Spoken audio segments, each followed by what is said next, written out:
What's up, guys? Thanks for stopping by. I hope you're doing good. Today, we are continuing on with making a game in 7 days for the Pirate Software Game Jam. I'll just bring up the jam page so we can talk about it real quick. So, the idea is, obviously, usually on YouTube, we do like challenge and speed runs and stuff. And so I wanted to start doing some game development content.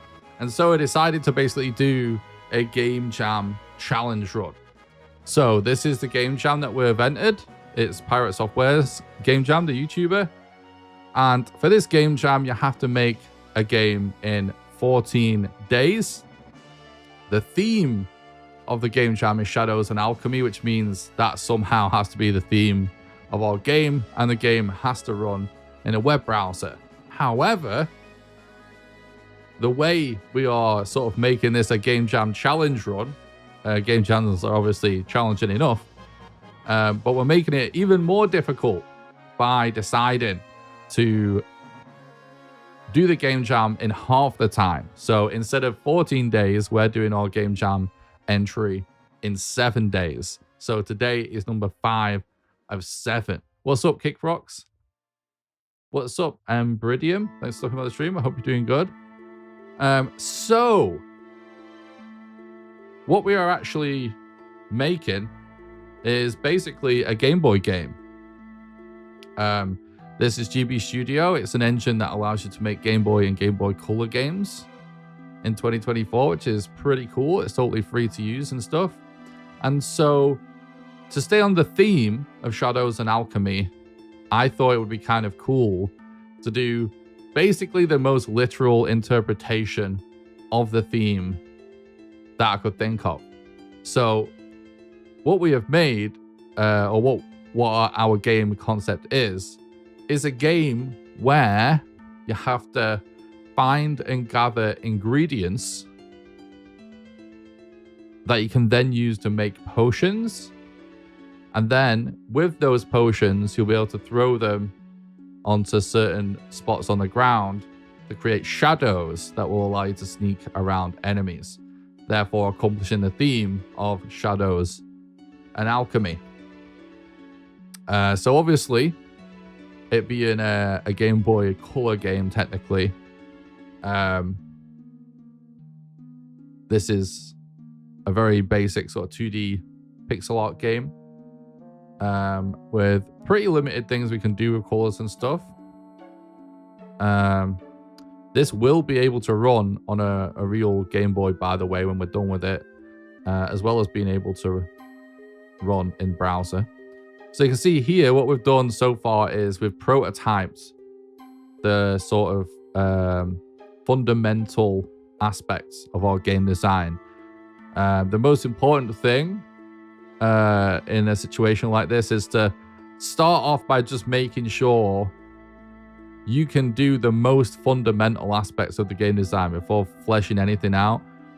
Generic things, just like enemies wandering around and health and stuff like that, whatever, like generic video game stuff, that doesn't really matter. Like, that stuff is easy to do if you've done it before. What you want to know is figure out all the question marks, figure out all of the unknowns, the things that make your game what it is, and prototype those things first. So that's what we've done. We've created a prototype where we've got a system here for looting ingredients, crafting potions, and throwing them and creating a shadow. So I'll show you that now. So we just collected this turnip, created some tree bark, got some ginger, and then what we're looking at here is just a test stage. This isn't a real level or anything like that. This is just sort of a staging area to test things out. Then we've got a brewing station. You can make a potion. I made a potion. And then if we go outside here, we go back up to the top, we can actually throw this potion and create a shadow over here. And obviously we've got the movement system and collisions work and stuff, like you can't go through these walls and stuff like that. So from a development standpoint, that's where we're at so far with that, where it's just a prototype of our fundamental systems.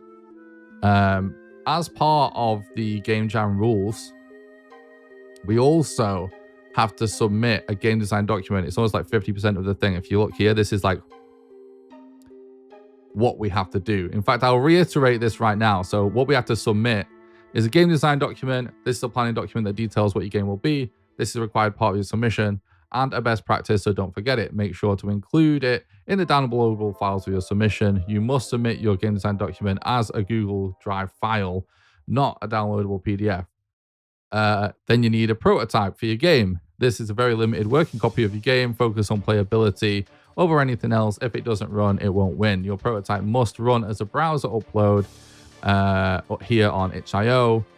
The reason this is required is to ease of judging and reduction of malware. Winners will be announced via the dev stream. So we need a game design document. So yesterday we finished our game design document. There is more tweaks and additions that we could do to our game design document. But it's not important. We need to just get the game done now. We're getting the late days of the jam. We've prototyped all the fundamentals. Now it's essentially content grinding time. We just need to grind out all those art assets and content to just get making the game. And art assets even come in secondary to that. We just want to need content now. We have 0 content. So this is where things get real serious and actually fun, to be honest. But I'm not going to read all of this. But yeah, this is what it looks like. We've got an introduction where we do summary of the pitch. We describe some of the inspiration behind the game and the graphical style. We've got a funny title here, which I'll let people figure out what this actually spells out. It's related to the last video on YouTube.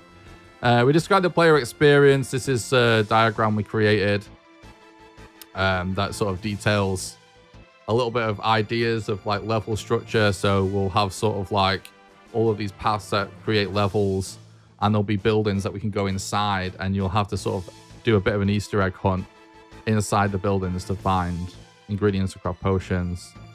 Detail in the platforms it's going to be on, the tools we're going to use, the genre, the sort of gameplay concepts, our theme interpretation, primary mechanics. So we've got looting, brewing mechanics, throwing potions. We've got little gifts for them all, create shadows. We talk more about the theme interpretation, how we're conveying that visually. A little bit of ideas what we're going to do for the music and stuff, which we'll get onto that later.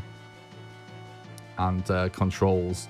And then here, we're basically saying that the minimum viable product will be 10 levels with enemies scattered throughout, with basic ingredient looting and potion crafting mechanics, where throwing potions onto certain spots will create shadows that will allow the player to escape the levels. If we have time, I'm going to periodically add boss fights where you can throw potions at the boss to kill it. And then, yeah, that is essentially the gist of that. So, what's up, Amber Seeker? Thanks for stopping by the stream. Hope you do good. Here comes the Cruds. Yeah, big time. This is our GitHub project where we're keeping on track of all of our tasks and stuff.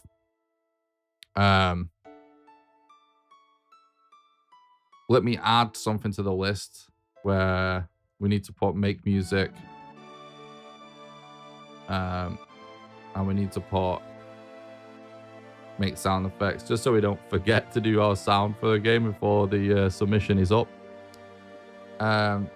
Let's go for our to-dos before we actually jump into some tasks here, just so we don't lose track of anything. Make it so that you have to interact with ingredients to loot them instead of collide. We can actually do that right at the start. Fill loot room with props and containers. We can definitely do that today. Make containers lootable. Create a series of loot containers. We need to do that as well. Maybe we can add mini bosses. We'll maybe get onto that later. Create an inventory screen. Make a health system. That's basically it. And then, yeah, we've got music and sound effects here. We need to also just start adding some specific things about content now, so we don't forget that as well. So I think one of the most important things for us to work on is create level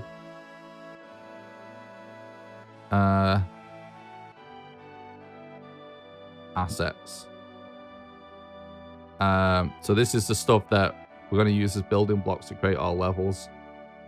And then we need to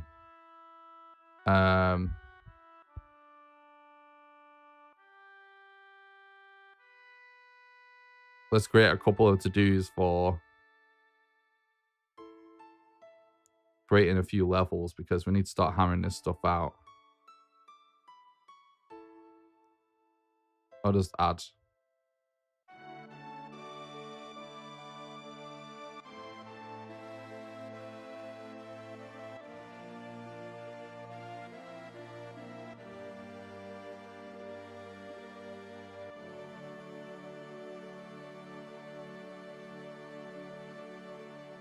It's taking a while to load, isn't it?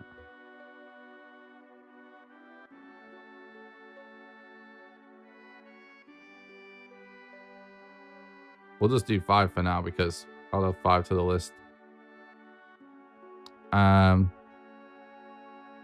It's probably a good time to add another column as well, potentially.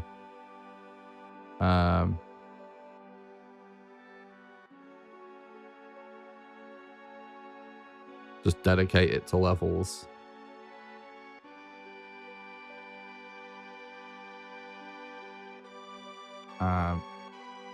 Because otherwise managing our to-dos and stuff is going to start to get very complicated. We can hide this side panel to make this a little bit easier. Create level assets. That can go at the in progress thing here. I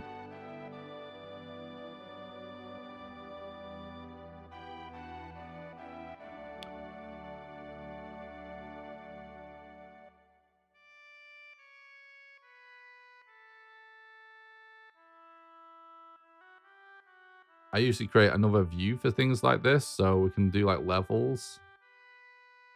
And then this can be like general.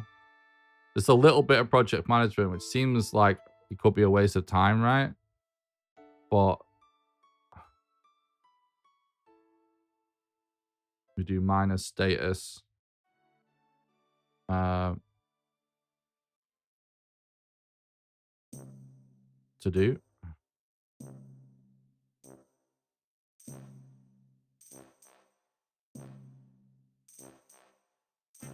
But it's worth taking a little bit of time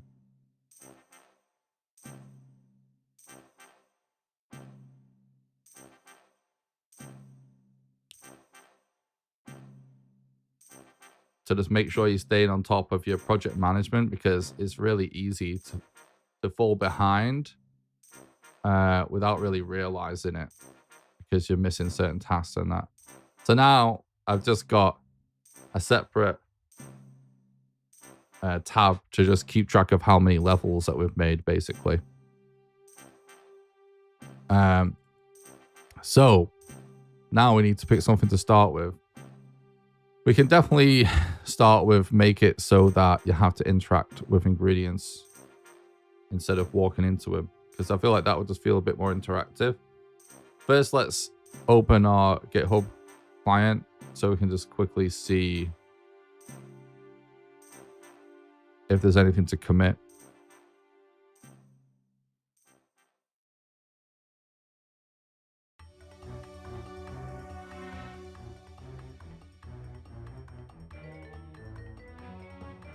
Improve design documentation. That's just some additions to our Obsidian project that we did. Okay.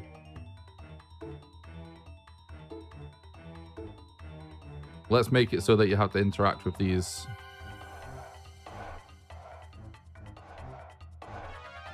objects instead of just running into them. And the way we do this is relatively simple. And what we can do is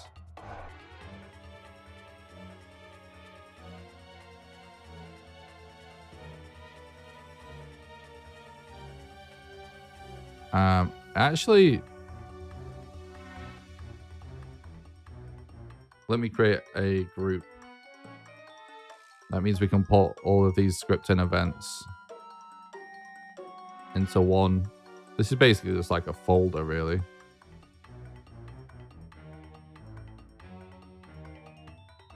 And then we can actually copy this and put it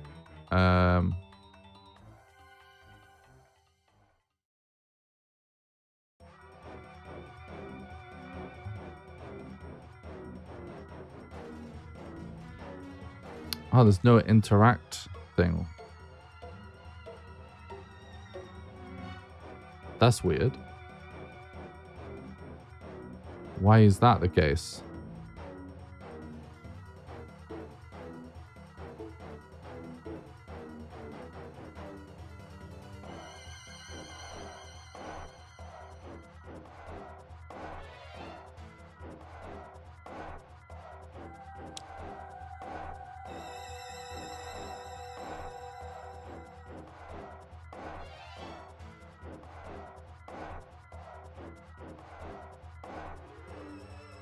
That has an on interact. Is it? So I was thinking that we can take them out of a collision group.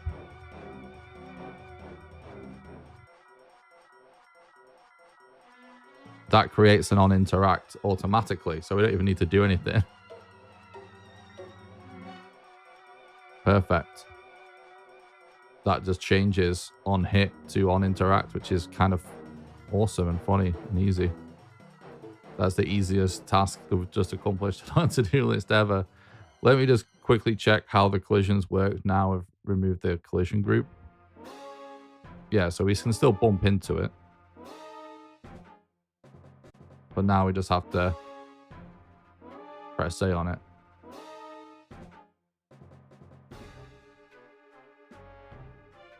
Well, that wasn't the easiest thing ever.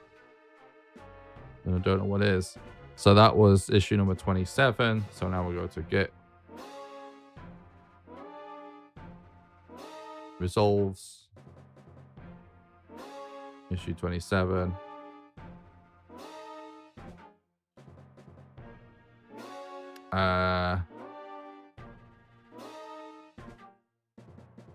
Add ingredient interaction. We'll push that. Go back to here and it will automatically check it off once it commits to the repo. There we go. All right, so level assets. Fill rooms with props and containers. Make containers lootable. Create series of loot containers.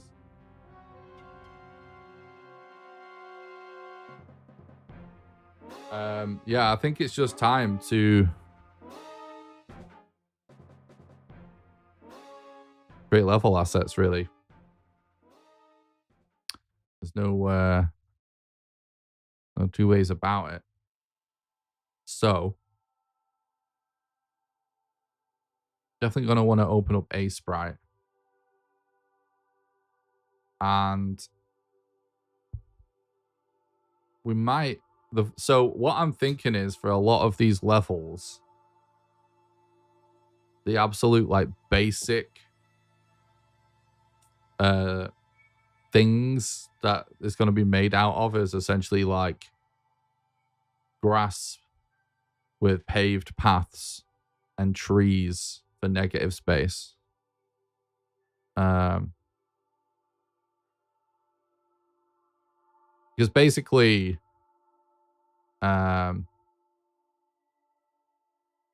let me quickly create an example just to explain. So like if you're working on, so one of the most underrated aspects of level design, especially when you're talking about 2D games, right, is the idea of negative space. So for example, if we were to create a level, and,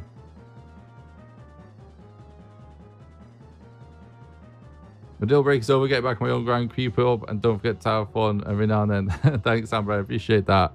Have a good one. So hypothetically, right, if we were to create a level that was like a path that we walk down that's like this, right? Let's say this is the level. And the path works like this. Yeah? Follow me so far. This would be the negative space. The black bits. And thing in the middle is the positive space, basically. So everything black is where you can't go. There's what a really sort of terrible tendency when you start trying to figure out level design to think of this as being nothing, you know, or all of the negative space as being nothing. But actually, it's really, really important.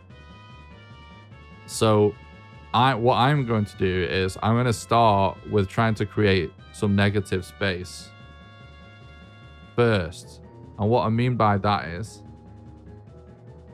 if we go to our tiled project that we're using to build levels, tiled is a tool that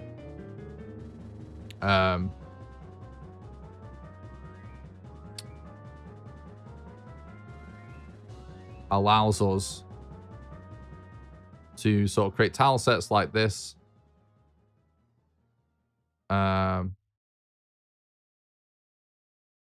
And with these tile sets, create tile maps. So this is actually what our testing space looks like. I know the colors, people might be freaking out if they've not seen the project so far about the colors. But that's just because we're making a Game Boy game and everything has to start in this sort of green-white color palette. But that's not the important bit for the level design. You can see we're sort of creating levels via this tile set. So what I want, these are all 8x8 tiles, which is good. Because that everything within the GB Studio, everything on a Game Boy, it's all 8x8 tiles, but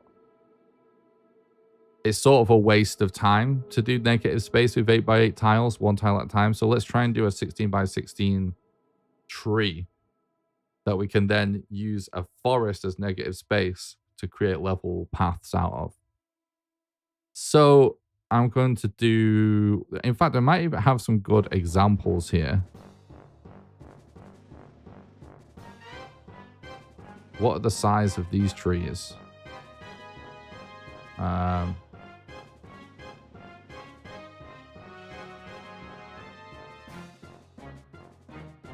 1, 2, 3, 4, 5, 6, 7, 8, 9, 10, 12, 13, 14, 15, 16, 17, 18, 19, 20. Yeah. This is way too big. But this is a tool for procedurally generating artwork. And you can see here,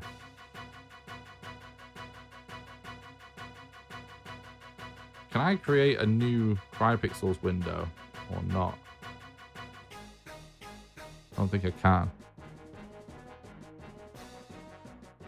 Let's take a screenshot of this real quick.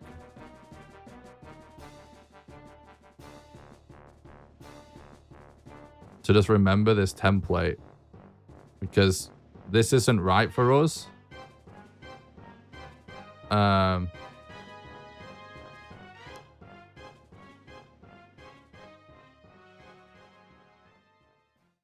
But how long have I been developing games? About a decade at this point. I used to do it for a living before getting into doing YouTube and stuff.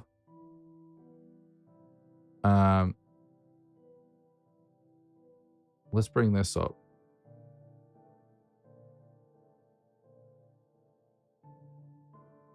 Right, now let's create a new CryPixel project.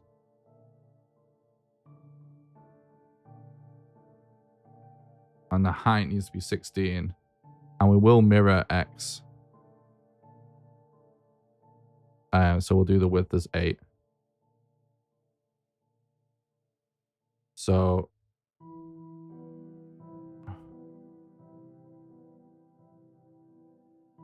should be able to do left.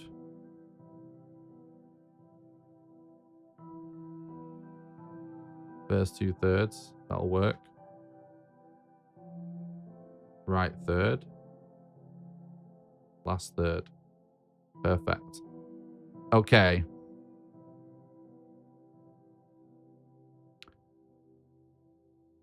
It doesn't quite fit. There we go. All right then. Let's start out by sort of recreating this.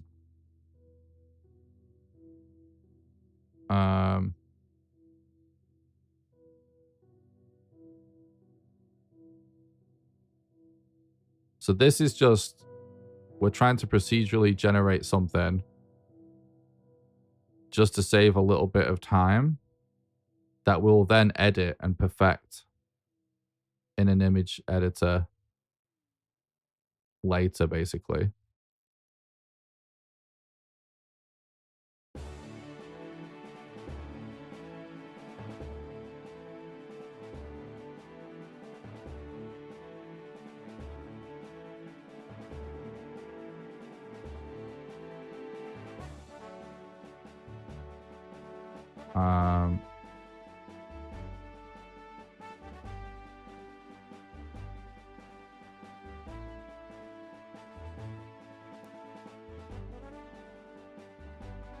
Definitely want to...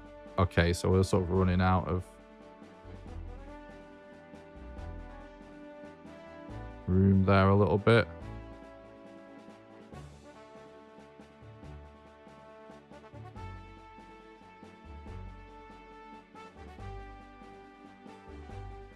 And then we add a little bit of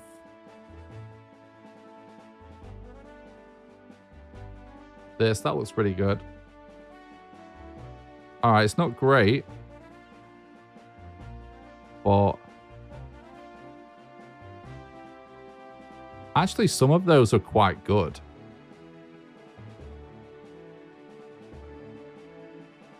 Some of those are actually quite good.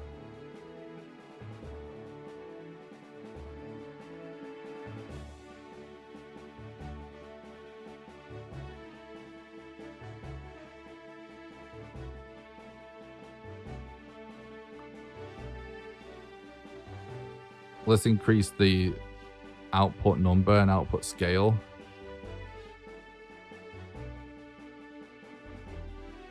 All right, yeah. I think there's a few obvious things I'm going to change.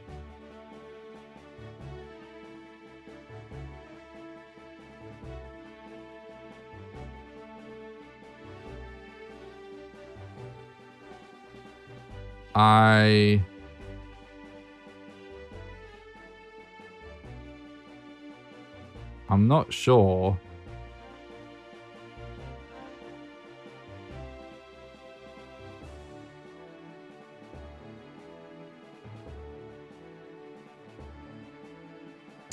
Body size empty, body size border, always body.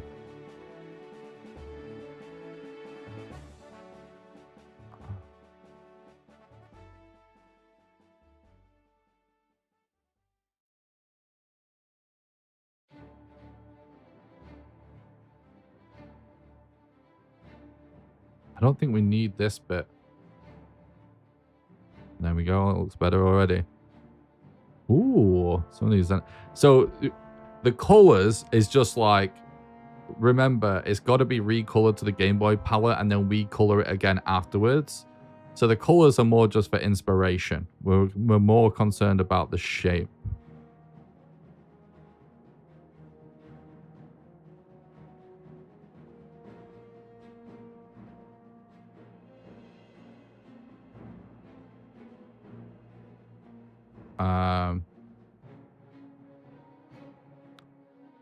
What's up, 27 states? Good stuff on the stream, bud. I hope you're doing good.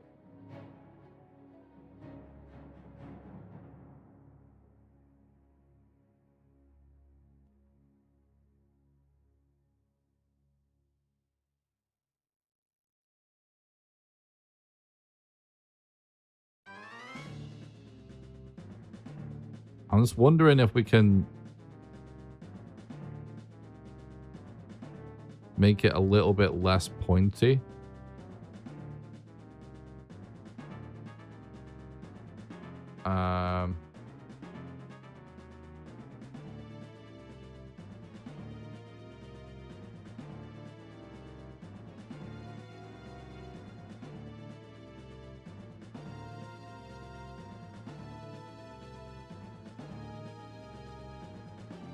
Maybe sort of.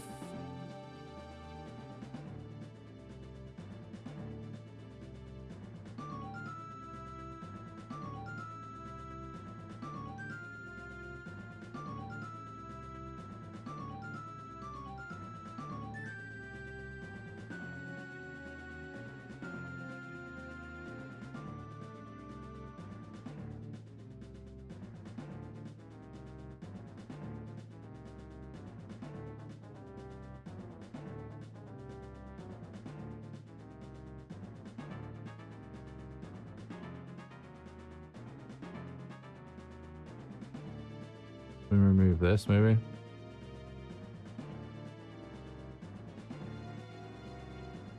Yeah, some of these are getting a bit.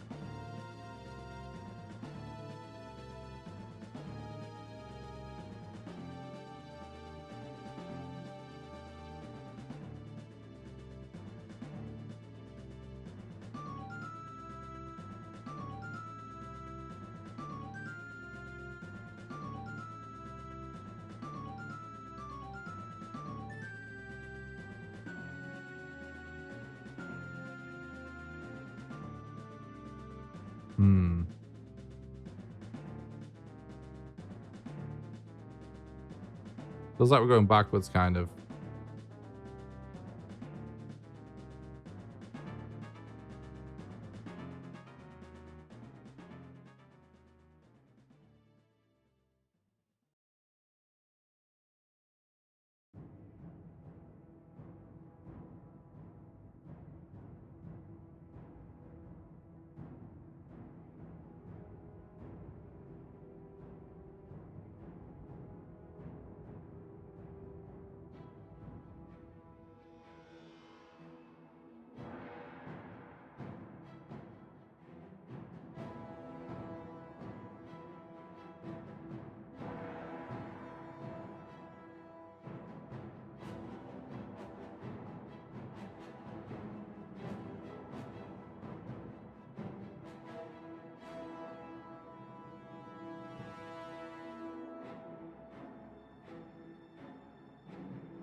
Well, some of this is quite good.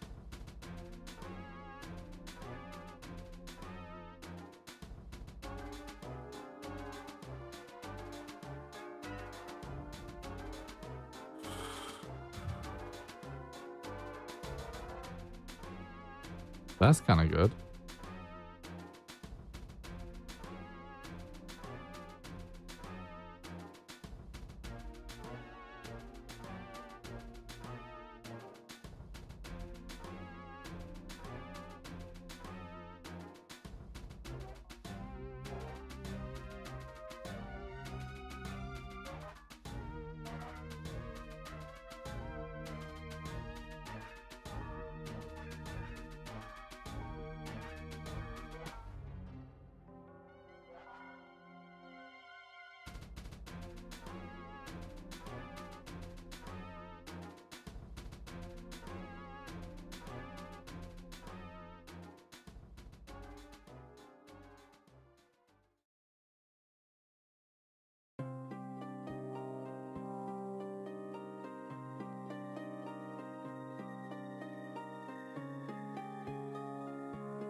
That's kind of good as well, actually.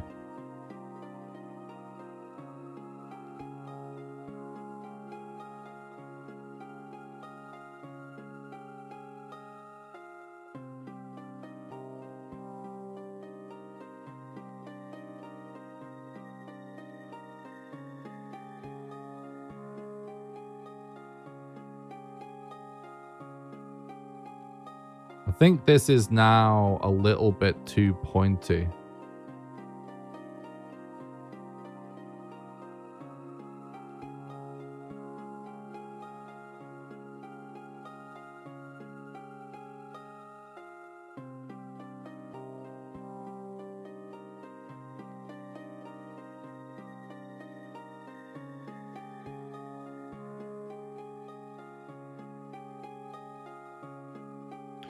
Right, you know what I'm gonna do? And now I've sort of got a feel for this.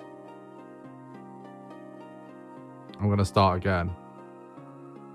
Here's what I'm gonna do. I'm gonna sort of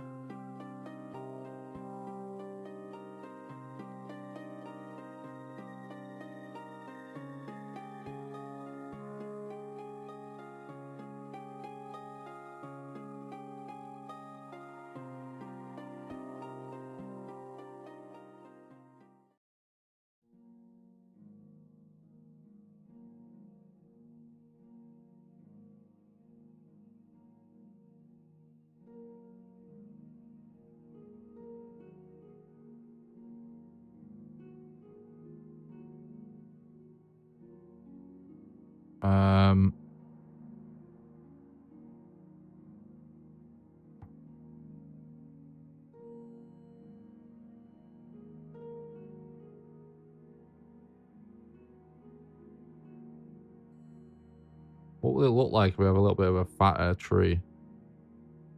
That's too much.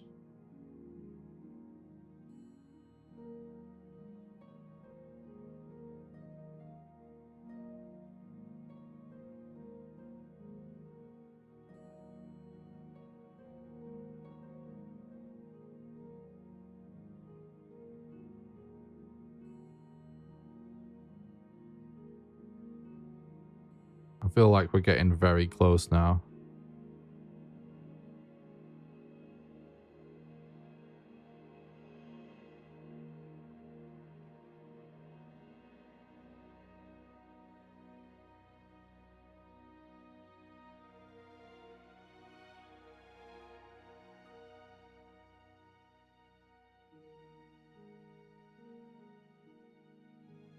Oh, hell yeah.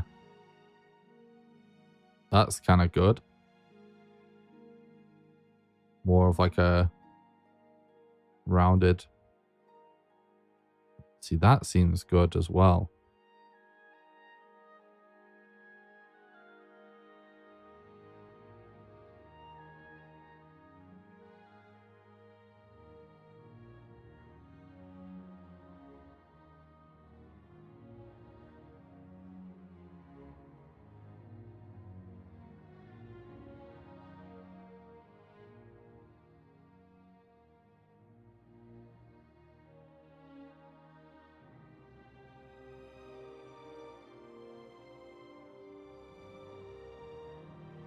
Okay.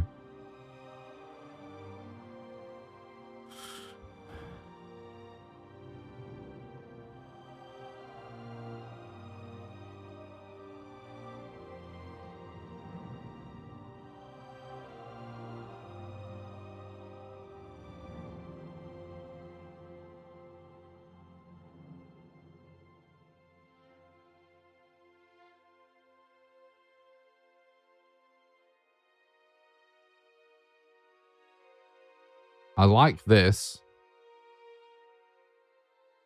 Let's just quickly put this in here. Oh wait, not in here. Let's create a new thing.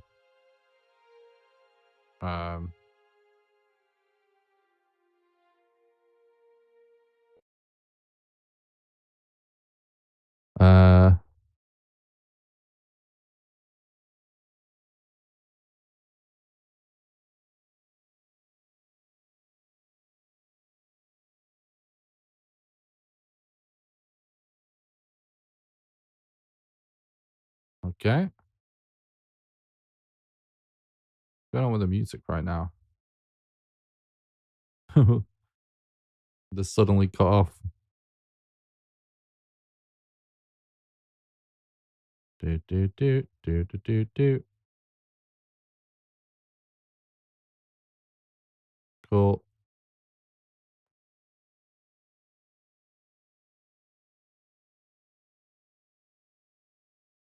Oh, there's just ages of silence at the end of this track on YouTube. Of course.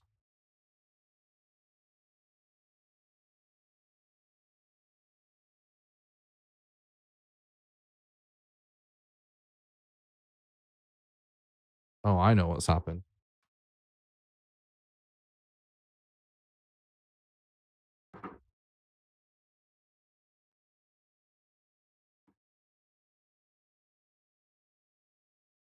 Somehow the cable on my external sound card on my other PC that's playing music just got disconnected.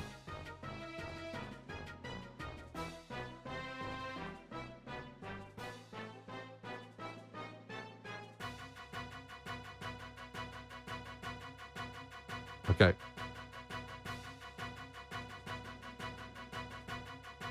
Let's just save this as a project real quick.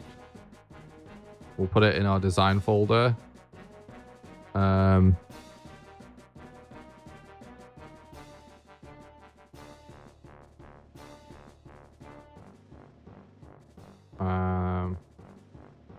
Environment. Tree ideas.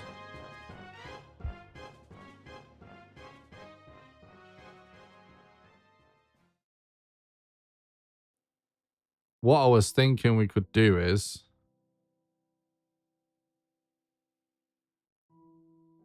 could maybe just sprinkle in a few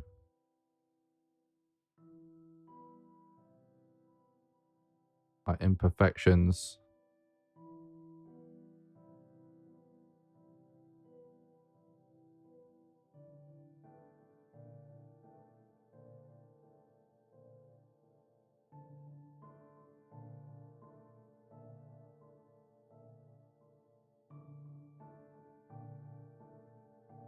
We can always use multiple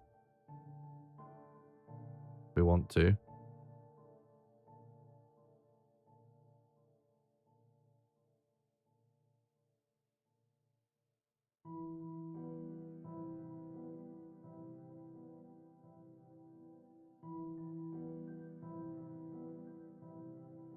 This is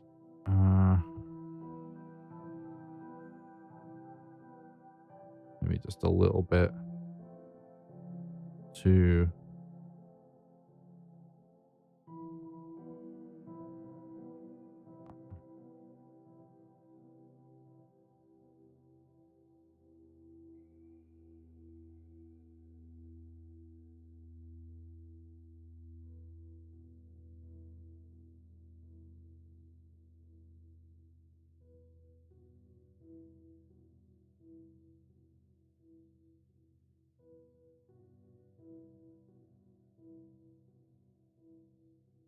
Okay.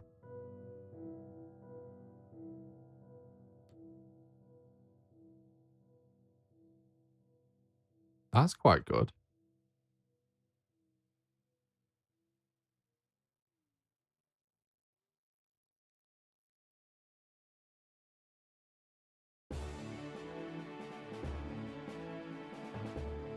What am I doing?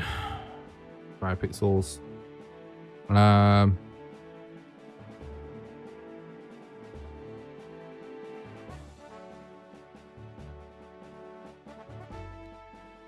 Right. I'm moving on very soon. Because we have to.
Too square, innit?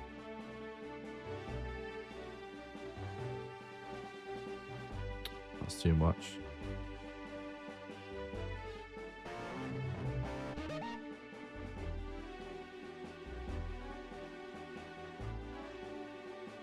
This is all right. But what are we doing? Like, these little bits at the bottom need editing, which we can do.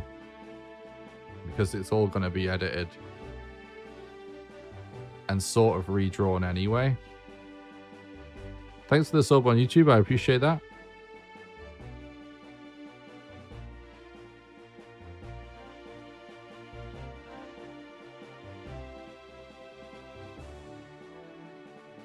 I think we do need a little bit more of a pronounced trunk.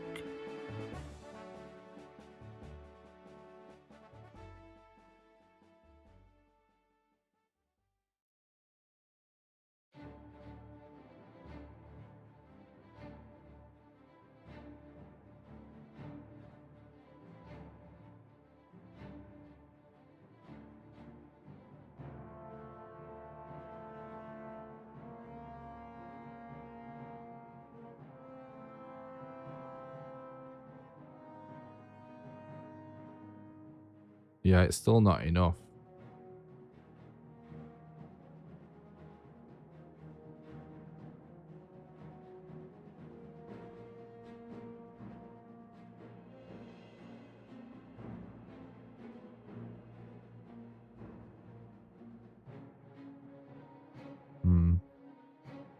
Actually, maybe we need to do the opposite.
What if we did something like this?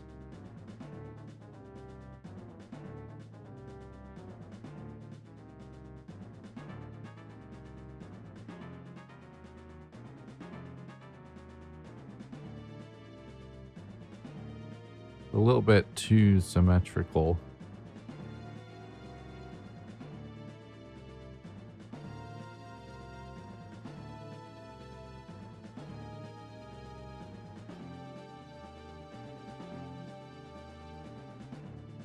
Alright, I think we're spending way too long on this now.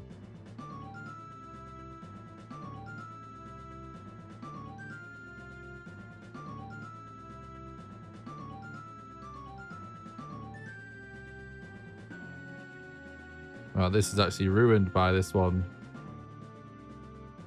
overlapping with the other one.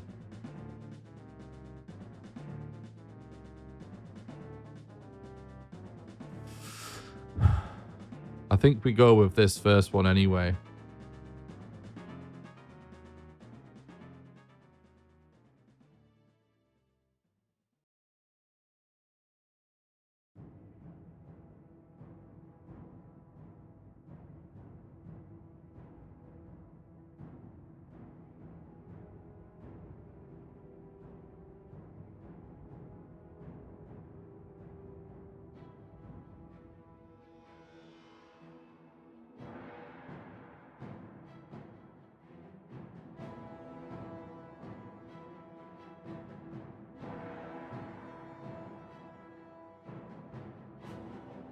All right.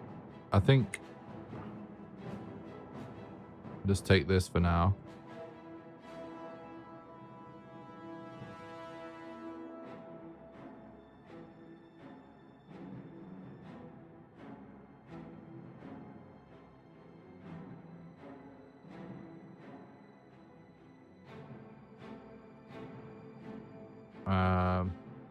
Let's duplicate this.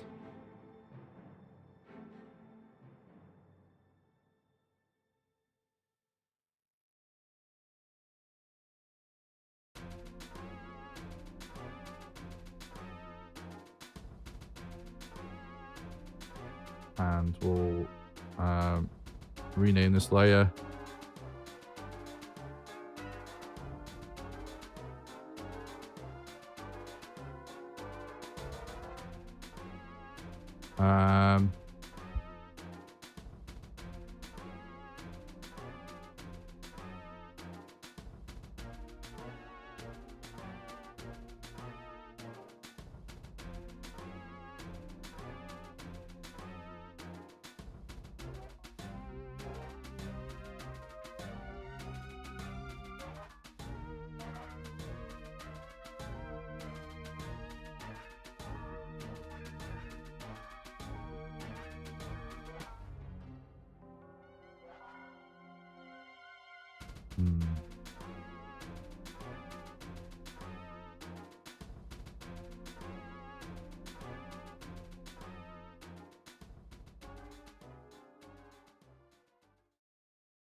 Maybe.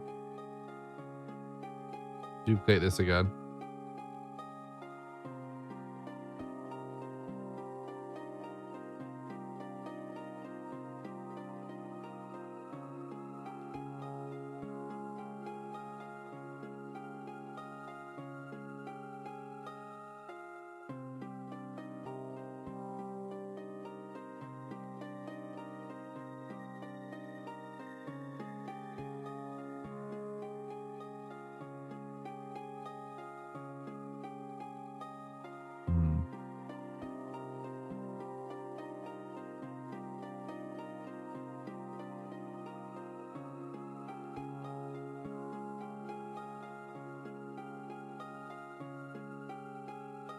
I don't know.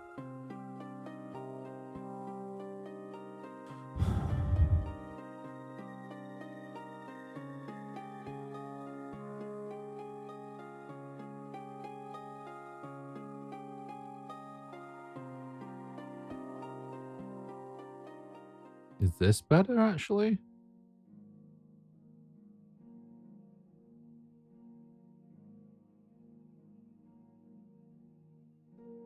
Oh my god, dude.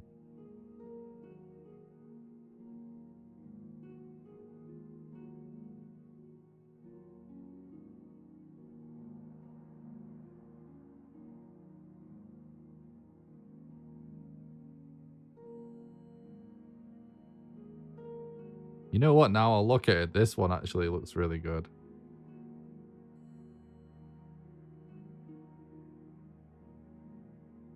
Blue one.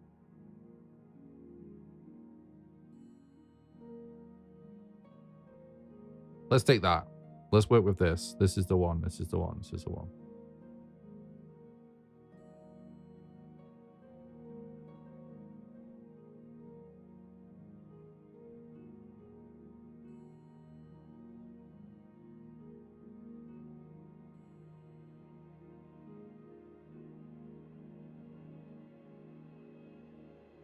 That's it. That's it. That's it. That's really good. Okay, so what we need is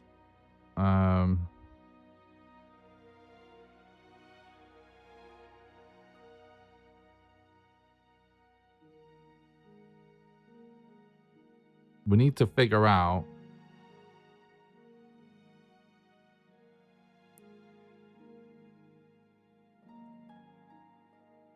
shading this in a Game Boy Color palette and how it's going to be tiled on a level. So let's turn the grid on. So this is 8x8, right?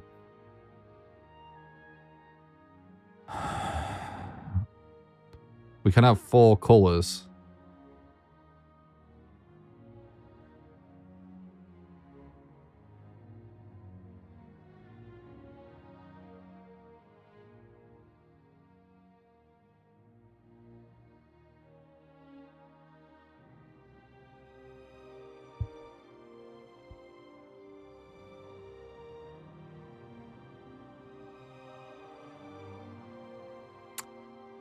One of them is going to be the background.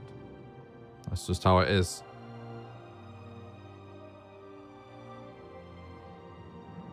So let me actually quickly bring up like an image from Zelda or something. Zelda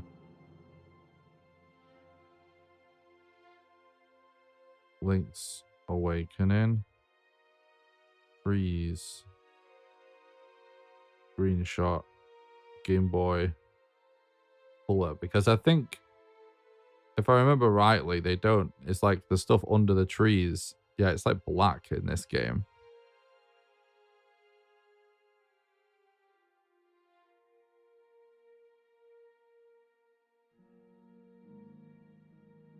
They just made the trees really big in this game so they can have more shades. You know, so they've got like 3 shades for the wood and 3 shades for the tree. Which is really smart.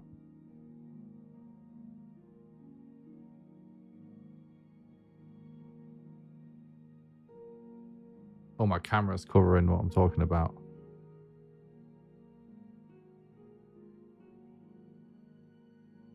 There you go. This is what I'm talking about.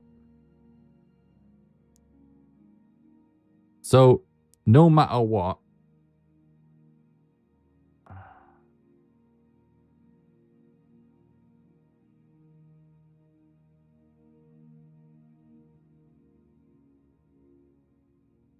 shit.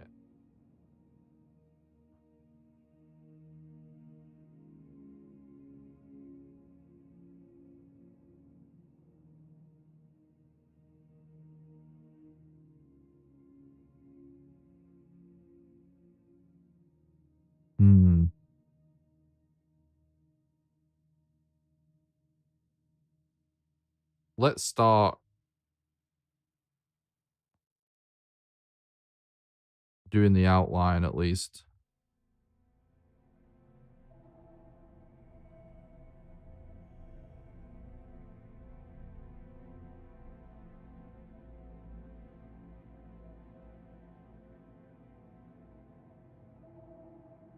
Because the outline does most of the work anyway.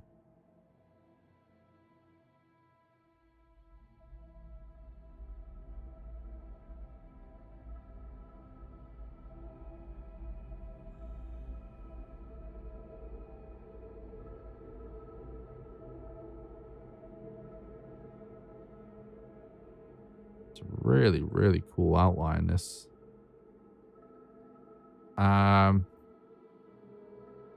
I don't think we do a bottom outline, though. I think that's a little bit strange.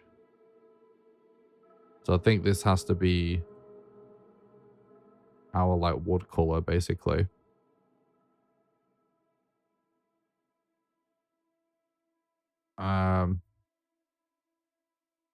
The next lightest color is probably going to be the background. Which only leaves us with 1 color for... Oh, no, it doesn't. This means that this tile could only have 1 color.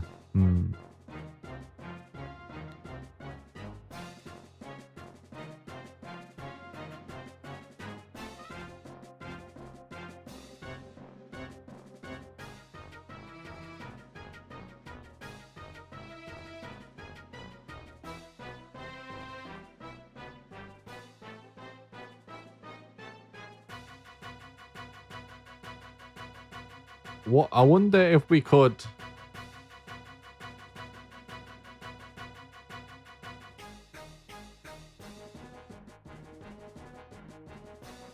increase the canvas size.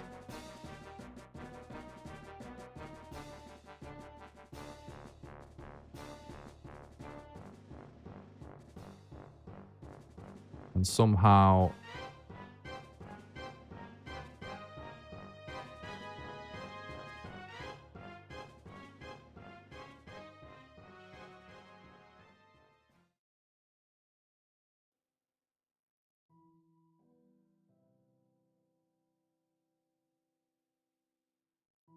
this actually kind of works.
There's a little bit too much going on. Some of this lining.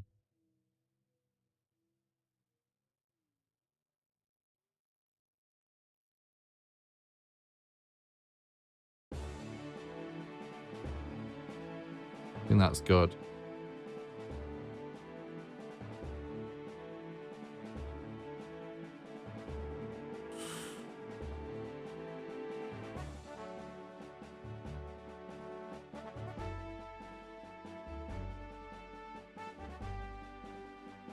Right, so now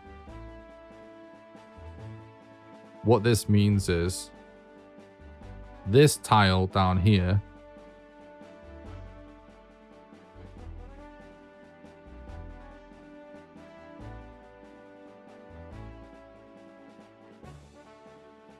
does this also kind of means our trees are going to be pretty spread out horizontally, but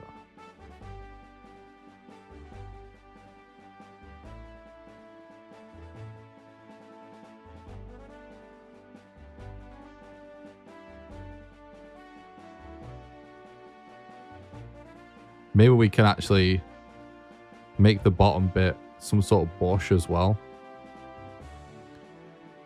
Because we actually have a spare color here now.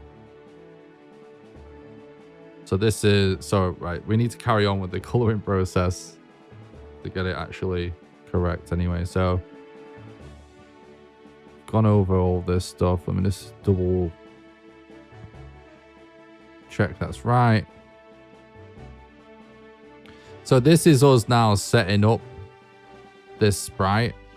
Well, we're sort of setting up the sprite to work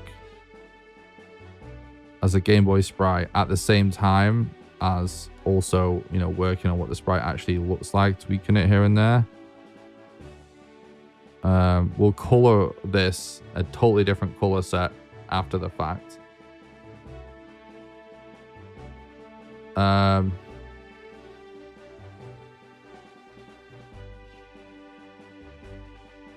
So this now means that in this panel, we now have access to one additional color.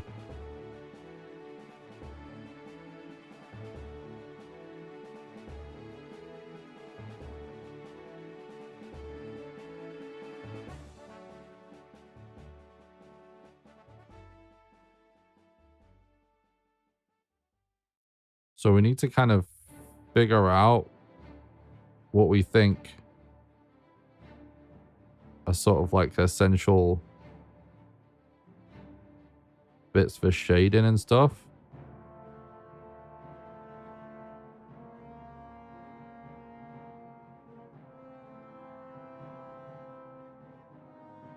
So definitely any like darker bits.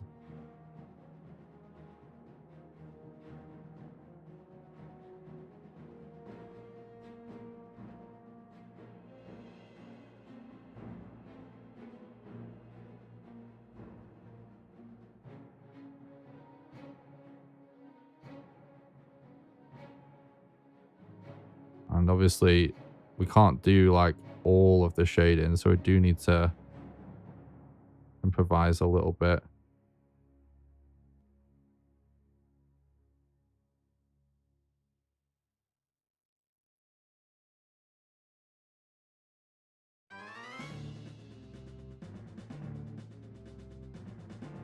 Need to be wary of like creating certain shapes that stand out as well.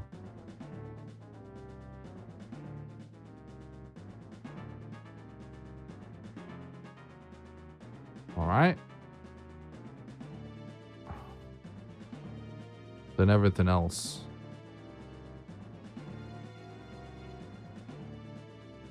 Sort of has to be this color.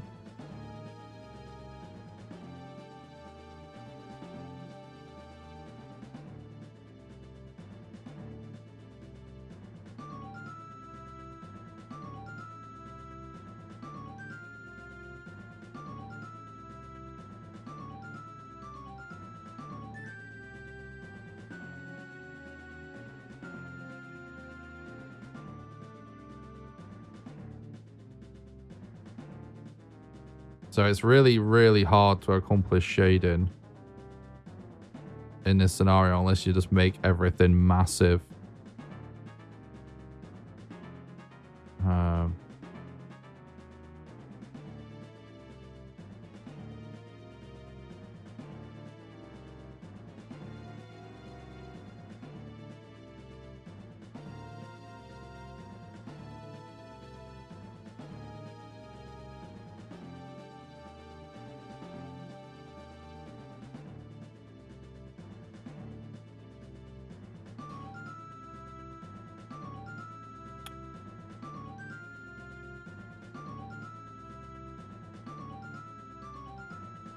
But inside each of these tiles, it can be any combination of 4 colors. Now, in this one, we've only used 3 colors. So, oops, I'm going to draw like a couple of details.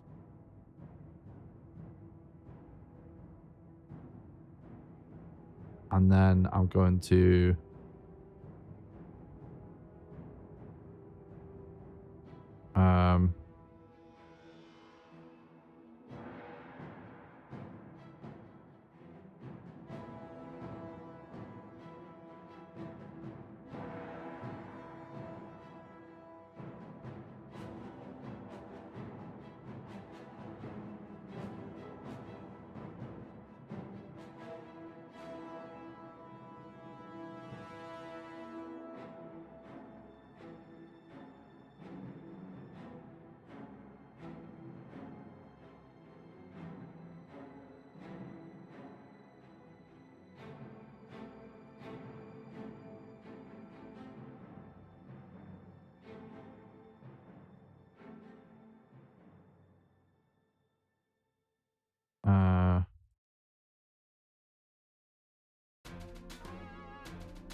That's too much.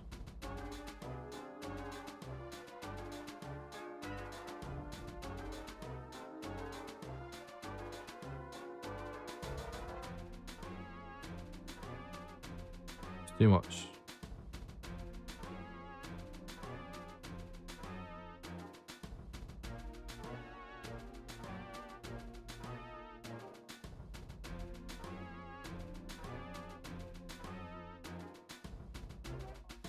That, I think if we maybe just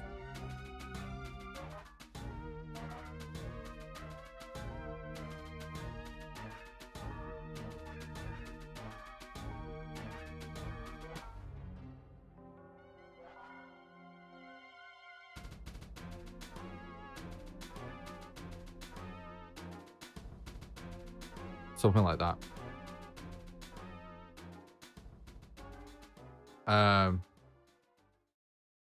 I might create some kind of test scenario for these trees, thinking about it.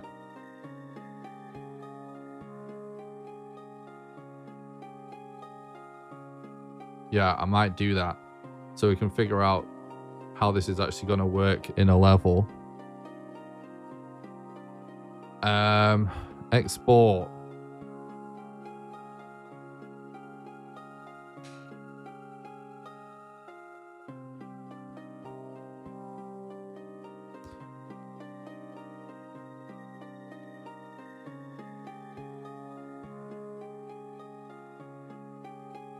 Temp images. Tree test tiles.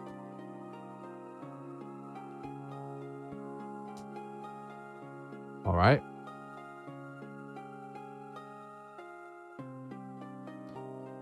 Now let's create a new tile map.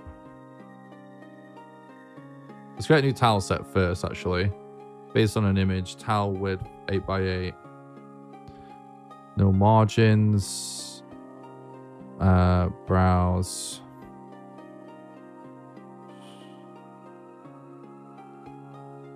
Select the tree test tiles. Save as.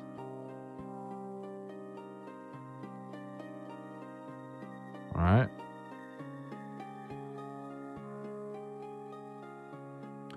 And create a new map.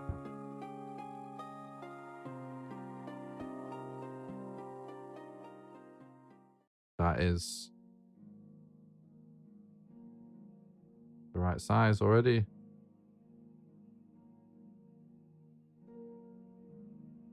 And then this will do save as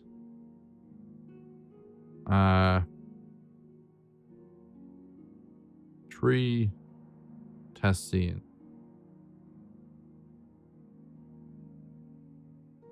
And what I want to do is basically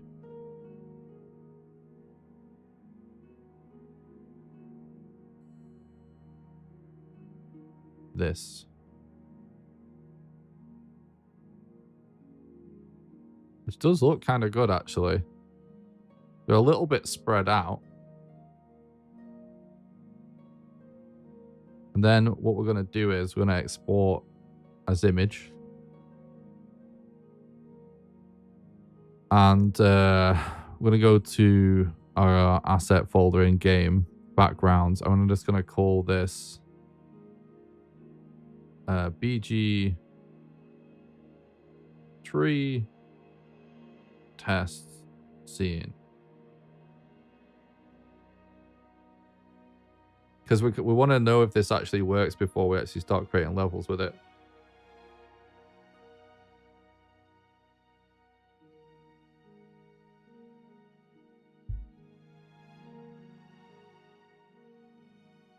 Right, now let me add a scene.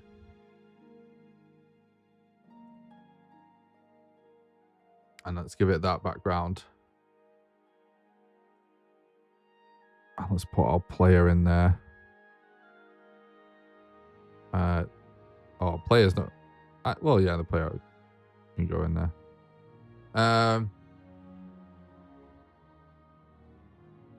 Tree test Seeing.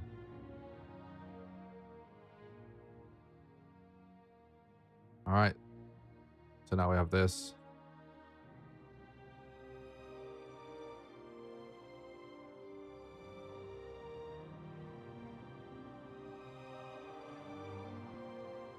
So now what we want to do is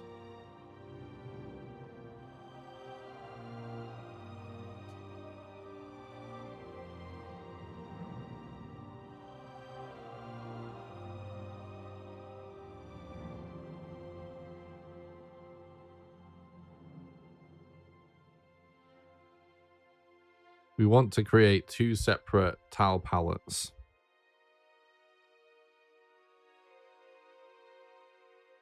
Color palettes rather. So if we go here, we go to palettes. We'll create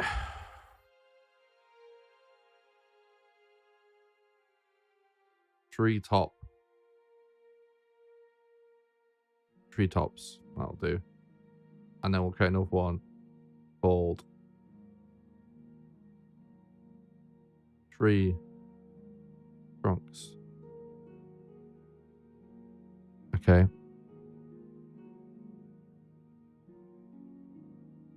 Now let's go into here.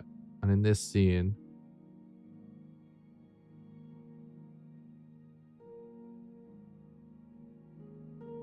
we'll start with tree tops and then we'll go to tree trunks. Right.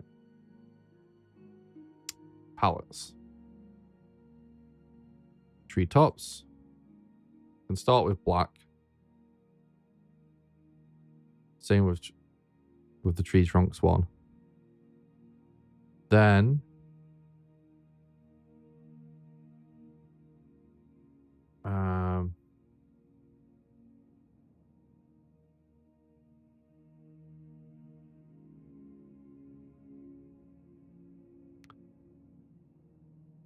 the next color on the tree trunks one is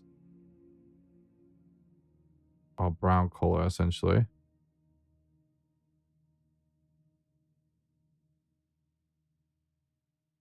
Then it's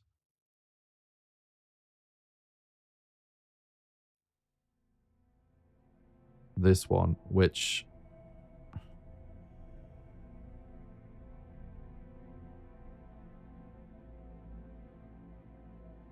and then this actually we kind of want to probably be the darker one, to be honest.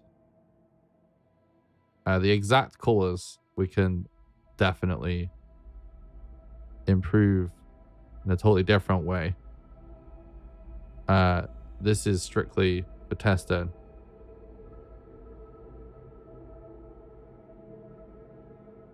So then we need to go to the painting mode. And paint all of the bottoms.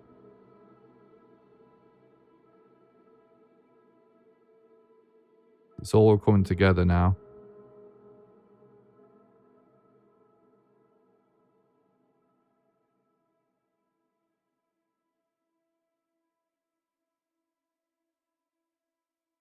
Then we go back to palettes. Now, what we want to do with this is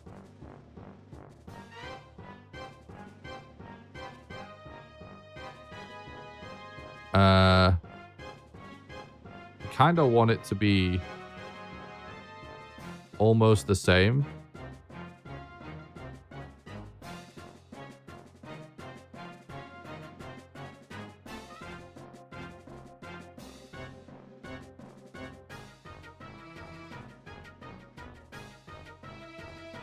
What?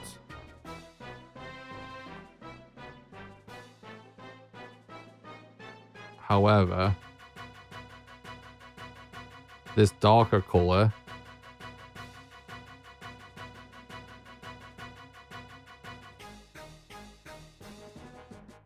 want to be based on this, and we want it to should go a little blue actually.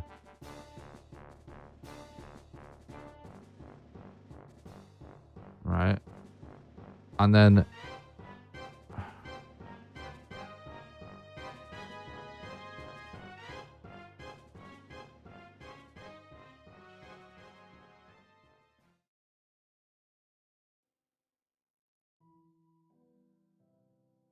Oh, that's actually not right.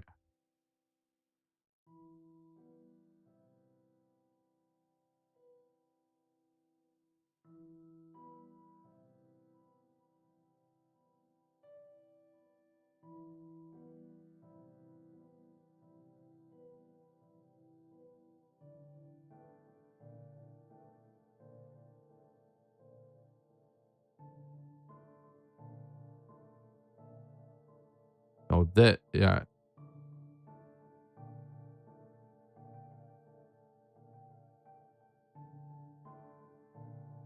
We should do this the opposite way around.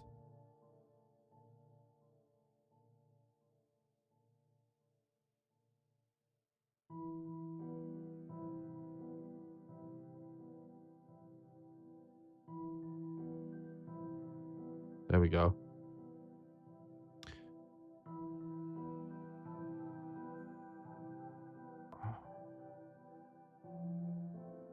And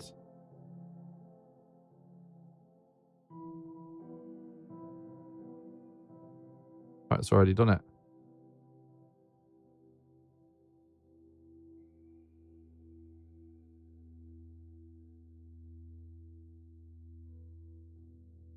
Let's have a look at that.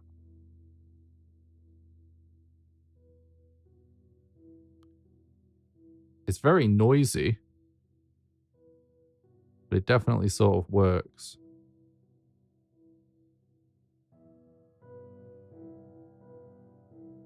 I think the color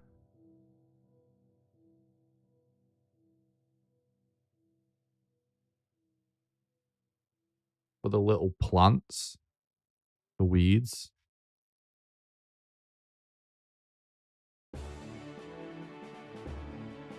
could be better.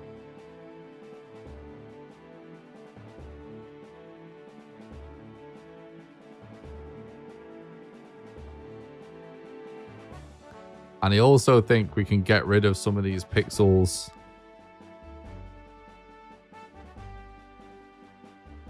around the tree stump so it doesn't look as square.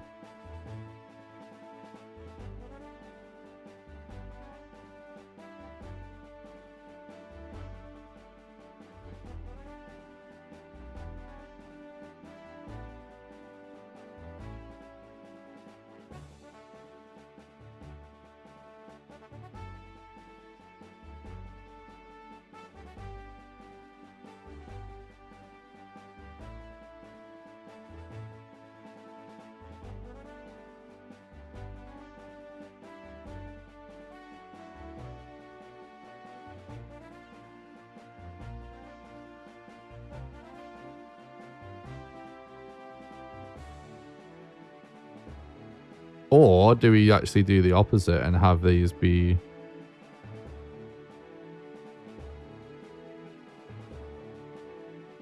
sort of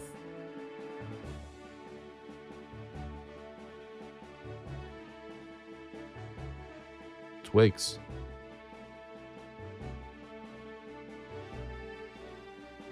It doesn't look right. The black things are twigs, and that makes more sense because they're really dark.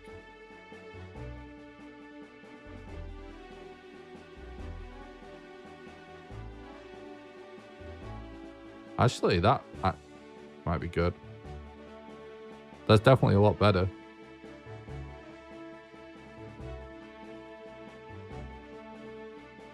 Yeah, that's better. I think it needs to be slightly less brown.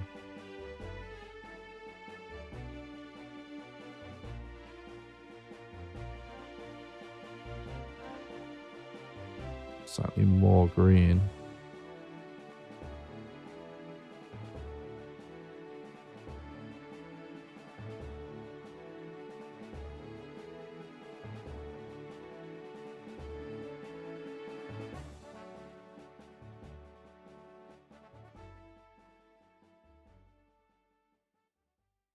Oh, that's what we want, a little bit more blue.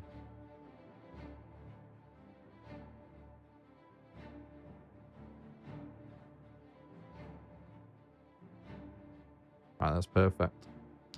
Right, we just need to... I want to actually just redraw the sprite a little bit. Um,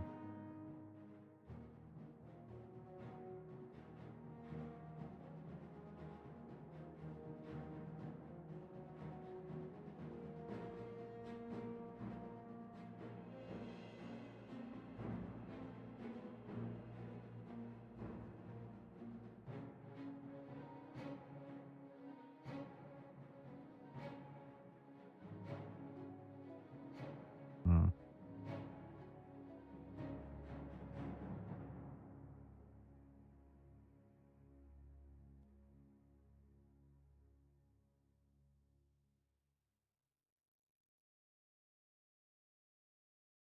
I don't know.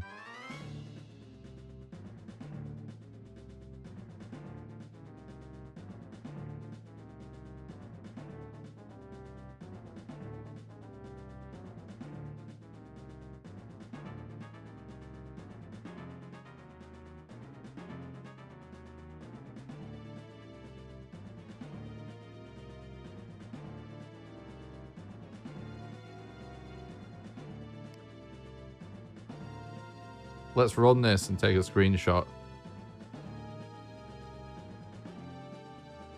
I want to test something.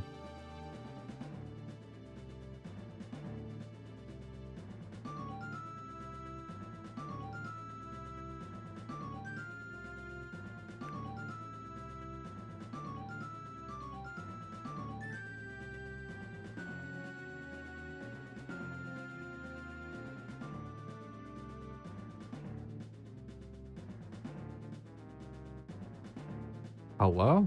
Where the fuck did this export to then? What the hell? That's worrying.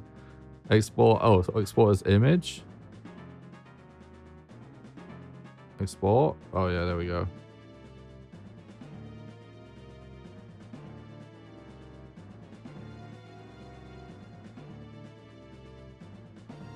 The fuck? Is it just assigning it to a random tile? A random...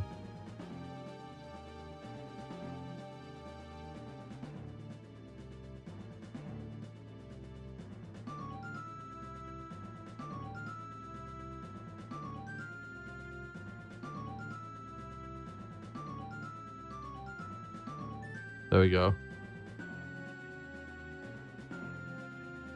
Where the fuck was all that stuff going?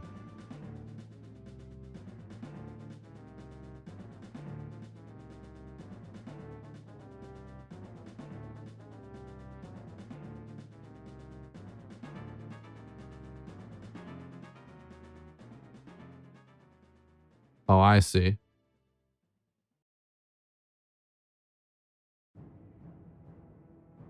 We just did it without the prefix. That's what we did.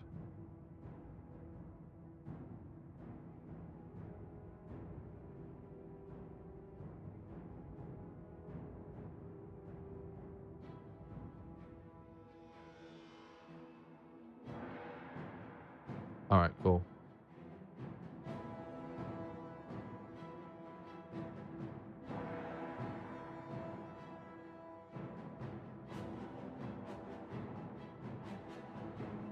We've got this sort of weird scenario again where we've got the spiky bits at the bottom of the tree, which are a little bit annoying. That I worked to get rid of.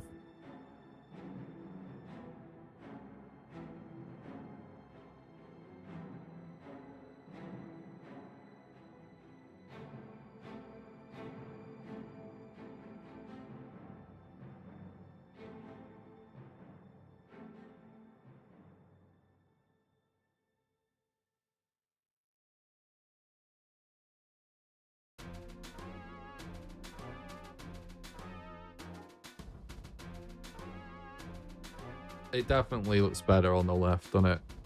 100%.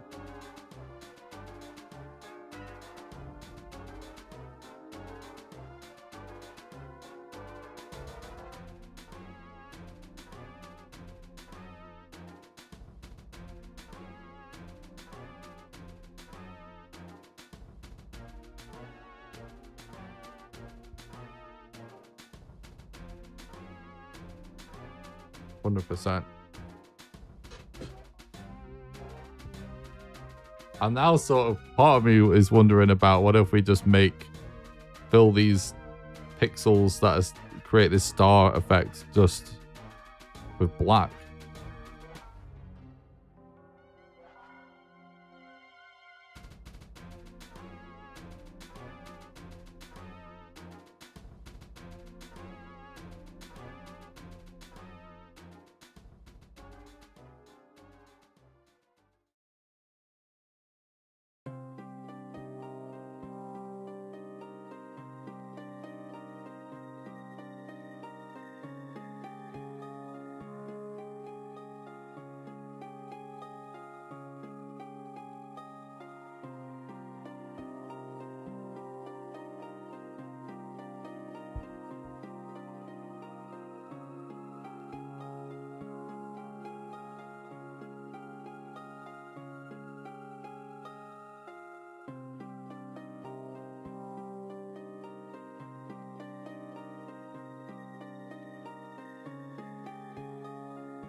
Let's try that.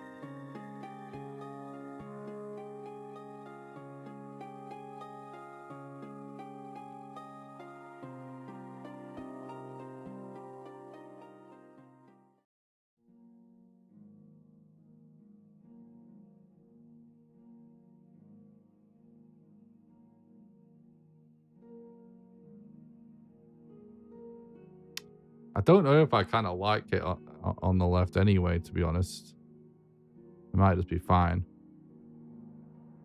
Okay, I'm leaving it.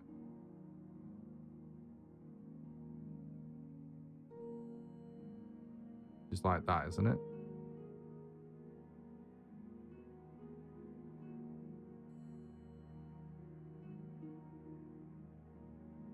Yep. Okay. So now we've done that.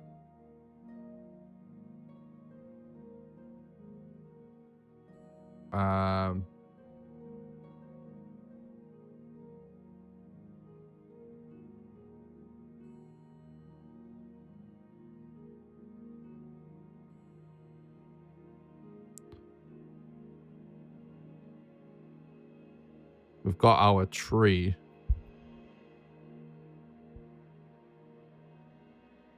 We need to literally start making level 1, basically.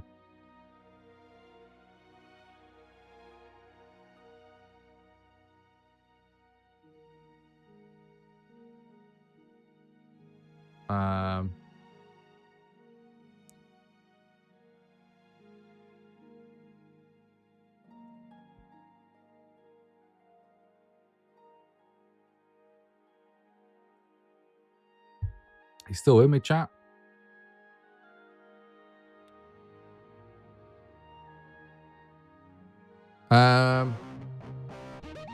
Thanks for the follow, Rota. I appreciate that.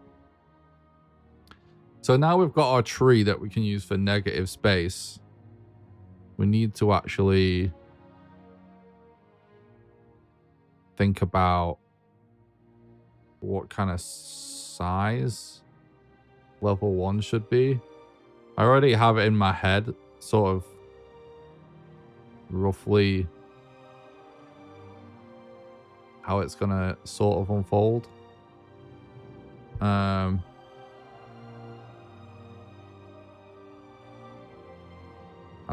the size of this test scene here should be more than enough. I'm just wondering if we do like a single screen testing or not.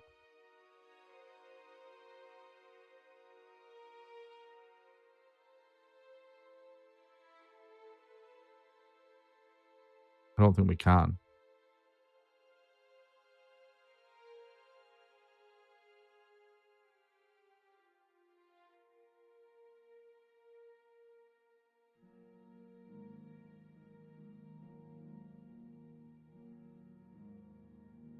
Yeah, I think we stick with this size, which is basically double the resolution, which is still nice and small, but it's plenty of, it's a room to do a lot of level design. And we don't want to do too much level design, of course, for level 1, but let's go new map. And let's go 40 by 36.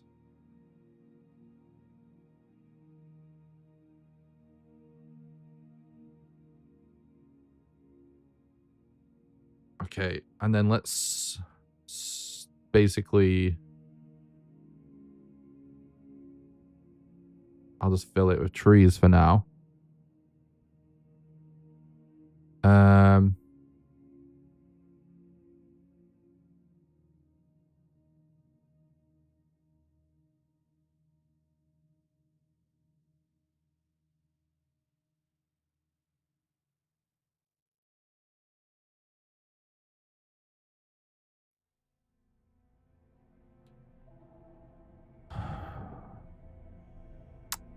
We need the rest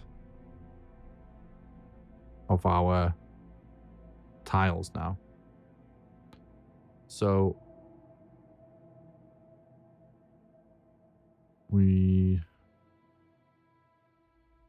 let's continue working on this tile map.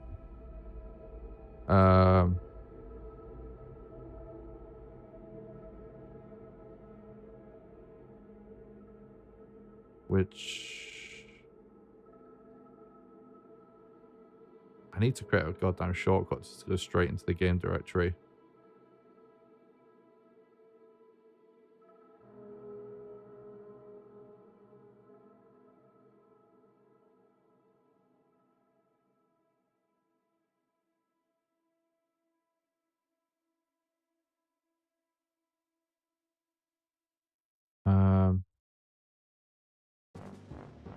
File.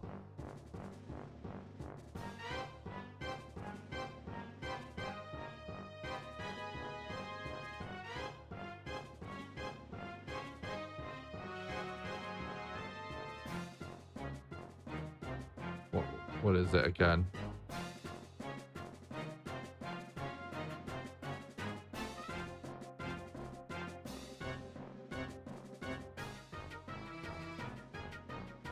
Yeah.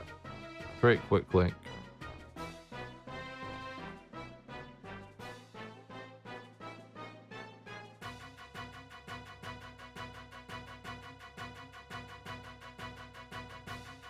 Jam.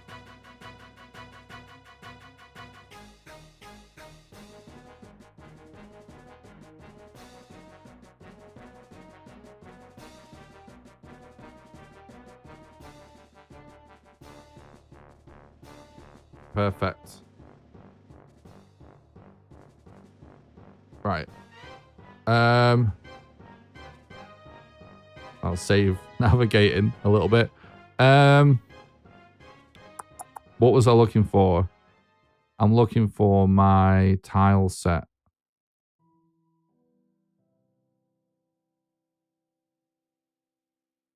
What tile set?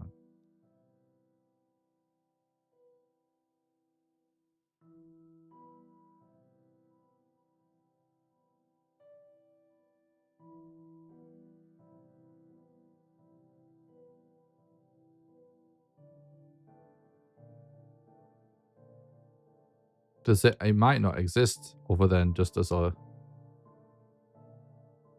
image, which is fine. Assets, backgrounds. No, it'll be a tile sets. Level 1 tile set. Okay. So I want to do something different here. I want to do canvas size.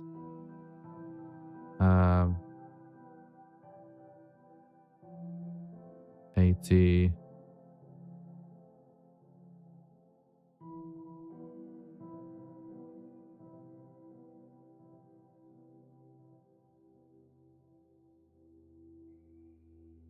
Yeah, let's do something like 160 by 160. So that we have lots of room. And here's what I want to do. I want to start organizing this better. So it's going to be easier to create levels.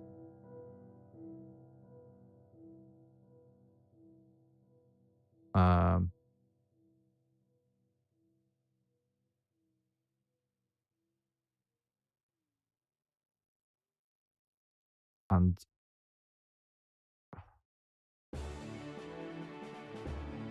what I want to do is do things like organizing stuff like this so we know what's what.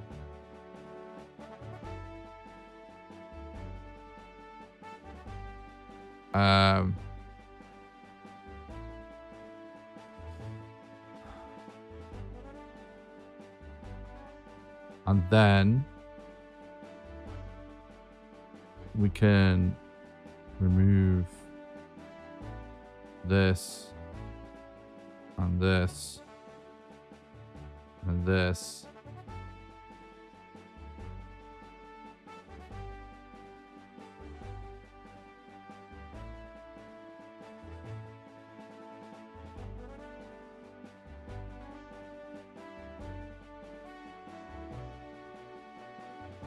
These are our unique tiles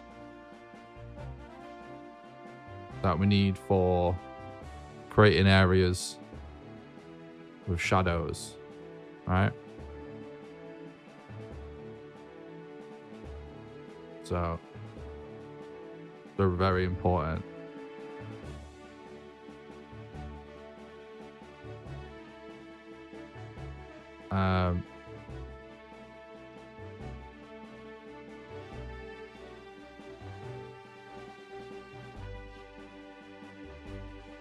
Yeah, that's fine.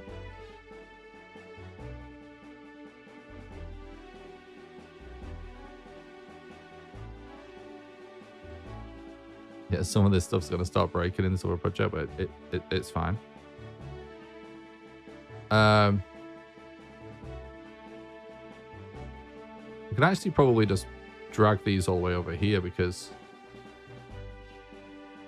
there's sort of a unique thing.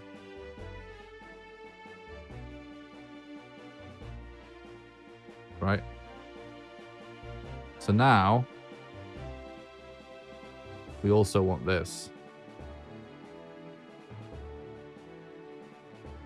And I'm leaving gaps and stuff just so it's clearer what's what, obviously.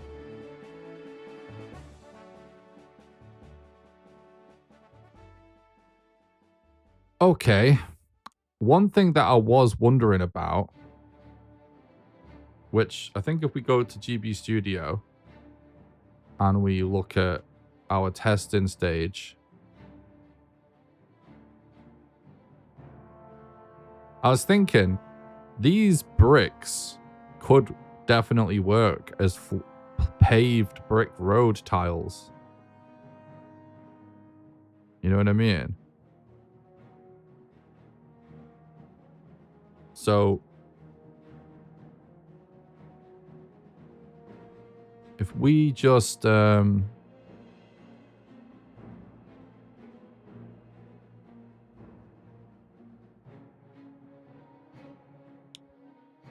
Yeah. These are... Oh, they look sick, actually. If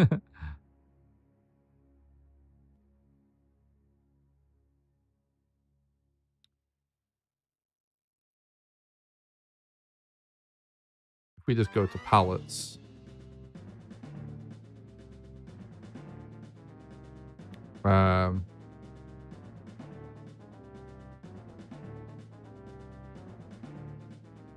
Gray brick road. We'll just do basically this.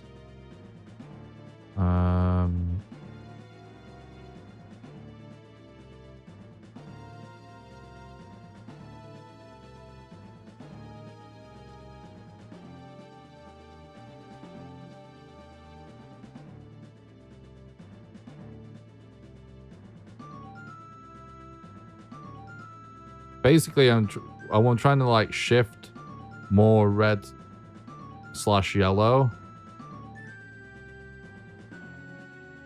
when we go lighter.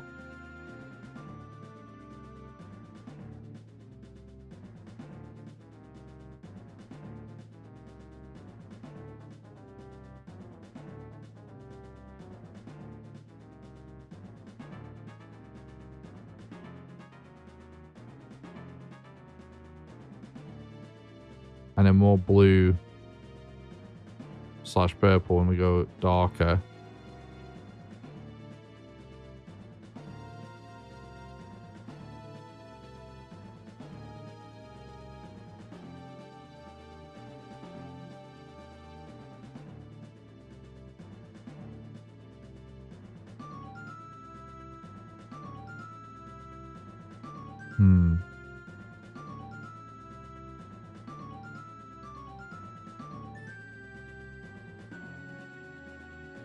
All right. Let's have a look at this real quick.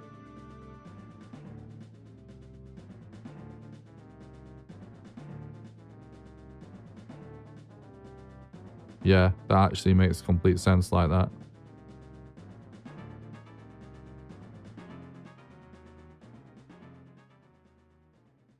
Except so our character stands out against it. We basically make this a lot lighter.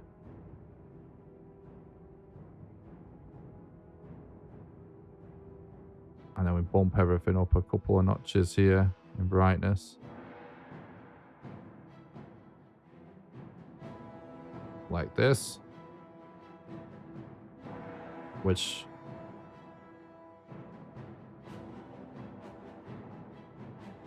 Yep, that will make sense once you can walk on it. Okay. So, that's fine.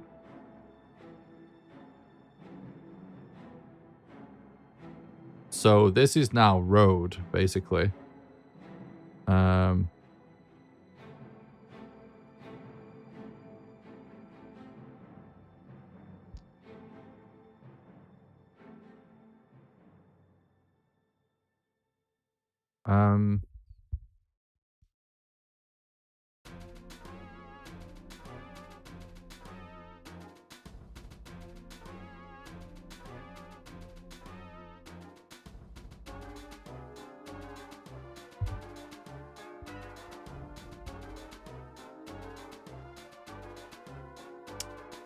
The next thing I want is a house.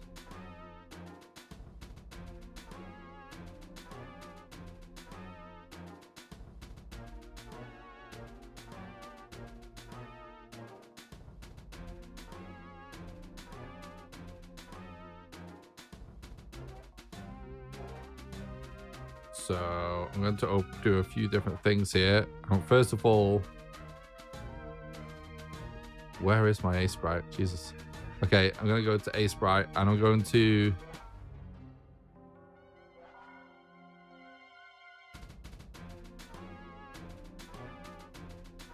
create a new project that is just the size of a single screen on the Game Boy. And we're going to use this to sort of test and mock up creating a house.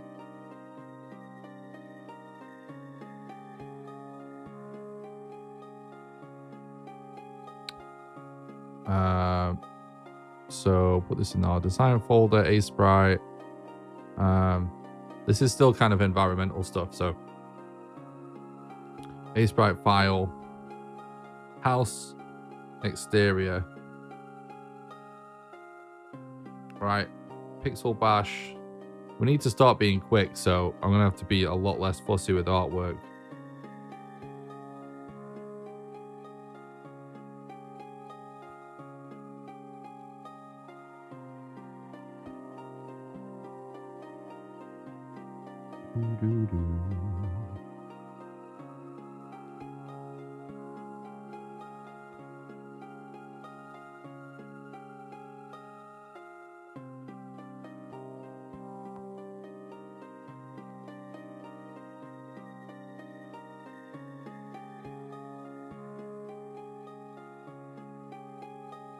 Top down basics. I think I was wanting to have all different styles of buildings, but we're so rapidly running out of time. We'll just go with stone because we can do it essentially. So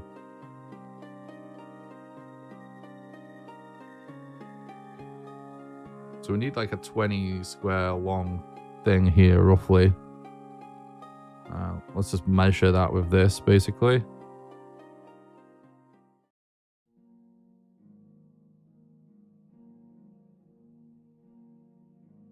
So 1, 2, 3, 4, 5, 6, 7, 8, 9, 10. Save time, just duplicate that shit.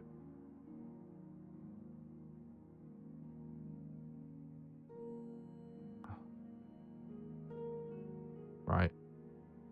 So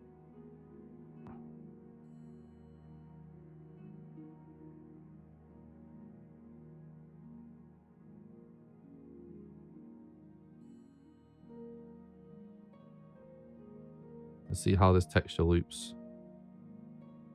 Not perfect, but that takes up the entire screen, which you probably don't want anyway.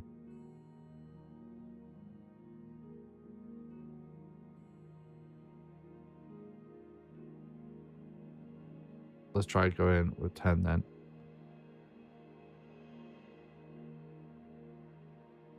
Yeah, that was pretty good.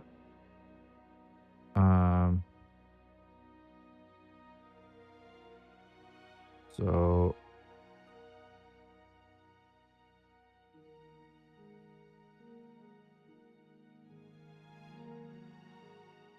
we want it to cover any edge.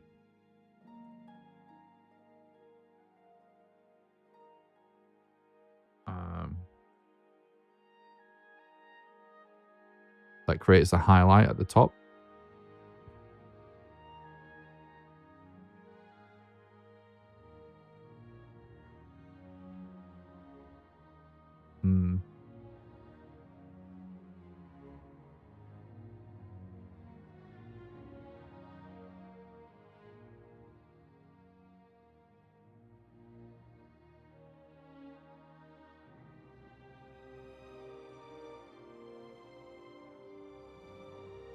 This roof texture is not super good, but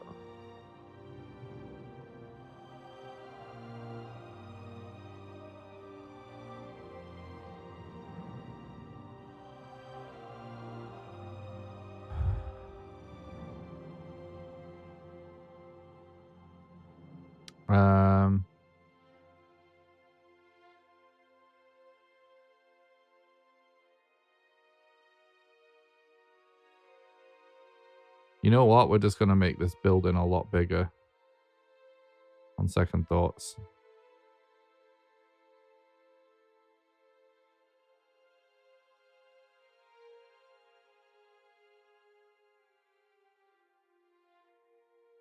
because we want these doorways to operate correctly. And this just isn't going to.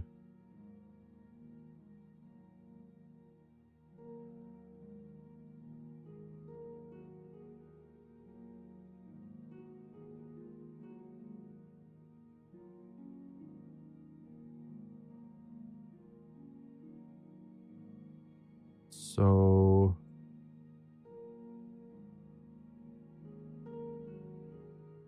let's go one more wide.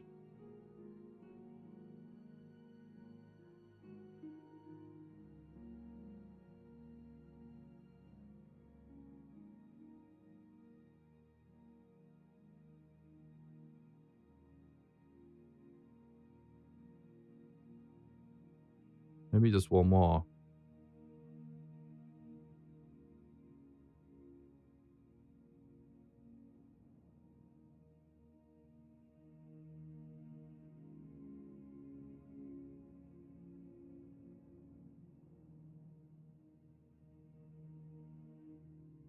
I think it needs to be quite a bit taller as well.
It's not great.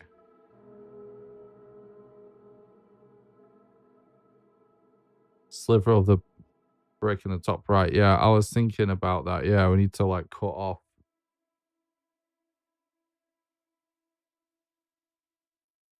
top a little bit.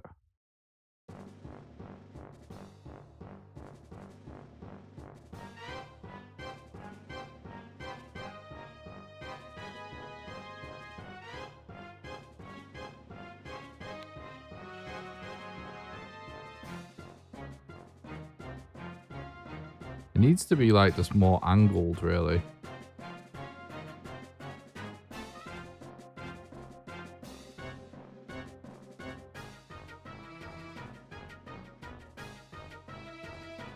You know what? I actually have an idea of how we can do this afterwards anyway. Let's go with this as a basic sort of shape. And we can edit it in A-Sprite anyway.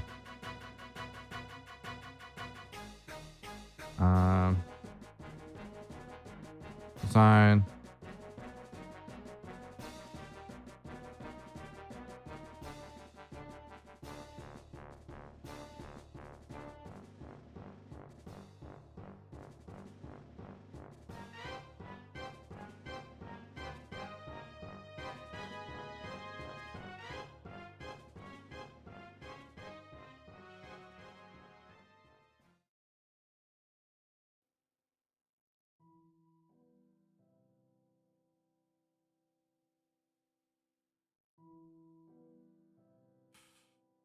It is cool, right?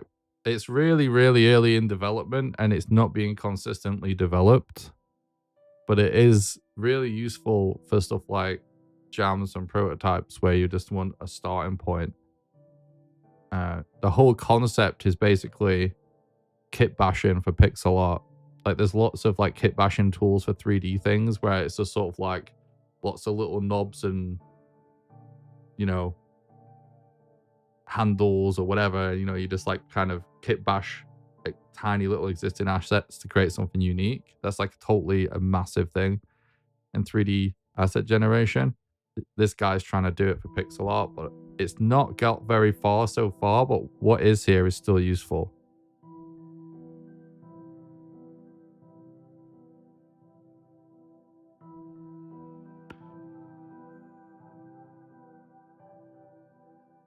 Okay, so now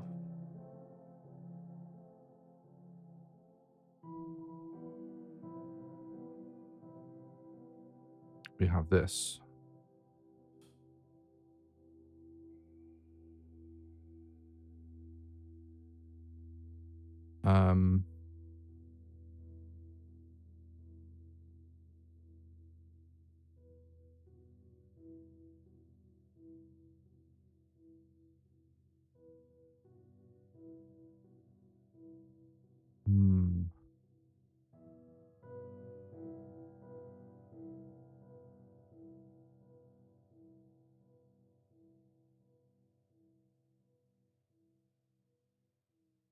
No, that's okay.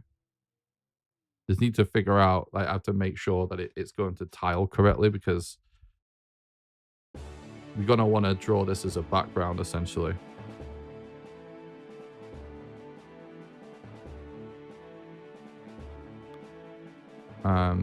So yeah, we've got a few little... Oh.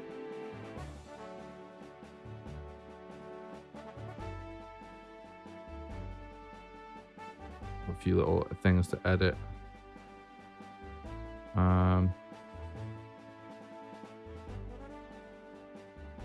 Let's do this real quick just to clean things up a bit.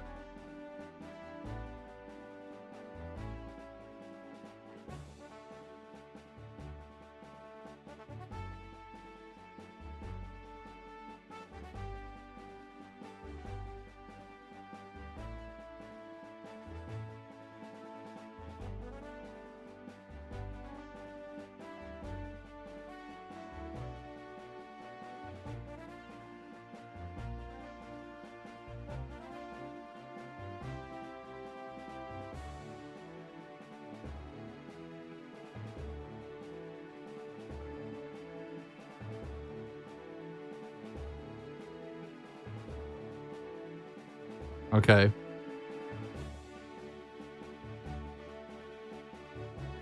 Let's duplicate this.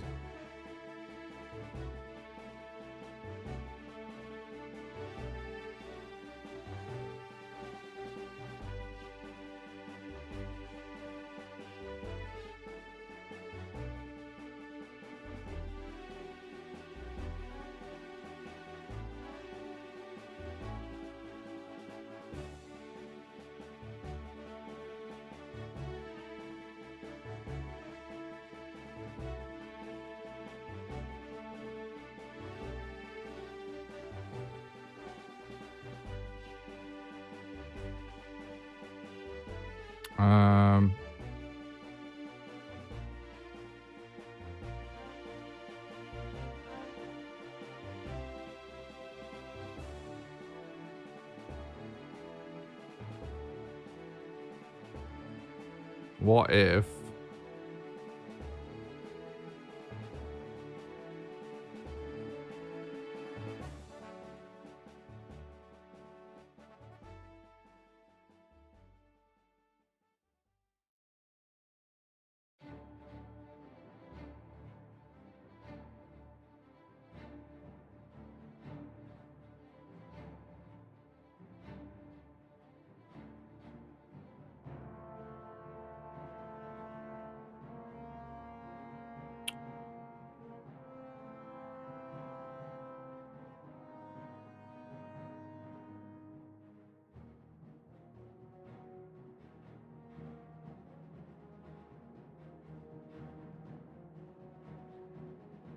I'm just thinking about something, actually.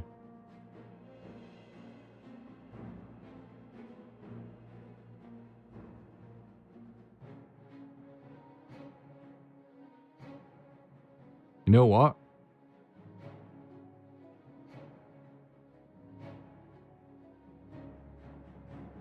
Dude.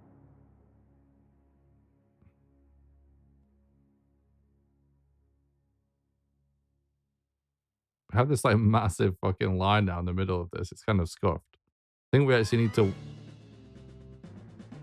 go back a step here. We've not paid enough attention to... You can't tell in here, but it's all a little Let's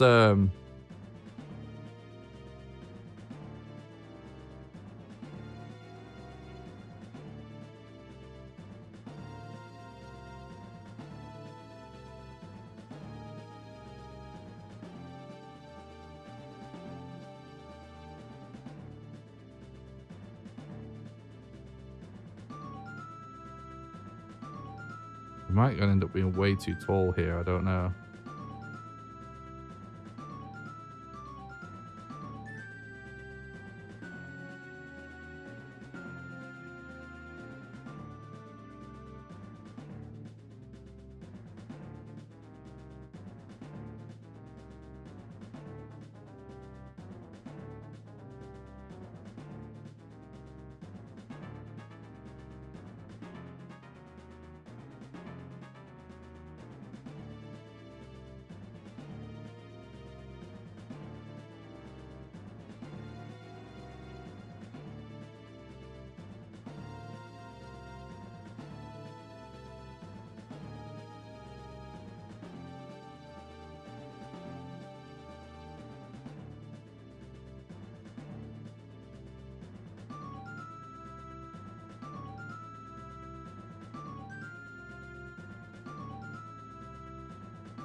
We've got the same loop at the top now.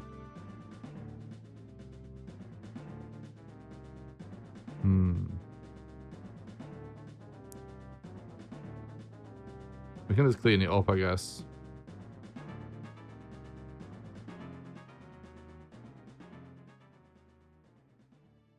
We're getting too hung up on stuff here at the minute.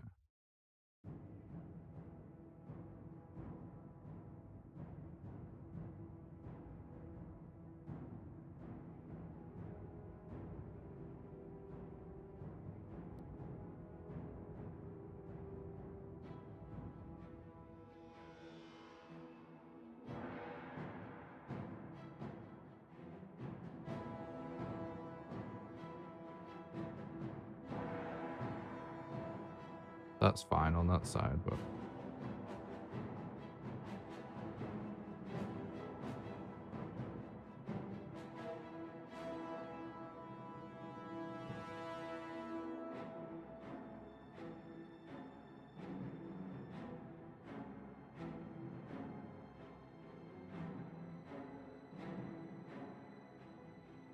the loop's kind of scuffed down here as well, actually. What the fuck, bro? That doesn't look as bad, though, when you zoom out.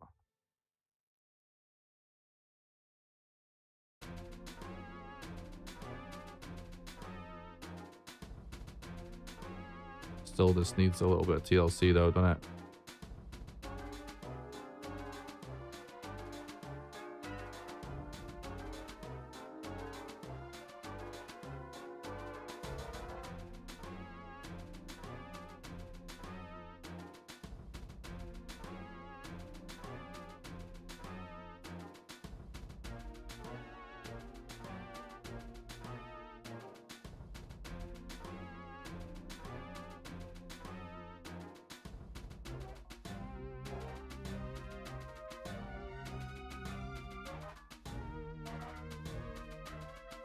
Can't overdo the shading because it's going to be recolored. Okay.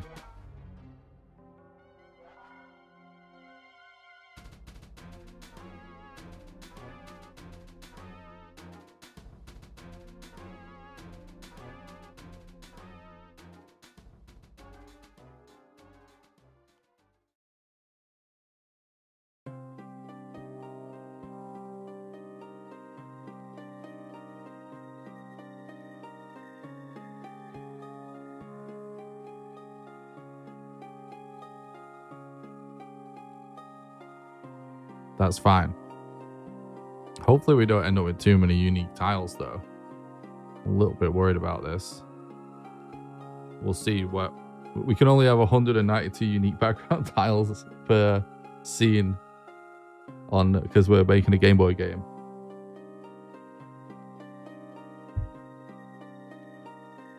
All right.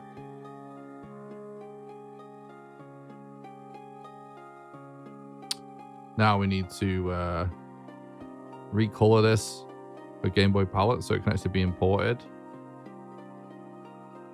Just in case there's anyone stopping by that doesn't know. You sort of have to recolor things after the fact. So you import it as,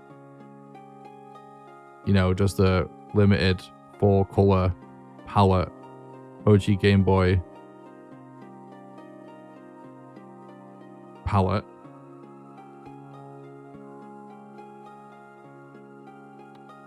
And then you can paint on palettes tile by tile in the editor afterwards. But that's how it works. It has to be Game Boy palette first.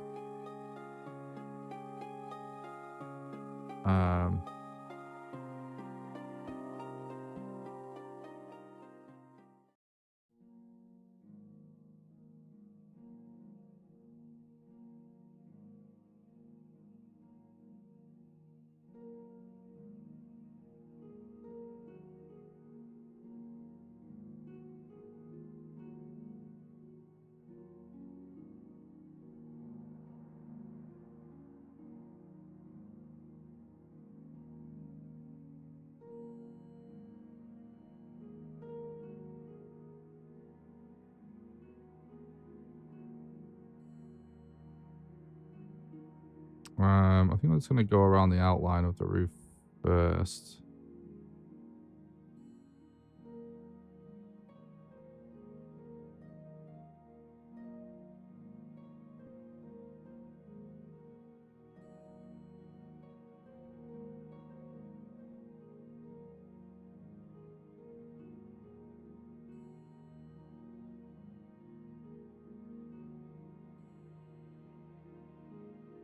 All right.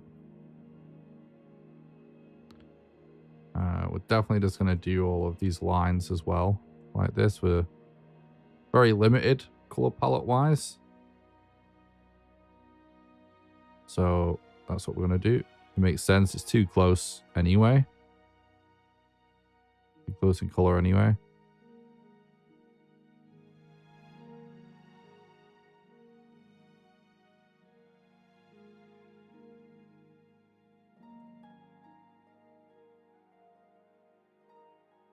I want, like, I'm no like expert pixel artist by any means. I don't want to spend too long trying to get things to look good, because I think my strength is going to hopefully just be the game being interesting and pretty well polished. So I want to zoom through bashing out content rather than spending forever on assets until, you know, we've got a solid build together that we're happy with submitting to the jam, and then we can go through afterwards. Right, the next thing I'm going to do is start doing the highlights, which is the lightest color.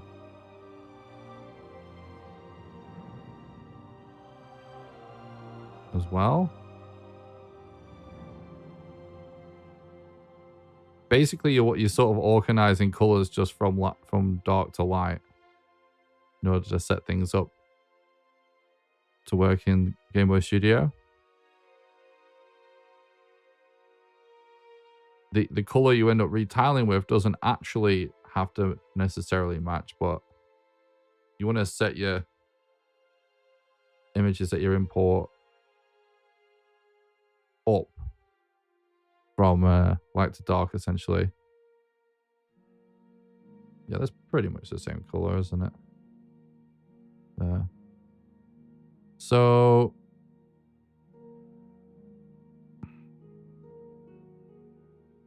we got this, and we got this.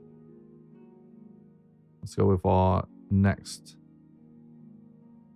darkest.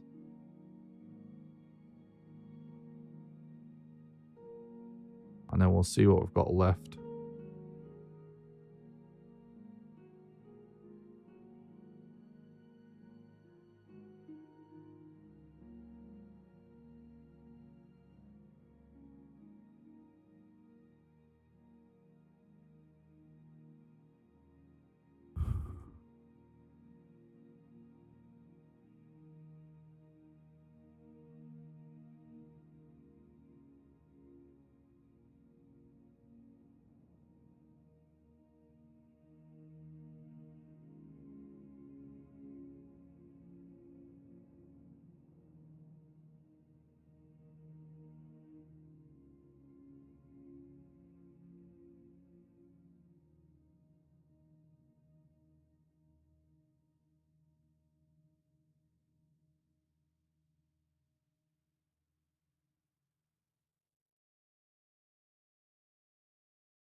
Ah, and we only have one color left, so which works out perfect.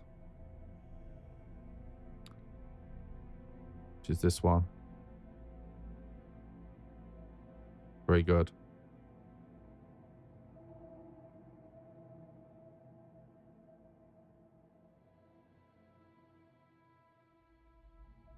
Now, because we're essentially making a Game Boy Color game, you can...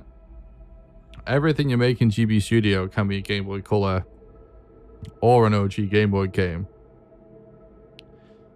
But the only thing that really matters for that is if you're doing both, you want your sprites to look good. Even when they're just in these green things. If you're working just, if it just want it to be a Game Boy Color game, it just has to look good after it's sort of recolored in the engine. You know what I mean?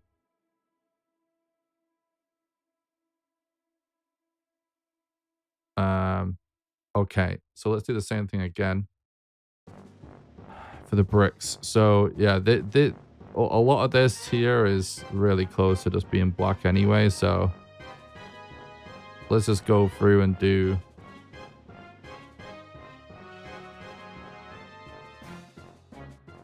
a lot of this. That's just straight up black.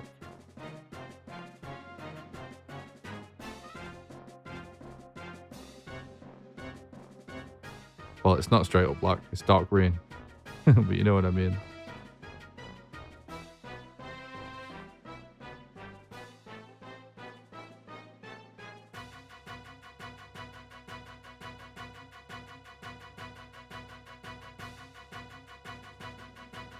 If it's really close, being the same color, we just make it black.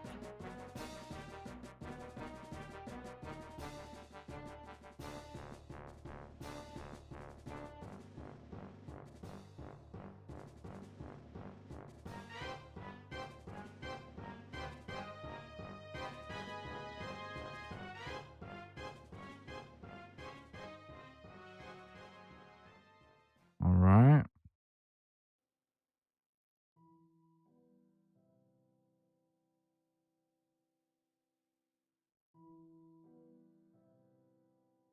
Oh, that's a weird one. Okay.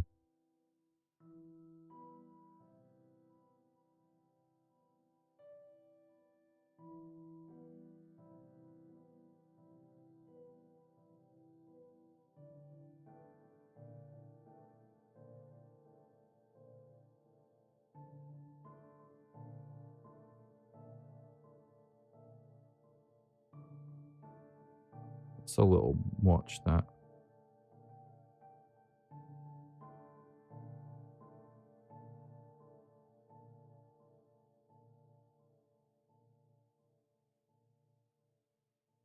Okay.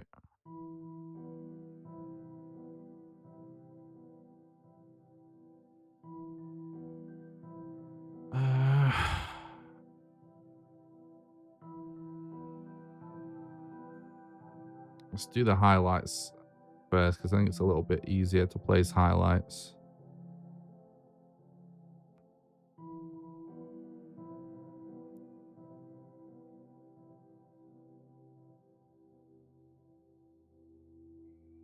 I think these are all going to have to be highlights, actually. Maybe?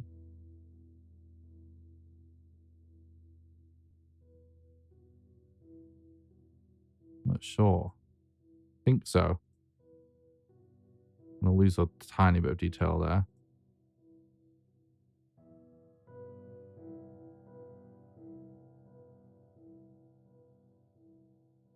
Again, pretty close. Being the same color, so not much we can really do about that.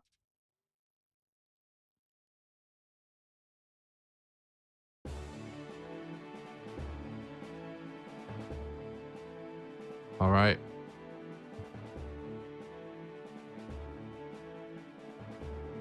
So then I guess we go to second to darkest one again.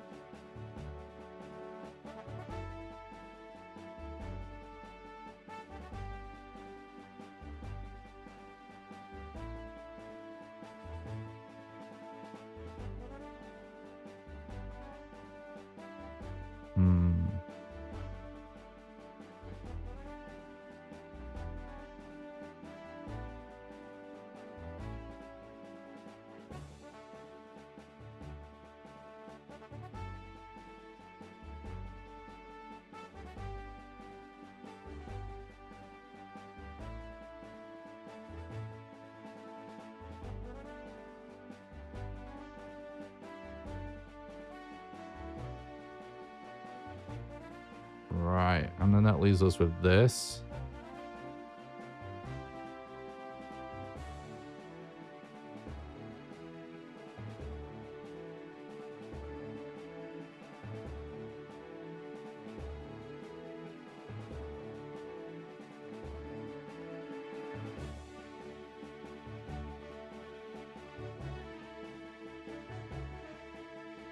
Okay.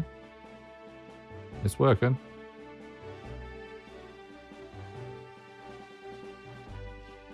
You lose a tiny bit of detail. That could be a good thing, though.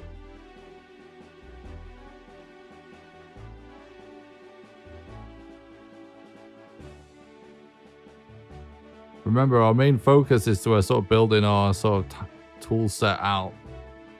Our building blocks for levels.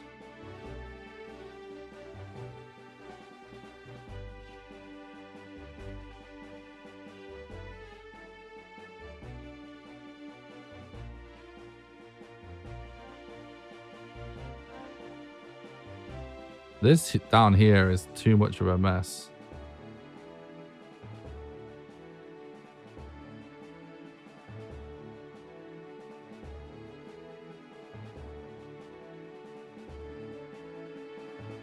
Just looked a bit busy. All right, that looks kind of good. So now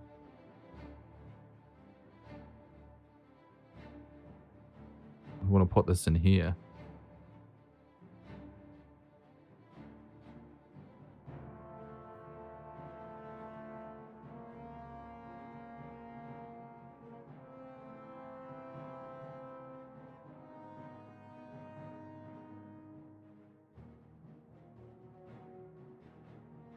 Okay.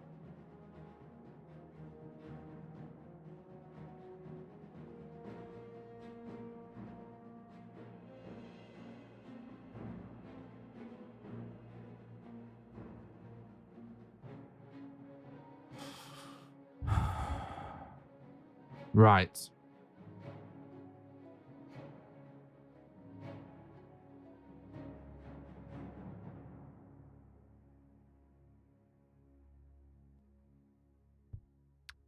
I'm thinking now. I'm thinking, do I create a test scene for houses so we can recolor it properly? We probably do, right?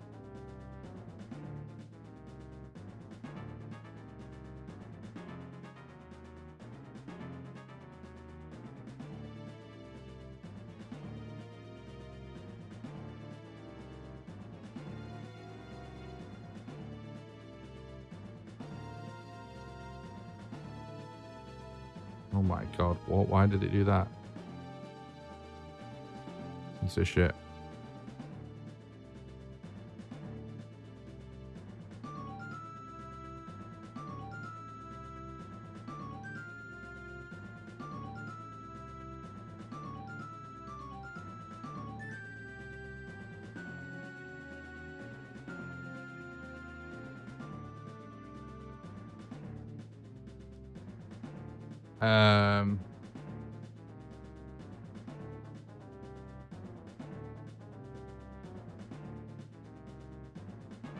Fuck. There's actually a few problems here.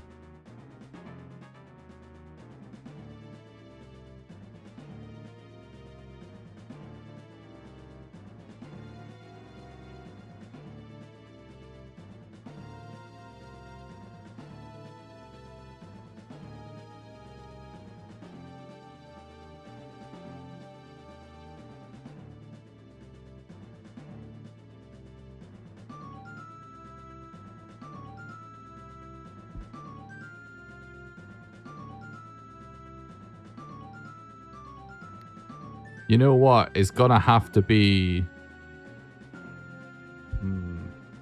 the safest thing to do for now is to actually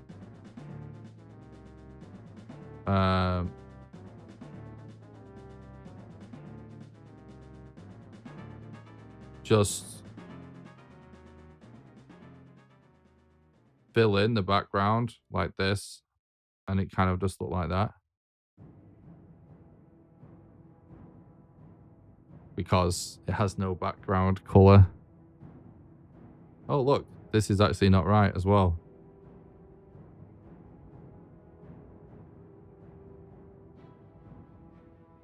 That's a happy mistake. Happy accident.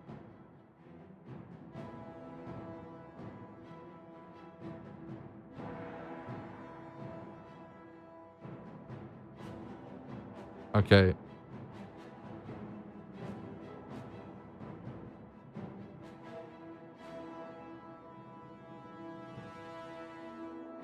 Bob Ross. Hell yeah. All right.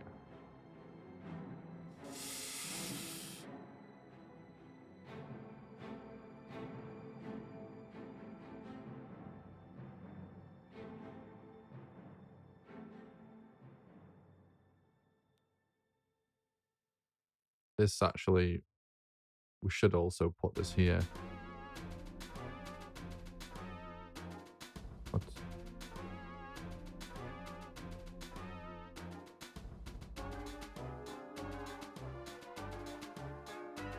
Oh.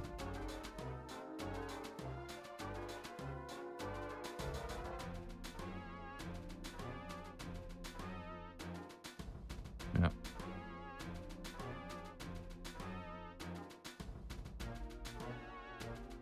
Oh, of course it's not. Right, hang on.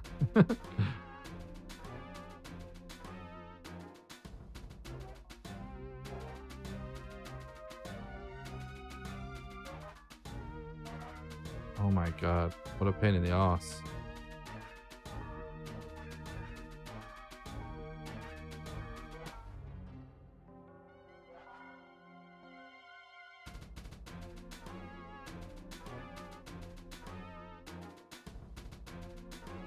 Let me just check something real quick.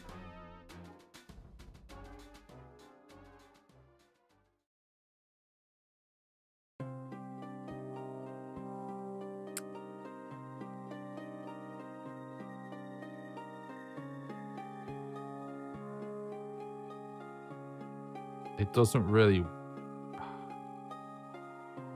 work on an 8x8 grid.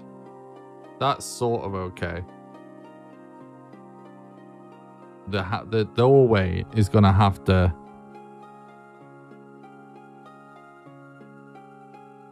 be almost exactly in it within an 8x8 grid, otherwise it's gonna be really scuffed getting in and out of it.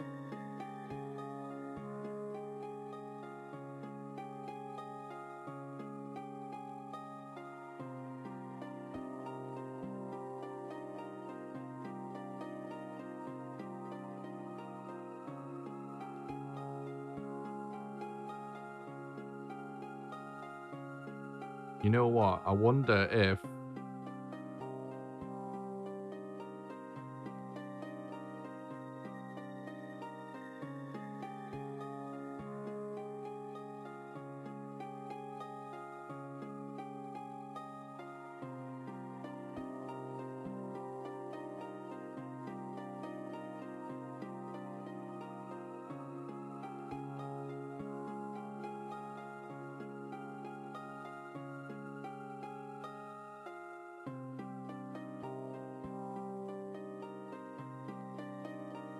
and then we kind of just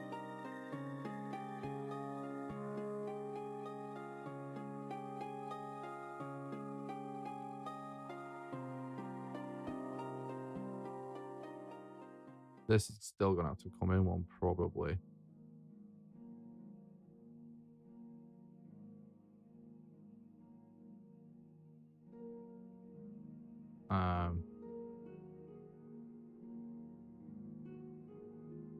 Does this work if I nudge it all along like this?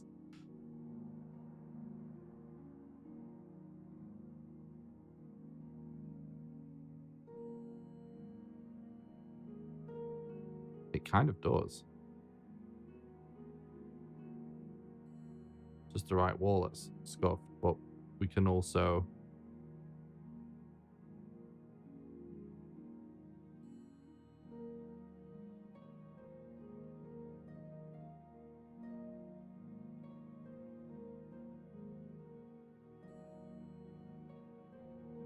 this.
It's all meant to be now.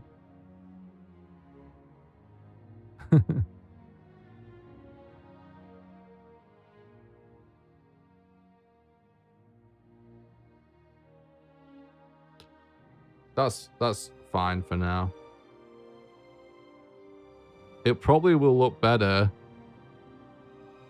if I put like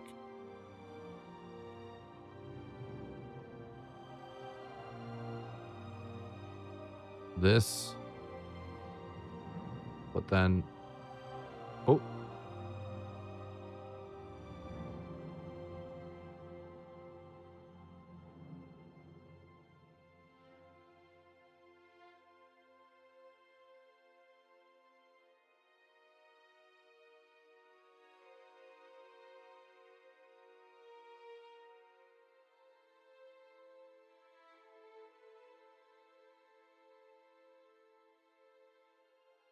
yeah, it's a little scuffed, but no, you know, what if?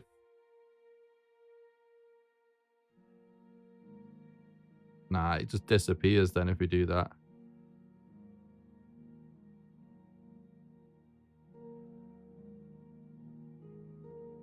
Keep the building true.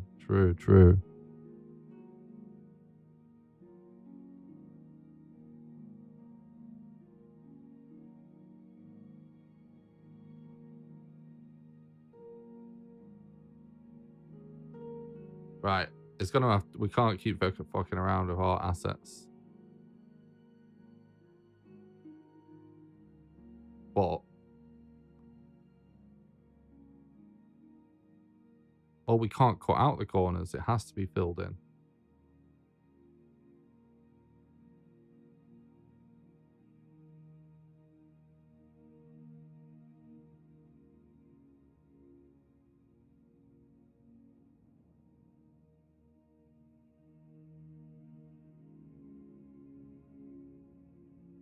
Whatever, it's scuffed, but it is what it is.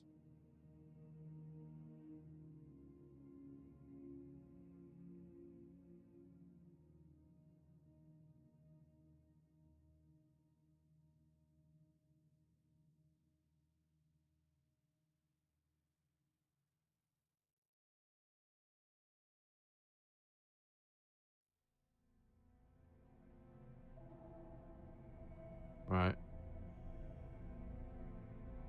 Export.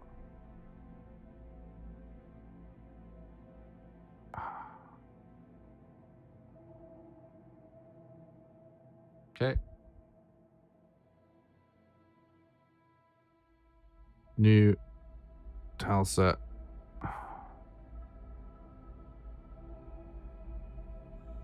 Test house. Tile set. Source.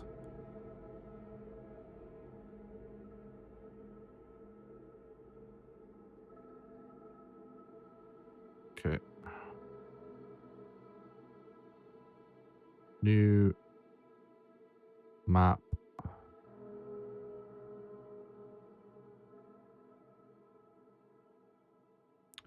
20 by 18.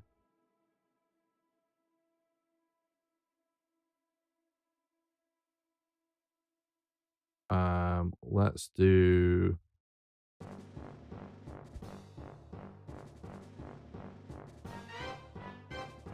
We fill with this. Then we do...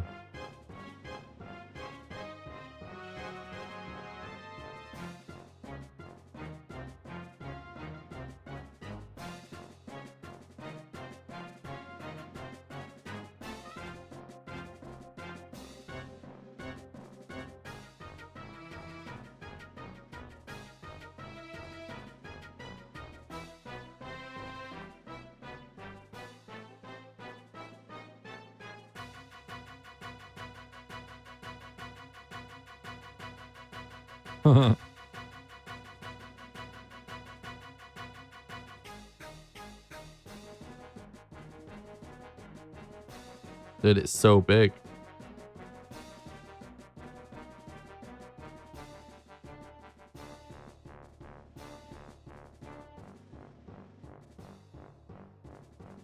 All right, what I guess what you would really want to do though is have it be kind of like this.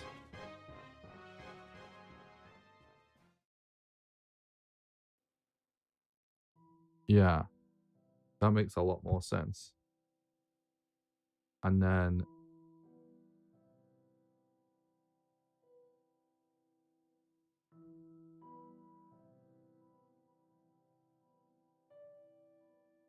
yeah.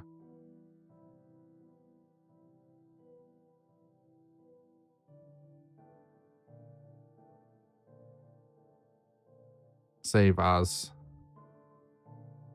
test house scene.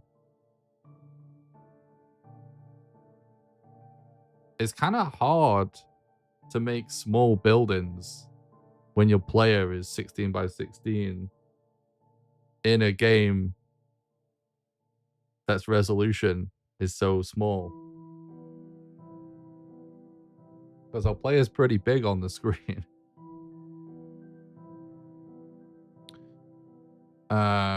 Okay, so now let's export this as an image. Backgrounds, and we'll do BG house best scene. We'll go to GB Studio. And we may as well just use another test scene. The same test scene, rather. So, house test scene. And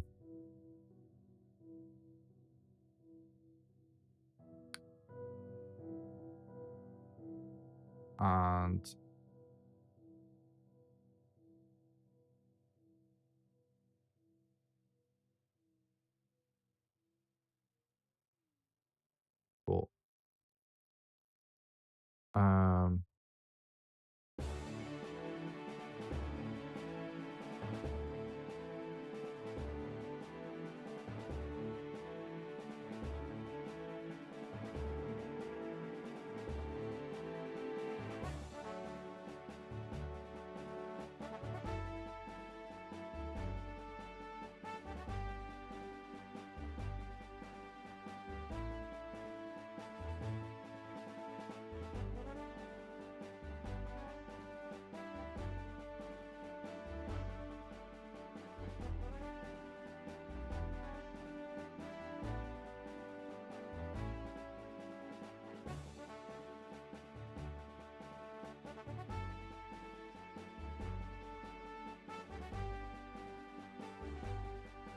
Well, that works.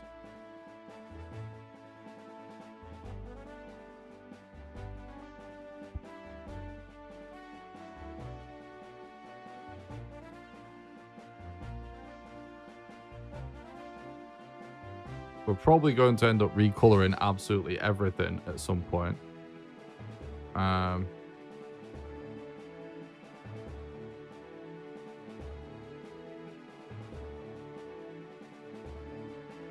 Now, I kind of liked it when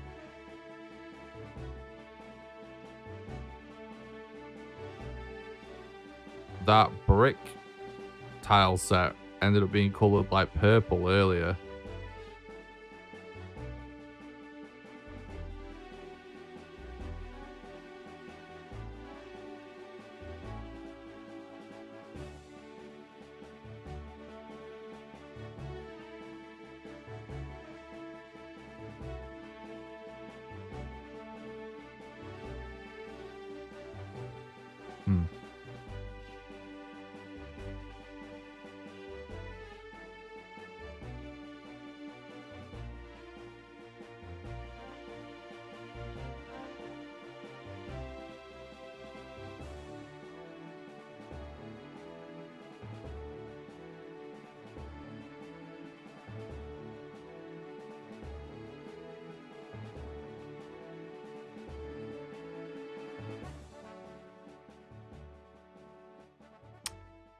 could potentially end up like retile it.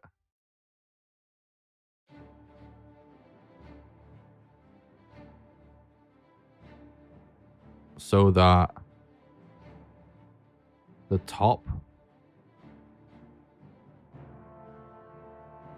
Oh no, we can't really do it.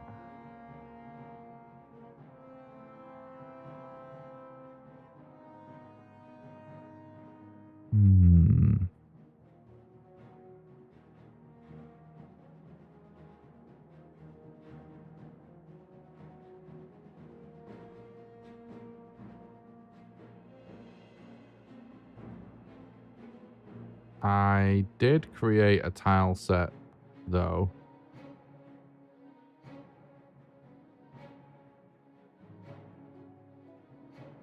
For grey bricks.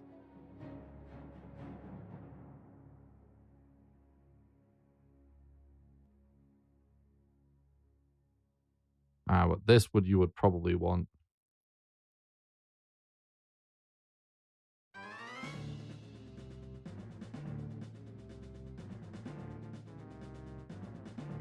To be a little bit. You would want actual blacks.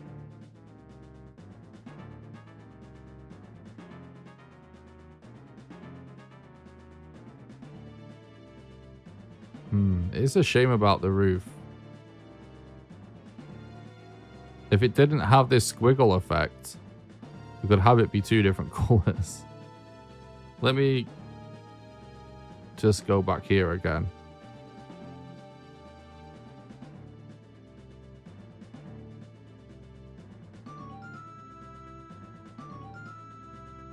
What if I take all this and I just squish it by 1 more pixel? And then I take all this and I just budge it up by 1 pixel. I'm going to do this. And I copy and paste that. And I move that down. And then I just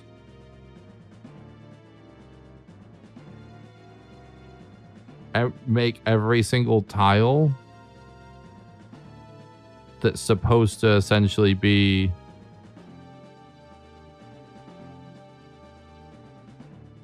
brick and not roof. The darkest color, so it's almost like shadow.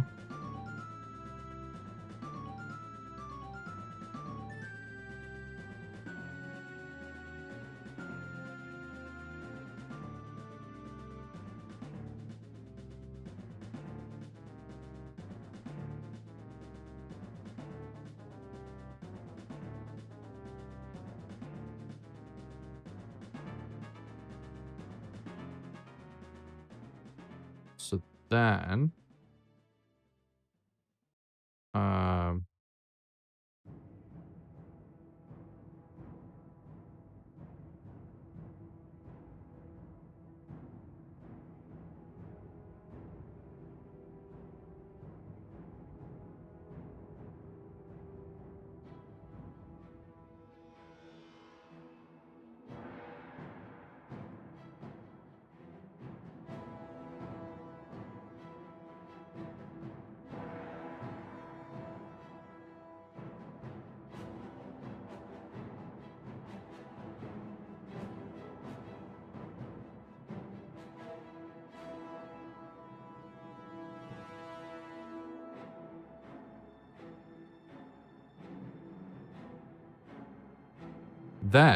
what you could actually do is, let's go to palettes. And let's just create a new palette for house bricks. And then house roof. So house bricks, all black. House roof, we want all black as well. So bricks, let's do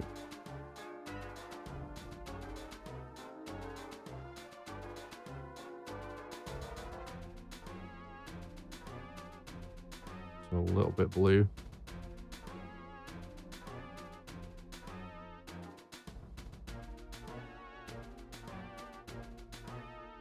A little bit yellow.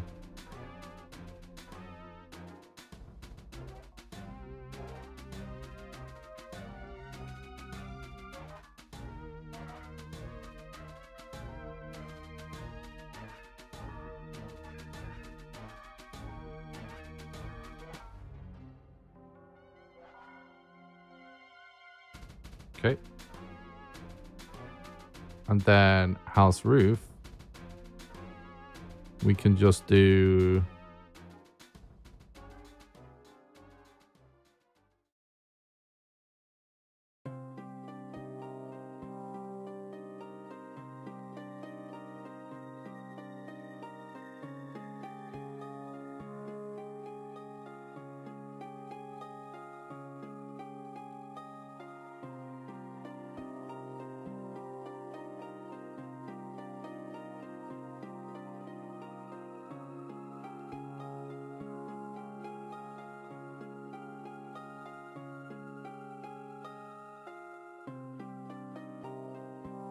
okay. And then if we go back here, we can go house bricks.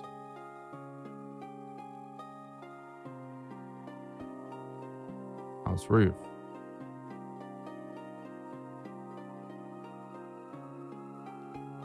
Oh yeah, that was good.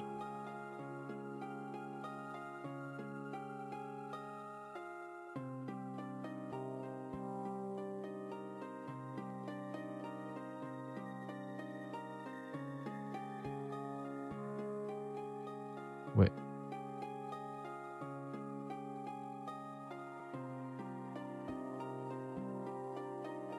Oh, it's this one.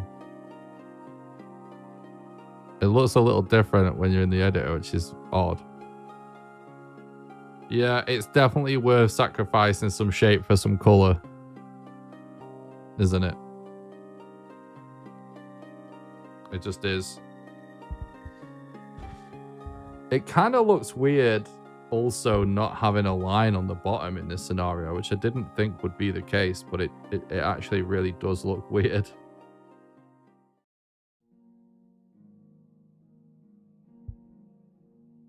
So let's just put one in.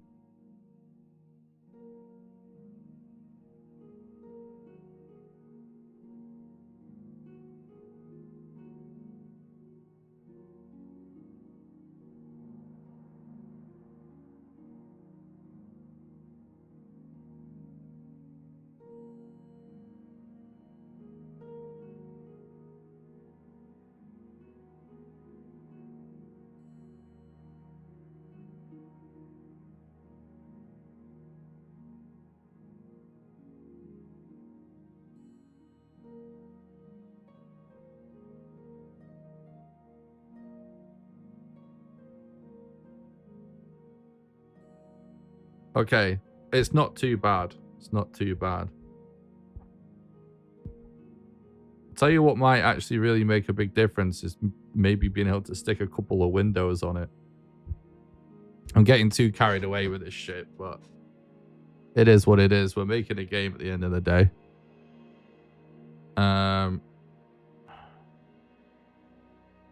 Where did we do really good windows the other day? It was in our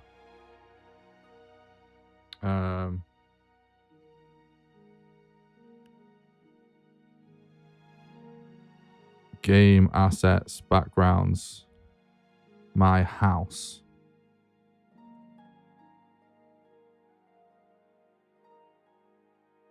Yeah, I like these windows a lot. They turned out good.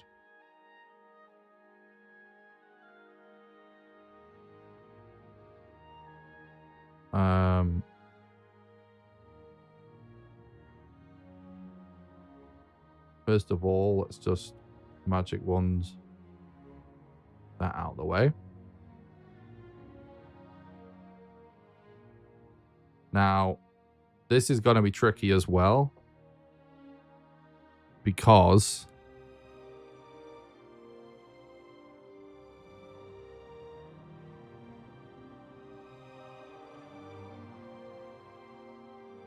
we also want these two.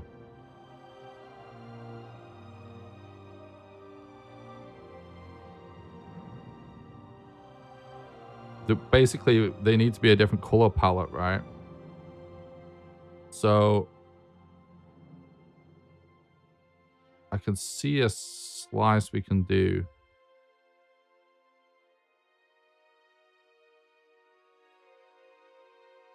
I think if we do this.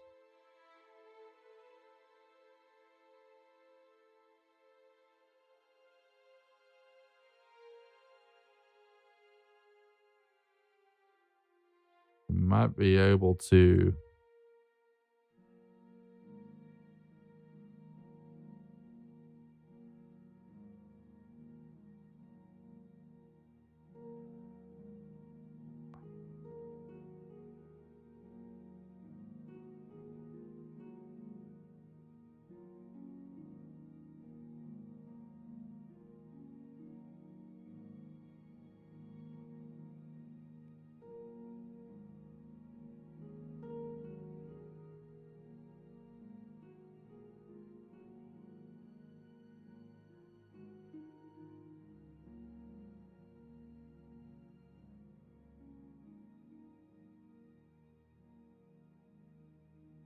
We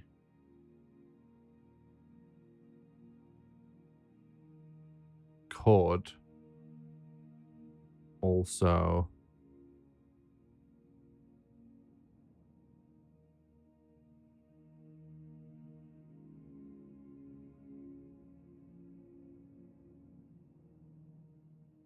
do this. And then we'd have to continue this pattern for it to not be weird. Like that. Okay.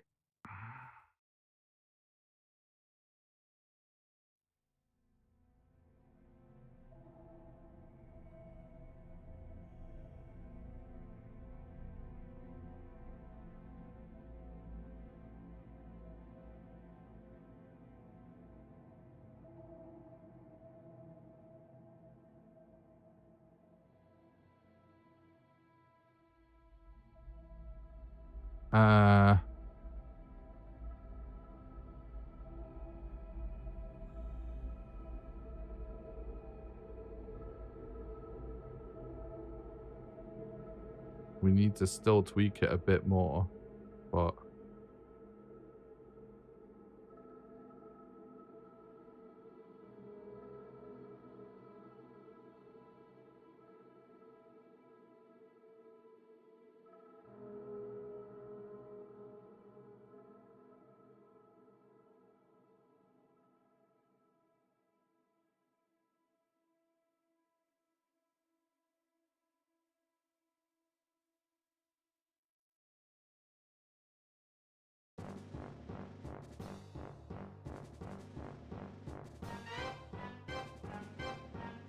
that's actually kind of good like that.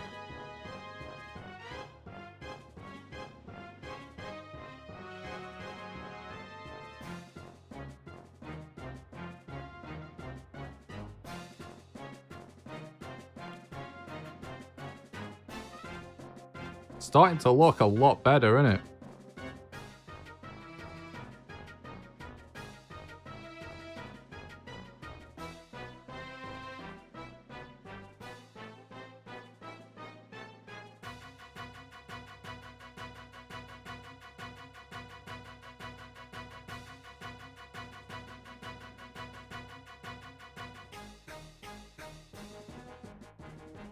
Ooh, that's cool.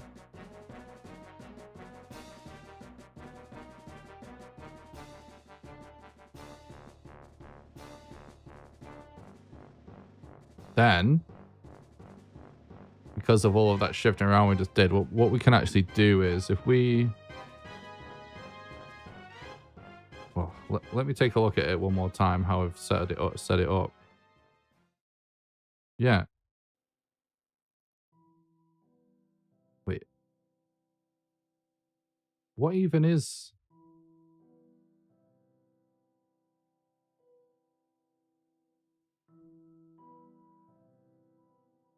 Okay, whatever.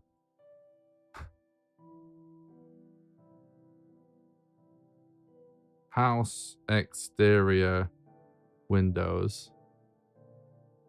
I'm gonna steal these windows colors because I kind of liked those.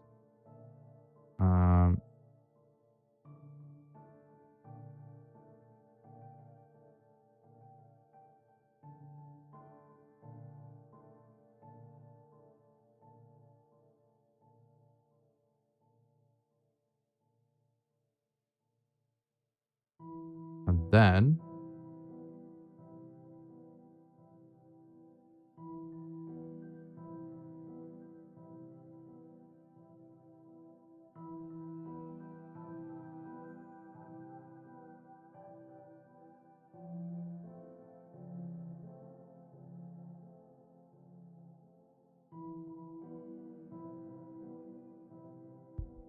sick.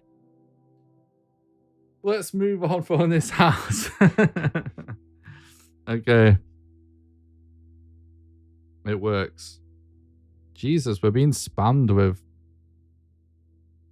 goddamn bots that want to sell us viewers and stuff.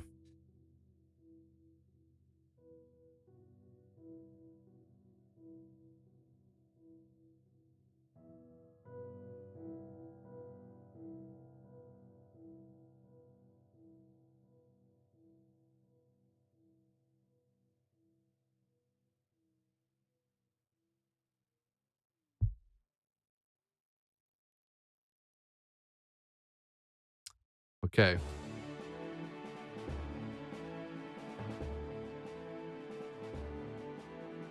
We're still creating level assets. I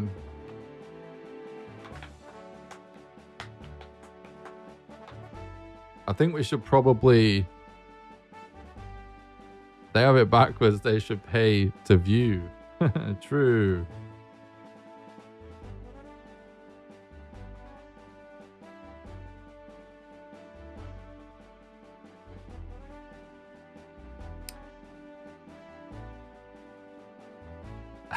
What am I doing? Right.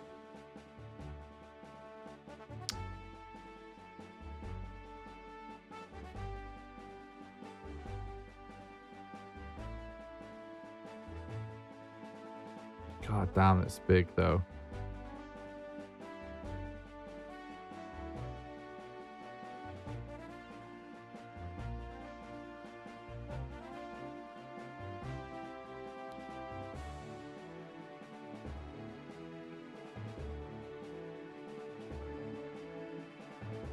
Maybe we need a bigger level.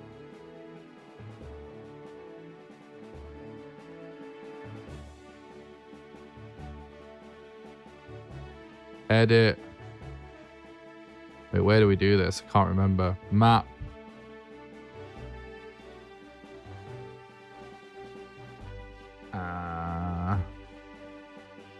Properties. Nope.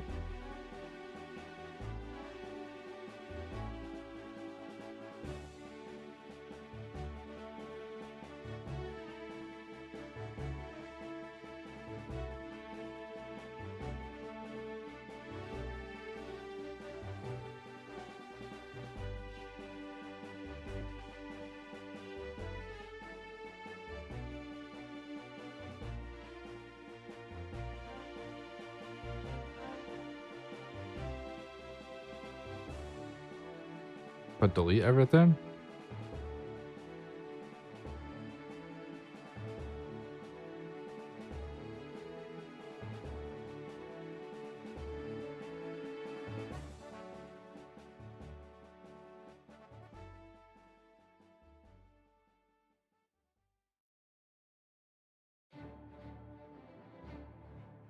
I can't remember how you even do this. Anyway.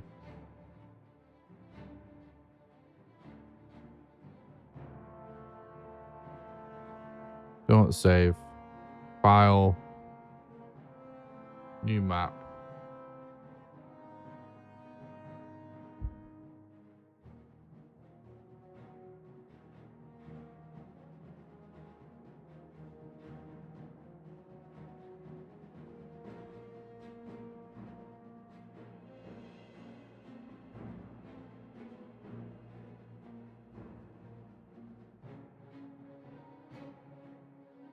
That ain't right.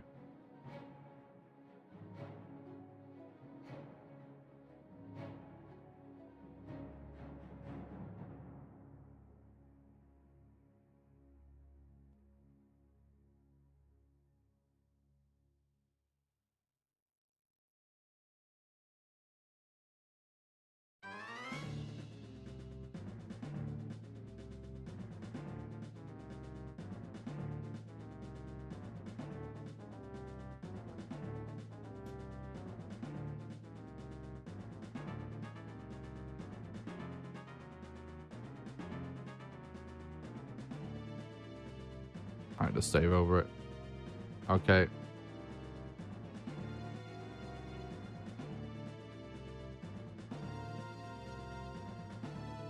This is much better.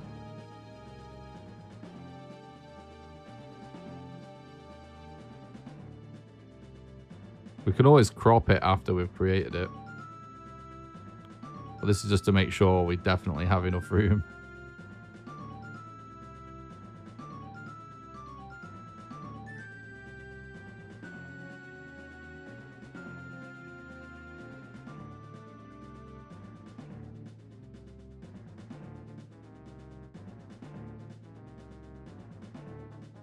Okay.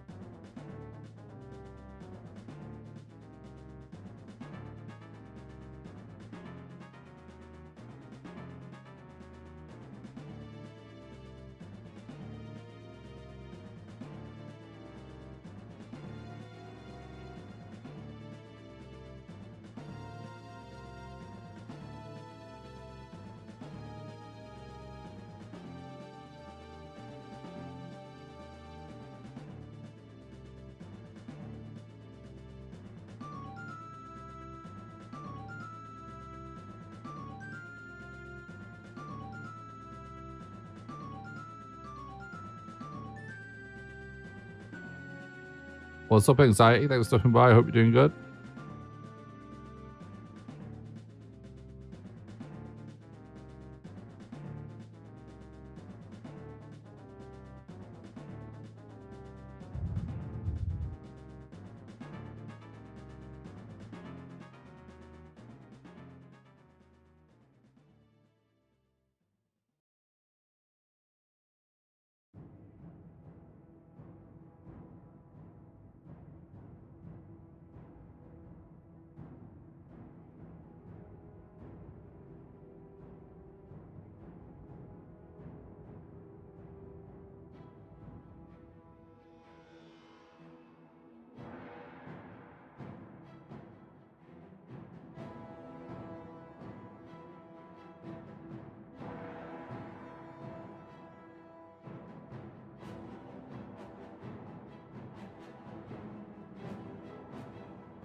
Okay.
We actually are gonna need another building in this area.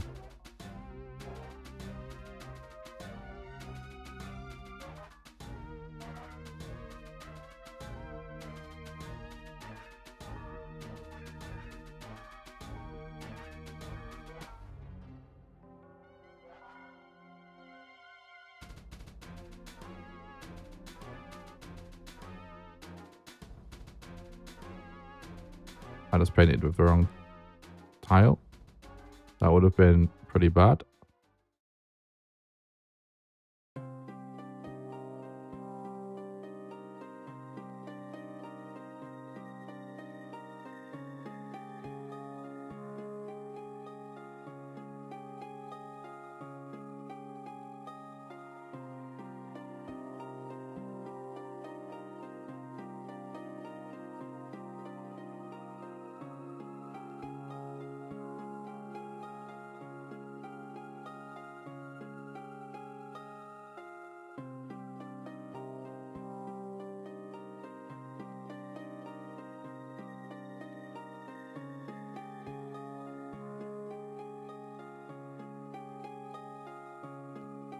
We can sort of make small entrances like this, I guess.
We could do something with water potentially.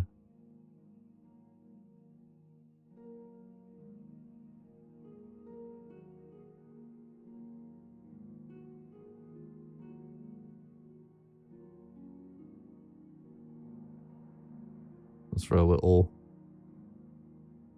scenery.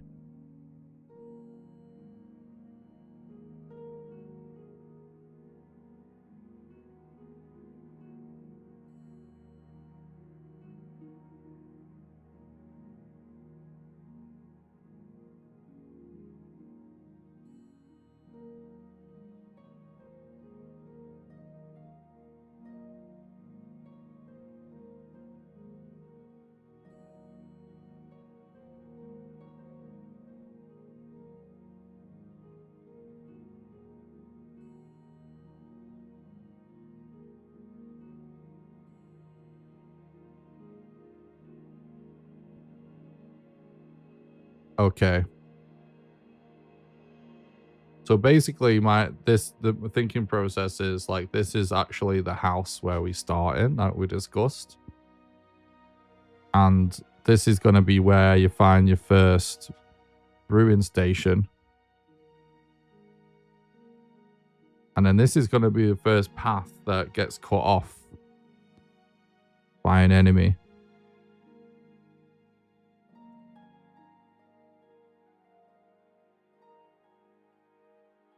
So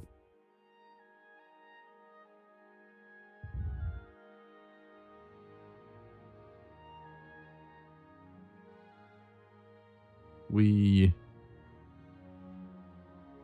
need to create our house interior and the brewing potion interior, basically. For now,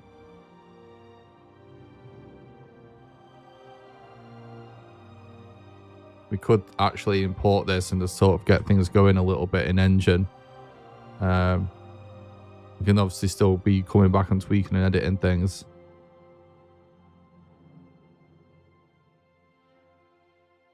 So let's do BG _ level 1 intro.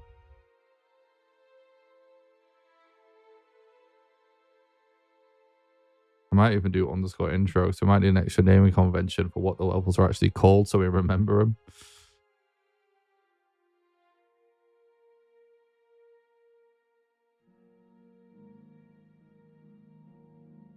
So now we need our actual real level 1.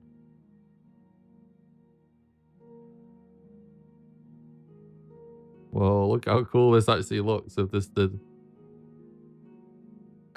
default palettes and stuff. Definitely doesn't look right, but it looks kind of interesting. Level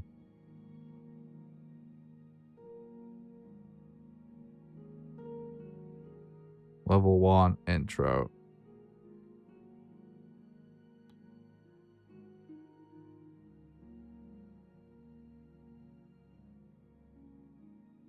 Like I said, we can, if we want to, we can always resize a lot of this stuff later.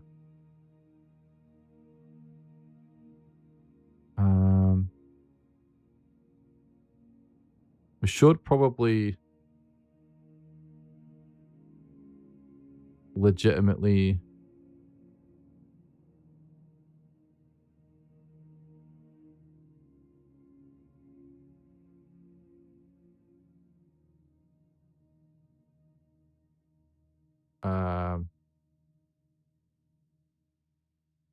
create a proper grass palette.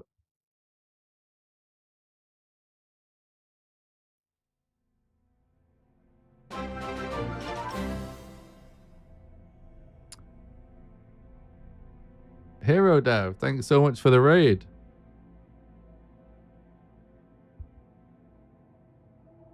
You legend. I hope whatever you're working on is going well, mate.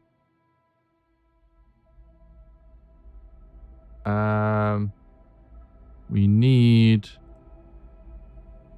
to take the color from this tree trunks palette.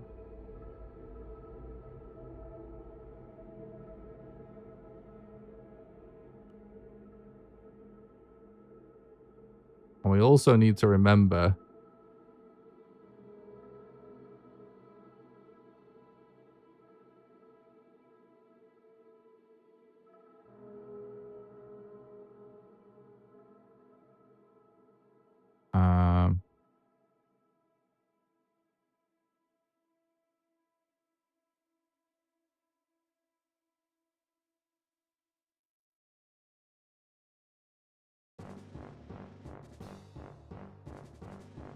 that this is going to want to be all black to create our shadows on the ground potentially.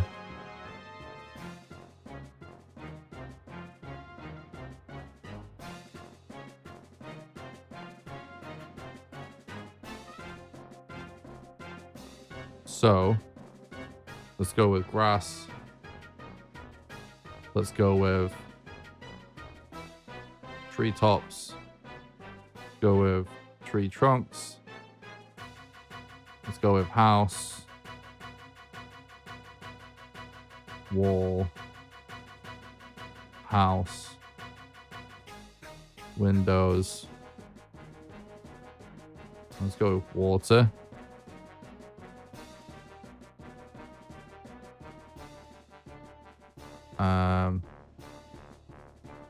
Let's just start going to town. Not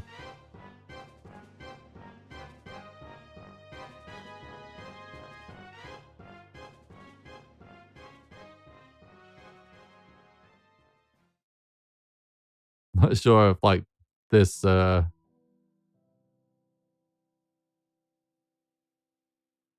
shit. Oh, it's too many pixels.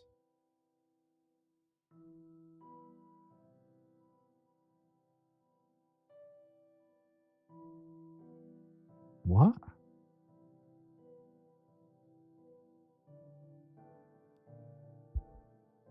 Maximum pixels is that 1,000,000 basically?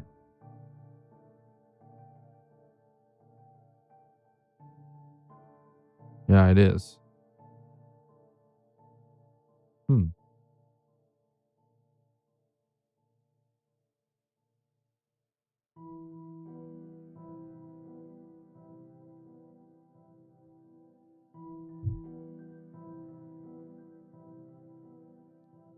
Give me 1 sec.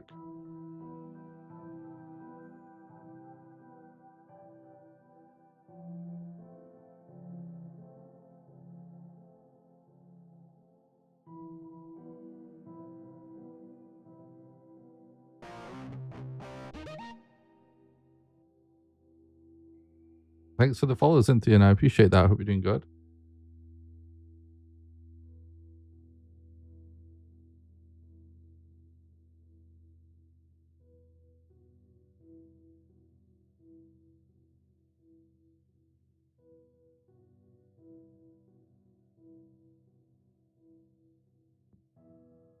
So that should mean that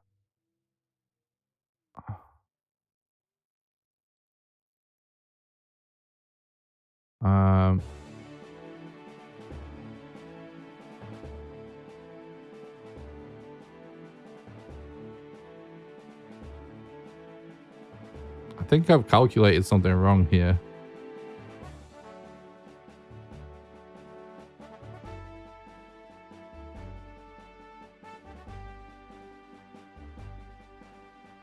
But how do I edit the size of this tile map?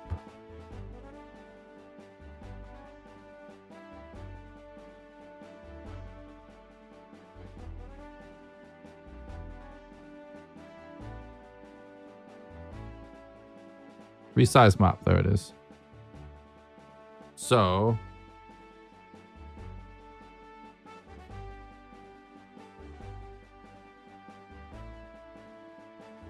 it's 125 by 125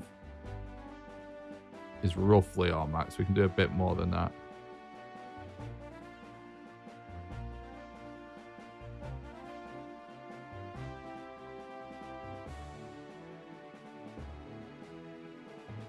Okay.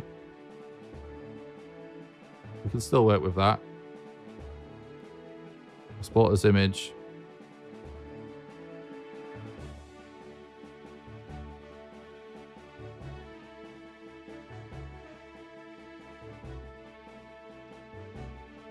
All right, crisis averted.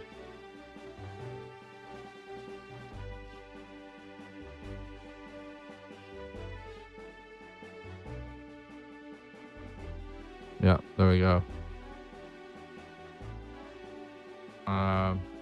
Although our tiling is a little messy already, let's just create a different scene and start again with that scene. Boom.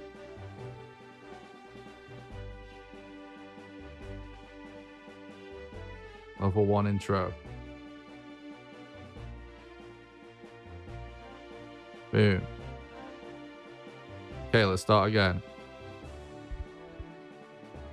Treetops. Now we're just assigning the palettes to the scene.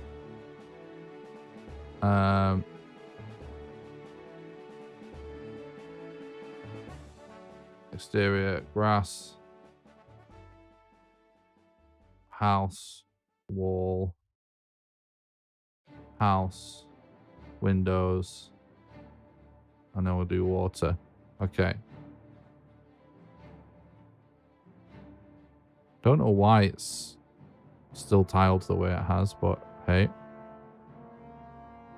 Seems like a bug.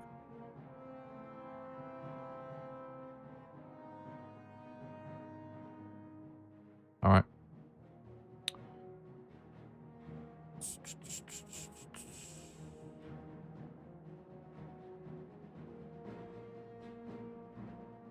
We haven't even tried to hit different color water yet, but it's not really going to matter.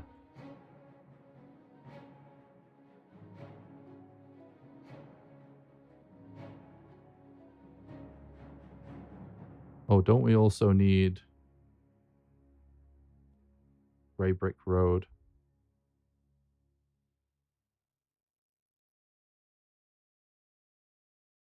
Okay.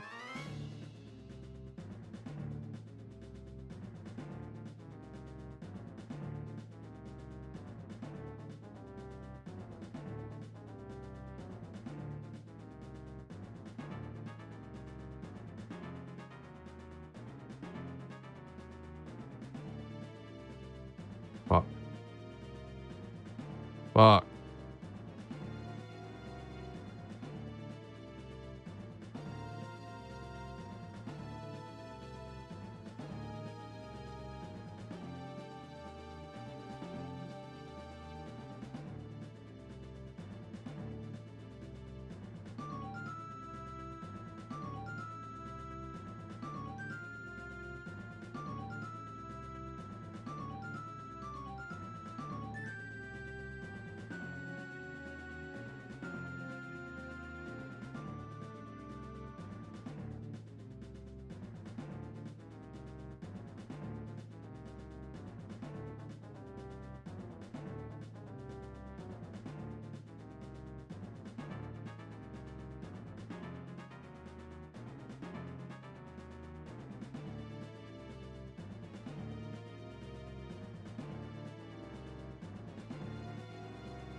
Definitely created some work for ourselves here by having 2 color palettes for the trees, but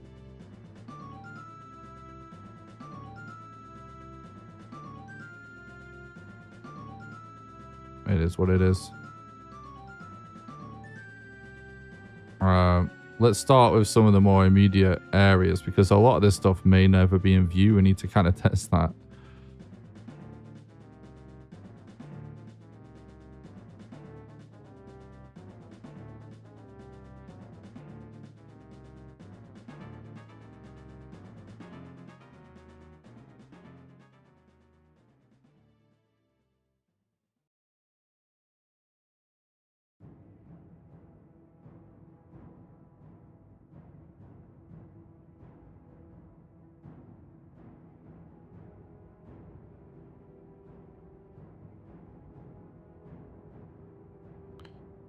Okay.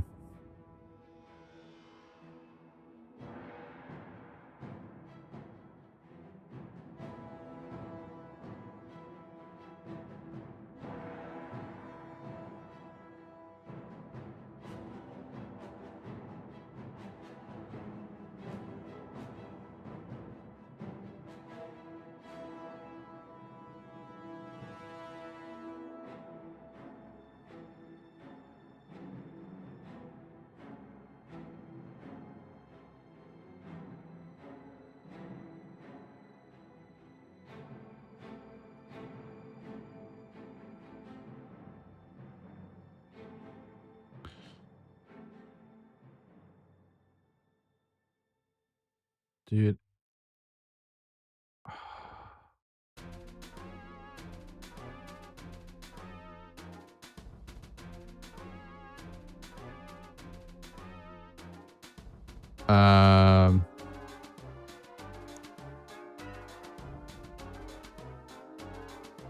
We might have to sack off the water. Yeah, we're sacking off the water because we need a sprite for house roofs.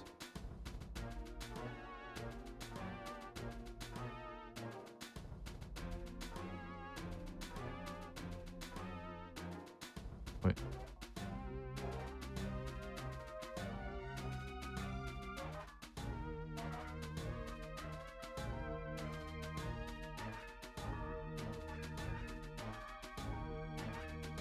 Let me go to tiles real quick.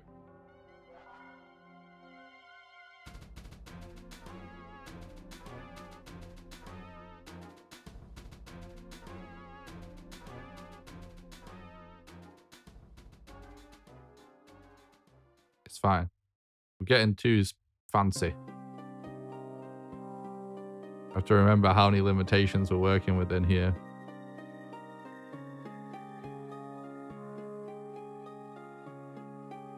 Which is many, many, many. Not just because we're doing it for a game jam and making ourselves do a game jam in less time, but many other things also, obviously. We're all making a Game Boy game after all.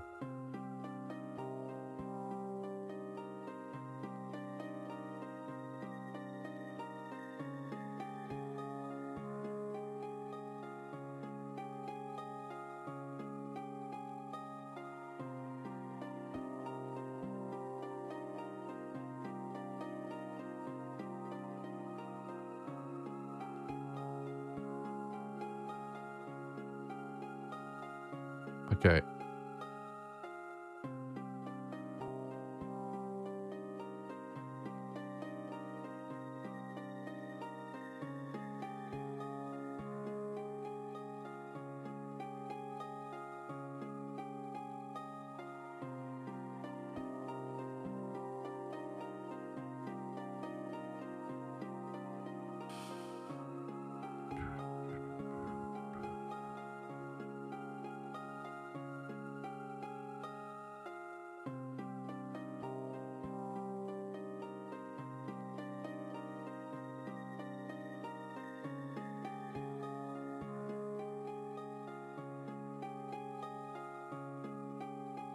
Is that right?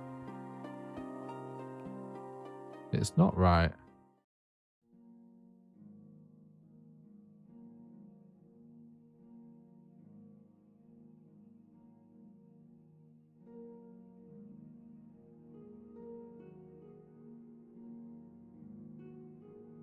Well, it's because it's called, it's the wrong thing.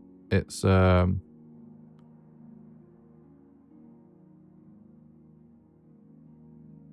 bricks.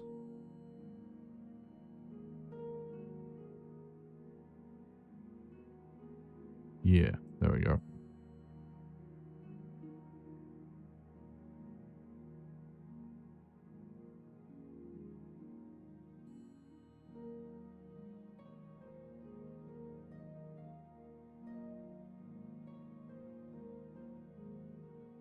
I've got the wrong windows as well. What I need to do is I need to go to the palettes and I need to go my house windows, interior,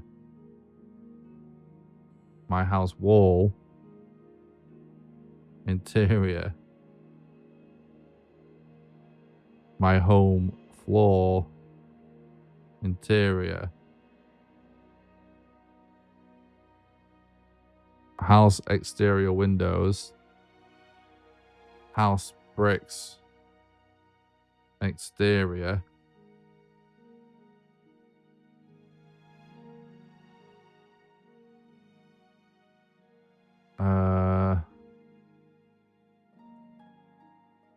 house roof, exterior.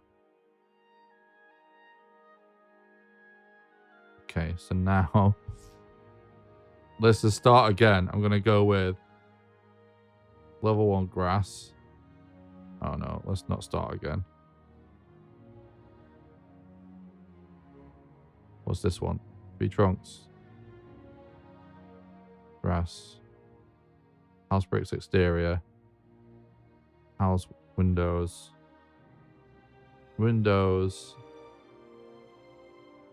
Exterior. House roof exterior. Grey brick road. And then that's that. The last one's actually for the UI.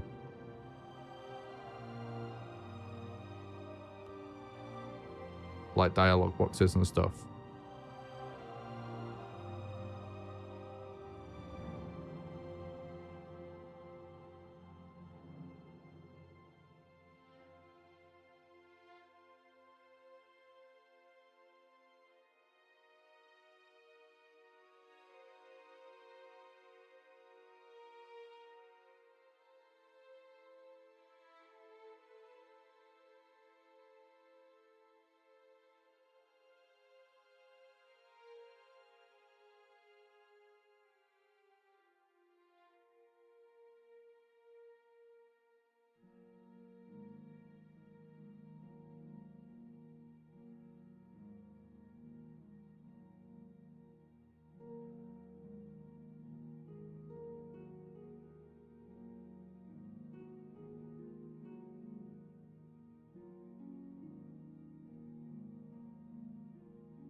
Okay.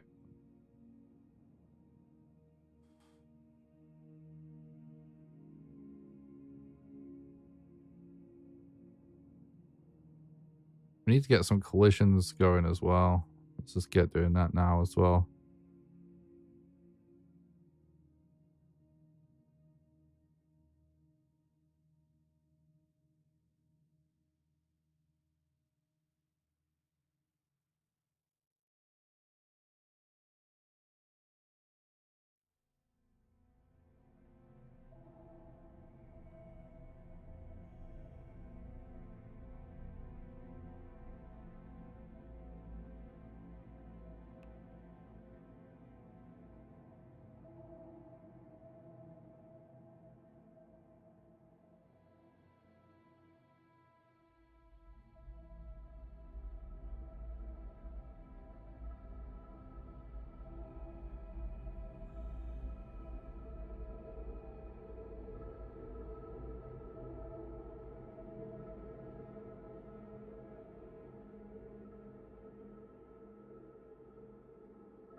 Trigger.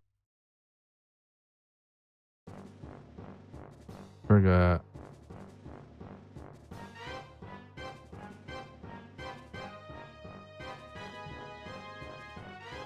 Go to home. Intro.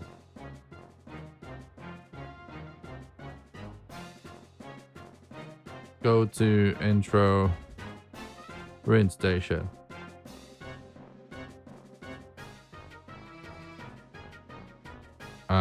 We also need to bring this and drag the player over here.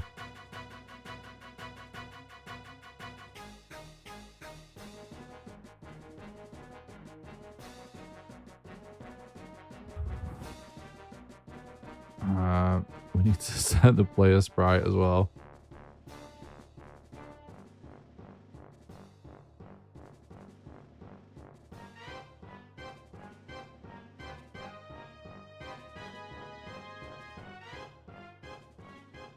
Okay, things are looking okay. The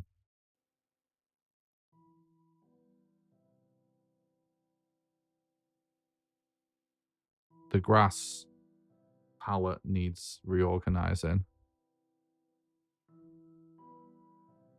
Yeah, a lot of these colors don't fit, but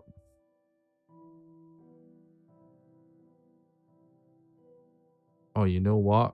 We should probably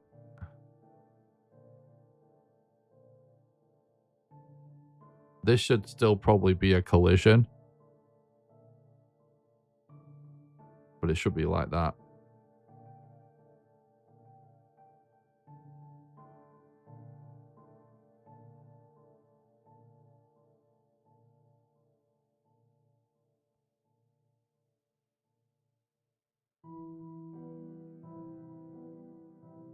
Yeah, what I kind of want to know is though, like, how far out do we have to recolor the trees? Yeah, we can't see far at all.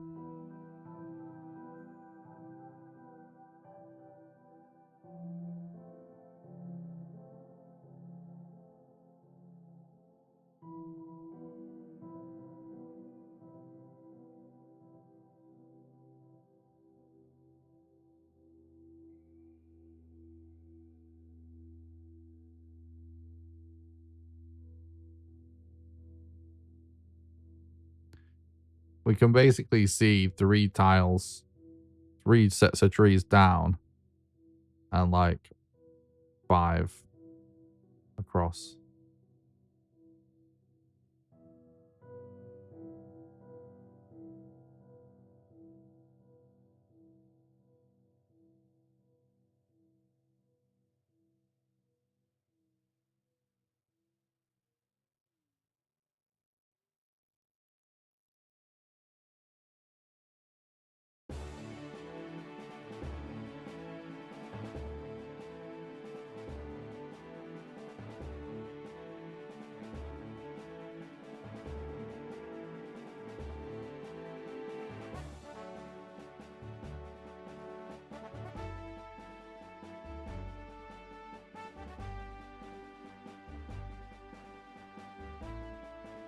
One, 2, 3, 4, 5.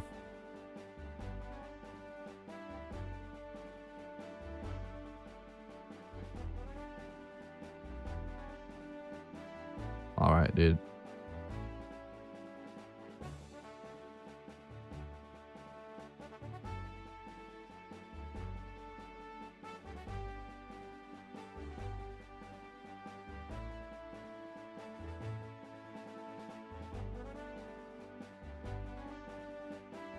Wait, how the fuck are some of these tiled incorrectly?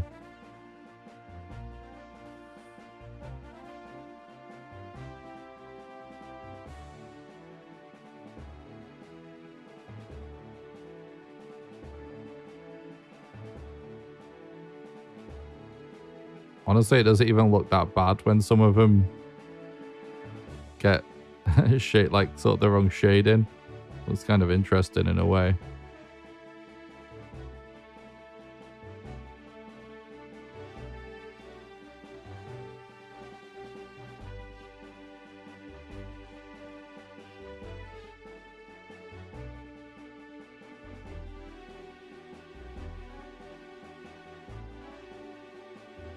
All right.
Wait, no. How did I do that?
That's not right.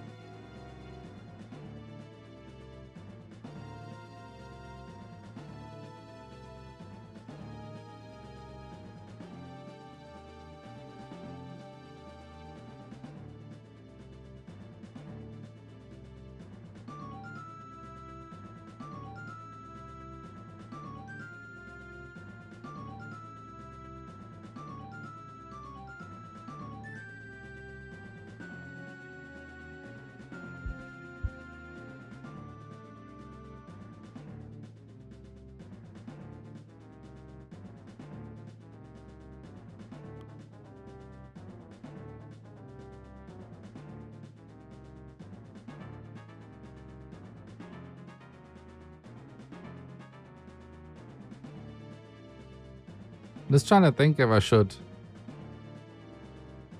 Yeah, I should attempt to match some of these colors, I guess.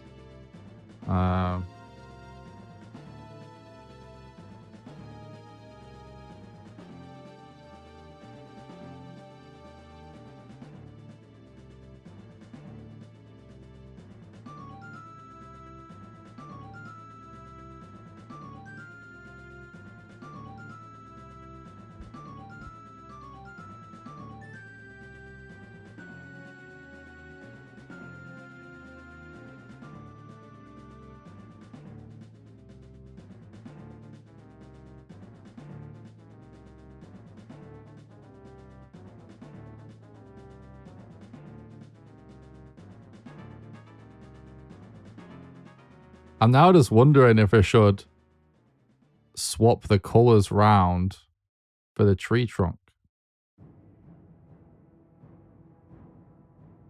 Because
That looks way better.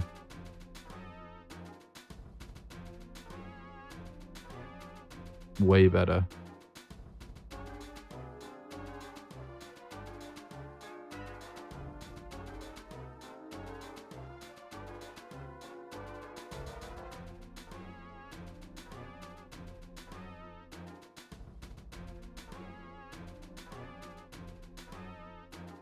Awesome.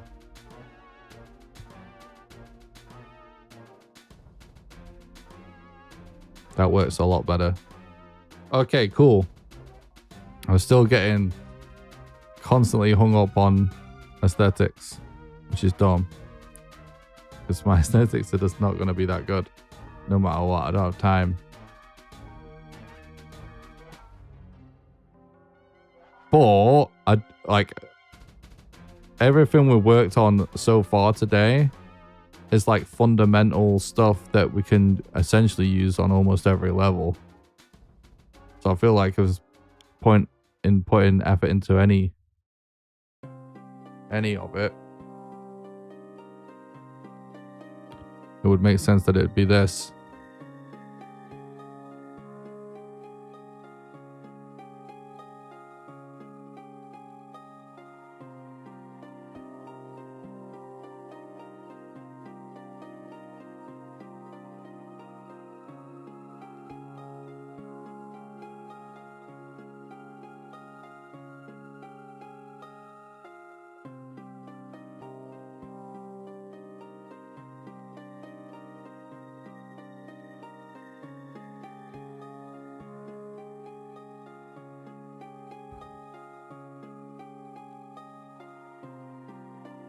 I'm now just thinking, wouldn't like a normal sort of path,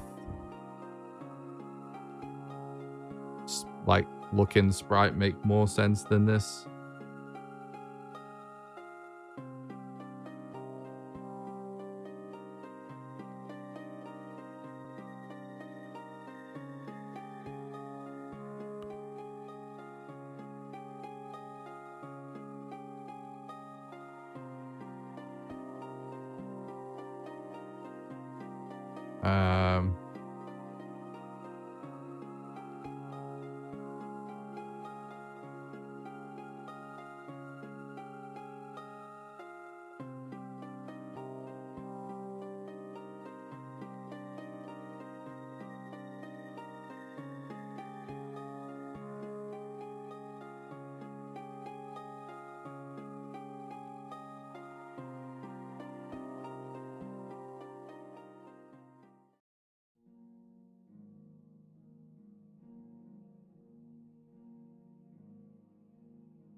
Okay.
Okay.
Tiled.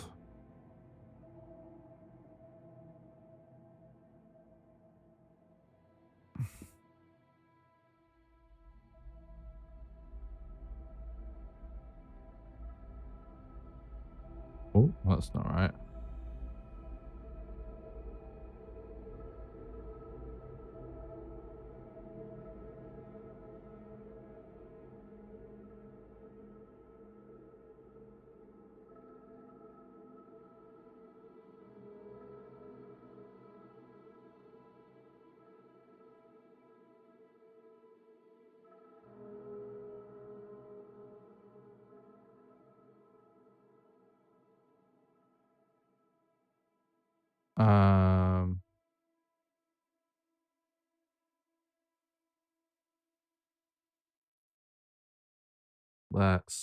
We need to edit the probability of this tile set. Where actually is it living now?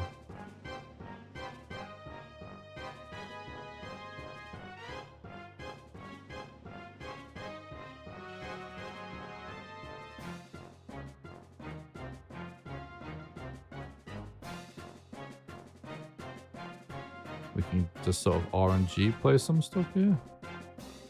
But why is that kind of scuffed?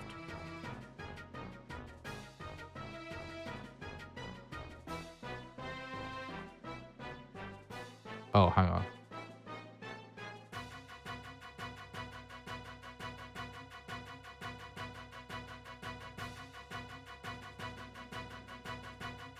Yeah, there we go.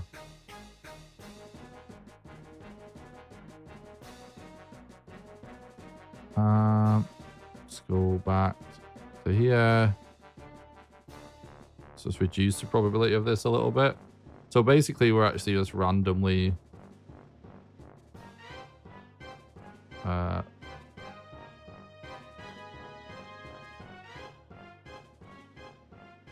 we're selecting all these tiles, but the plain one is just more common, essentially.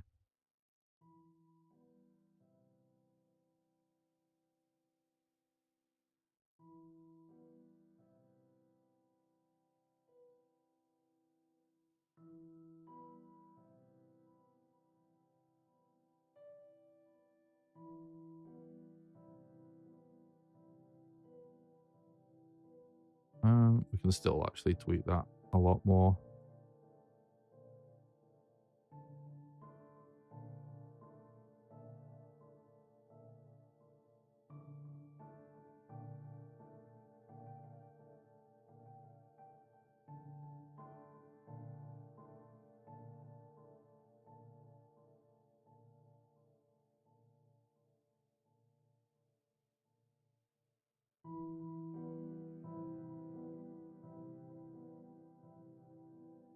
Just turn all that shit off.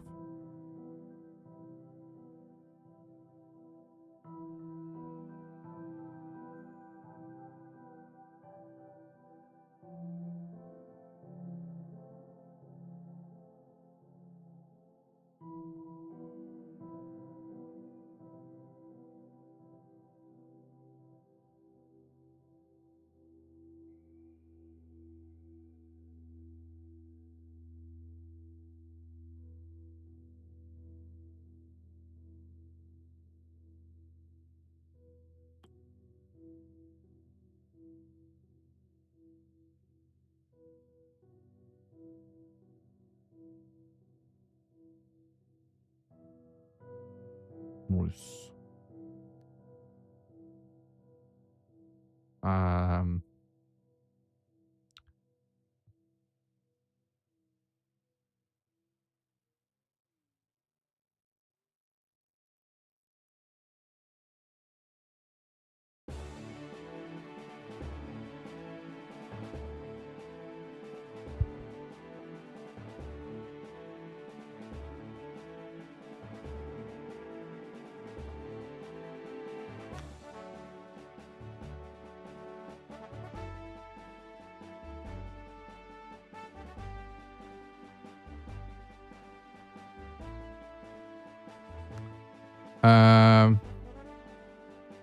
We need a path palette, don't we?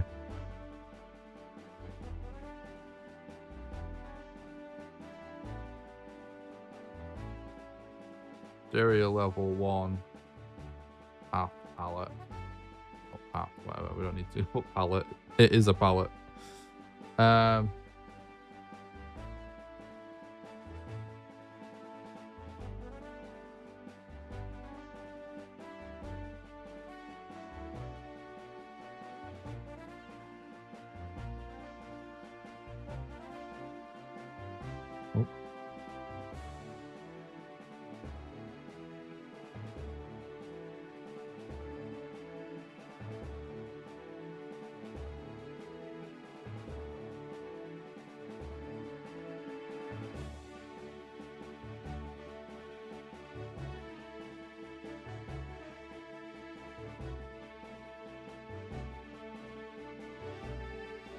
I've just remembered.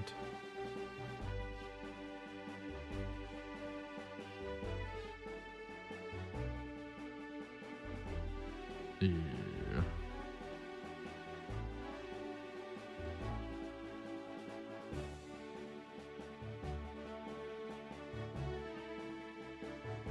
Could have a problem with this. Maybe not, actually. 1, 2, 3, 4. Yeah. Well.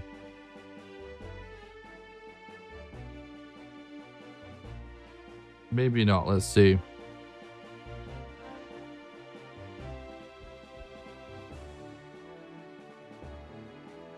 We'll be able to fix it later.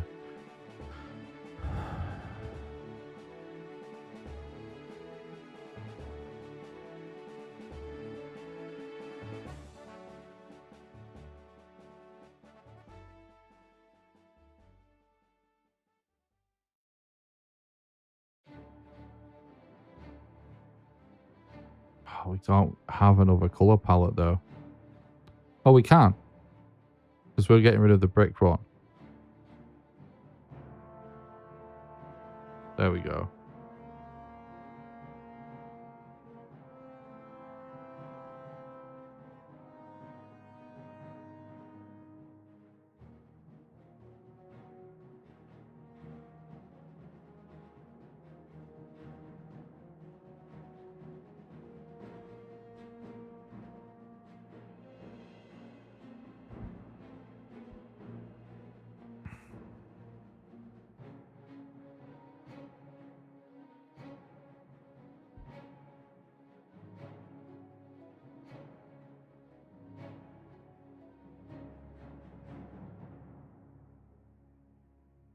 Well, it does look better, but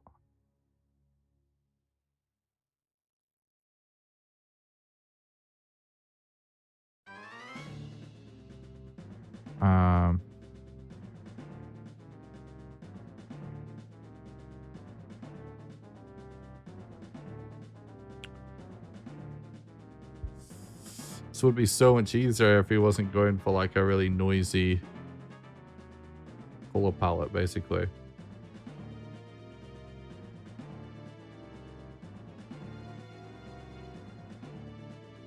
Also, what's up, Ryder? How's it going, man? Long time no see.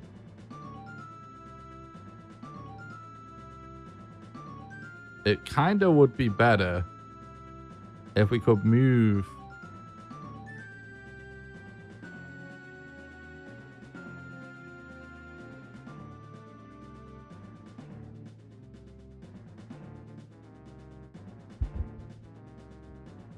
some of this back, basically.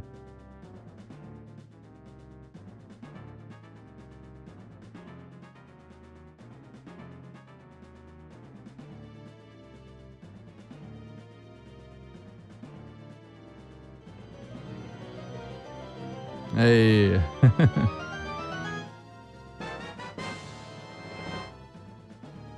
Thanks for the Prime sub, man.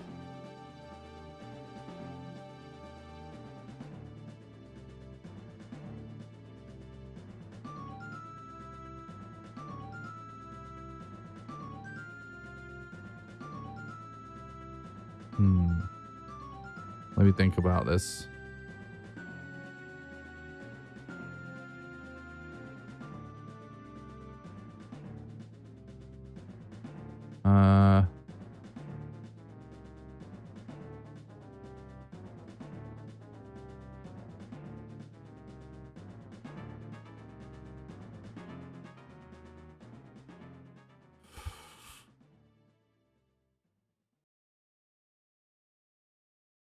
Whoa.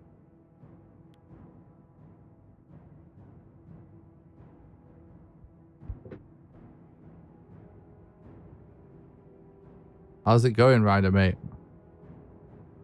It's been far too long, bud.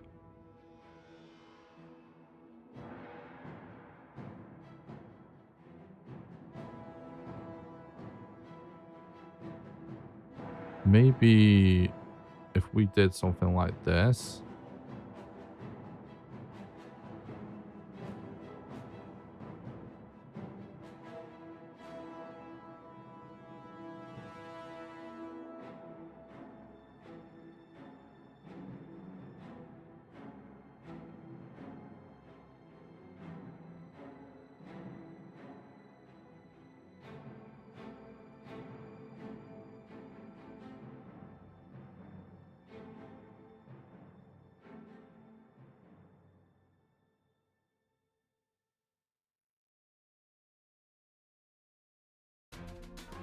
Yeah, man, I definitely should catch up.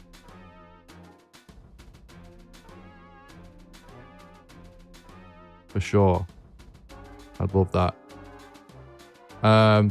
Basically, I've decided, well, for ages I've wanted to like start doing game development content instead of like just what I usually do, which is just like video game stuff.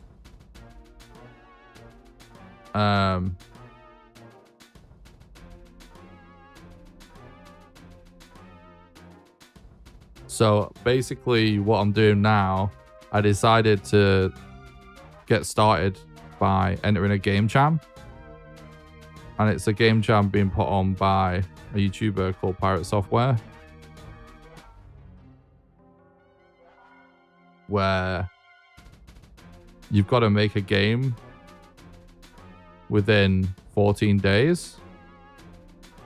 And there's like judges and stuff. It's semi-competitive, but it's kind of more so, most people more so do it for fun. But for an extra challenge to sort of add a twist to make it more interesting, I'm doing it in 7 instead of 14 days.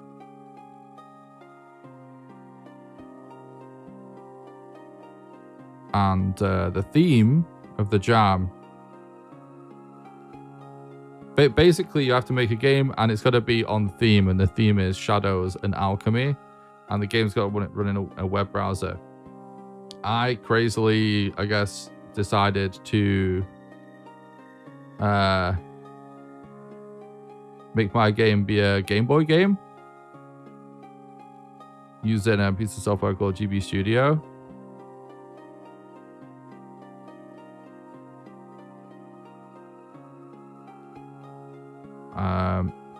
And the way we're accomplishing the theme is basically by making a game where you got to find ingredients to craft potions.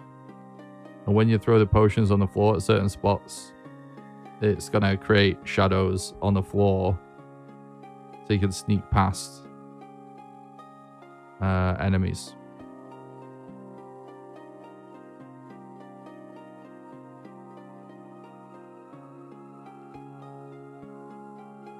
We've prototyped most of the core mechanics. So now I'm just at a stage where I just got to make the actual content.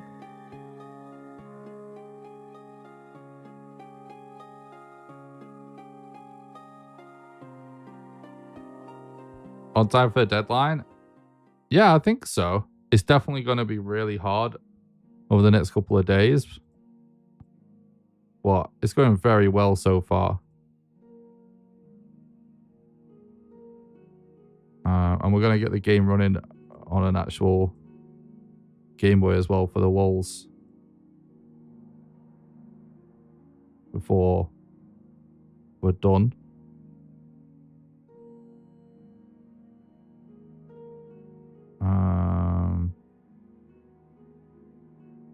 So retiling it like this should hopefully make it look a little bit better without us having to like add a load more texture to blend the grass with the path.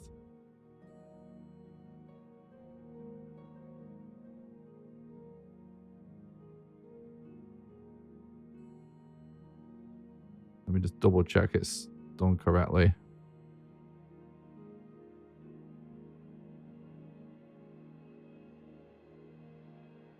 Yeah. Okay. Let's go back to tile. And then let's retile all these edges.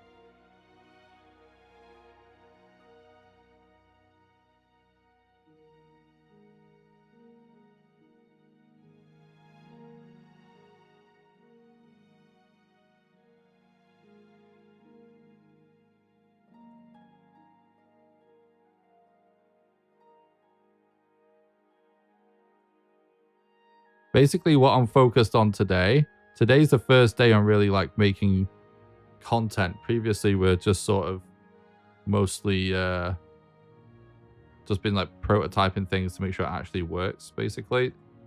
Certain mechanics to make sure they actually work. So what I'm focused on today is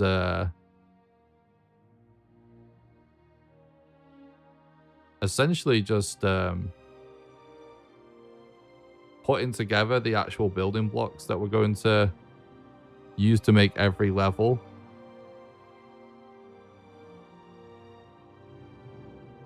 And so it's a little slow progress right at this moment in time.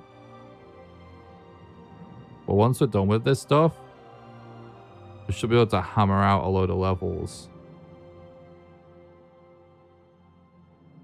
That's the hope anyway.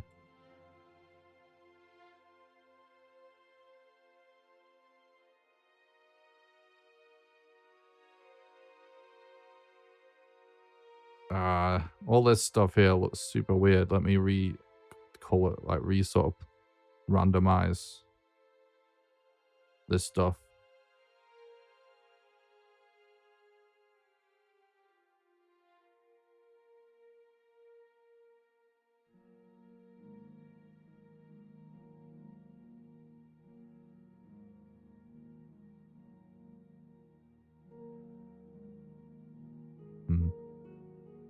But we shouldn't even bother randomizing it. I don't know. Right.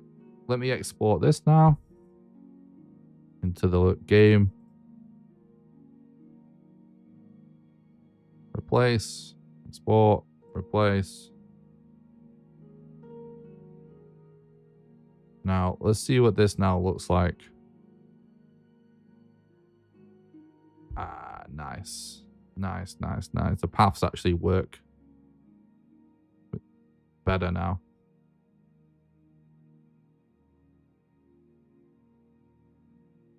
In fact, I would say they work pretty damn good.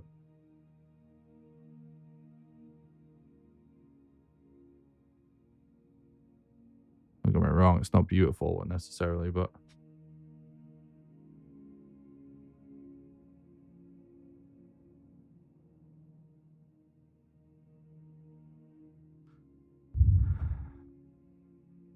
Okay.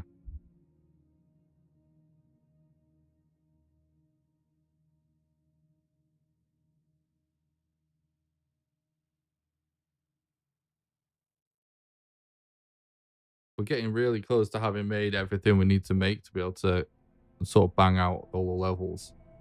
Let me actually, for anyone that's might have recently tuned in and doesn't know basically where exactly we're at. Oh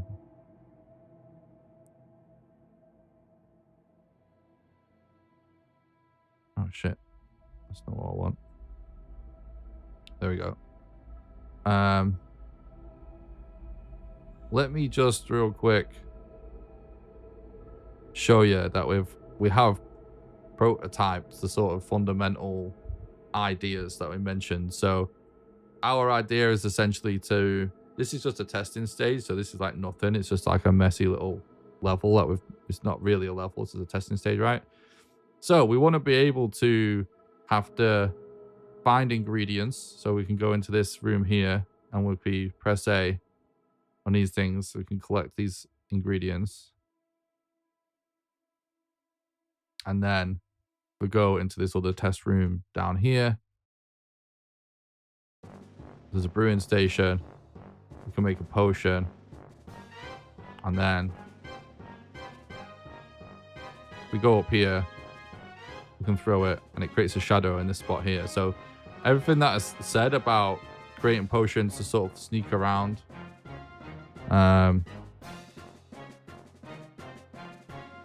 Enemies. We've fundamentally done the sort of more unique stuff. And now it's just time to do like sort of build the actual levels and do some of the more we've got to hammer out the content and then the generic stuff, just like enemies and stuff. This is gonna be fine. Speaking of which, I think I did. Yeah, we do have enemies.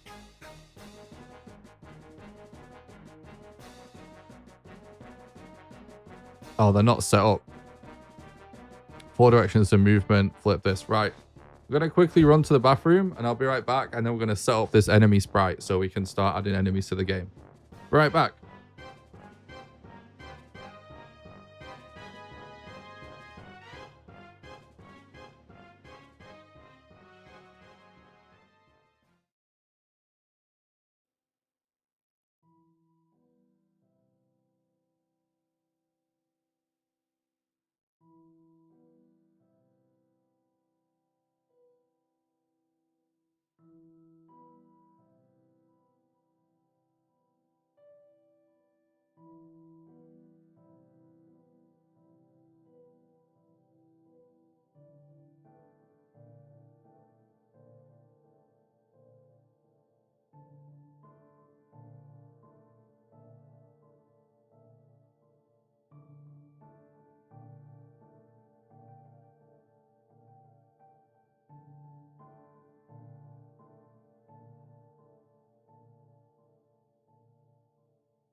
All right.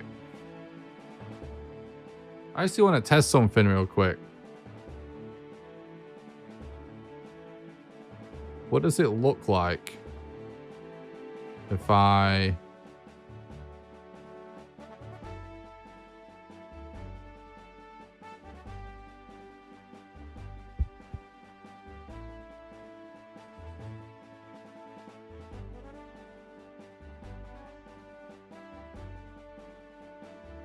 start to kind of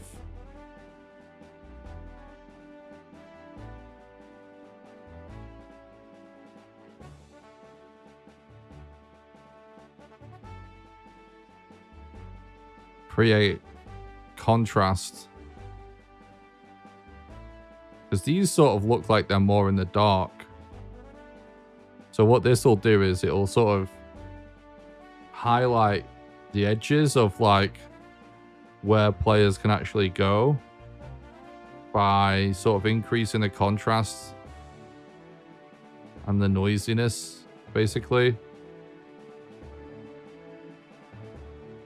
around the edges where a player can actually go.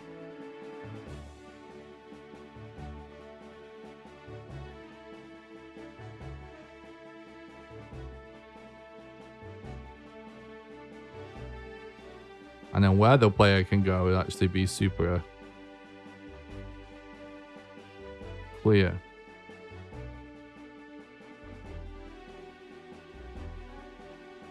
What happens if I just do this here?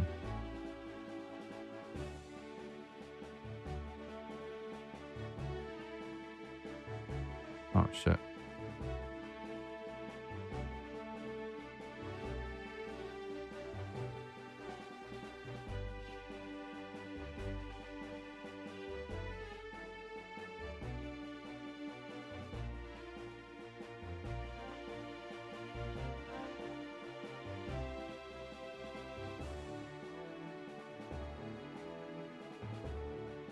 Oops.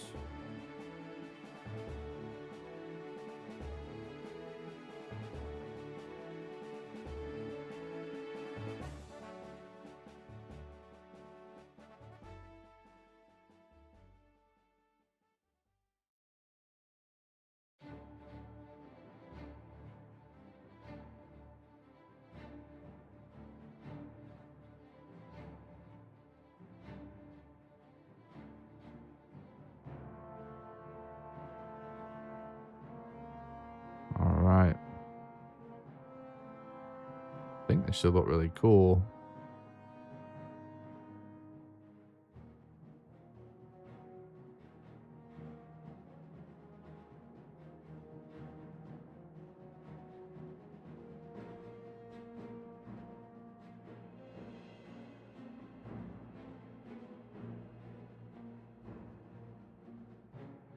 Man, I can't believe the time already. It's crazy. Oh, we're not in the right room.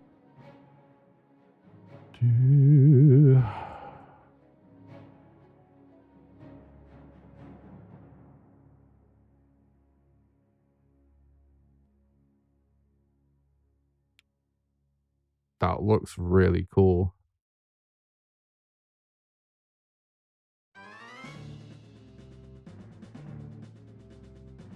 Honestly, considering I'm not that good at pixel art,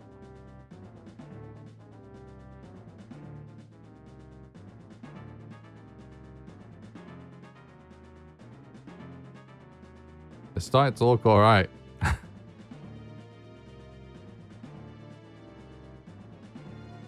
I'm also now wondering if... Oh, we don't have outside.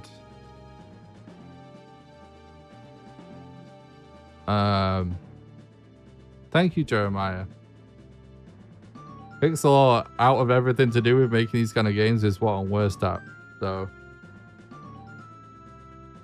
but I have been trying to get better and better. I'm now wondering, like,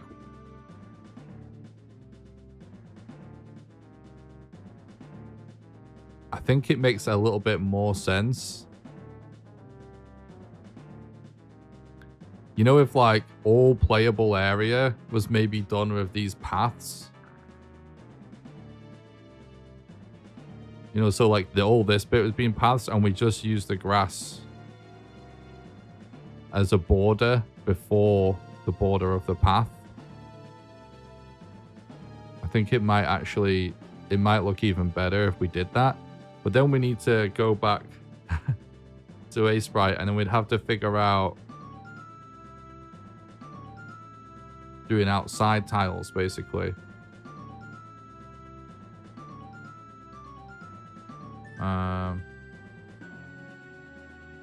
This isn't really being used, is it?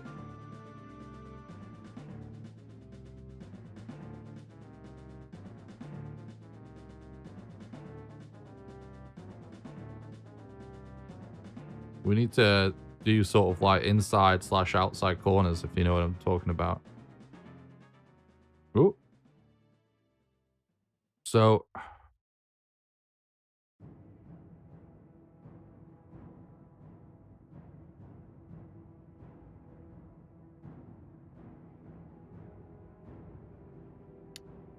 this is going to hurt my head. Because this kind of thing always does. Right. Let's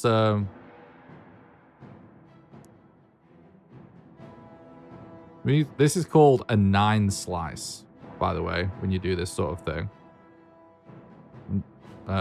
This is a 9 slice. See what we're doing.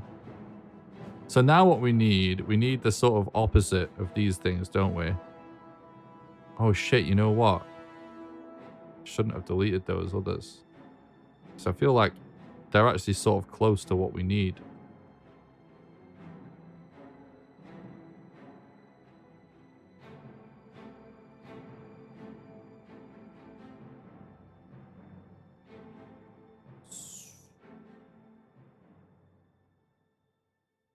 Wait, they are what we need.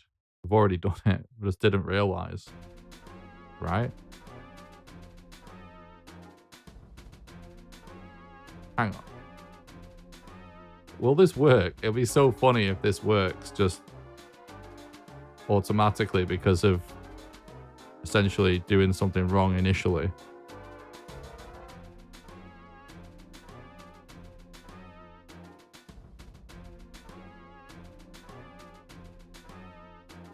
On base. Hell yeah, Zine Dawn. Alright, so we need to figure this out. So if it's this...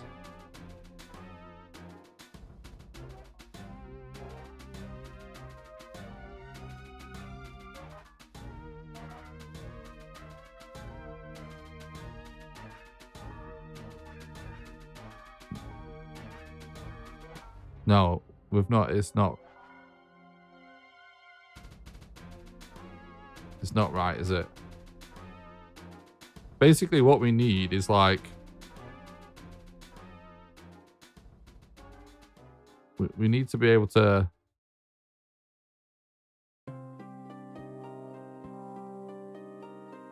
like, go up like that. And have this inside corner. If you're with me.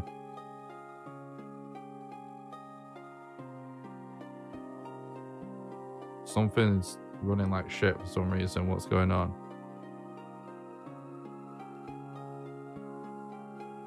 No? The computer just shrugged a little bit then, which is not like... not normal. Anyway, let's just crack on. So... let's just start from scratch with what we're doing before.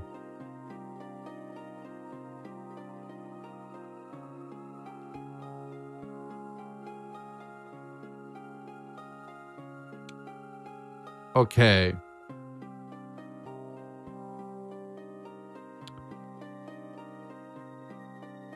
Let me think.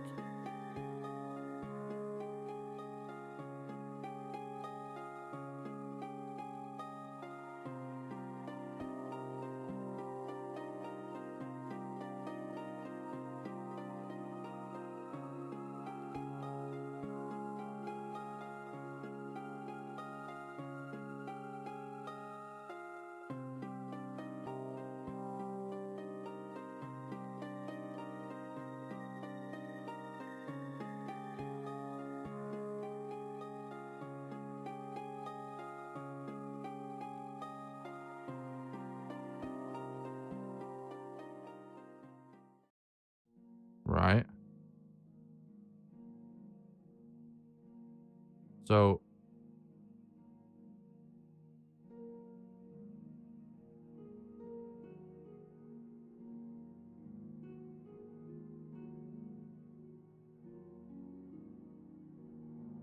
oh shit.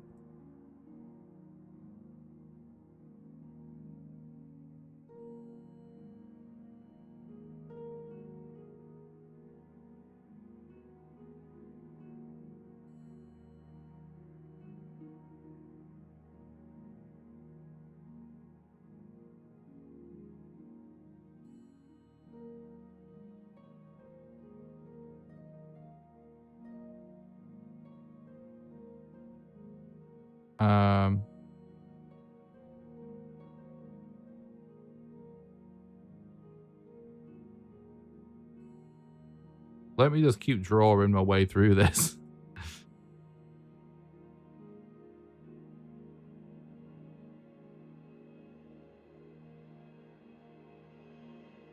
We'll figure it out as we draw.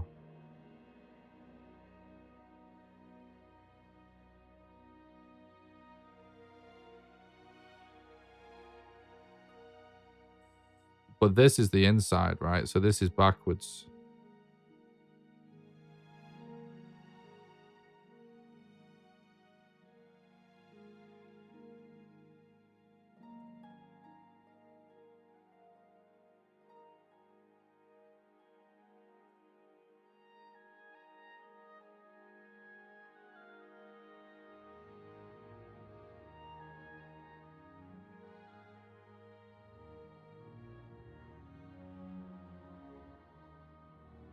Yeah.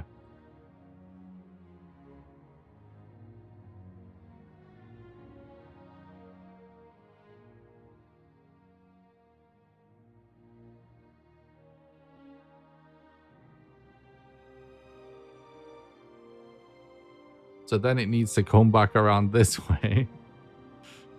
So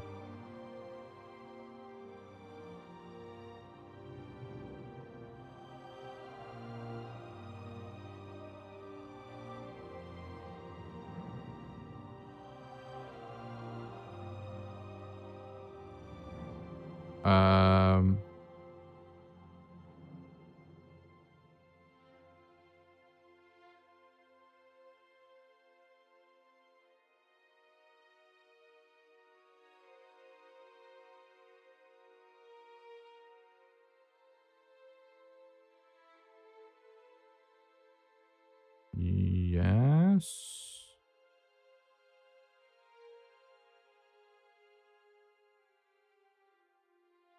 My God, this shit makes my head hurt me doing it the other way around for some reason. Okay, so then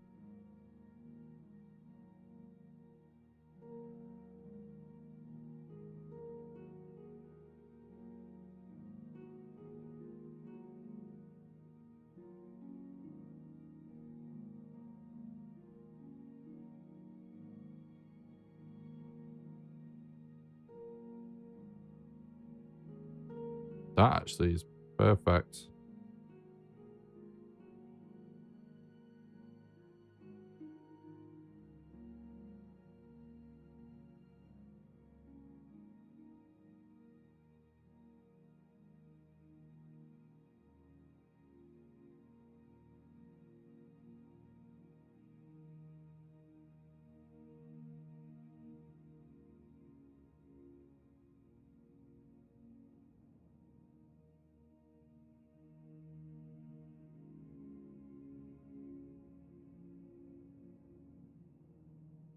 So then we do need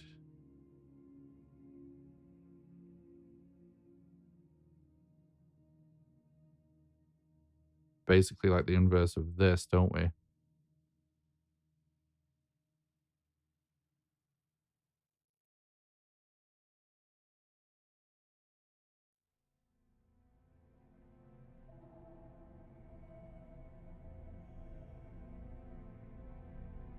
Oops.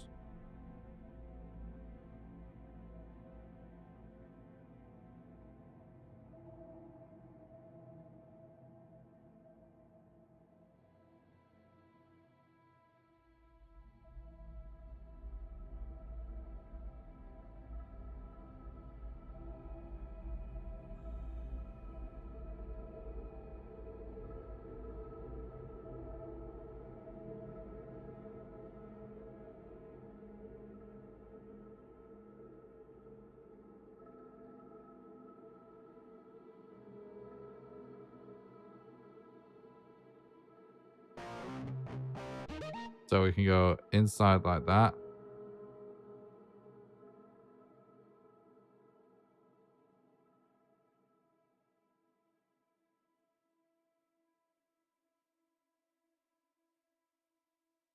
Is this even right? Yeah, it is. It is.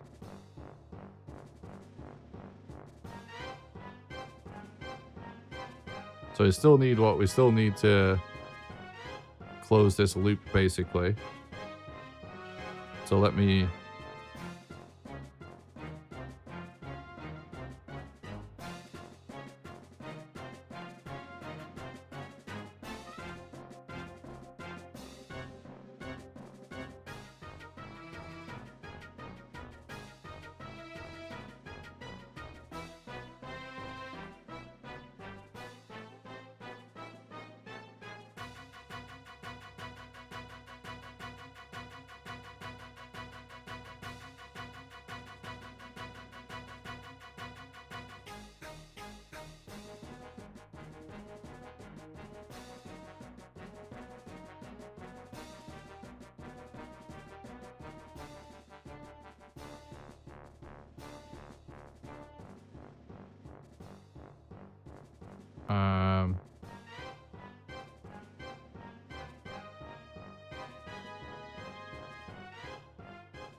So we can go around here.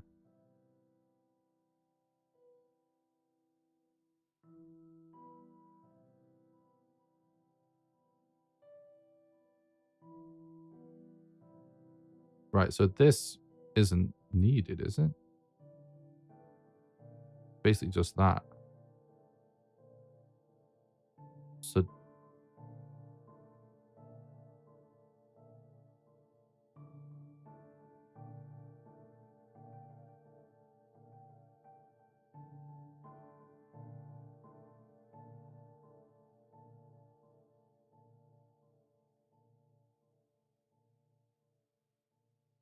Okay.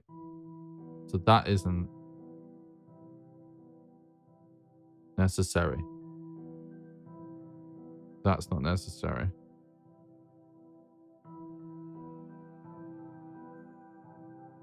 Well, actually needs that. Yeah, so we've basically made the same mistake, you know, when we did the original ones too far away from the edge.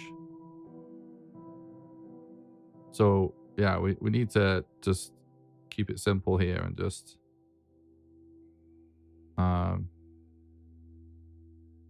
Could even just have it be that.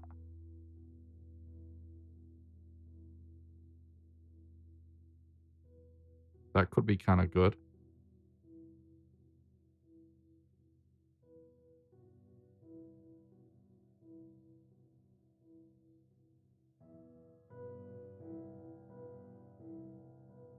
Wait, no.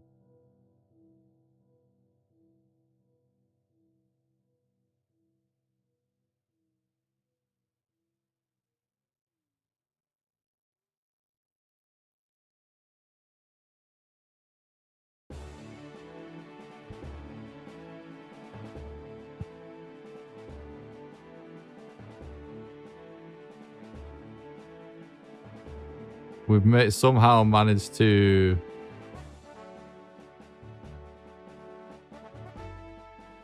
have this corner go like miles away.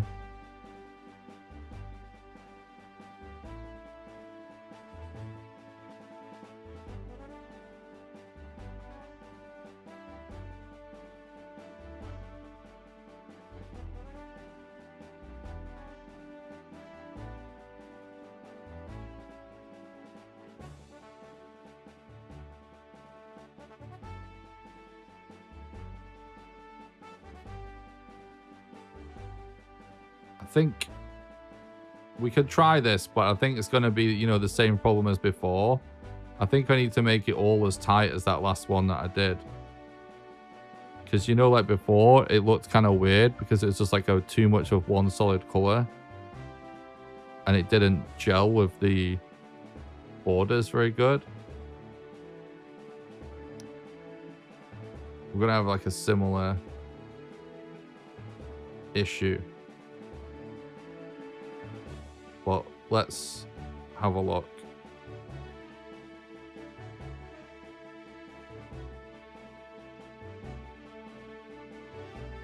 Oh shit. Fucked up somewhere here.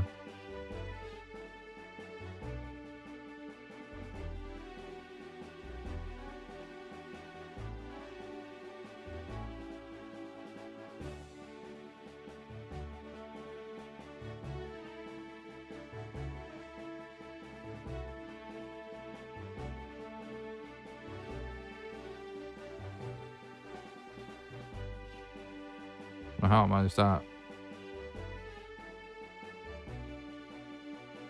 Okay.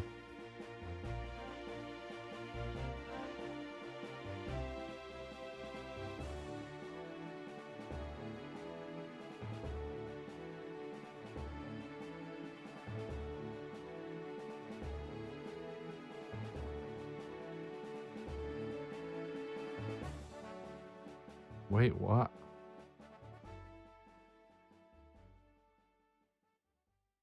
Oh, I've not even put them on grid.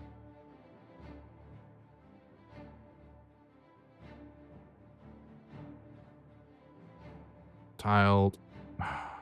Jesus. Okay. Definitely getting a little bit tired. Okay. So if I do this. Oh, we've still. Oh, yeah, we've still got some missing because we don't. We need inside edges as well, not just corners.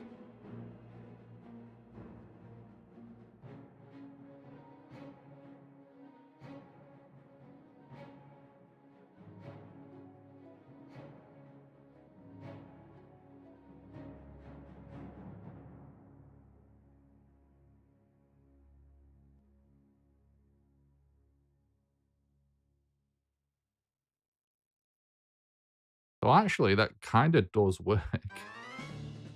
Weirdly. It's all off center and stuff, but it works.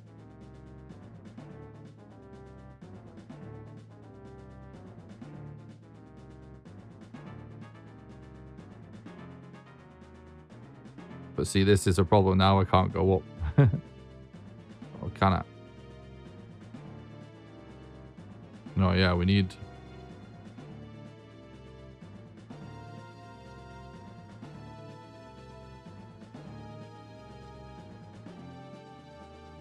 I'm so confused right now.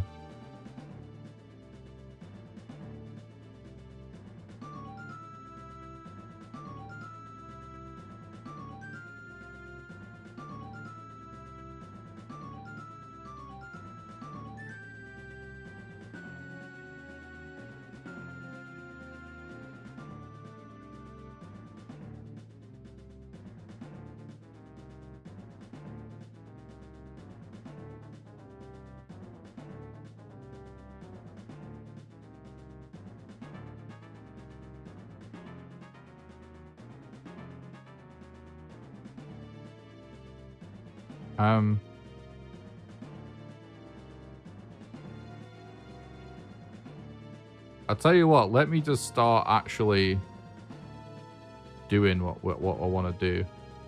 And then we'll figure out as we go that way, won't we?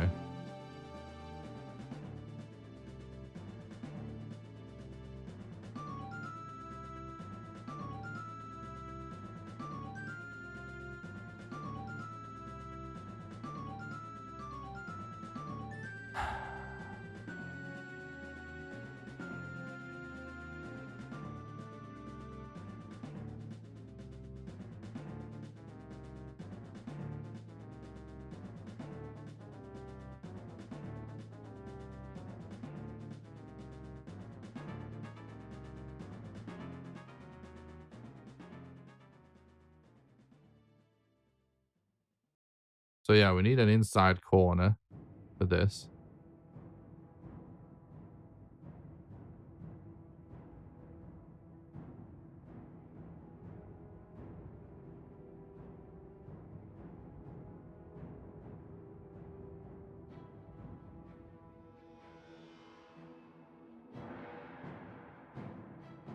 it's basically just this.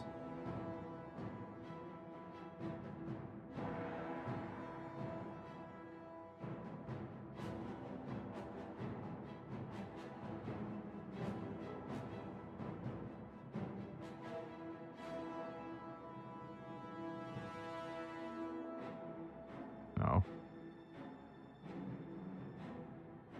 Yeah, it needs to be.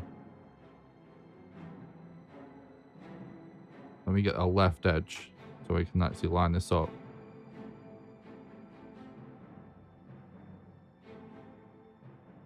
What's going on? Come on, A-Sprite.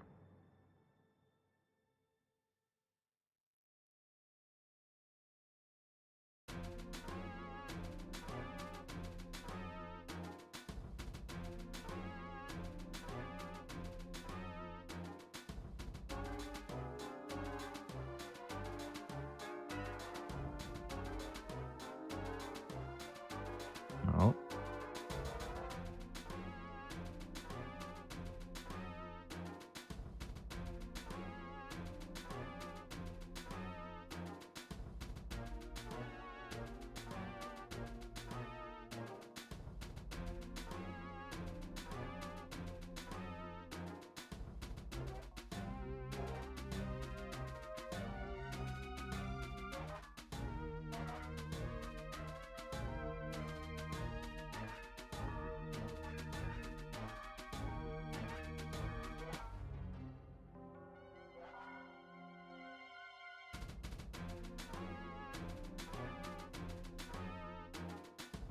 Right.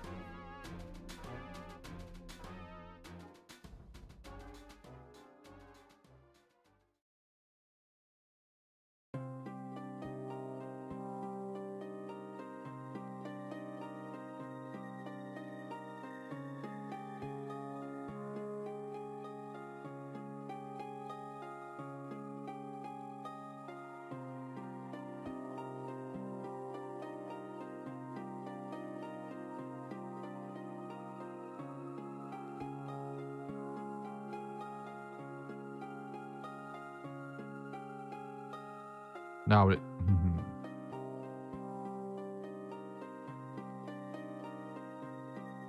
Right, hang on. Yeah, I need to also line it up with the other thing, don't I? That's the whole point with this one.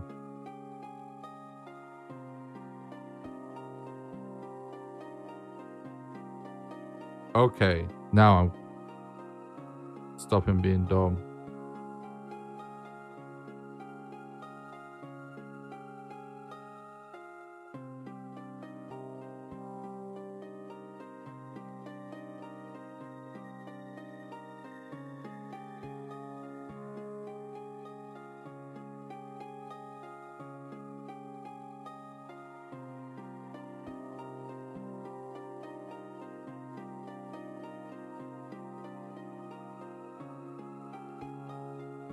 Okay.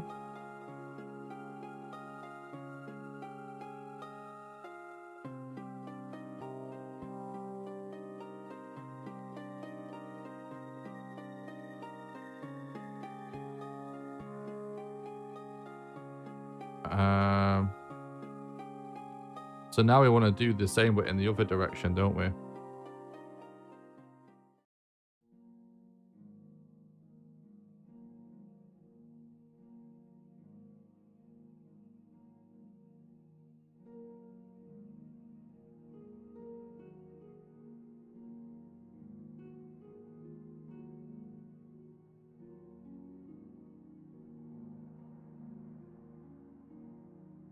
I need one for here as well.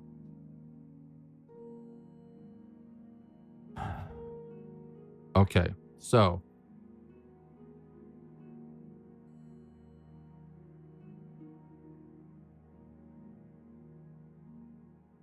let's start with, so we want a right side straight and a top side straight.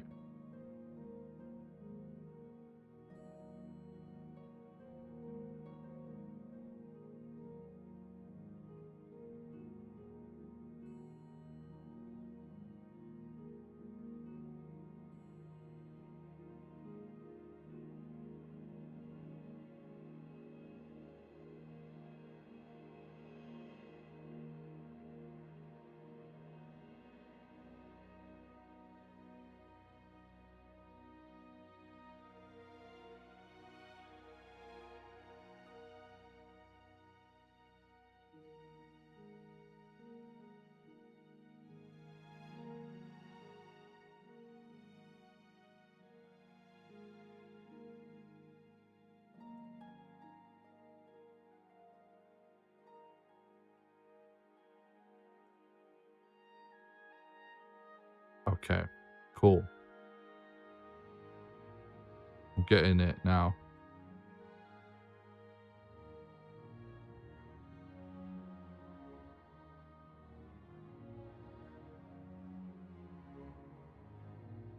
Oops.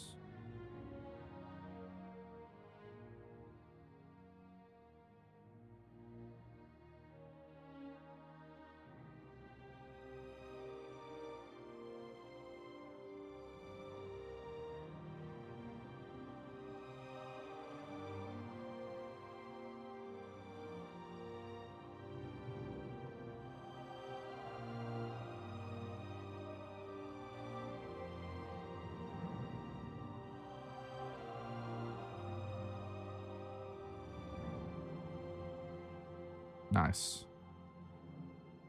Now we want to do same thing for here.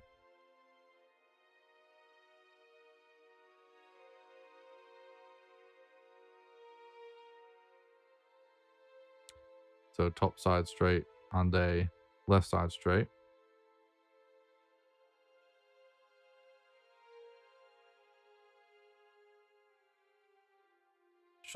We should just, I think, be able to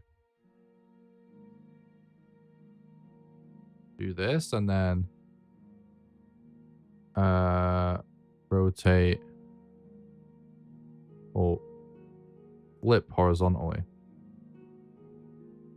Right? And shouldn't we be able to do the same here?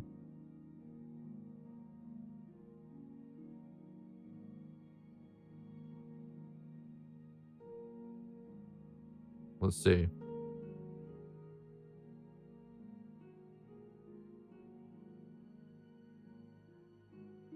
Oh. I didn't save it.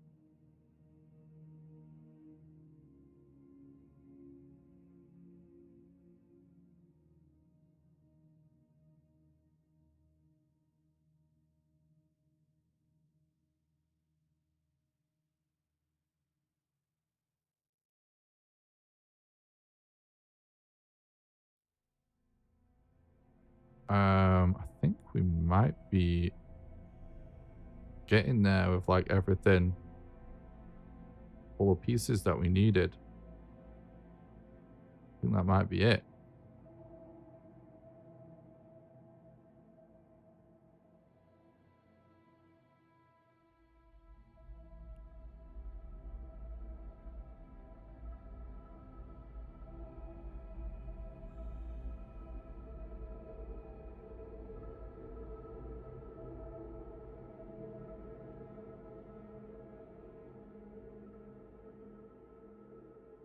You know what? We don't need to do it at places where you don't need to go, really.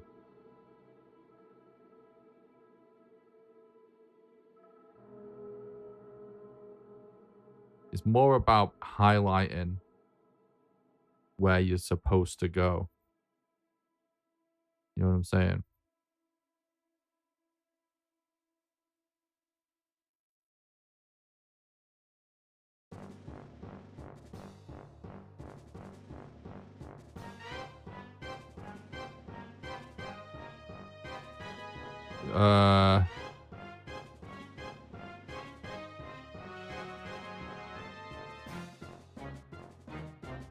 This is too narrow, isn't it?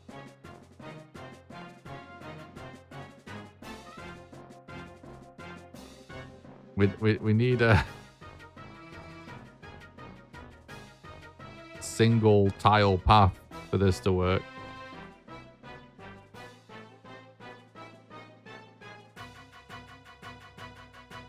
Or we just sort of do this.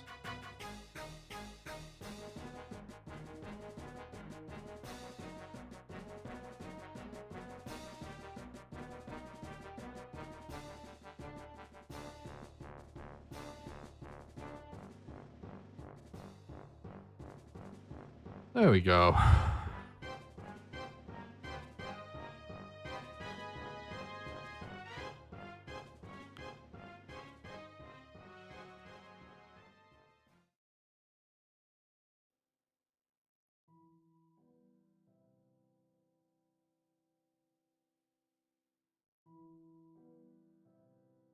Let me just get all the sides on first, I guess.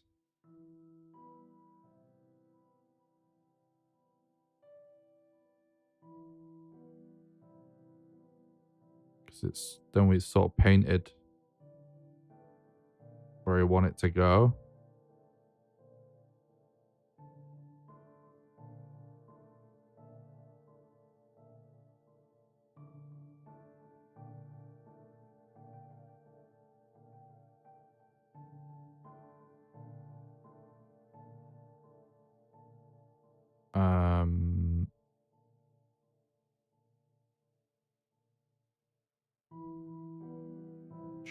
This should work. Okay, so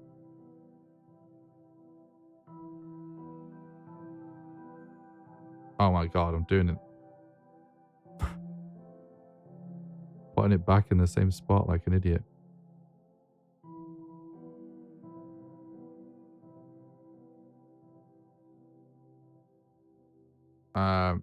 This is already what I'm doing here is probably a level of polish that is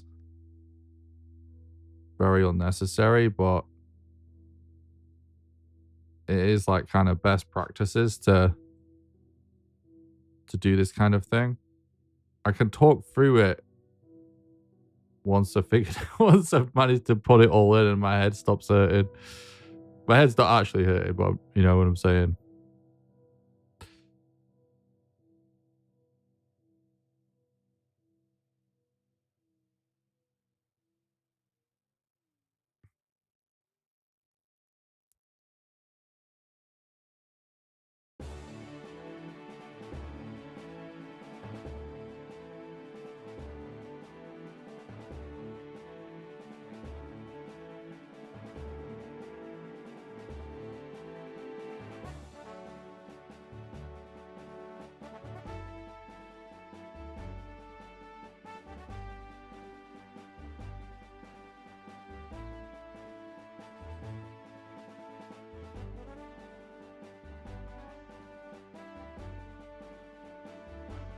Okay. Then, if we get rid of those little bits of plants, we can do something really cool. Actually, it's starting to look kind of good. Where now we just put the dice on for random, put the fill bucket, and kablow. And just randomly placed some foliage or some slight decoration on the ground. Export.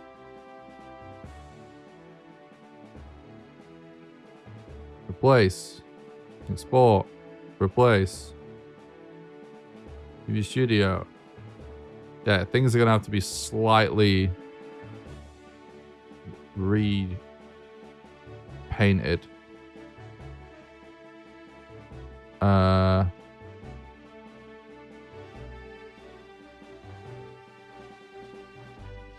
The third one is grass.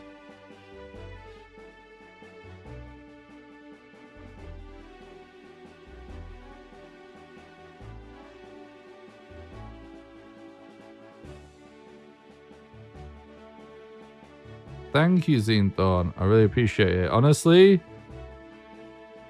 lately, because of like with my game, and it's just so like in the prototype phase for ages, and you know, I don't get to spend that much time on it because I do it in my spare time. Obviously, this is the most time I've spent doing game development all in one go in a very, very long time. So even though I'm working on a game, because I don't stream my game development, it's very rare that I actually get to work on it.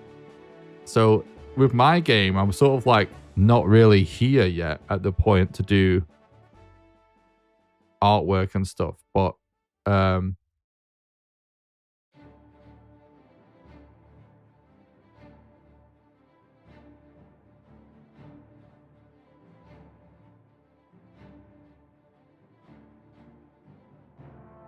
but I have done several things. I do semi-regularly do things to at least practice gradually getting better at creating art for pixel art games, because obviously my plan for my game is to do absolutely everything, you know, including music and art and that. And I gotta say, I've actually surprised myself here. It's been a really cool process, because I can definitely see lots of things I've learned over the last year. Plus, not just last year, the last several years. It's only the last years that have been totally committed to one game idea. Because when I used to do game development professionally, it was very rarely my job to create the artwork. We usually had someone else for that. But anyway, this is what I wanted to achieve, was to sort of have a grass border around and then use the path tiles for everywhere. Let me just quickly click on this to make sure there's no errors. No, there isn't. Okay. Then we need to also redraw these collisions.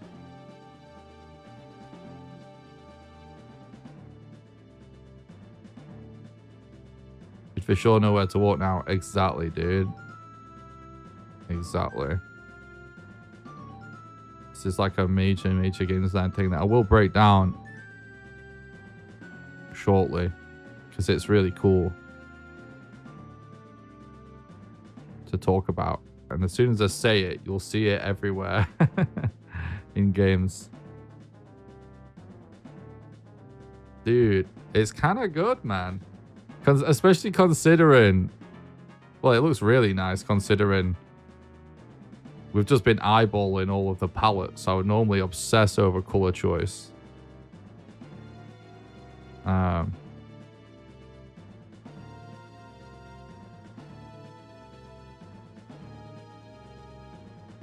Hell yeah, dude.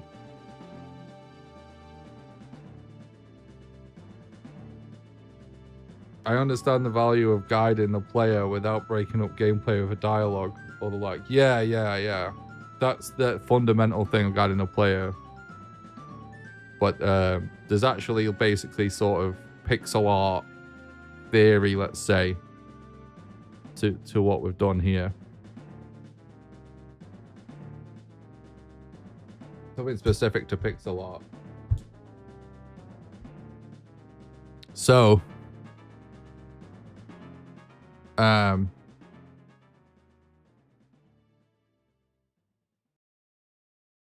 this is great. I'm very happy now.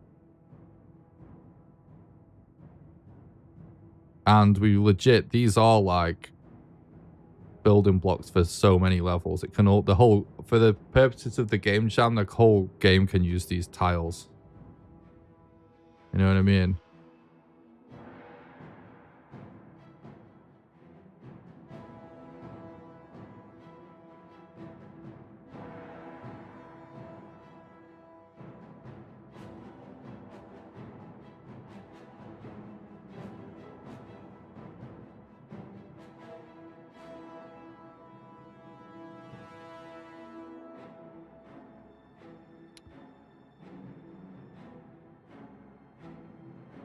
Maybe our sort of foliage is a little too common.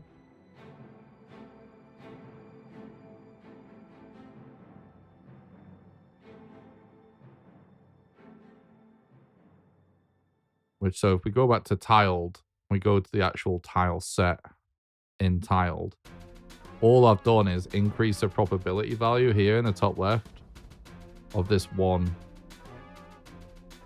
tile, which is the blank one. That's it. And then if we select all of these tiles at once and the paint bucket, and then this random thing means it will randomly tile any of it, it will apply it. But the first thing we need to do though is just erase .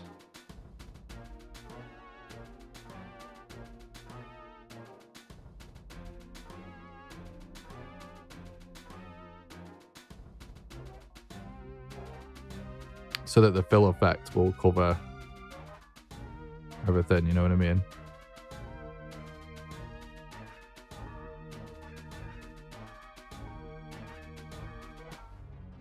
Okay, so now the paint bucket will cover all of it.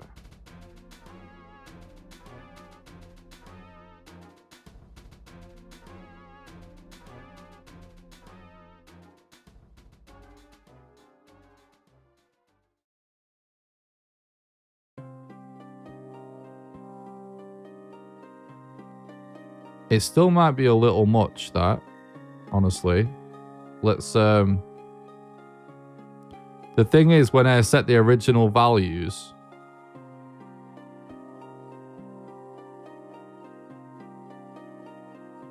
it was when it was designed the other way.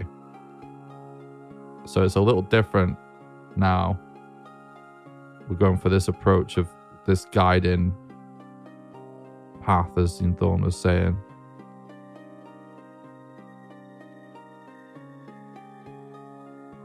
Oh.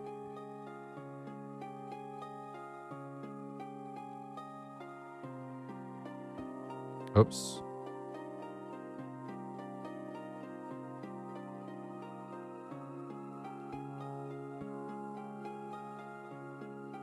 That looks good. That looks good.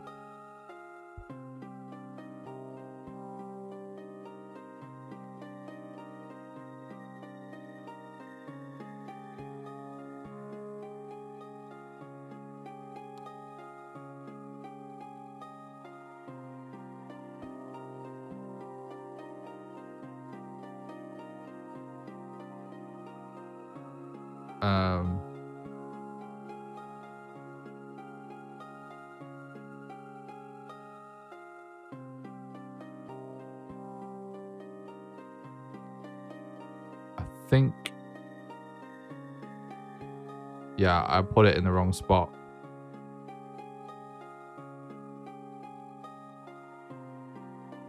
We've got a random file in there that I accidentally over it.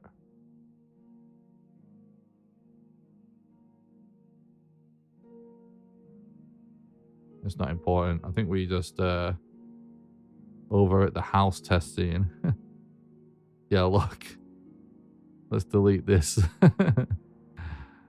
We don't need that anymore, luckily.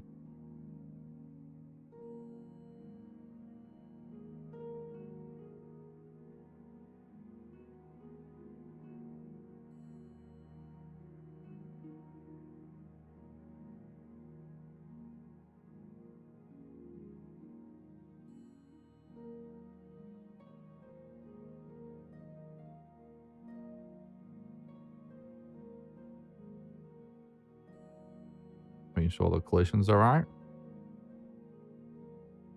That's perfect.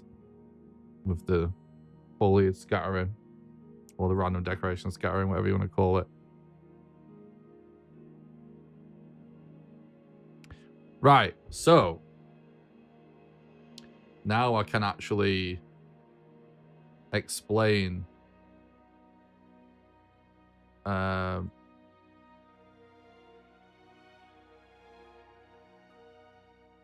what it was that I wanted to explain. So obviously what we've just accomplished, let me actually mute the music, could make a good YouTube short or something, or a good part of the video.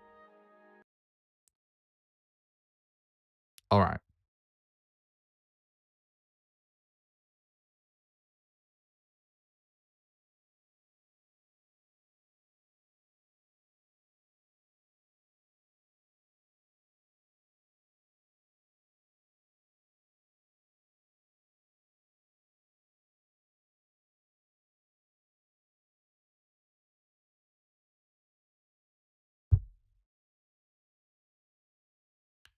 So what we've just done in our game with our art assets is create a ton of tiles that allows us to create a sort of guiding path through the level for the player.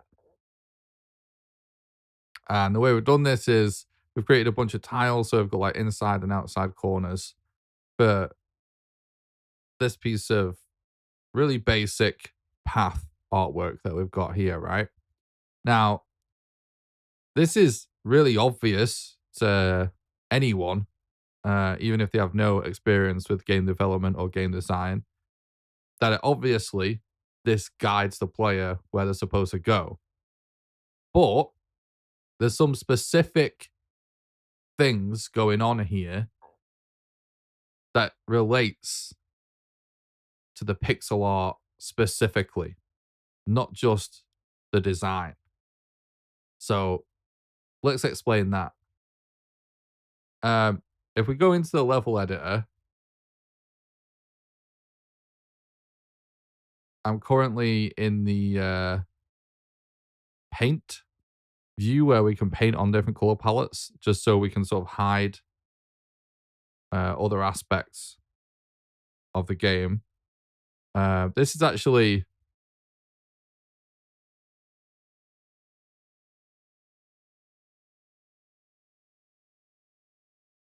let me find. Yeah, I mean this is fine. This little segment here. So what we are doing is we are sort of creating a gradient. That guides your eyes to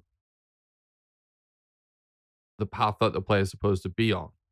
And how we're accomplishing it is the edges of the path are bordered with a really noisy texture. Noisiness where pixels are sort of slightly more dramatic color differences between the pixels in the tile.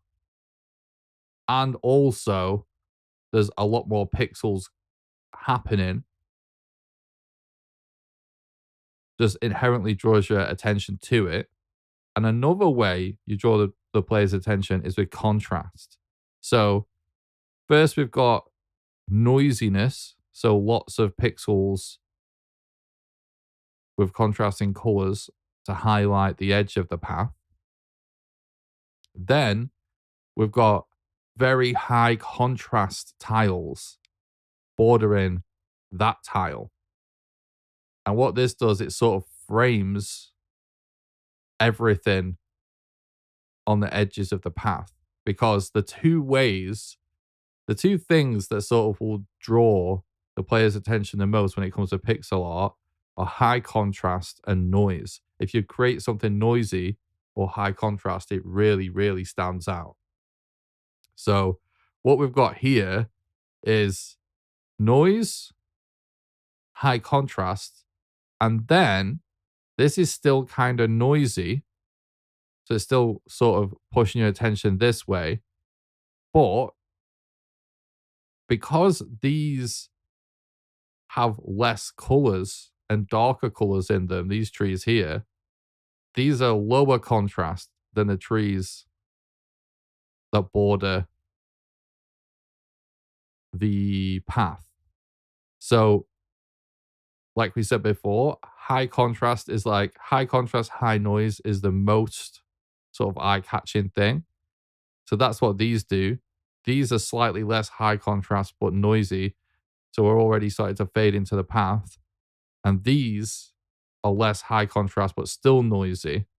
So what these do is they catch your attention so you know sort of where you can't go, but it sort of pushes your attention towards this way just by it being slightly less contrasted.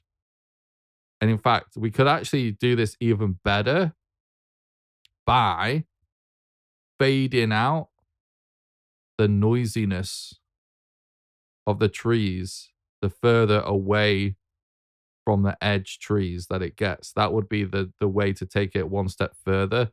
So like if with this row of 3, this one's perfect, but then if this one was more of the dark pixels, more of the black pixels, and then this one was almost entirely dark and entirely black. That would be the way to make it absolutely perfect. And I may actually do that because this is like a major part of the sort of pixel art theory. I don't really know what to call it other than that. So that's what's going on the edges, and then obviously the paths themselves, you want to not be noisy and not be high contrast, because what you want to stand out when you're on the paths is the actual player, so you can actually see where you're going, and so that the player character catches the attention.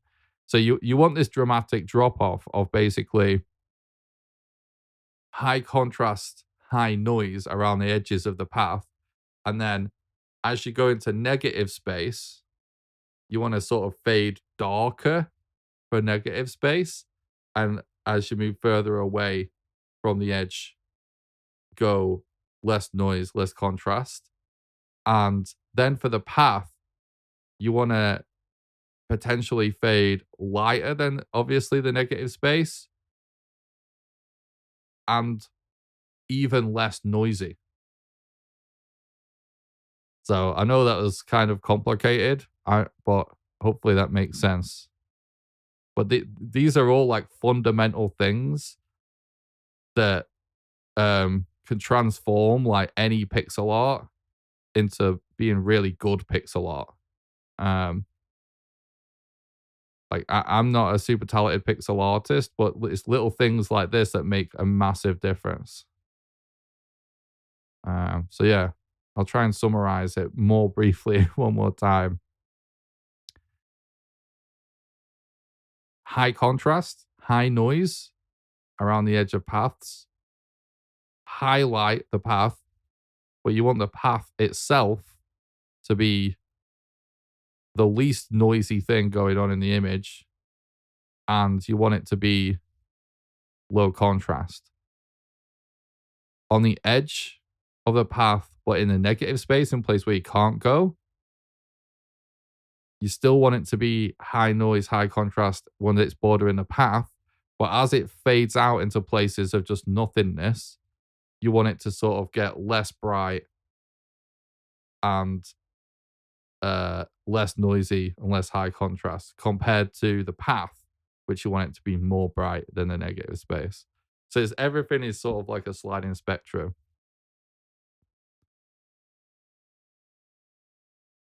I actually learned uh,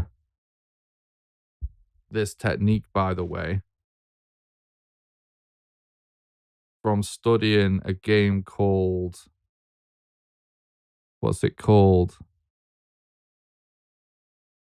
Eastward.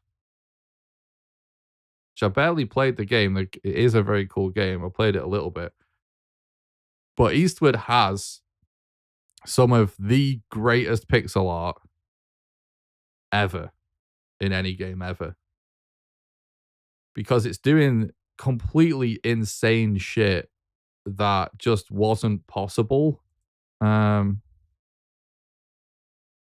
like retro games. It's one of those games, those indie games. Let me move my camera. It's one of those indie games that it's not trying to be like sorry, not indie. It's one of those pixel art games that's not trying to look like a retro game. So it's just high fidelity pixel art. And the pixel art in this game is absolutely fucking insanely good. This is actually a really good example.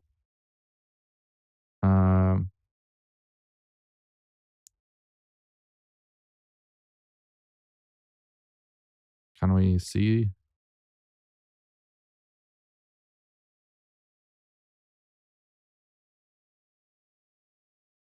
that image? Yeah, there we go. Perfect. Oh, there's actually even another layer that I just remembered to this as well. But yeah, if you look at this, this is like the best example ever because the pixel art for this game is like maybe the most talented pixel artist I've ever seen. Can I zoom in? I can zoom in a little bit.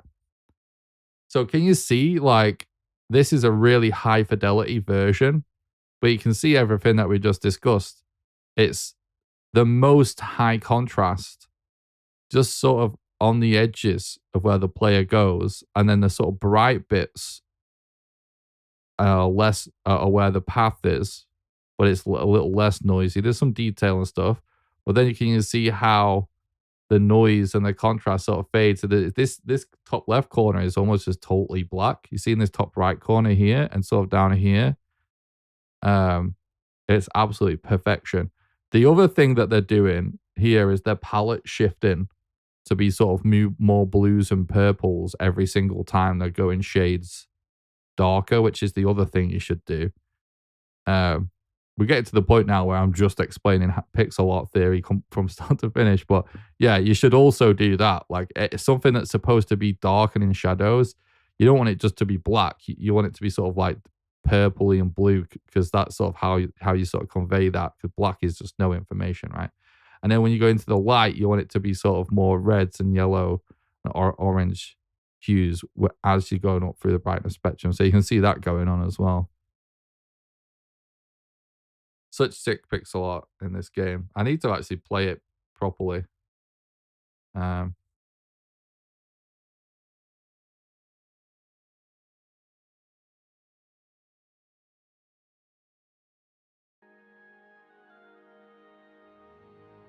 Yeah, the artwork's just incredible.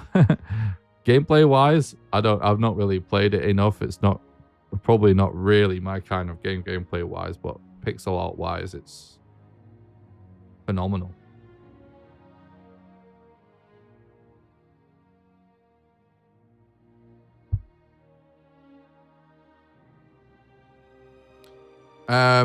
Yeah, I actually might do what I just said with these tiles, because it would be kind of sick to make that a thing.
It's going to be really interesting to see how well this ends up working, to be honest.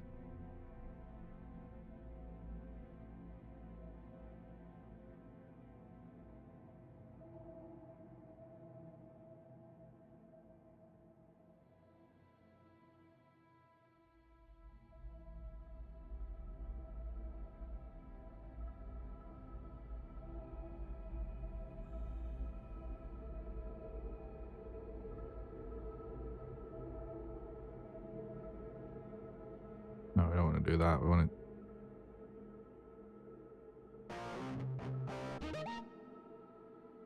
Thanks for the sub on YouTube, mate. Appreciate that.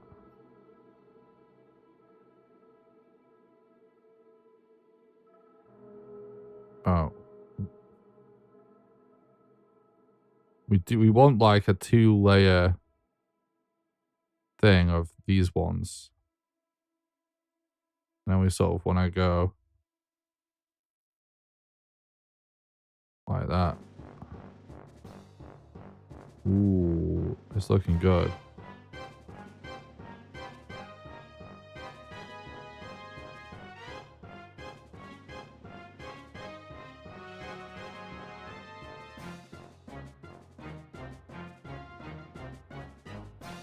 Oh, fuck this.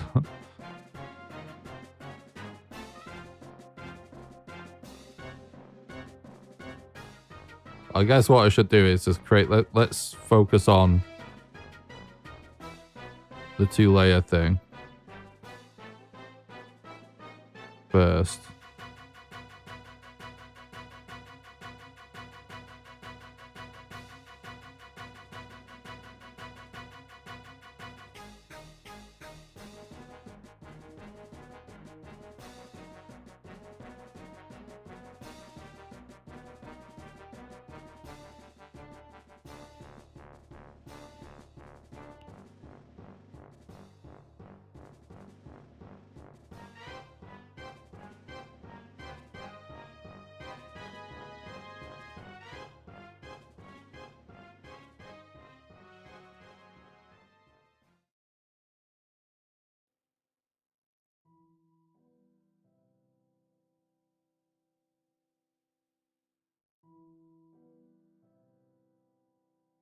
Think. Oh.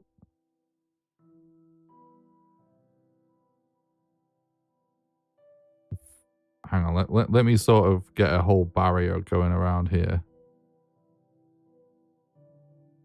Think I should be able to.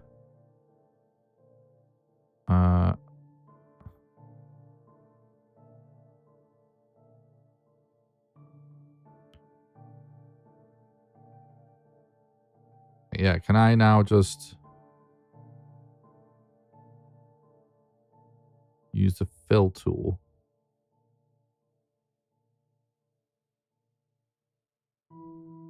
Not really.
It looks cool.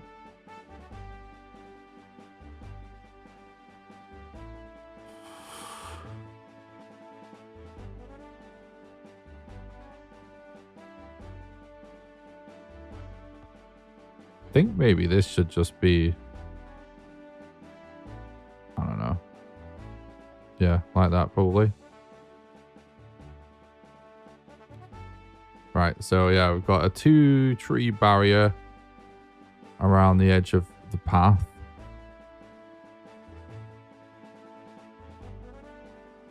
Well, it's not quite right, is it? And then here Then we want one layer of this. And then just this.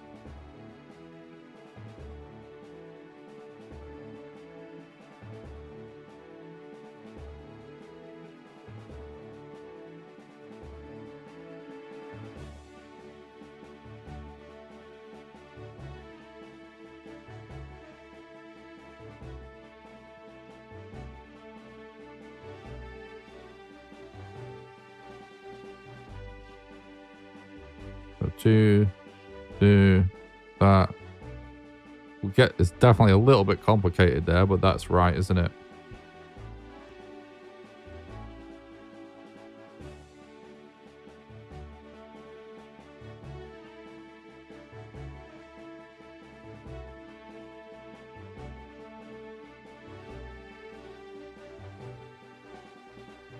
Is it not quite right? Oh yeah, it's not, I see.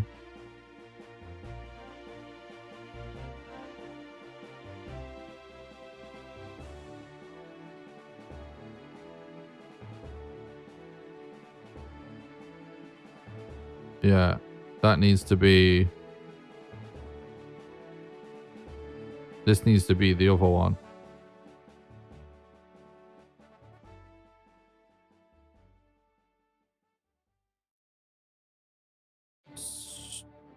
Two.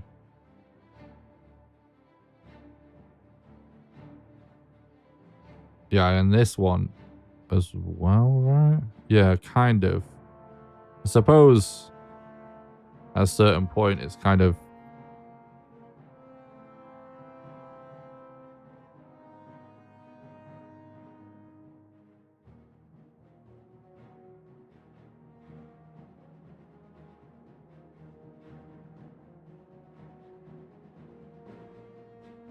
Yeah, unexact, let's say.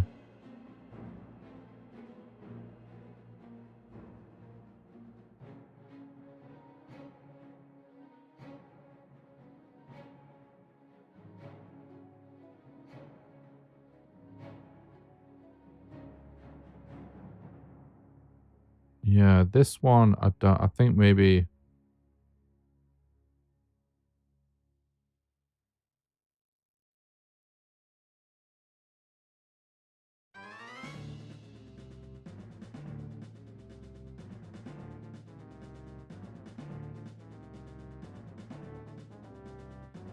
I think maybe this is the move. Let me start again. All right, so we got 2 tree barrier. 2 tree barrier, 2 tree barrier. This is technically still not a 2 tree barrier, is it? But 2 tree barrier, up, 2 tree barrier.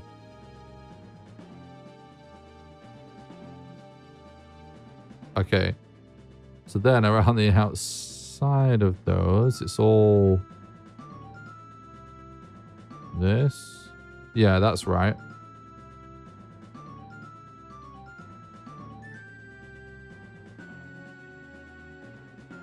So then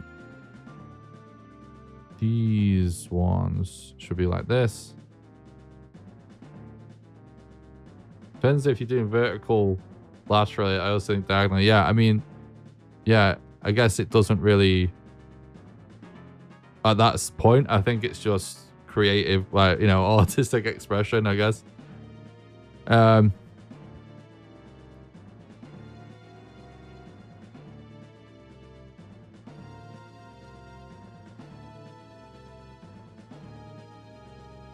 Yeah, exactly.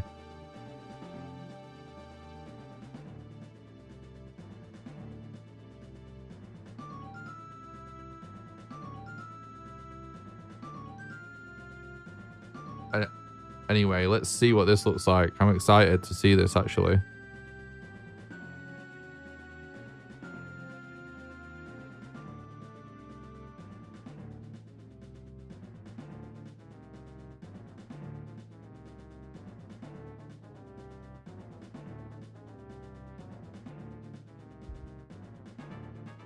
It's pretty cool.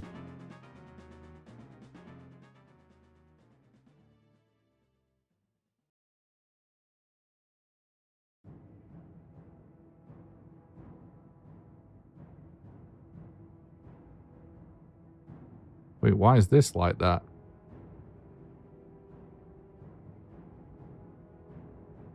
Oh, wait, no. This isn't because of the tile. It's because it's not. Yeah, it's because it's it's from when we wasn't have repainted it from when we moved the barrier. Oh look, that's not right as well. Yeah, we should probably investigate our painting.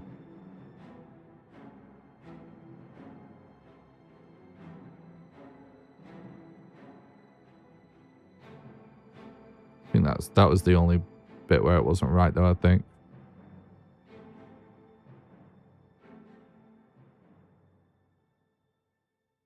Obviously, like some of the stuff that's out of view isn't spot on, but you can't see it. Okay, this is kind of sick now.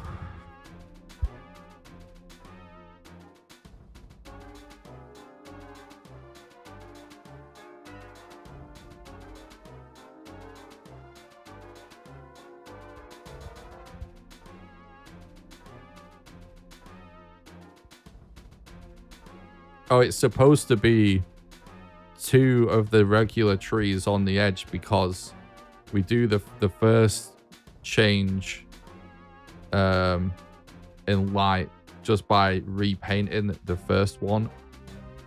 So you know how I've got a different color palette for the bottom of the sprite and the top of the sprite. It's not a sprite, but the top of the tile and the bottom of the tile, because the bottom one has a tree trunk in. We just, the ones that are one out, we just use the tree trunk color palette for the whole image. And that's actually what we're doing for all of the other ones, in fact. Any one that's not around the edge is just all the tree trunk sprite, the tree trunk palette. And then we just change tile for the others. Yeah, exactly, yeah.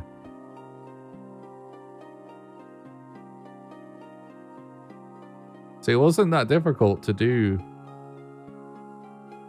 what we just talked about. Maybe it's not done absolutely perfectly, but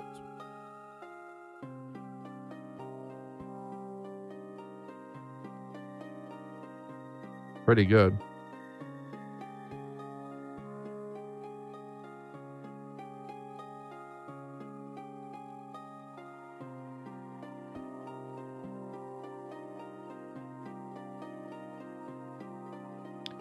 Definitely has added a lot of detail just by doing what we've done there with the path and the trees. It's quite detailed. The game seems quite detailed just from that, which is kind of funny. All right, then.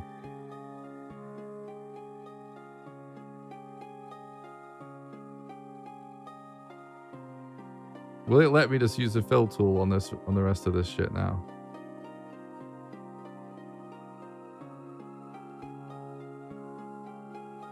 No.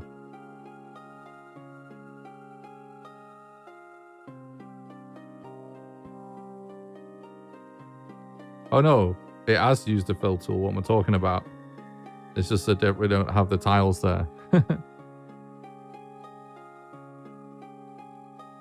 Now, if you wanted to have a hidden item in the trees, all it would take is a really subtle break in a path edge to cue it in. Yeah, exactly. Glue in a player, yeah, exactly.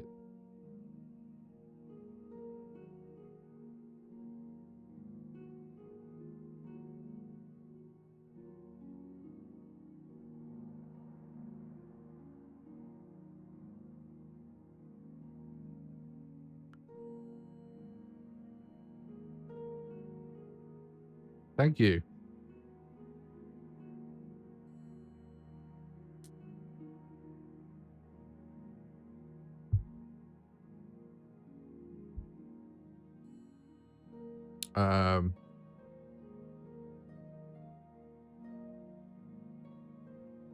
Well, I'm trying to think, like, we definitely need the enemy setting up.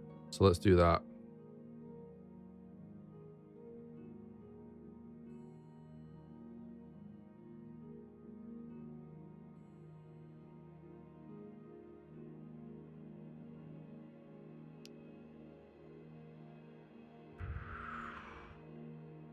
Okay.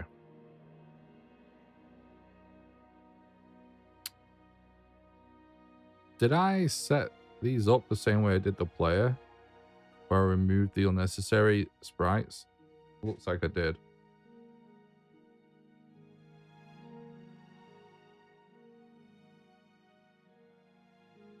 Please make a shower cap a cosmetic. Let's see what I can do. Here we go. I'll add it to my to-do list. If there's time.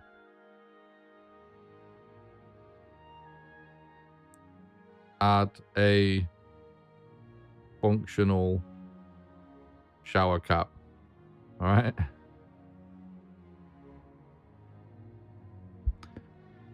No promises. We're going to delete all those frames of animation. It's just added in. What is this? Idle right, which is this.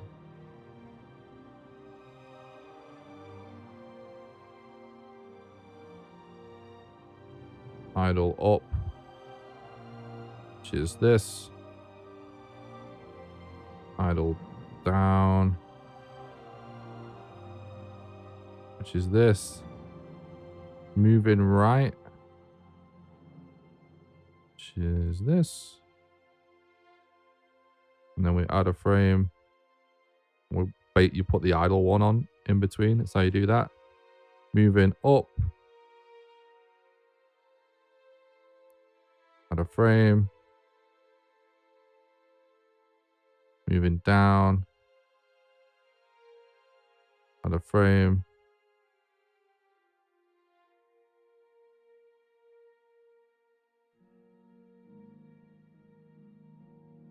All right.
We kind of need to also do the whole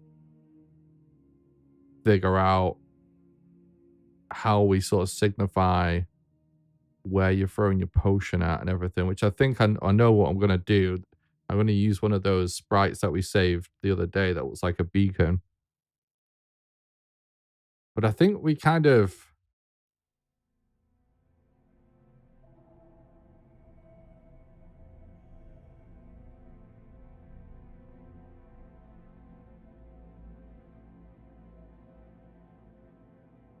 I'm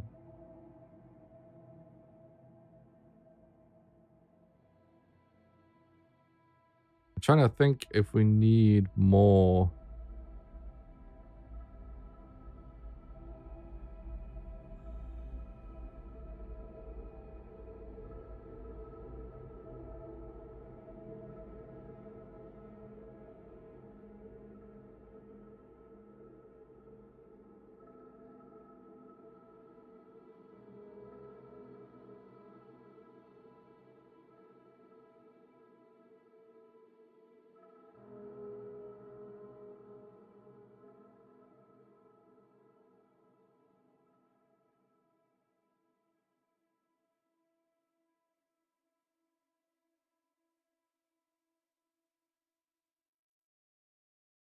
Um,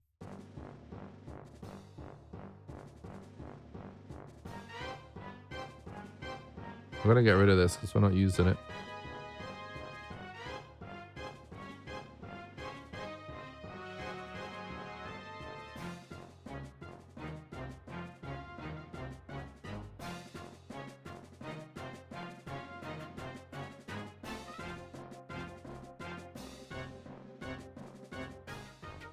Basically, what I'm trying to think about is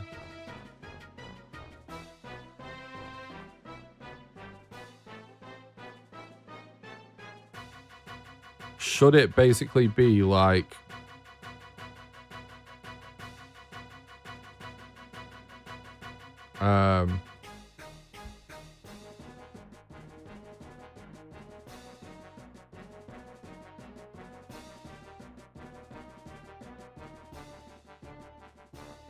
there's some sort of fence or wall, like, you know, low wall nearby, and like next to that low wall is the beacon thing that you have to throw the potion at. Yeah, like a, yeah, something like that, like a fence or a chest high wall.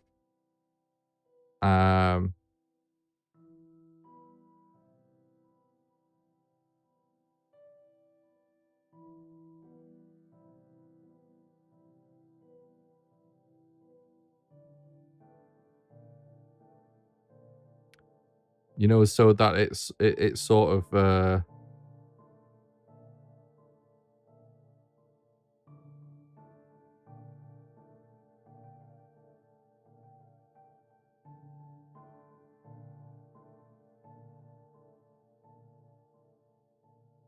it shows that it makes it more obvious maybe that you can sneak there or something.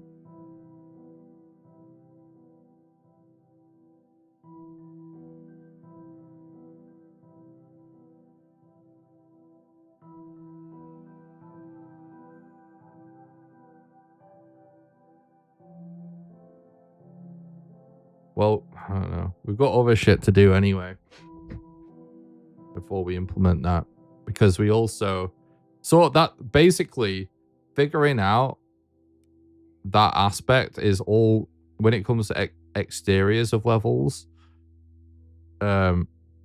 Is one of the only things we really have to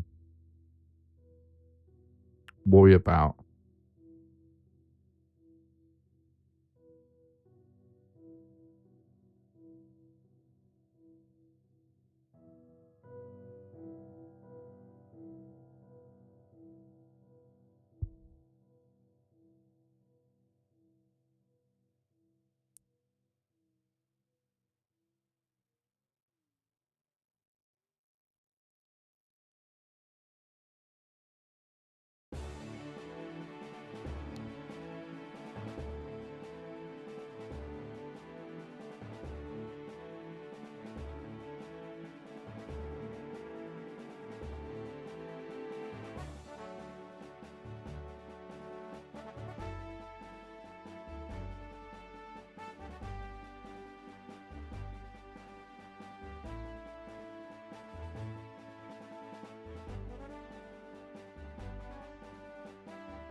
Um,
I'm just testing something.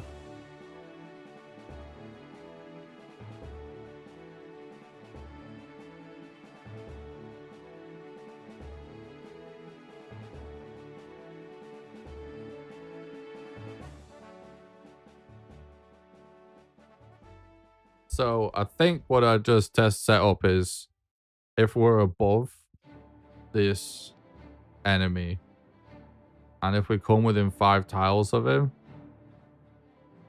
it should move towards us. Nope.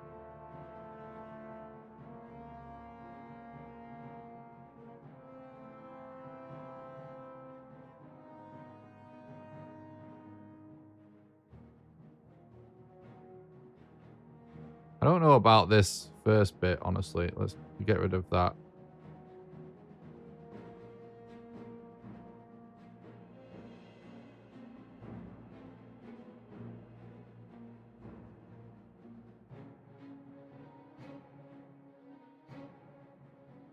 What? Oh. If player at position.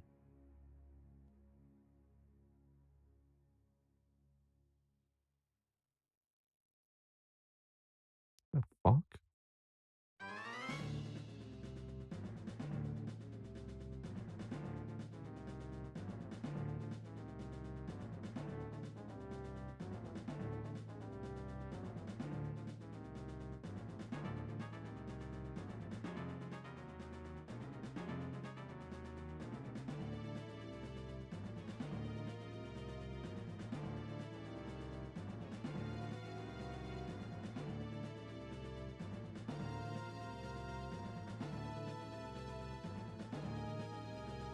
No, it should be subtract.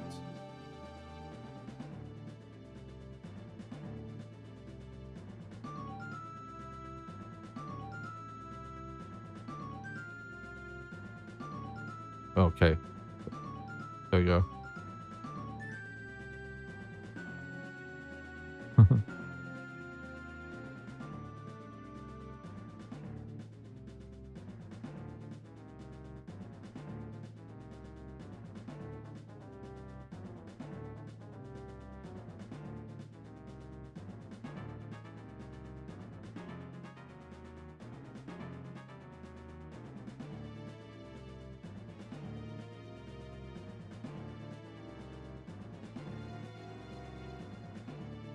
Wait, where the hell did I just get that thing about being above? Compare.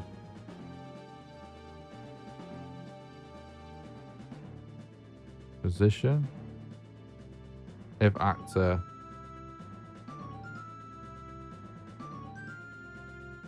No, that's not it.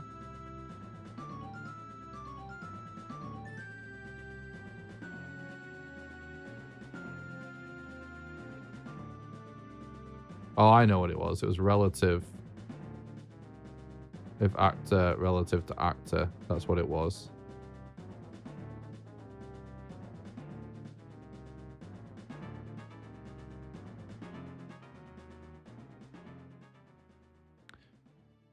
If you use this above script, then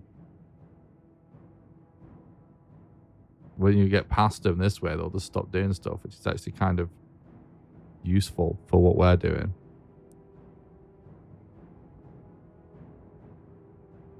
I think we'll probably increase the range of that for the sake of testing.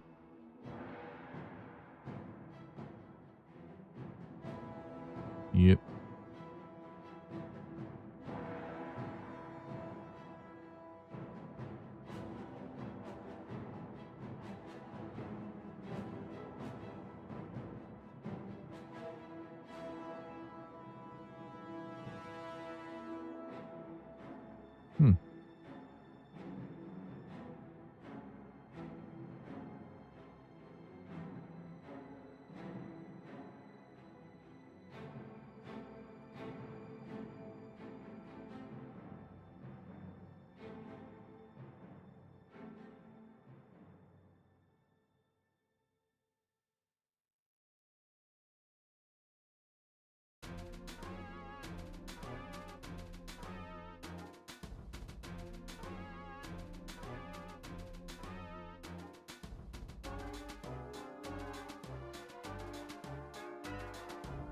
Oh, yeah, I know why.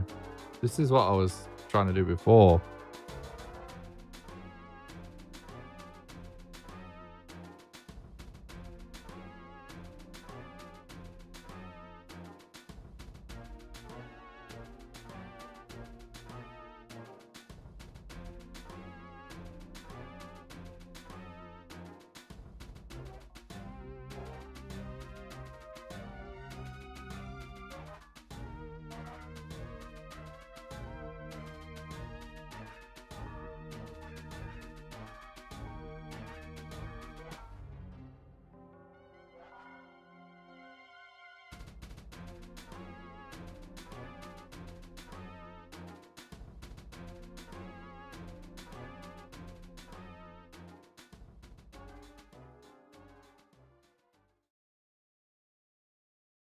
The fuck?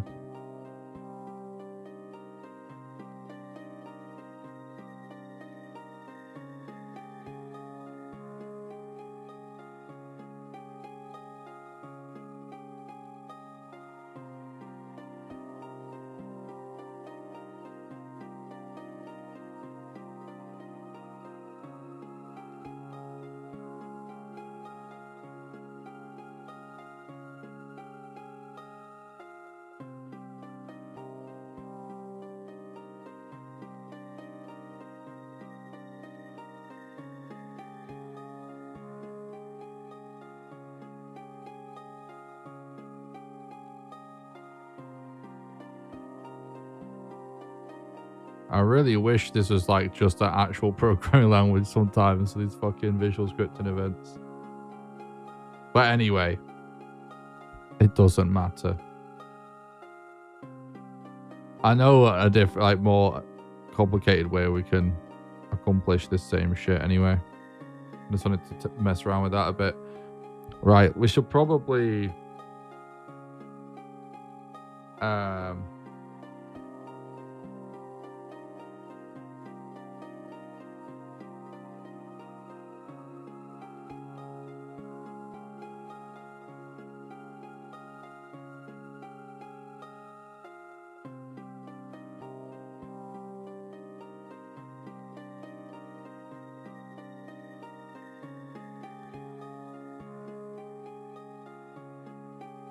get figuring out containers.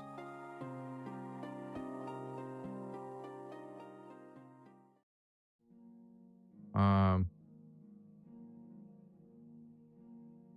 shit, I just pressed Command S on that, but I don't think we actually changed anything, so I think it's fine.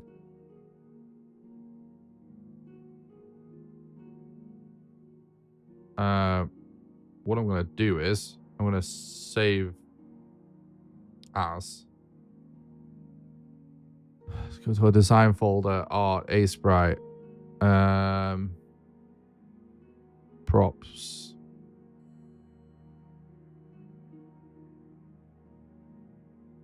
A sprite files. And we're going to say container mockups. Right.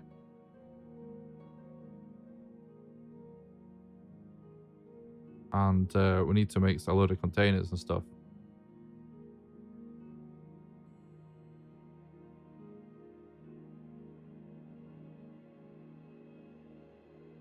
So, oh, that's not what I wanted to do.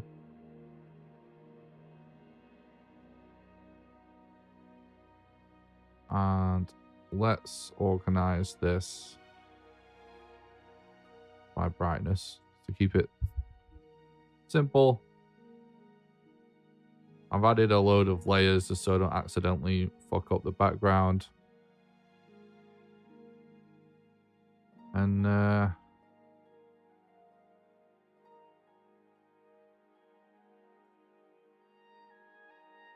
let's get drawing.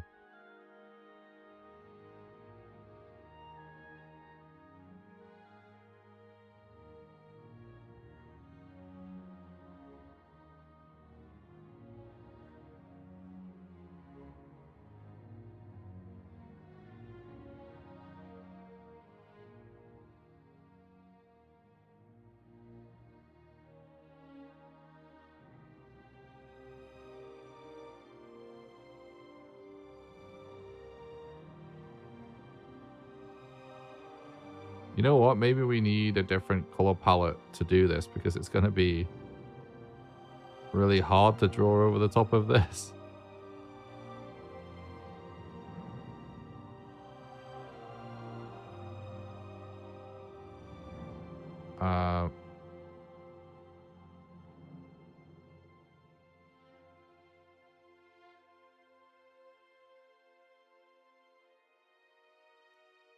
Whatever, there's a Minecraft palette here. Let's go with this.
I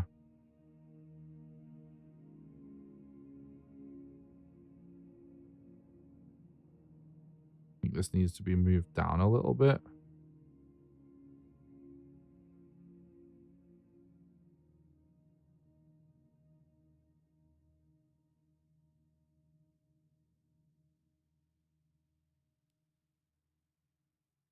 Okay. TV Studio, background.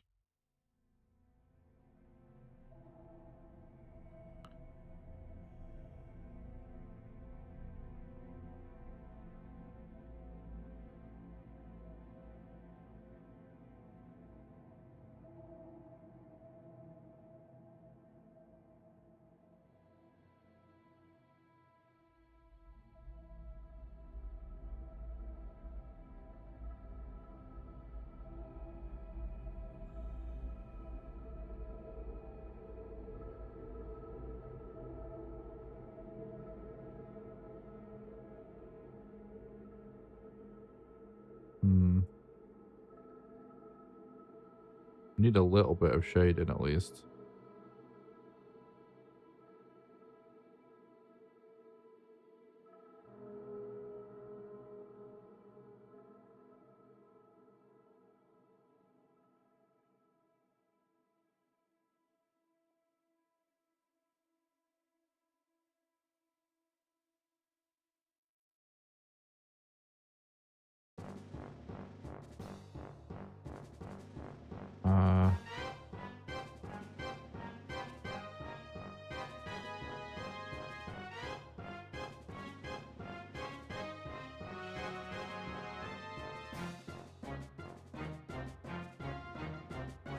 You know what? Maybe we should be trying to get everything kind of...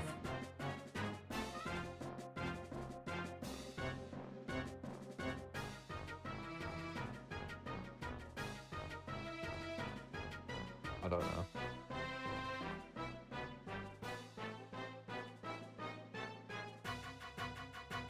We can do so much more if we can keep something in an 8x8 box. That's the problem. But we do lose a lot of shape and a lot of form.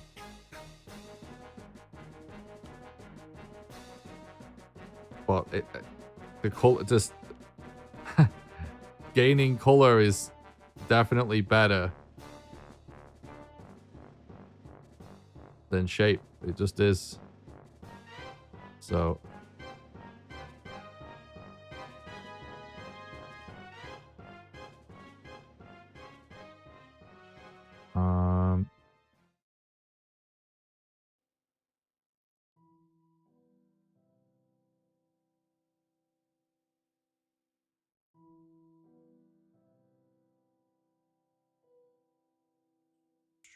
Sort of.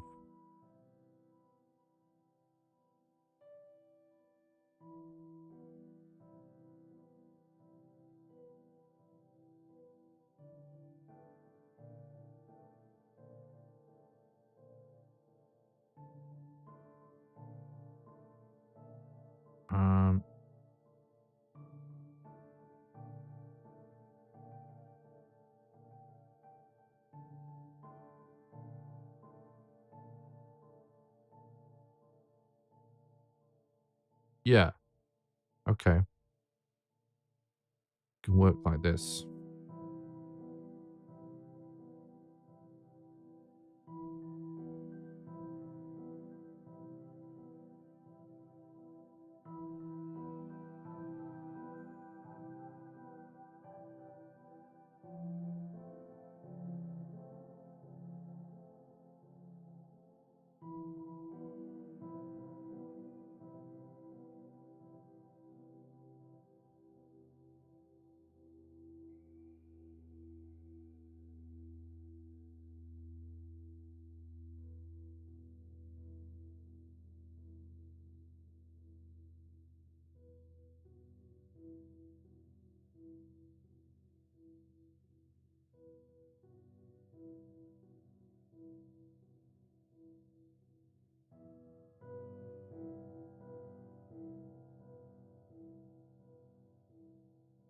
Hmm.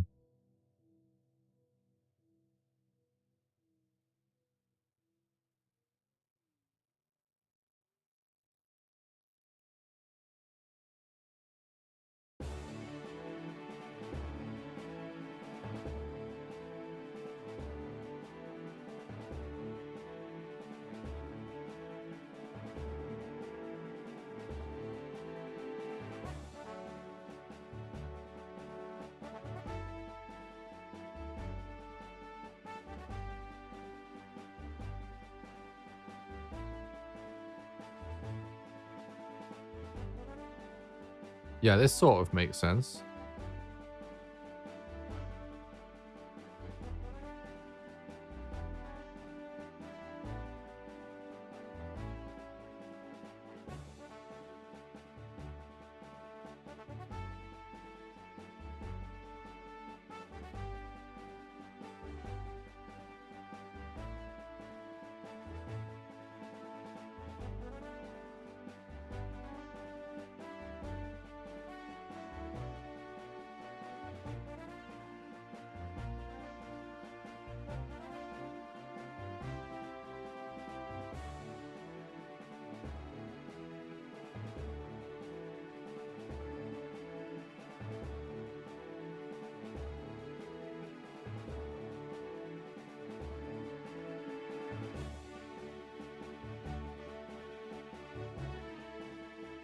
You can tell what it is, chat.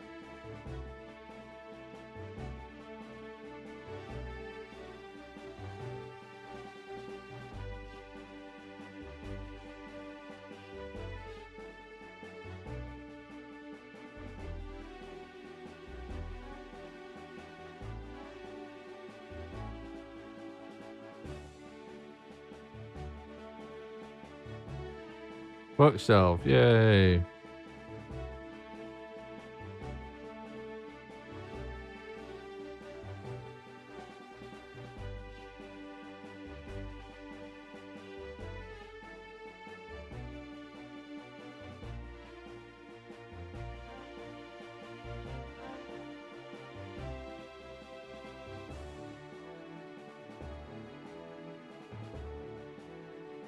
Now, the cool thing about this is that because it's a little annoying that we sort of keep blacking out certain areas just in order to get it to work. But at the same time, you know, getting things just to work within an 8x8 tile means that because just the sort of dark colors are used for the outline and then the squares for the shelves, that the other two colors in the palette we can actually have as different book colors. which is just going to be, it's going to look so much better, if you know what I mean. That it's just an absolute no-brainer. All right, so we've got a bookshelf.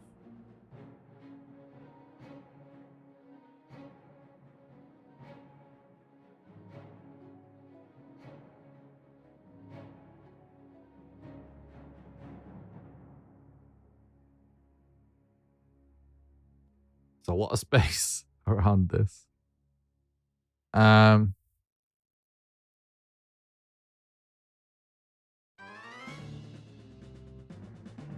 We should probably try and like put some shelves on the walls or something.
I mean, yeah, that works. I'm gonna say, like, I don't think we don't put anything on the other side of it, 'cause it's gonna look really fucked, probably. Yeah, it already looks fucked.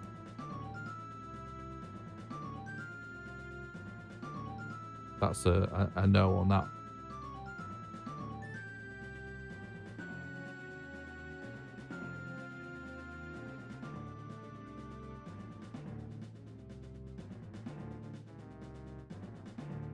Actually,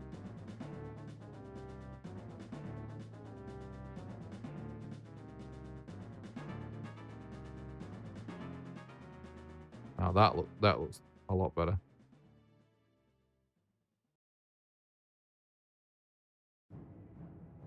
The thing is, we can only use one color now for this, but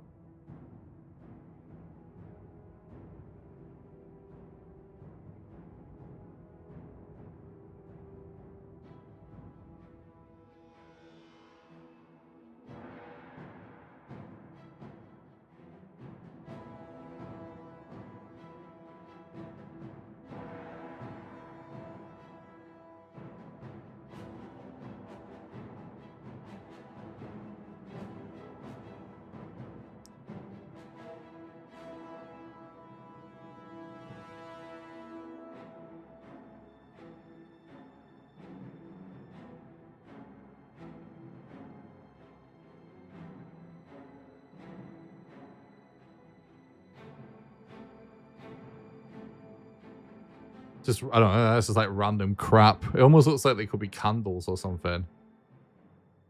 You know what? I tried something with this one at an angle down here, and I don't like it.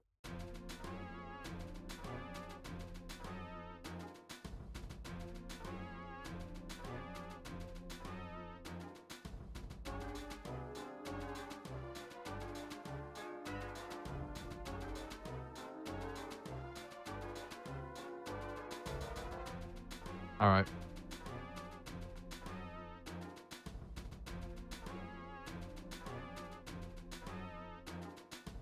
Wall shelf. We need to crank a lot of these kind of things out, because it needs to be like an Easter egg hunt, so you know, you need to have a lot of options.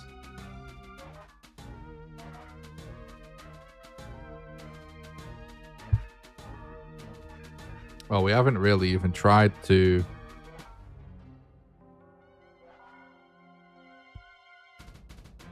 see if we can keep this in here. See, I can't remember.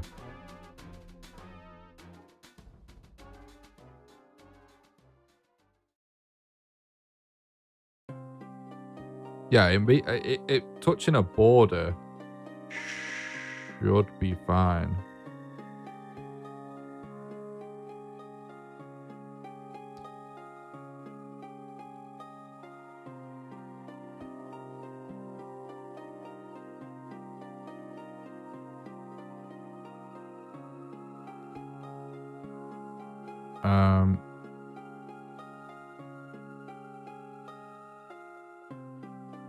Yeah. That's fine, I think. In fact, I mean, it should probably...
Yeah.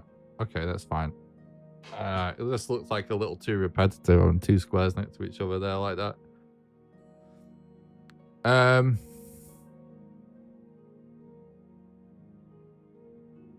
Oh.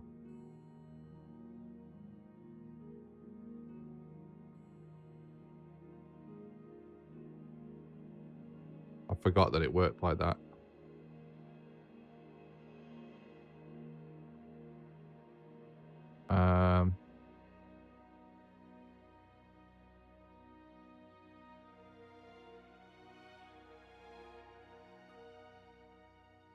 Yes, so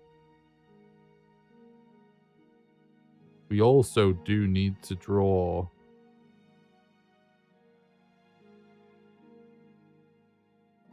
we do need to do this, don't we, as well?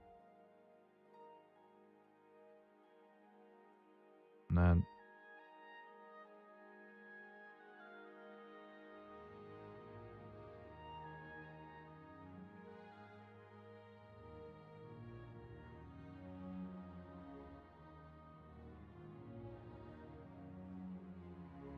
pretty trippy drawing. Invisible pixels, but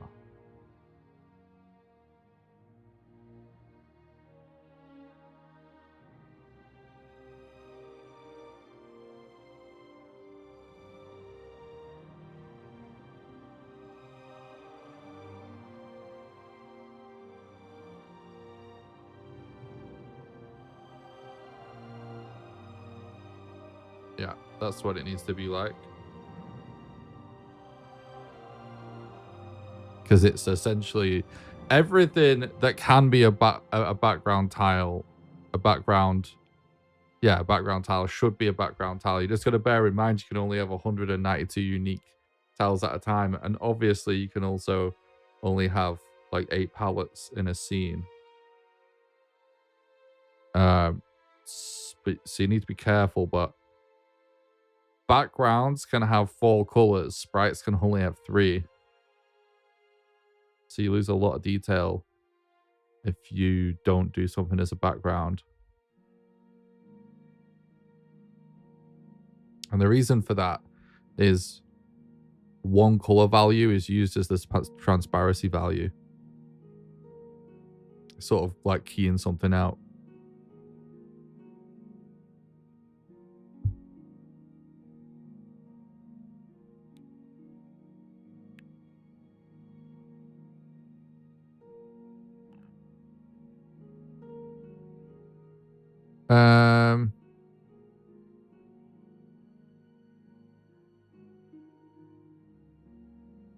We need just like a bog standard like cupboard.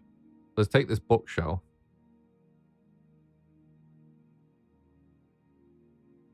And then create a new layer.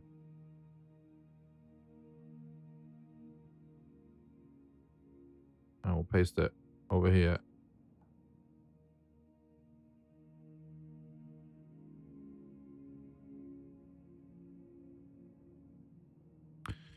And then let me just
honestly probably fine.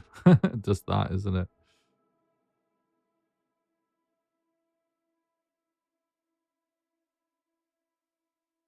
If we end up like doing like way more shading on some things than others, it's just gonna look really weird.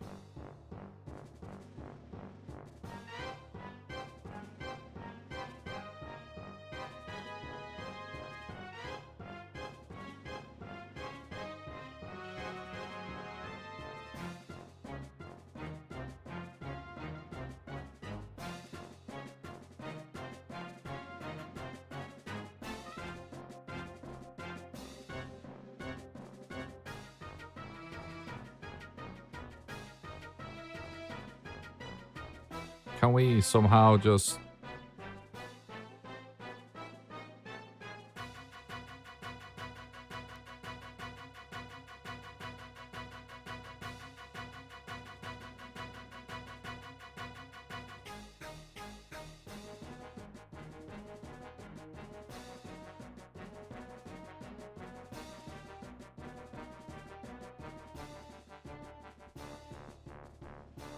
Well, that's a wardrobe, clearly, isn't it?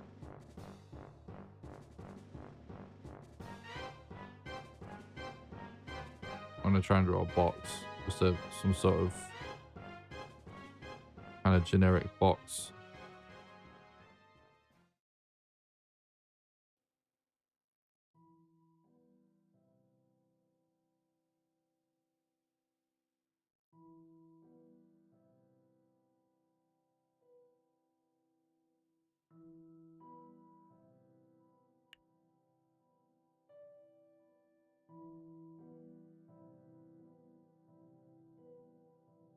Why is this keeping changing, bro?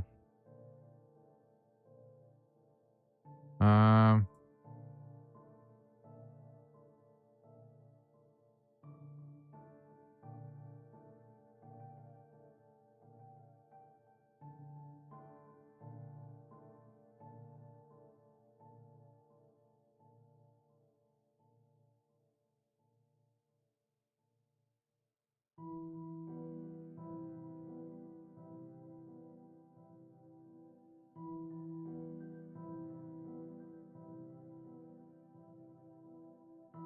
is that just dumb?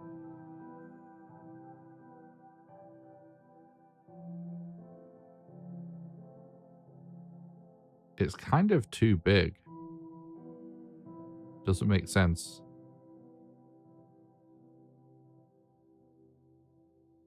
It needs to be like one tile. Which I kind of like the idea of having this like a, because it needs to be like not obvious all the time, right?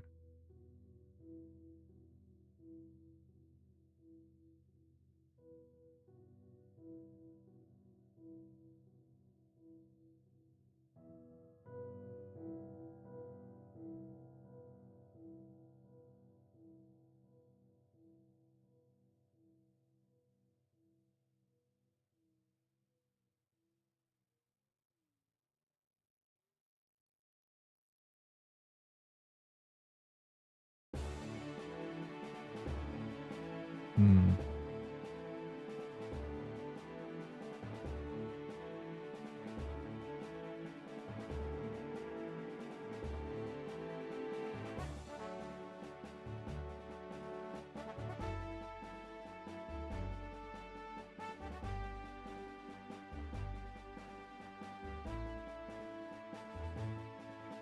It sort of looks like an open box like that, right? Yeah. We'll use that. I think I can do another one though. Or maybe let's call it a crate or something.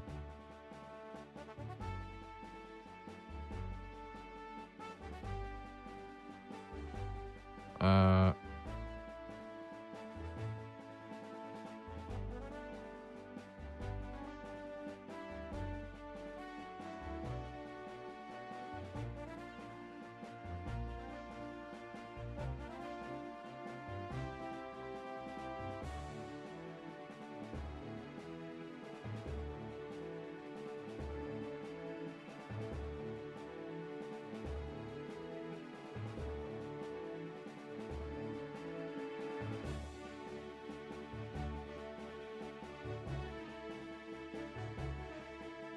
that doesn't really work.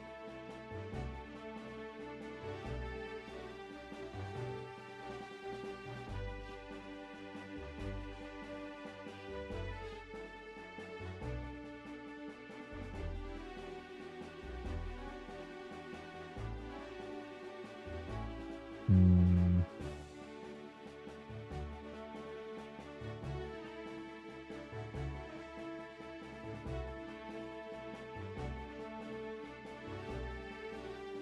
The fuck?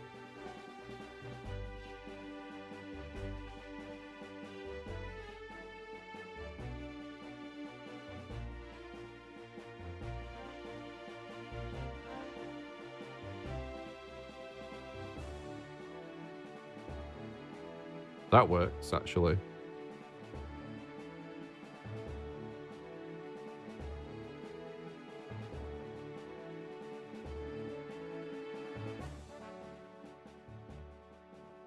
It almost looks like a plant pot or something.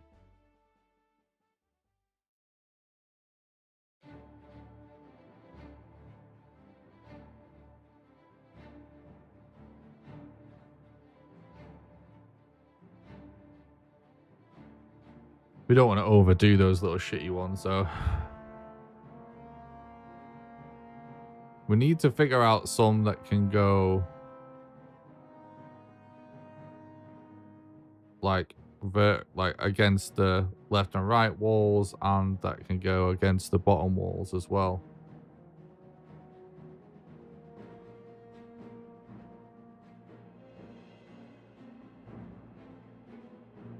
Maybe I can If I select this wardrobe, and then I'll do this. Nope.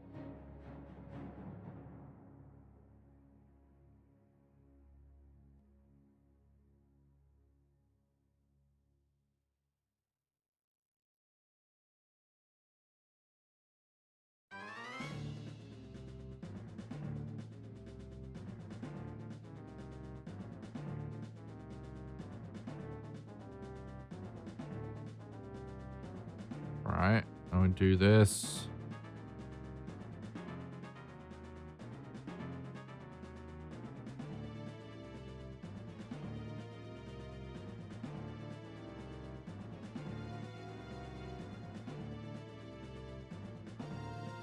But we should probably only see like this much. And it should just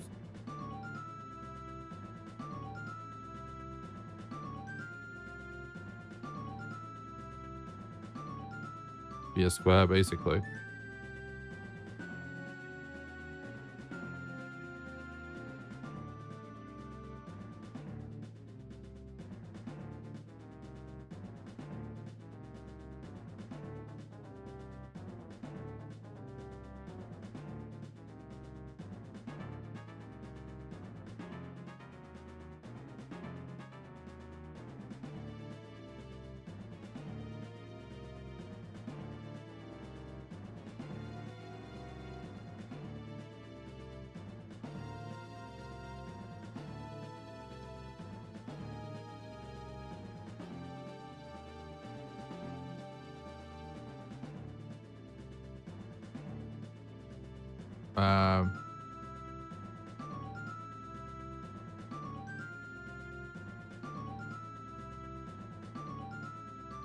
I mean, actually, this can be wardrobe or shelf.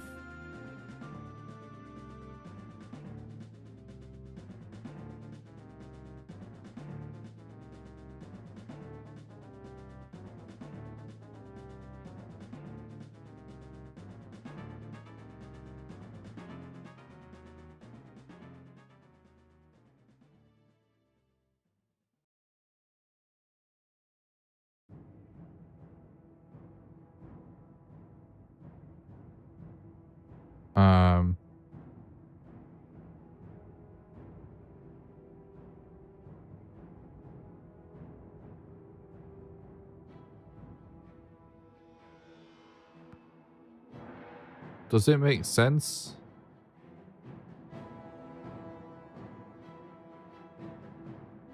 If I take this box,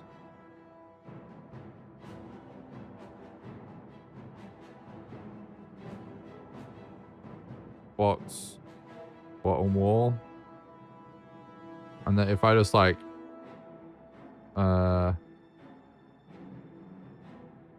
rotate 180 degrees,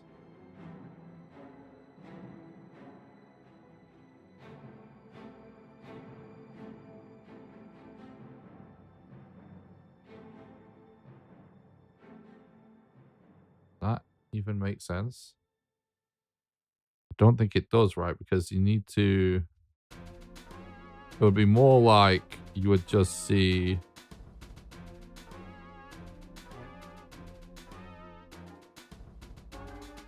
this.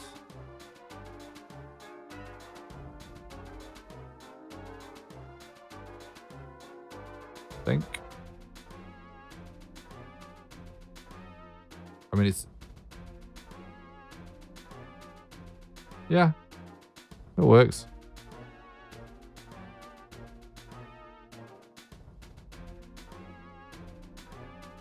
You could actually maybe, just so it's like more different and less weird, could actually potentially rotate it 90 degrees.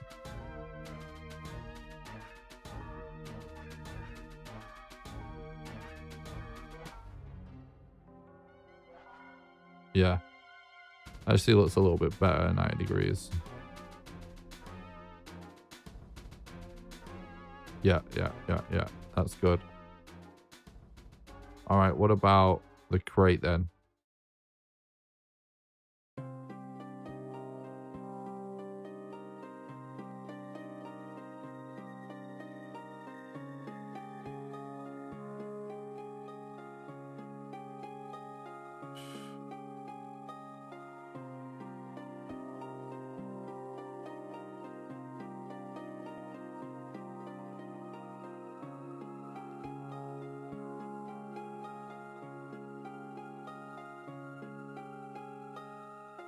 Don't think there's... Maybe there's a way to do shells down the bottom. That's going to be kind of hard though, I think, but...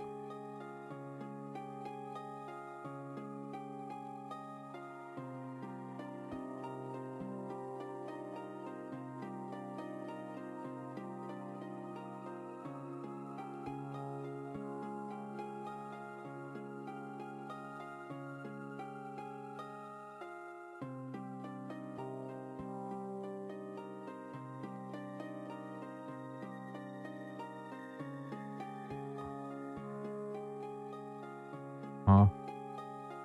I've somehow shaved the bottom off.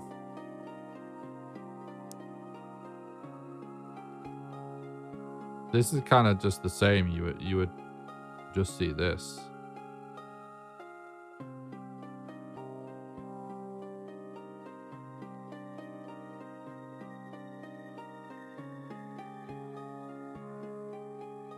The angle is essentially going from vertical down to sort of like slight angle, isn't it? So, I mean, you can't get it perfect. It's not possible, but it makes sense.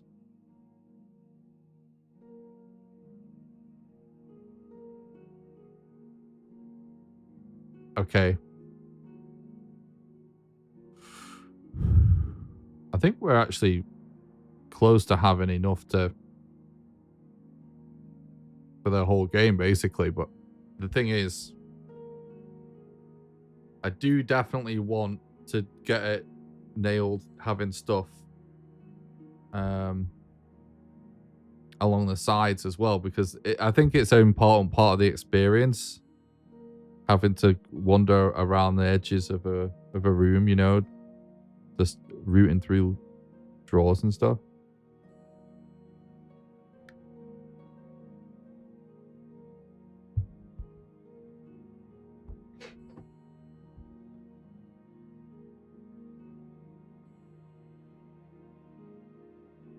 I'm going to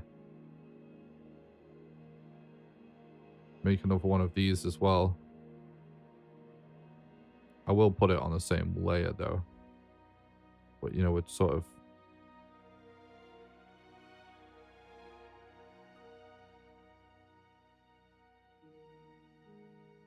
filling up the room.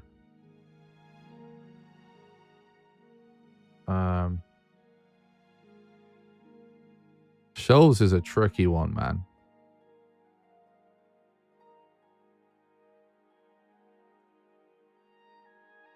So you would basically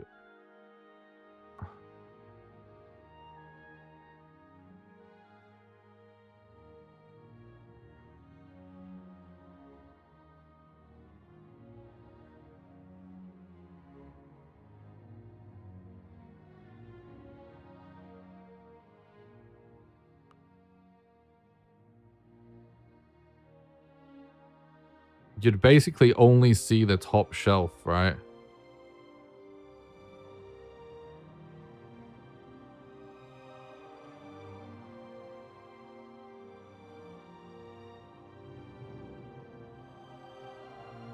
Which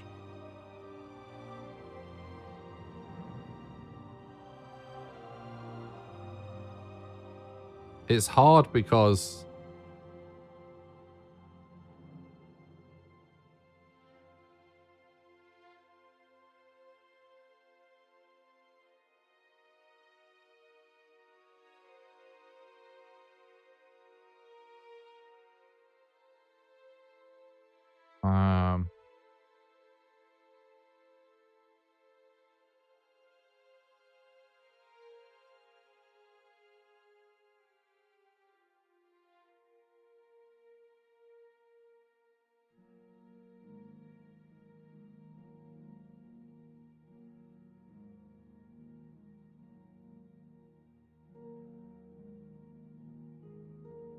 gonna be, you're not able to see the floor, which is like,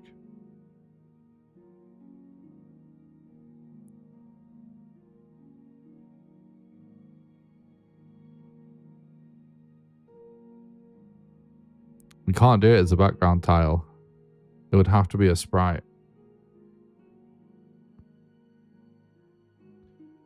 Otherwise, it's just going to be the size of this, which doesn't really make sense.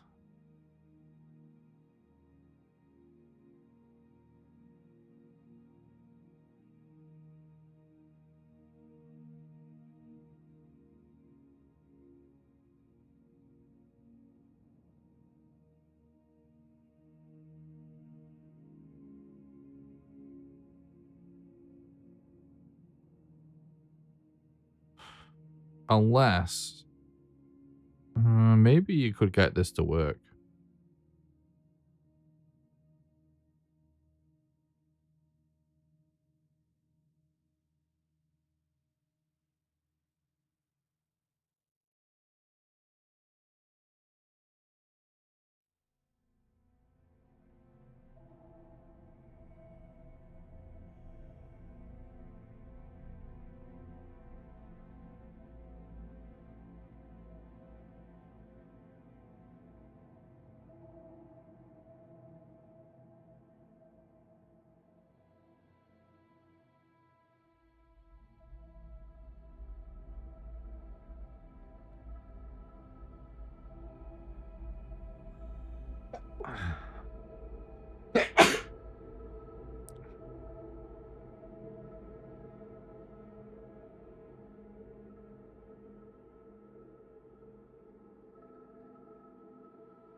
I think it needs to.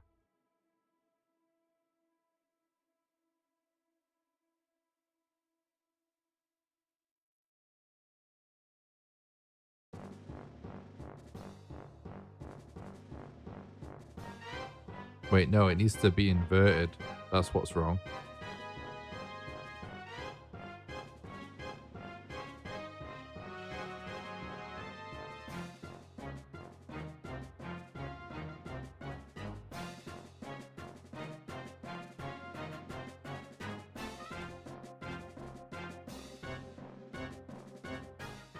No, that's not right. It needs to be. Oh my god. Why does this shortcut exist?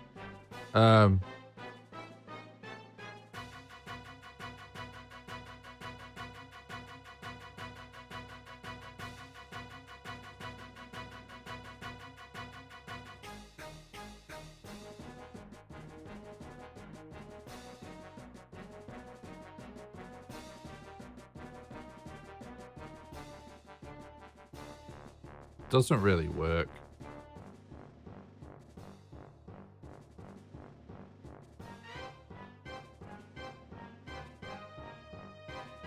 It's not going to be worth the hassle.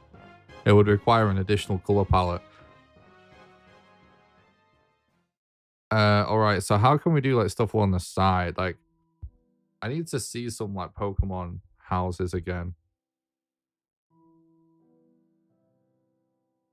Oh, you know what?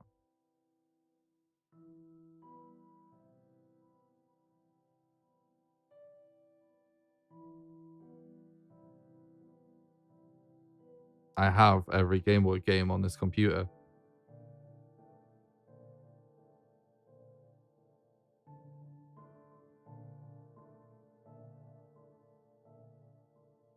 I want to just take a quick look at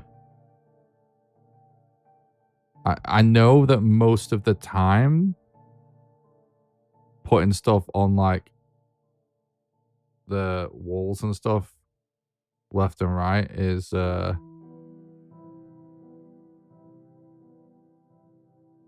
generally avoided.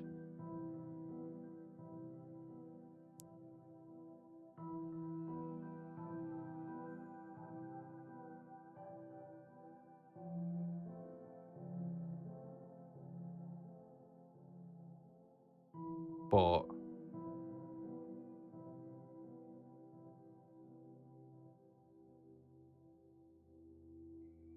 wait, what are even there?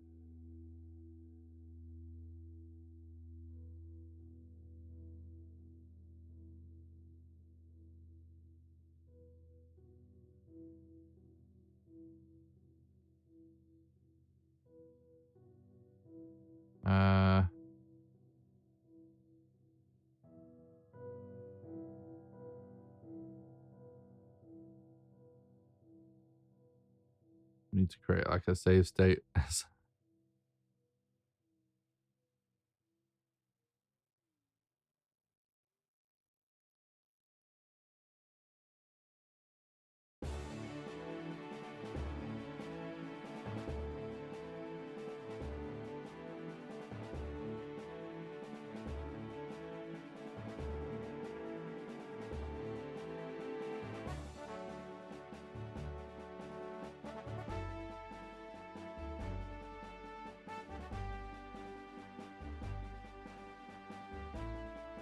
Okay. So everything's like mostly on the top or the bottom.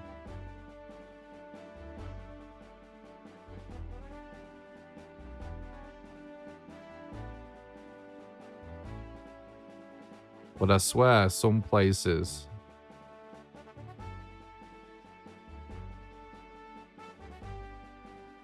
maybe not.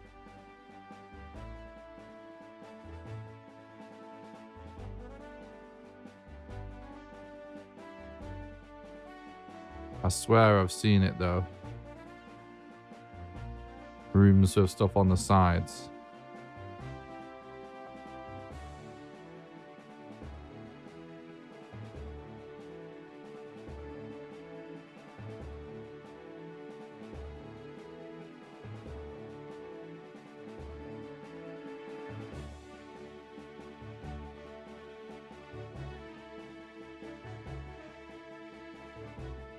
Is where we were before on it.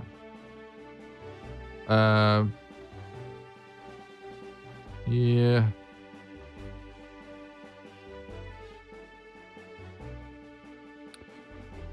Well, fuck it then.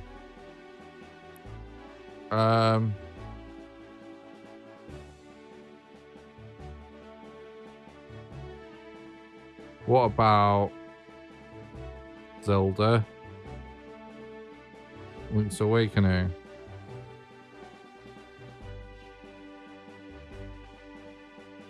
Screenshots.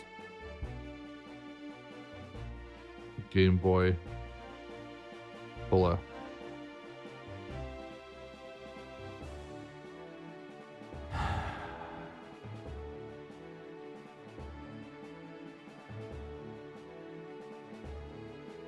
Inside house.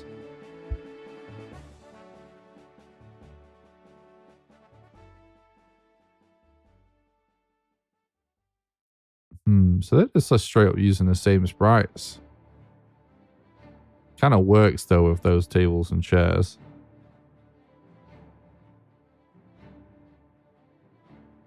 Let me move my camera again. Oh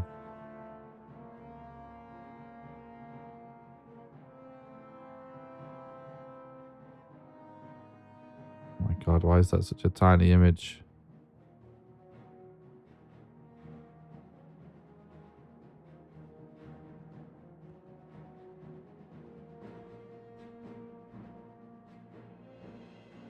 You see, if it's something that you don't need to access the front of, they're kind of just using the same sprites for the bottom.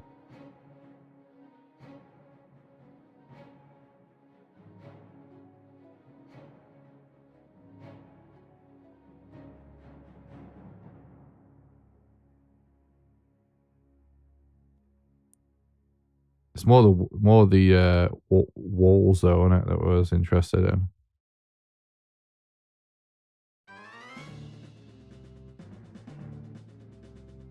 Fuck.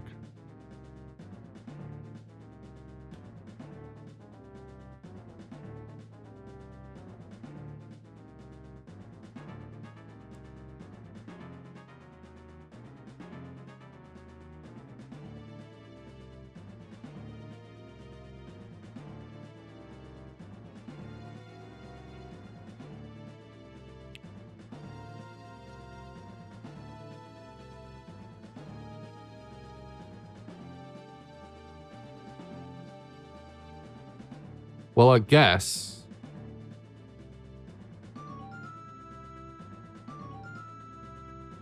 Has my mouse finally run out of battery? What's going on?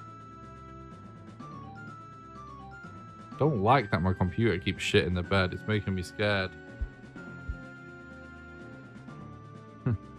Maybe we should go do a commit.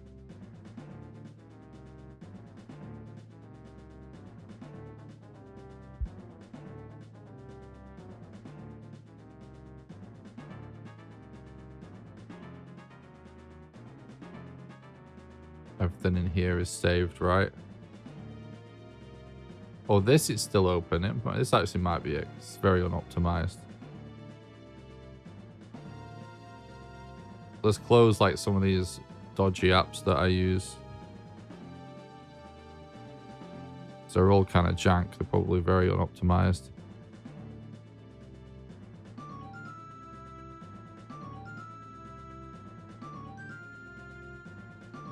Okay. Yeah, let me just quickly create level assets. Fill room with props and containers. We're almost done that. Make containers lootable. Create a series of loot containers. We've almost done with a lot of the stuff on this list, but we've got nothing to check off. Progress. Level design really is, I guess, and assets. Do a commit. Computers being kind of sus.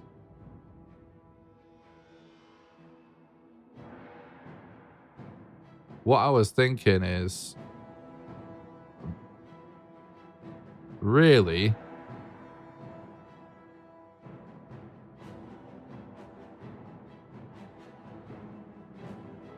like,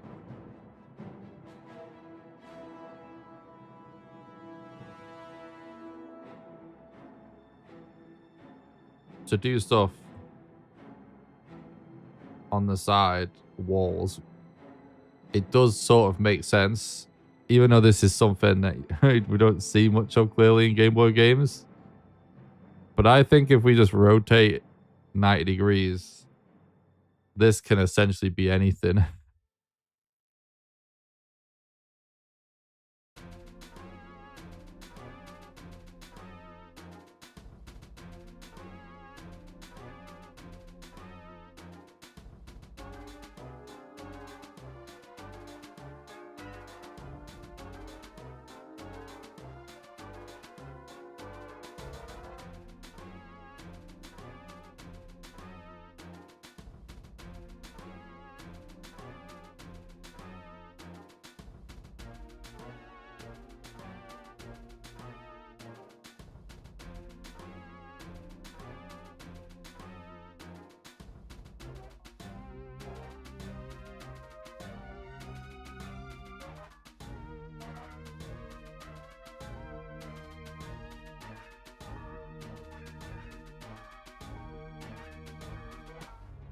Yeah. We could literally just create a square as well, to be honest.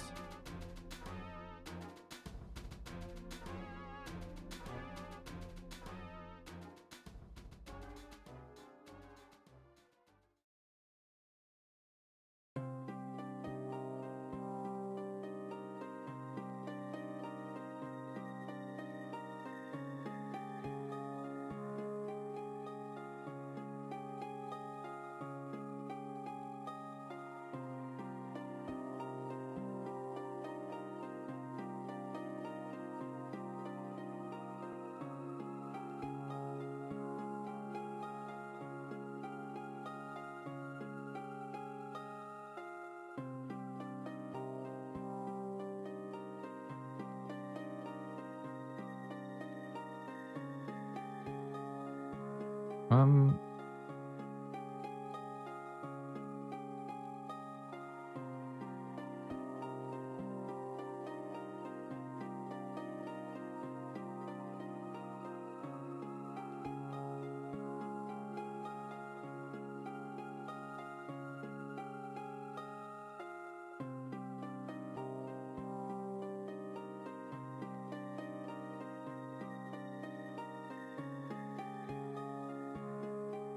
Does that make sense?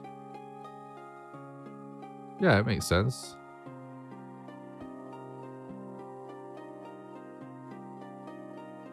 And then we can do the same.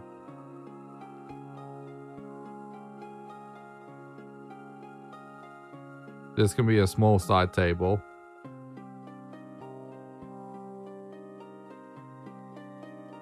And then we can just create a big one on the other side as well.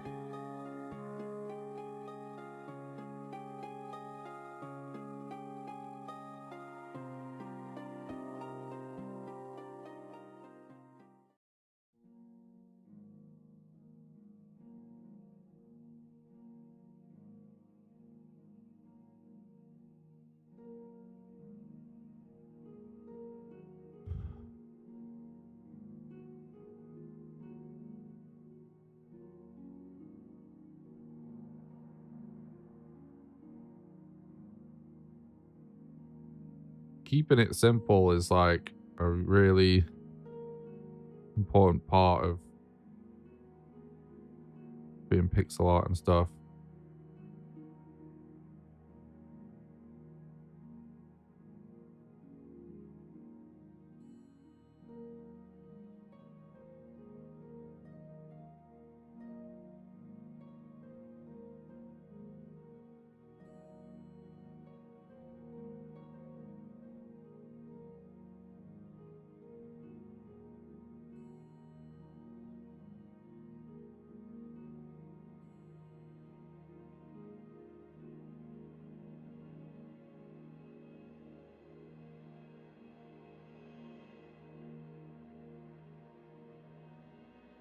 That might be a little busy.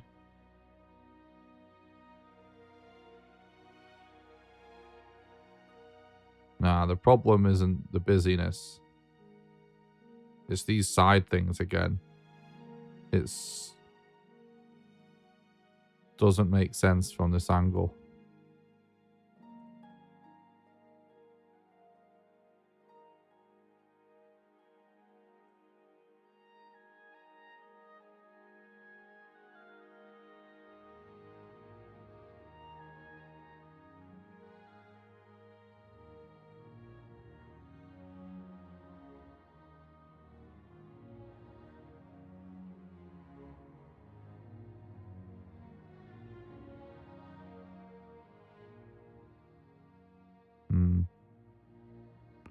Let me start again with this.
Okay, it's...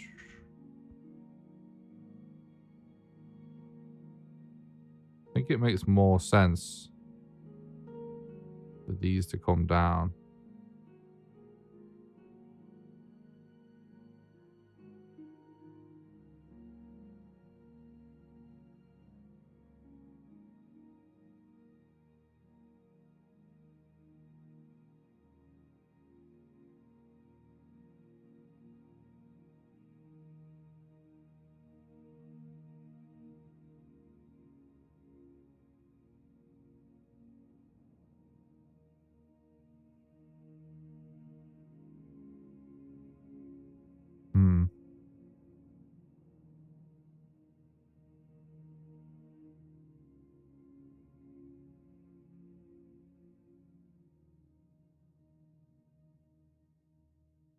It looks kind of dumb. It's too much. It's too much.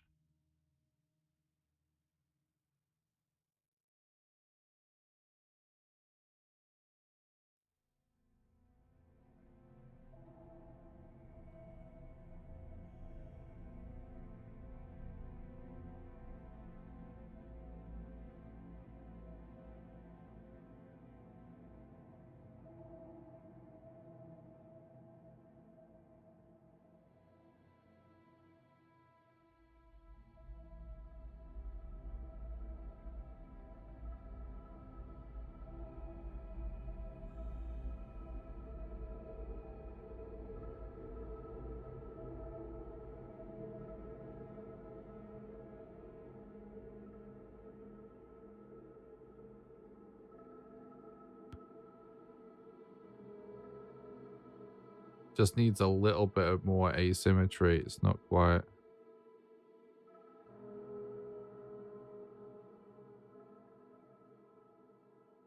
There we go. I think that's better.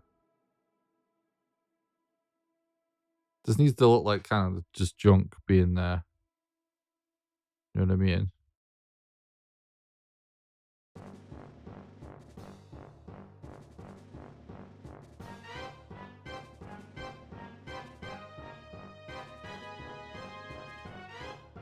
And then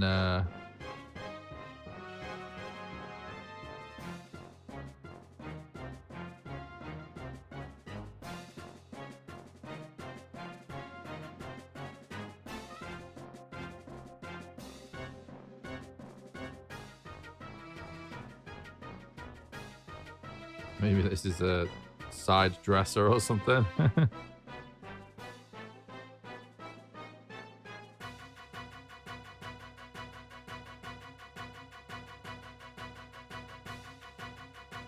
And then we can do one more.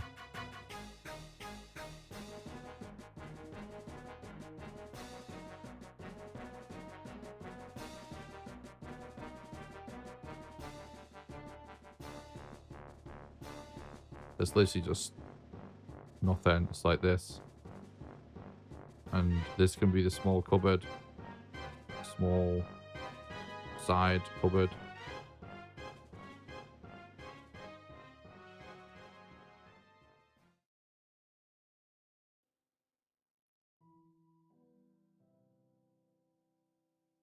Pretty good. Pretty good, actually. That's what I wanted. I wanted to be able to like fill a room with random garbage, so that we can have lots and lots of things that you have to rummage through. That's sort of the point, right?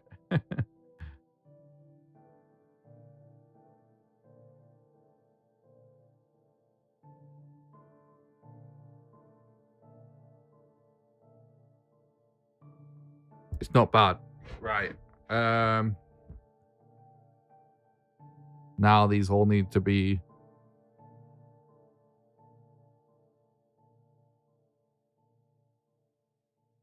ooh, what's the best way to do this actually? Best way to do this is to bake them into a background. So actually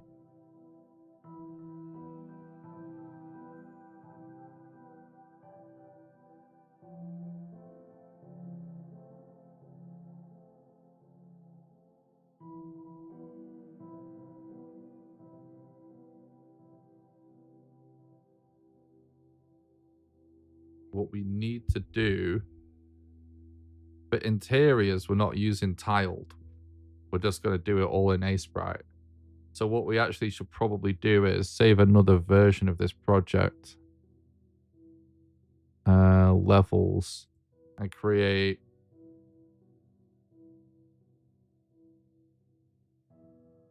an A-Sprite folder.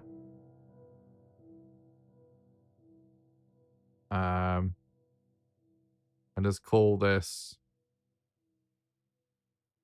all loot containers. Right? Just double check that this is all. Yeah.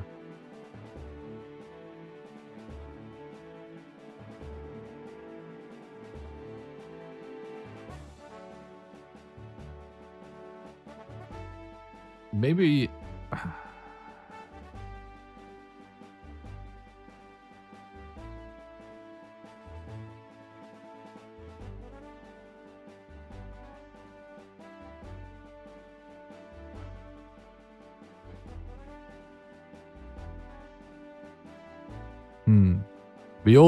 Maybe we should also have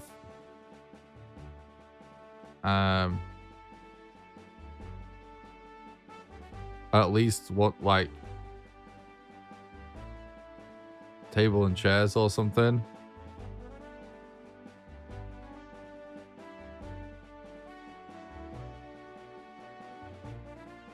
I don't know. Maybe we're getting carried away with that.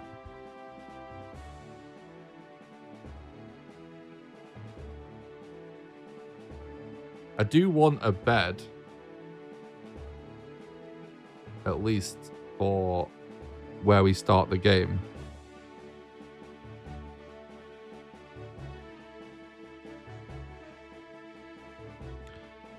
Anyway.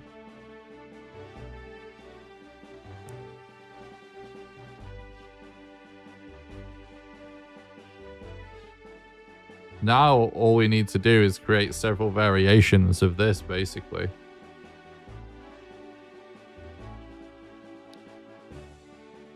So this is definitely a late game background. Because there's tons of things to loot. You know what I mean? Tons of possible locations for loot. The idea is that you can walk up to it, interact with any of these, and it'll say whether or not there's something inside it or not.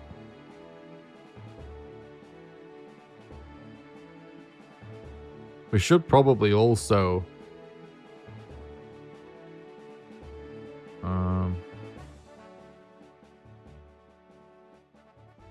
create a layer for the exit as well, to be honest. Because we never figured that out.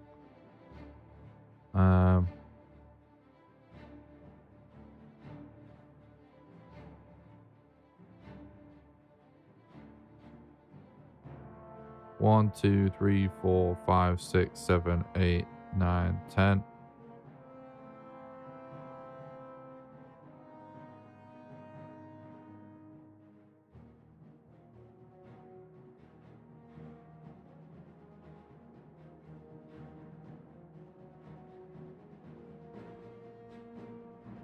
Is it clear enough that that's where we leave?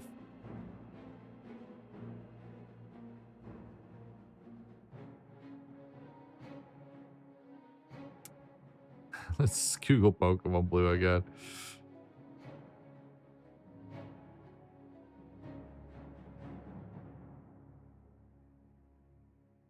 I'm pretty sure it's kind of just like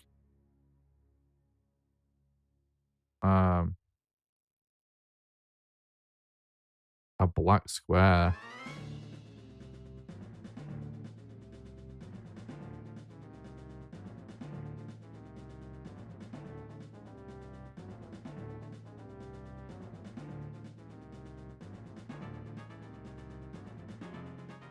Oh, it's a rug. Of course it's a rug. That's so clever. We should do that.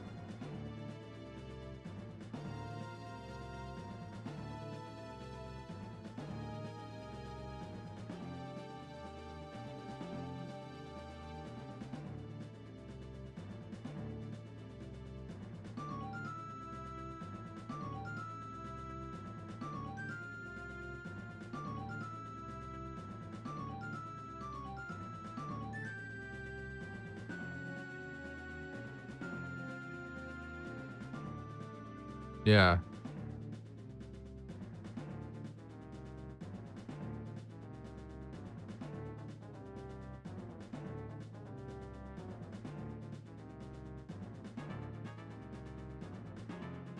See, they literally just did a stripe, which is kind of funny. We'll probably do a little better than that. But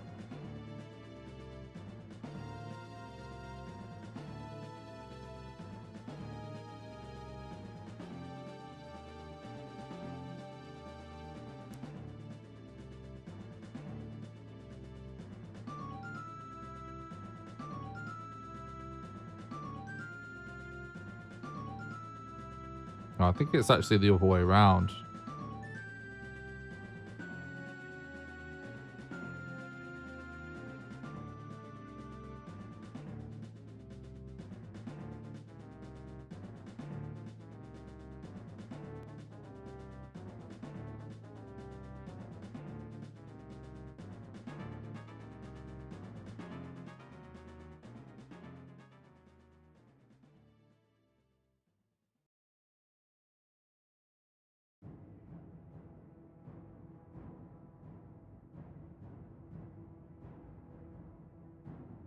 I think, actually, to be honest,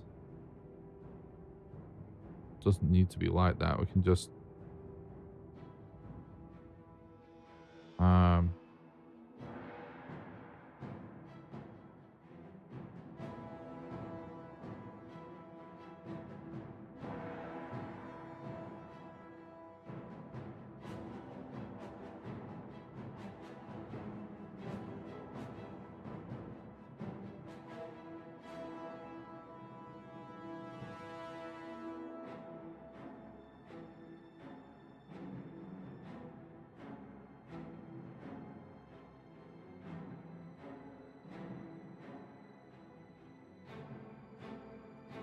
hmm.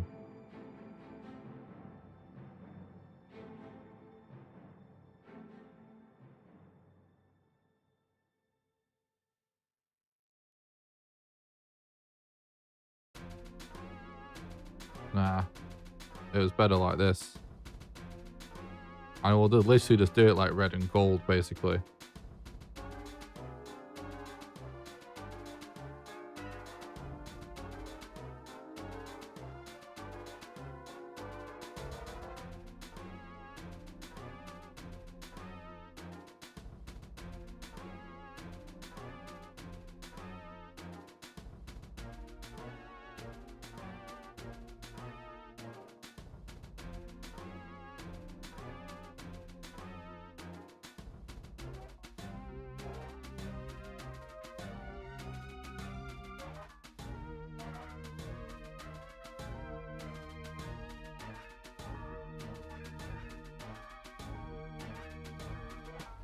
Yeah, we'll just do it like that. Fuck it. All right. So we basically just want to create a load of versions of this room with procedurally less and less and more / more and more stuff.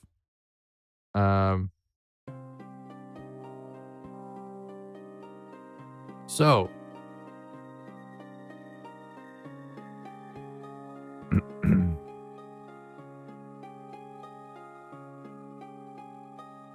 I think what we ultimately want to do, we should probably, in the interest of the player learning how to play,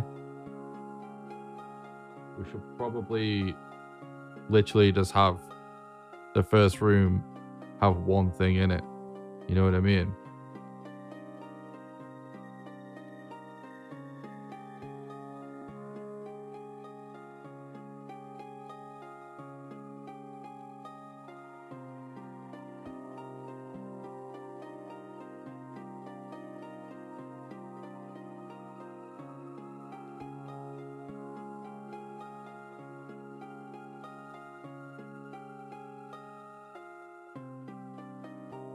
Okay, bro, whatever.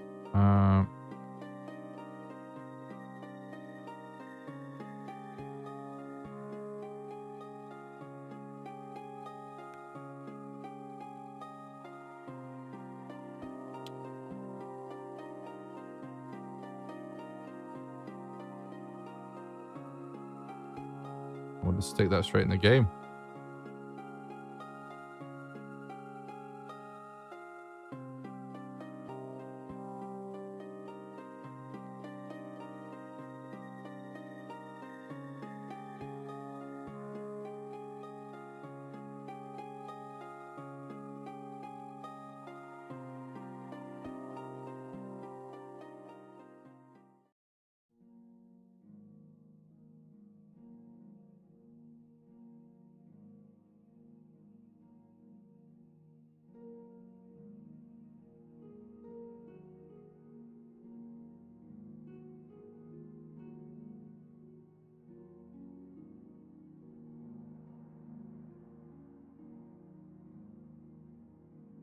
Okay.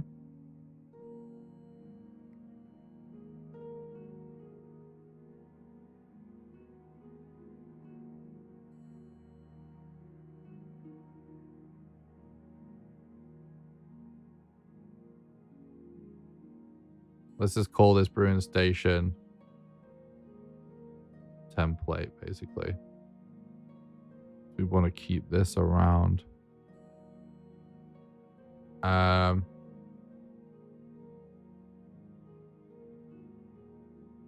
Loot room template as well.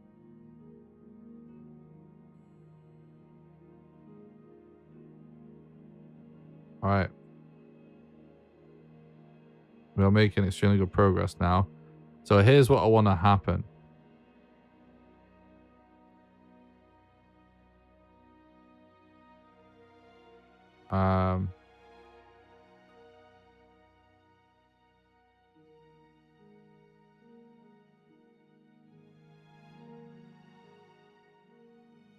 This is called my room.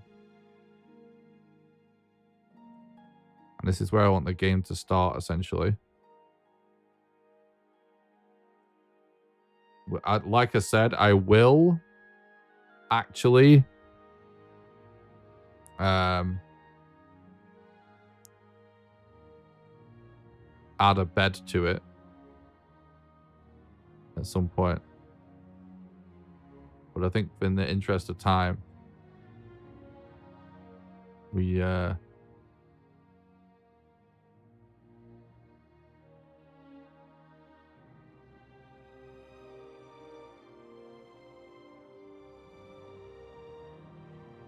do this.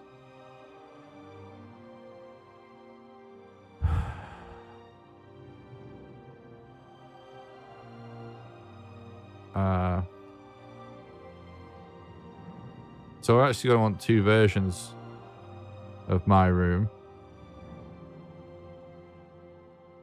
Because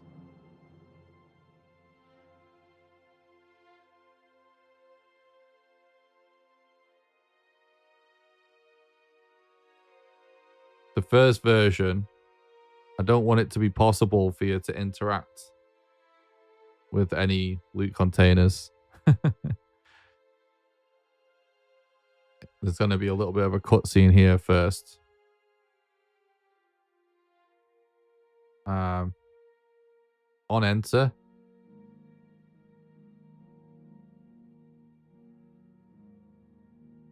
Change scene.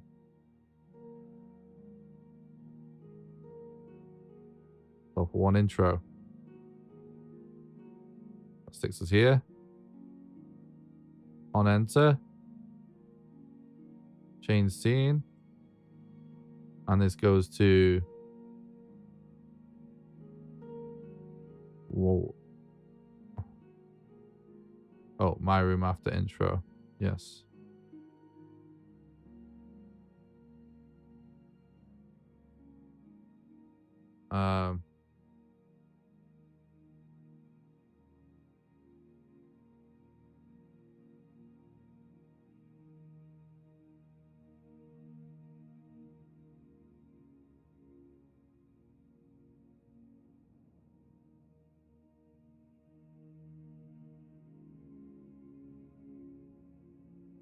Okay. That puts us there. This one puts us here. Direction up. Direction down.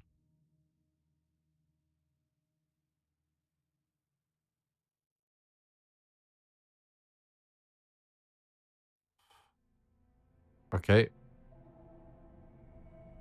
And then this. Another go outside.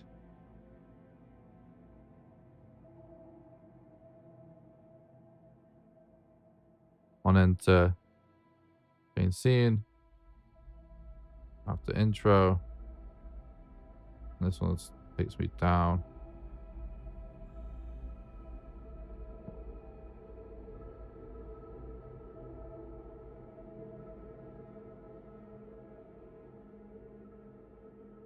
Wait, no. It's Stays in my room after intro. Level 1 intro is what I want it to do. So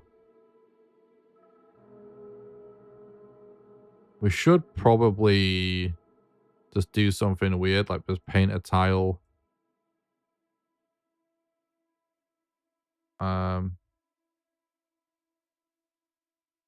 Oh shit, it's actually copying and pasting everything. I didn't what? I didn't think it would do that.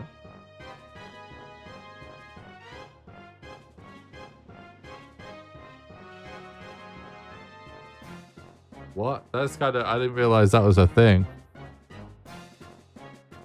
Can I change that?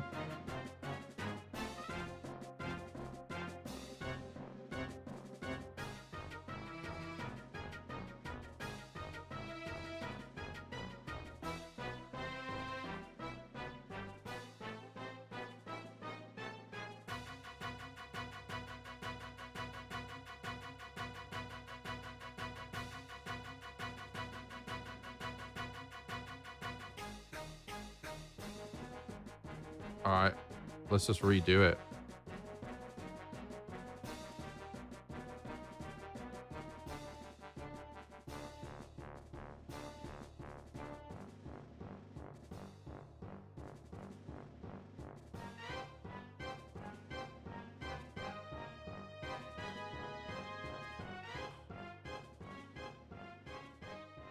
Okay, so this takes you here. New scene.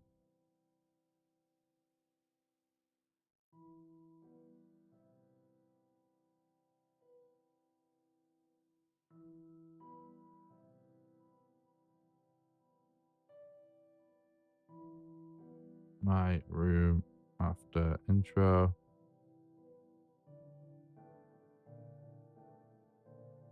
Trigger.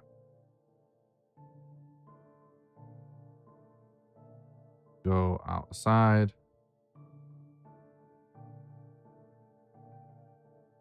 Change scene. Intro 1. Down. This one. Change scene.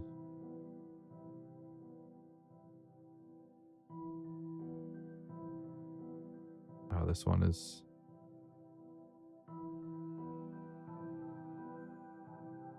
this.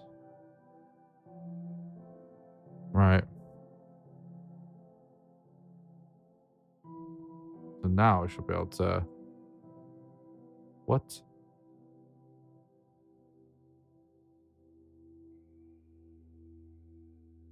Don't tell me. Oh my god. It's the same background, stores the data. It's per background. Are you fucking kidding me? Okay, that's very funny. But also a little bit of a pain in the arse. So if we go backgrounds, we've got my house.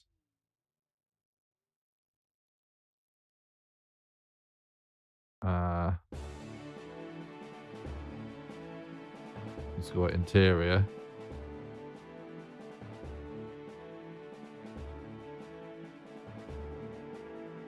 How is there a dash there?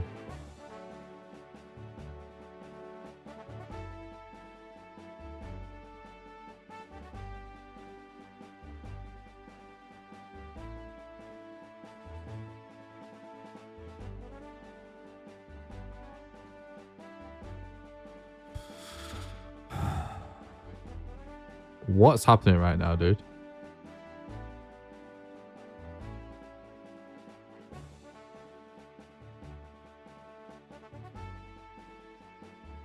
Why does it say interior dash house there? Is it just how this visualizes it? That is so fucking dumb. That is a dumbass Mac thing right there. Okay, PG level 1, underscore intro, underscore interior house. Good.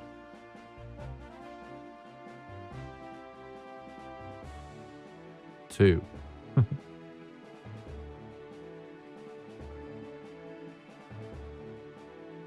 Yep.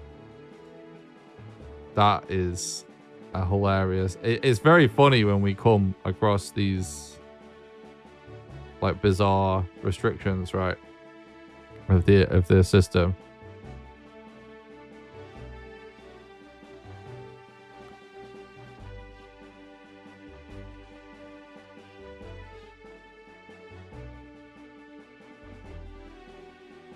Setting up the player sprite in each of these rooms, that's all. Nothing major. Alright, so this is the intro room with the random pink floorboards.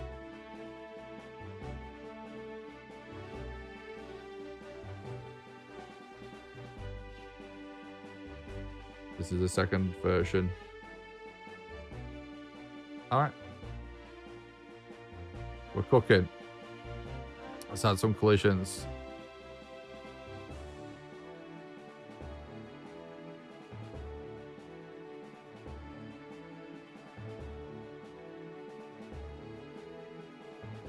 Oops.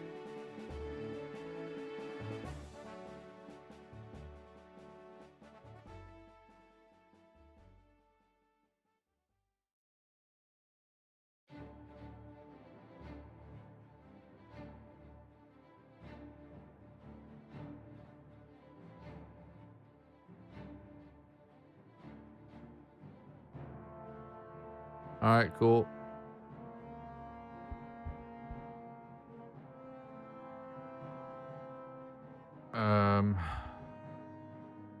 We don't need this to be painted, obviously.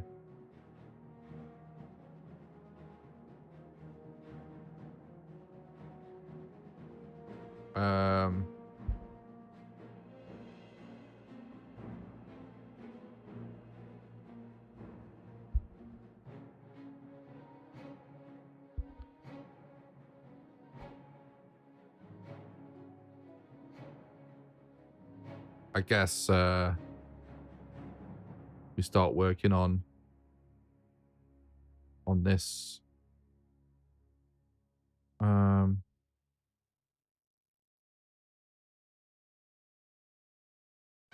Not black square. Blank.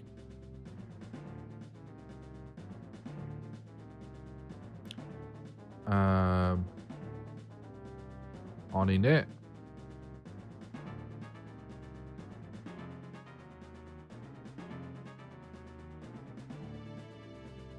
Hide.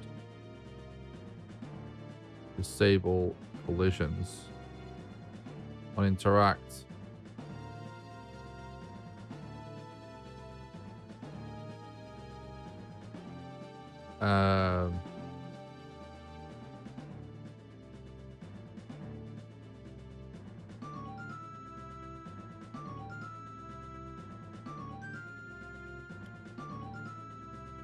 I'm going to create a new variable for a new ingredient. Rename. Inv. Elder. Fucking hell, I can't type. Elder berries.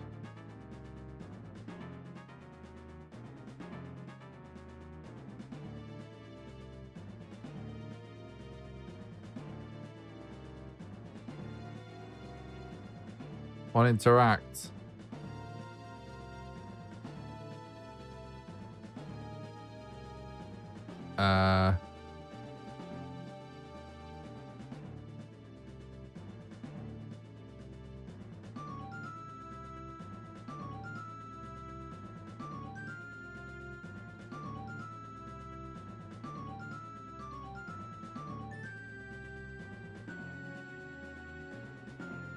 Yeah, we've got all this loot room shit here. So what we want is, we want another variable. And we want to call it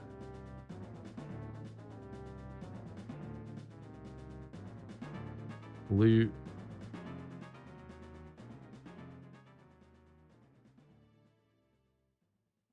my room elderberries.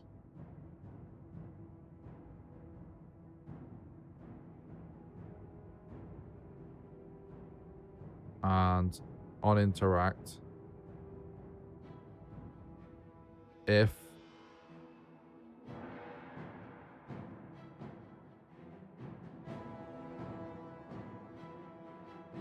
loot my room elderberries is equal to 0, increment inventory elderberries by 1.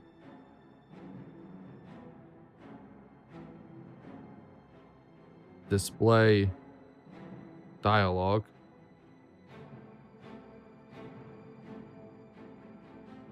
Found some elderberries.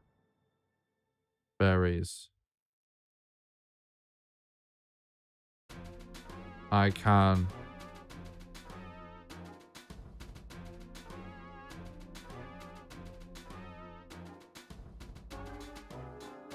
brew a potion with that. I should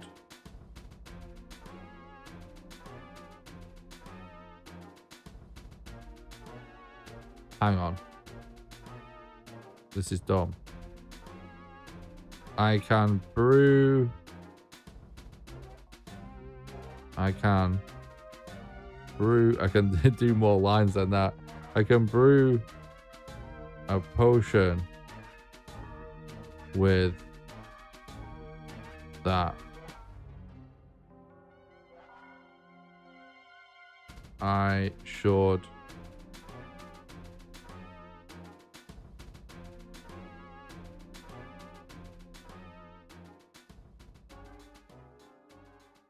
find the nearest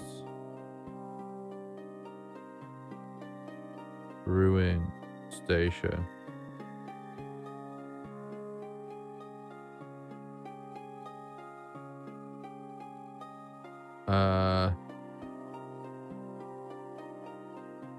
Increment loot my room elderberries.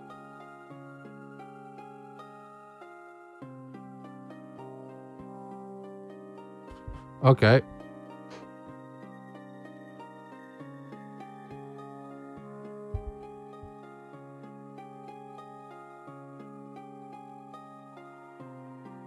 Okay, so nothing happens here.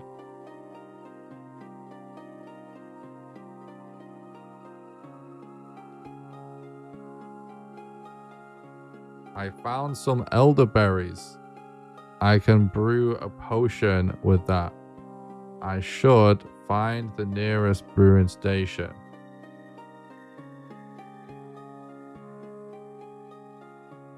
Right, but I also actually want it to say I found some elderberries in the bookshelf. Or on, I guess. Because I feel like there will be a little bit of charm to like naming each of these.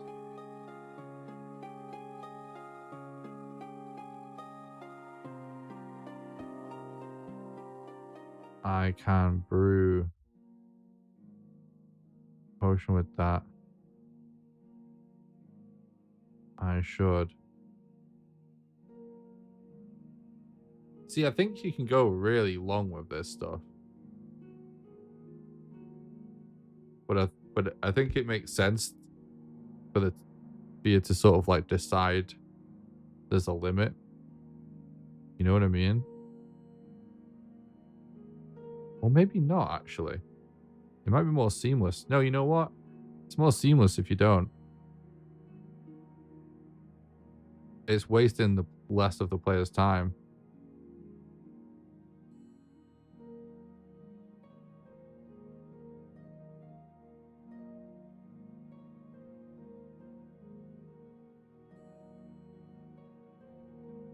I found some elderberries on the bookshelf.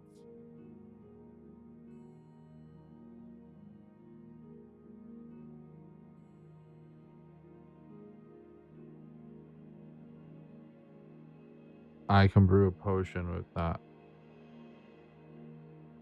I should find the nearest brewing station. Okay.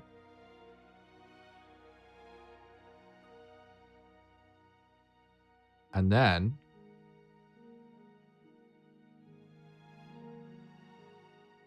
else display dialogue.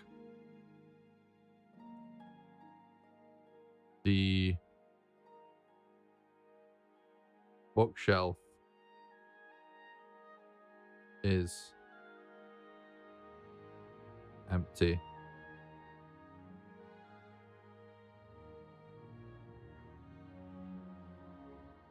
Or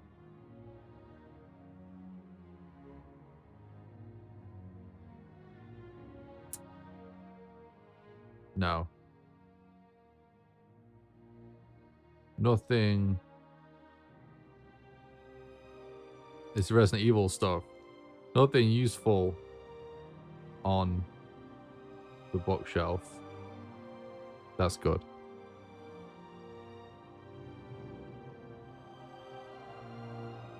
So at least it says something. Because you need to acknowledge that you can interact with stuff.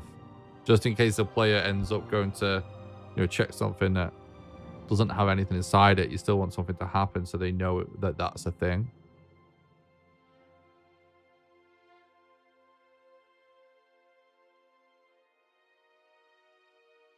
I found some elder... Oh. 1, 2, 3, 4, 5. It scrolls extremely fast. 1, 2, 3, 4, 5. Okay, dude. 1, 2, 3, 4, 5. Click.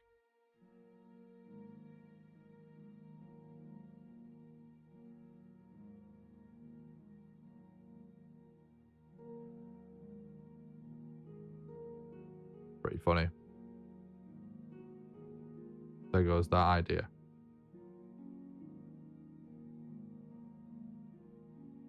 I thought there was a reason why I wasn't doing that in my other game.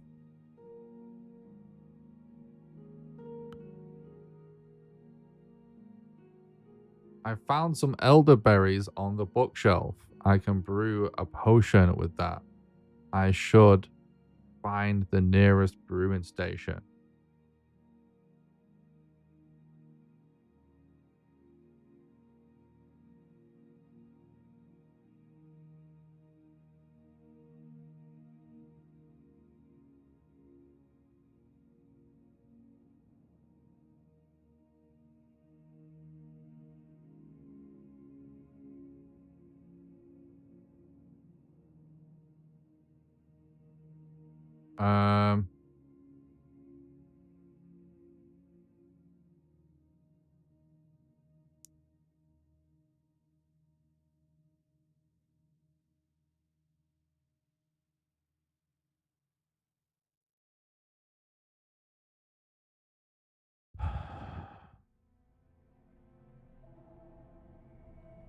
Can hypothetically draw a better brewing station.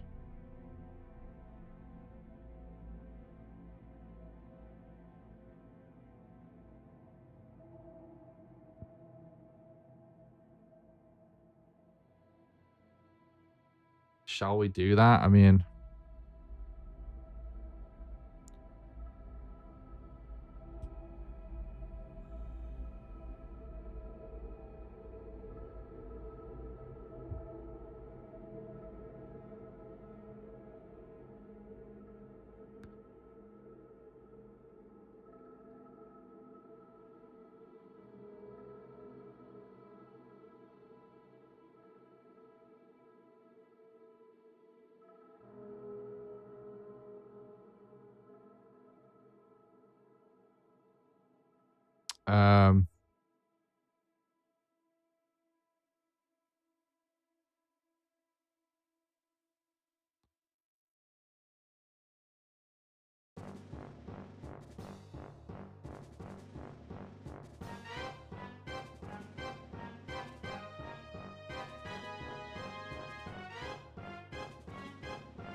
all of this should be.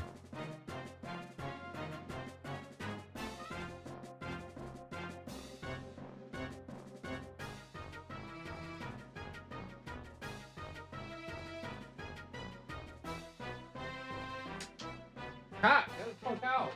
Jesus Christ.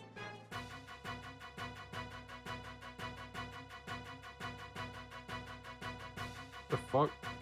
He's found a cable that was plugged into my computer. I didn't even know was plugged into my computer.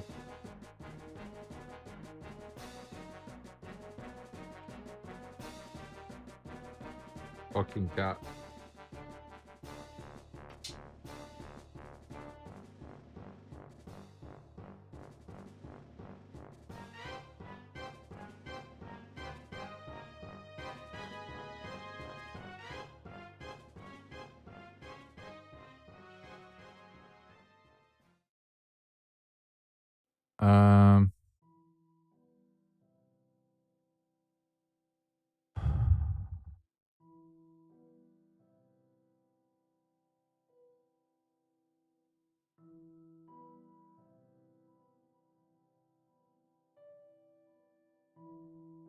Yeah, I think we probably should have another crack at it. We can just add it to this.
Fuck.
All right.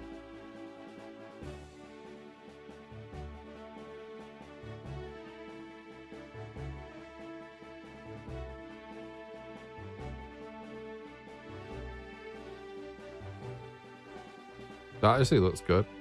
Yeah, this is better. Like we're sort of like warmed up for creating pixel art and stuff now, aren't we? I'm gonna try and add those little drawers to it.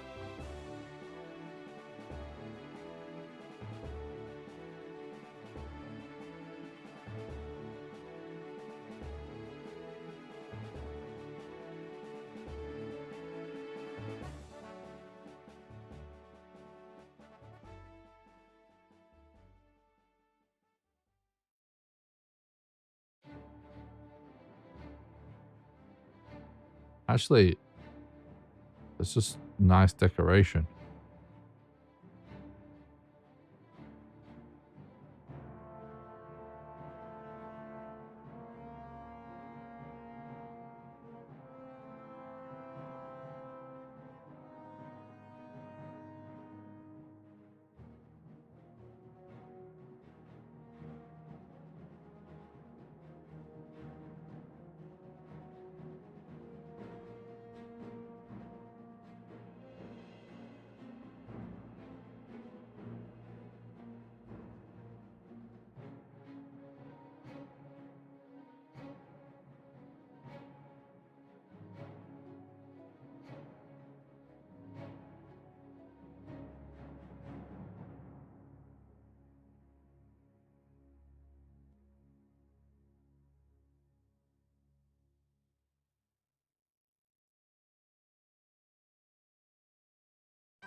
Hmm.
I'm trying to make it look sort of special in some way.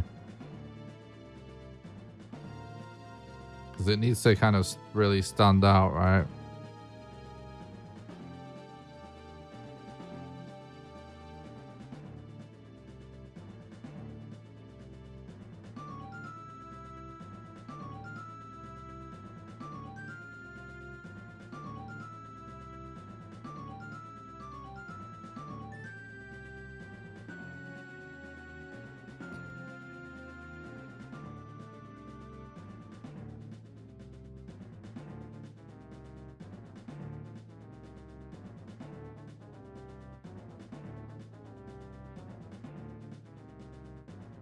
Hmm.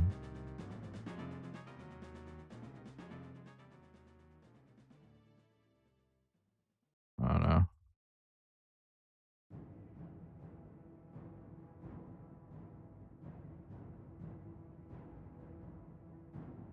I think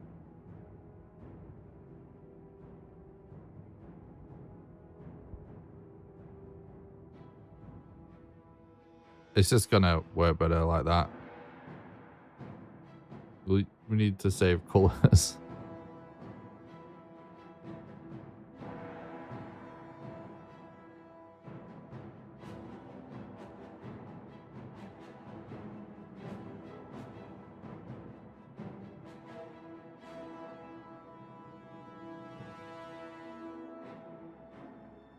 Or maybe it should be bigger.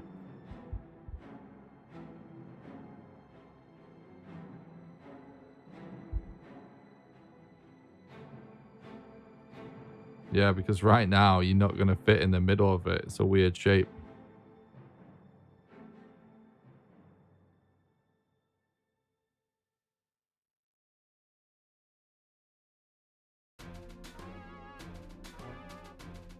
All right, let me start again.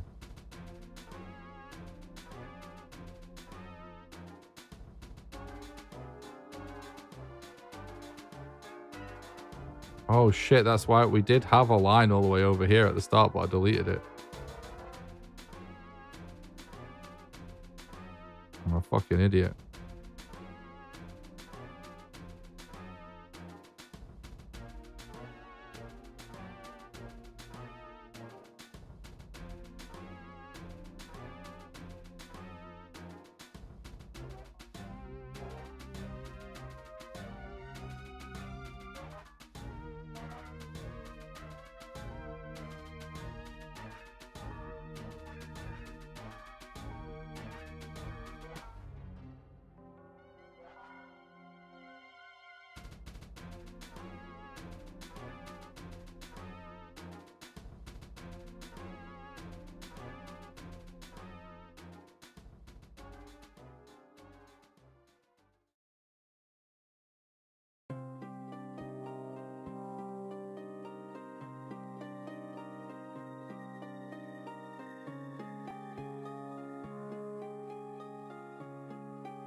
Yeah, I mean, it looks pretty fancy like that anyway, 'cause it's so big.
Ah, that looks shit.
Uh,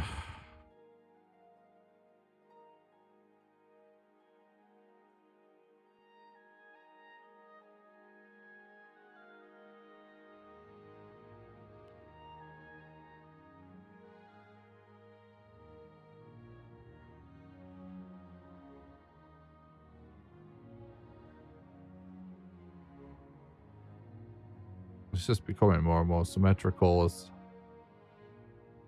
time goes on. Maybe that's a good thing.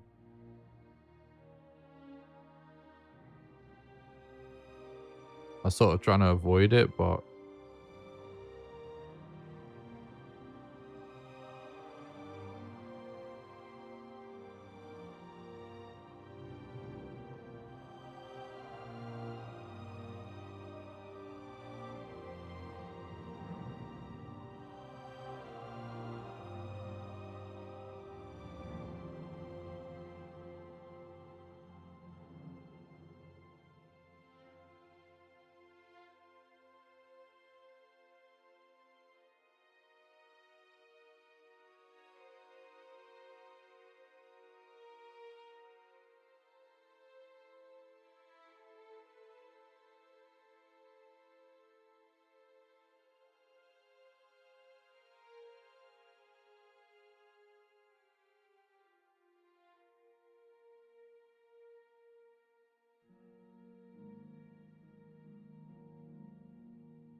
yeah.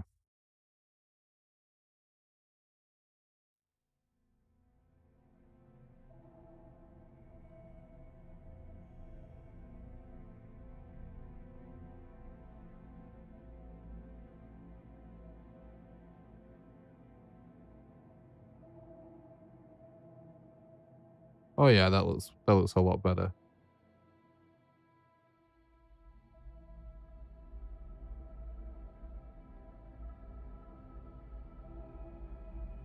Oh, so I just noticed someone ages ago was asking, I think if the cat was attacking me. No, he was attacking something in the room. I don't know what it was.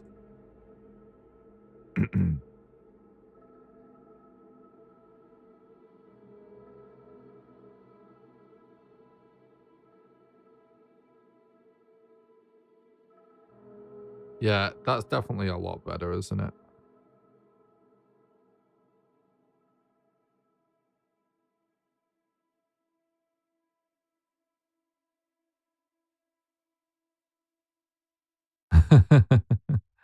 He doesn't normally do it, so I was quite surprised. He's normally super well behaved for me.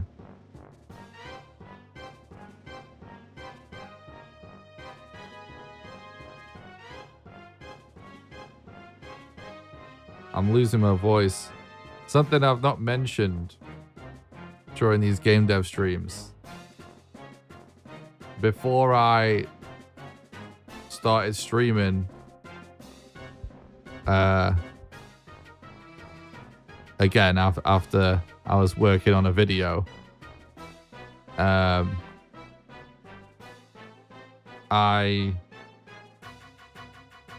something super weird happened to me where I like coughed and sneezed at the same time, basically, and totally blew out my vocal cords.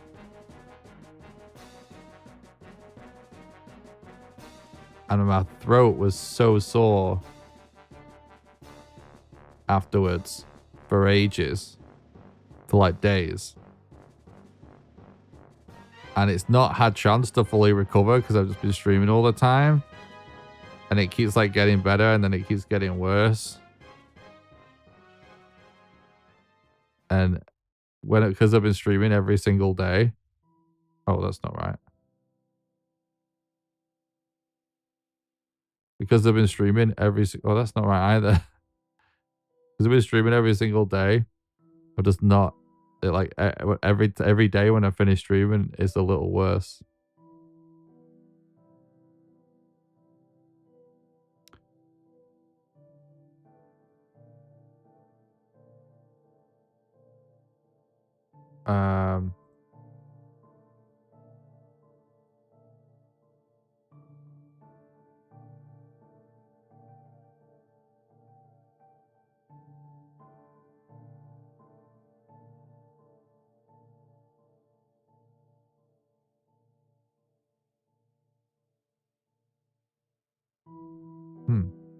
Interesting.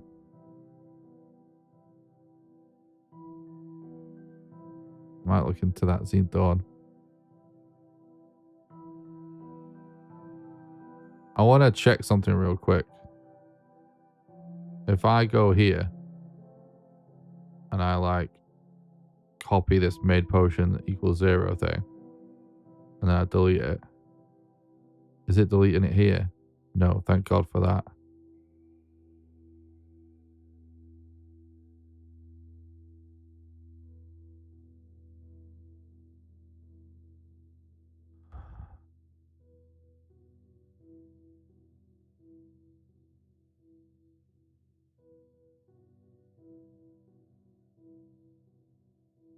Interesting.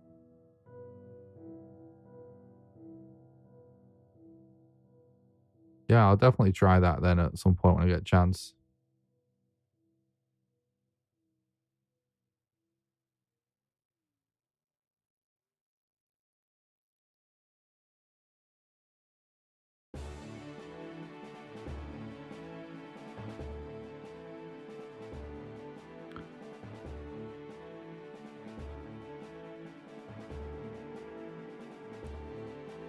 Hold up. Oh yeah, that's right.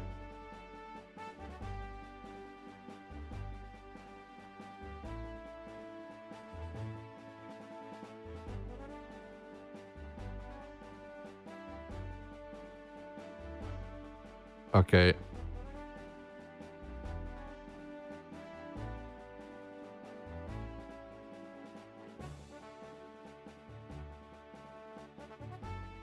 Ain't seeing.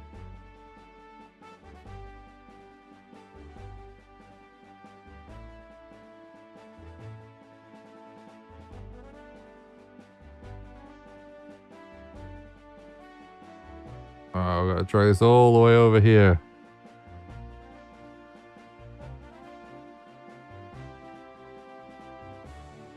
All right. And what do we want here? So made potion 0. Display. Make potion. Yep.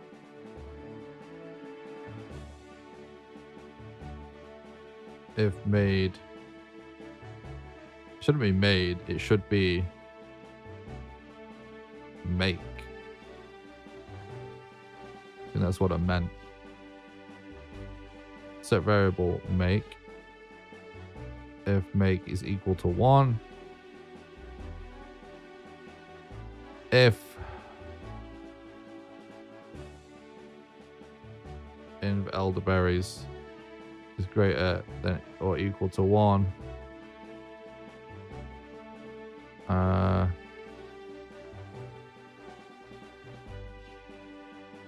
Increment that.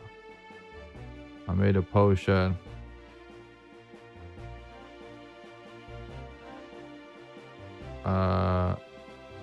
Decrement in elderberries.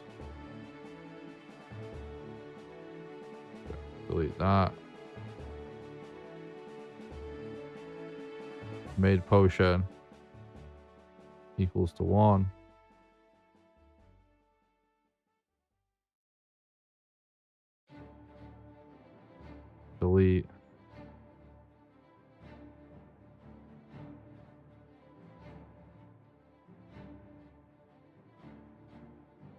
made potion equals a 0.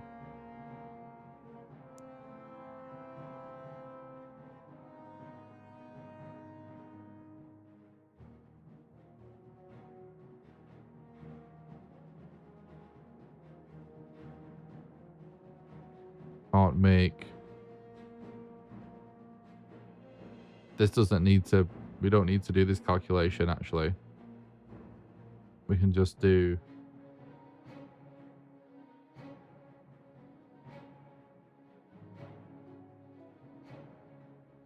If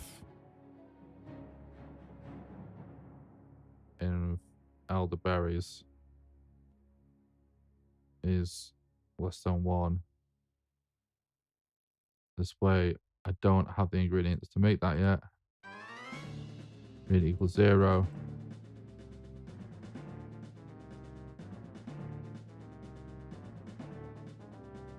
Right, that should work.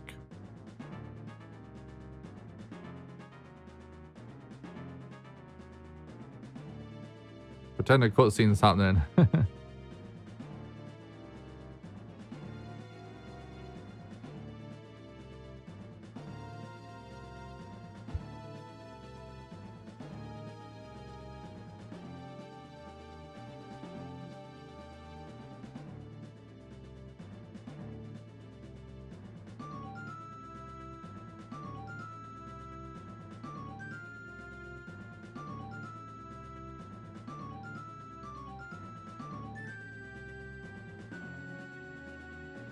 Something isn't right.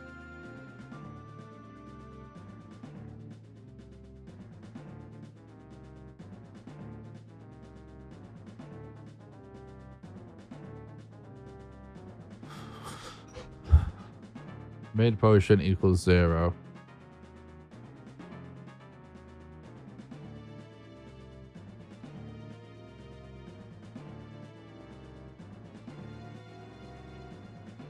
Tells us to 0 if B is pressed. It's so good, by the way, the option.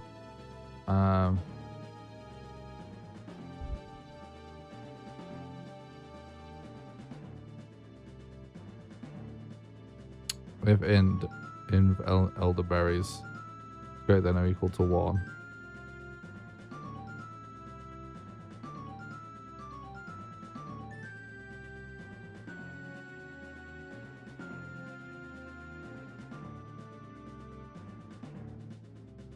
Oh. Wait.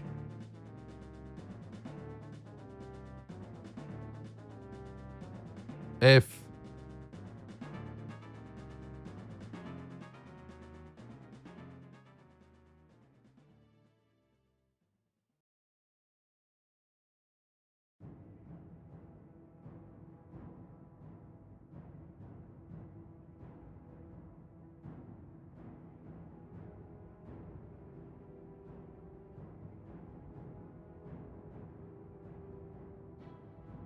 Right, let me just test something real quick. What's up, Buxy? Thanks for stopping by. I hope you're doing good, dude.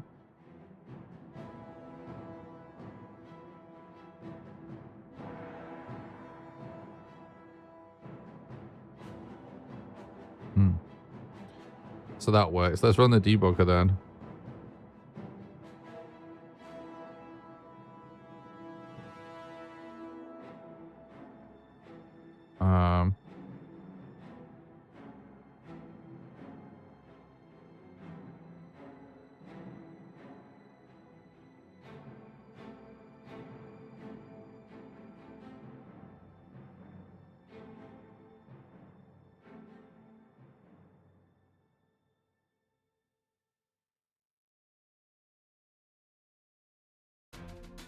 Okay, good.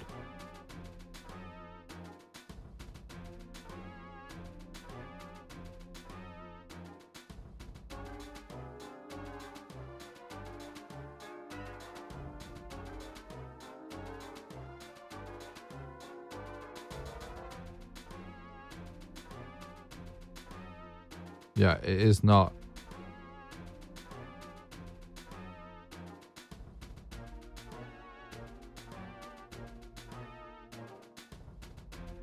Wait. Oh. I'm looking at the wrong thing right now.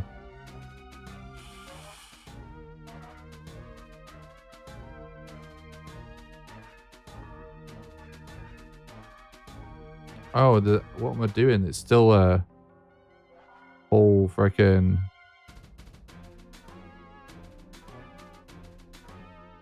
ginger variable there. I didn't notice. I was checking.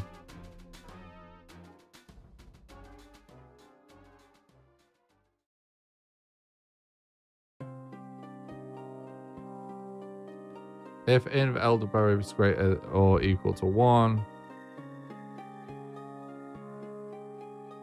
add 1 potion to the inventory. I made a potion. Decrease elderberries in the inventory.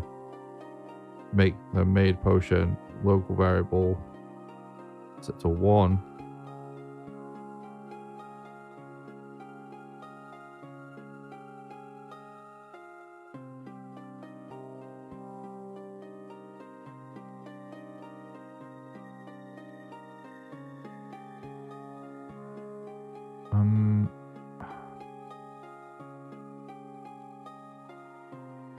We can close the debugger now.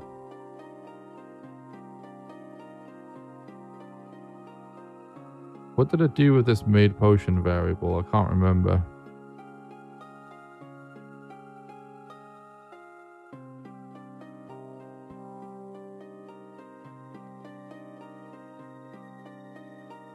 Oh, if made potion equals to 0. That's what that was.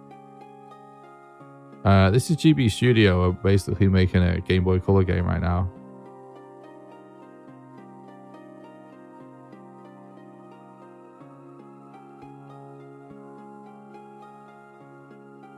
I think this should be fine then now. It's a totally free and open source game engine specifically for creating Game Boy and Game Boy Color games. It's very, very cool, and I'm having a blast using it.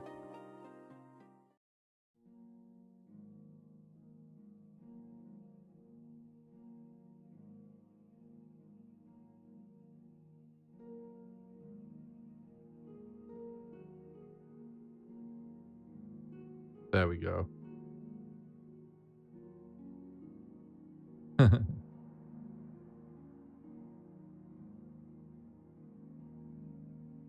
We fired a potion.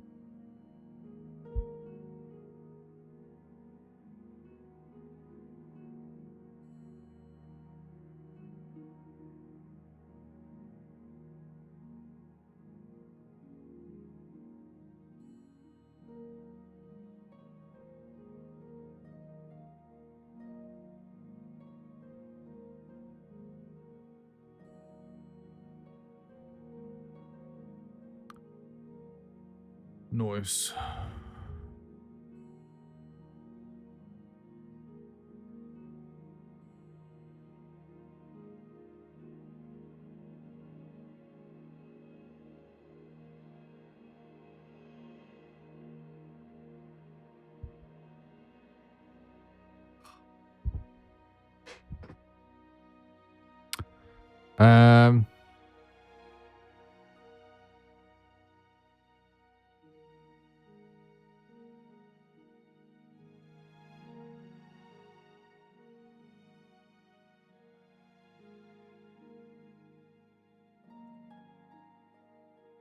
Dude, how much time do we even have left in the jam at this point?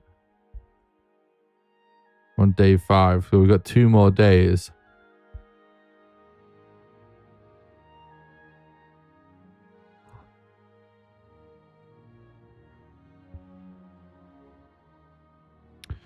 And even though we haven't even finished making level 1, we have just been making... This is the for the Pirate Software game jam, yeah.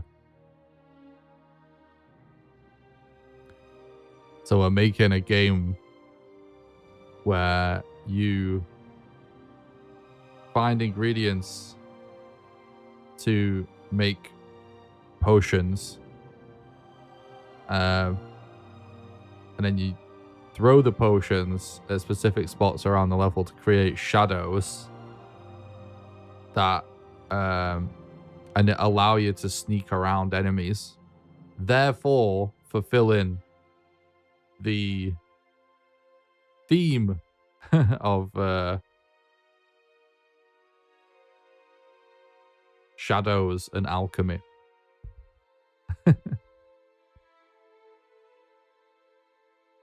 Thanks, dude. I'm just thinking if I have time to sleep or not. That's literally what I'm thinking. Been going for 8 and a bit hours today.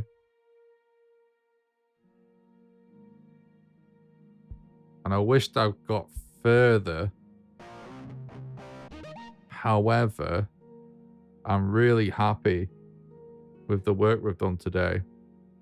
Like the tile set and stuff, like how we've put this together. And how now we essentially have like well, we're not quite finished with it, but we almost have just a whole kit to just fire out a load of levels rapidly. But I'm not quite finished with that, which is really unfortunate.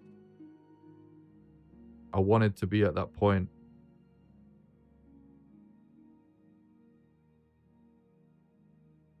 But we're very close to that. Because the next thing that needs to happen is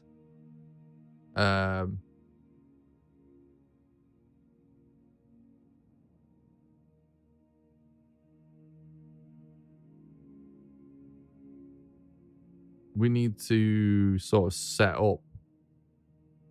I don't know. We really need to think about creating these areas where you create shadows. Maybe best to try get some rest. You've been live for 8.5 hours. True. For a challenge, I only gave myself 7 days instead of 14. And it is proven to be challenging.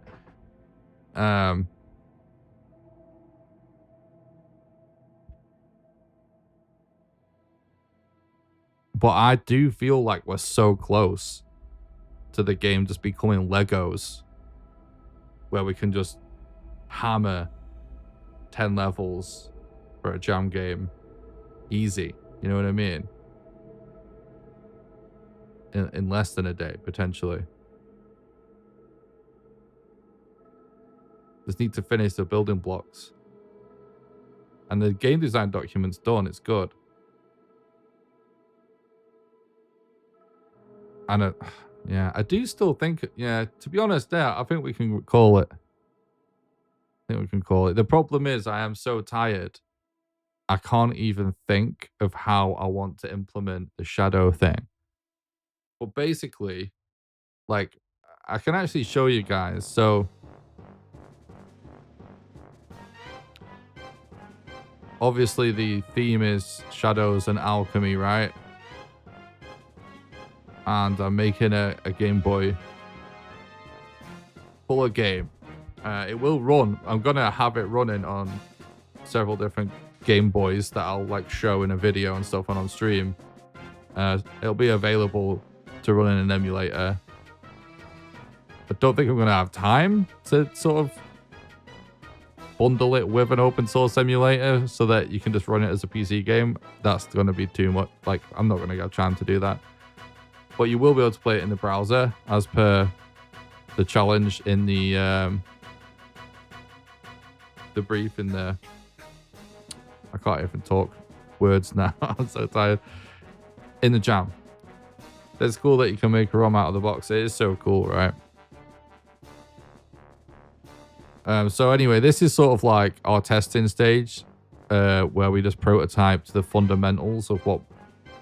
Basically, like, my philosophy with this is like there's certain foundational fundamental things that to the game that aren't just generic video game things, you know, like just enemies wandering around and taking damage and stuff. You do that a million times. Like, if you've done it before, if you experience a game development, you don't kind of need to figure that out before diving in. But the unique things need figuring out, because especially when you're working with GB Studio, you're so limited because you're basically working with a Game Boy, with a virtual Game Boy, that you do need to figure out things are even possible, right? So this is sort of like all our systems kind of prototyped for that are different. So obviously like looting ingredients.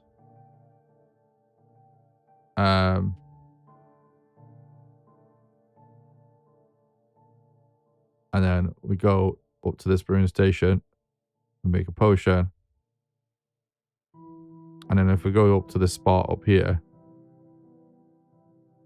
you can throw the potion and it does create a shadow. So we have figured out all the tricky stuff.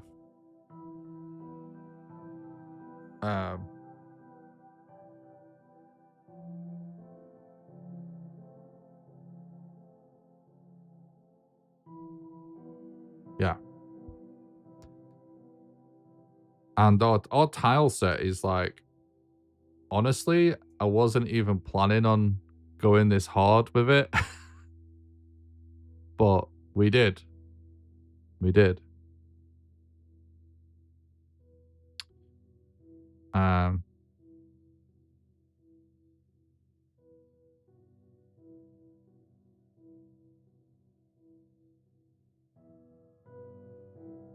So yeah, I'm super happy about it, where we're at. But I just wish that we're further along.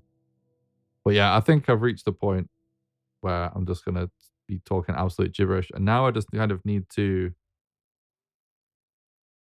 Next time you make something like this, you'll be able to do it in 3 or 4 days. Yeah, exactly.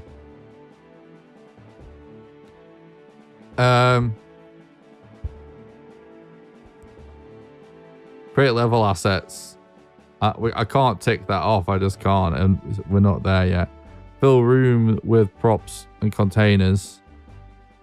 Yeah, we've sort of done all that. Make containers lootable. Create series of loot containers. We've basically done all of that stuff. So that's 18, 19, and 21. So let's do a commit then.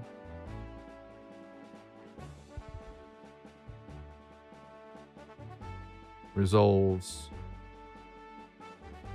18.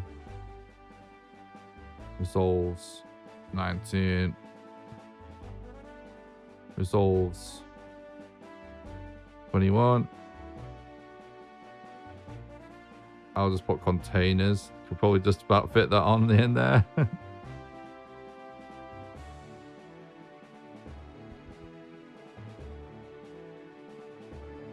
So that's good. So we did almost get everything done today that we wanted to do. I forgot someone in chat asked about adding a shower cap if there's time as a cosmetic item, and I just said I actually just created a to-do for it for the lols if there's time.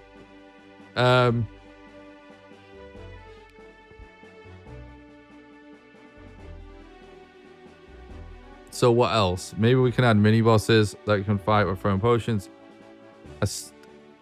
I'm really hoping I have time for that. I think I will. Create inventory screen for potions and ingredients. For I don't know about that. I don't know. That isn't essential though. Make a health system. Make health heal items. That's easy. Might not have to do it either. Music, sound effects. Shower cup for fly intelligence. True. Yeah, I mean,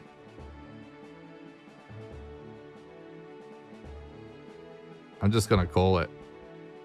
I'm too tired to even evaluate how far we got today. But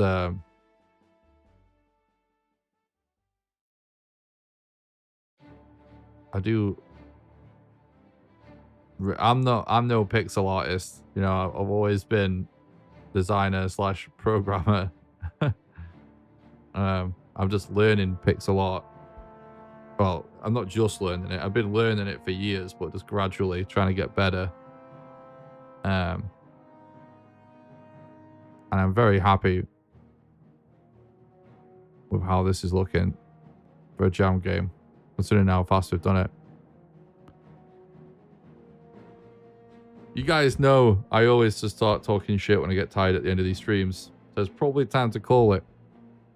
I'll be back tomorrow for another long session. This is 8.5 hours. Maybe I can get live even sooner. Because tomorrow, honestly, in an ideal world, tomorrow we'd finish all of the building blocks for levels and you know, have made at least 5 levels, so that basically at the end of tomorrow the game would hypothetically be submittable. It's submittable now, but you know what I'm talking about, you know what I mean. I want to have ideally something that resembles the game done by the end of tomorrow, and then so that the final day can just be like extra levels, basically. Because I said 10 levels, we can definitely do that. But if we get less than 10, that's also fine. So if tomorrow we can finish what we started today and hammer out a lot of levels, hopefully then we can just hammer out tons of levels and just do polish and stuff on the final day. So it's getting tight, it's getting tricky.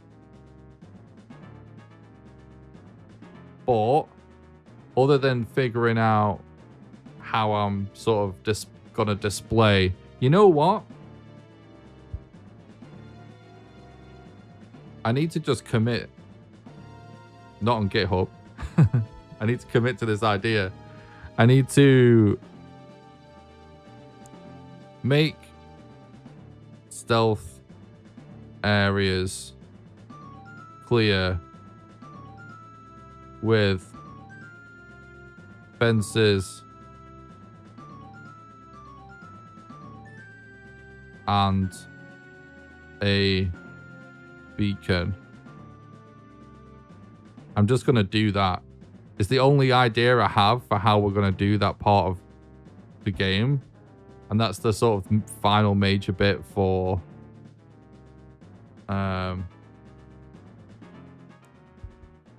all of the sort of bits and pieces we need to finish levels.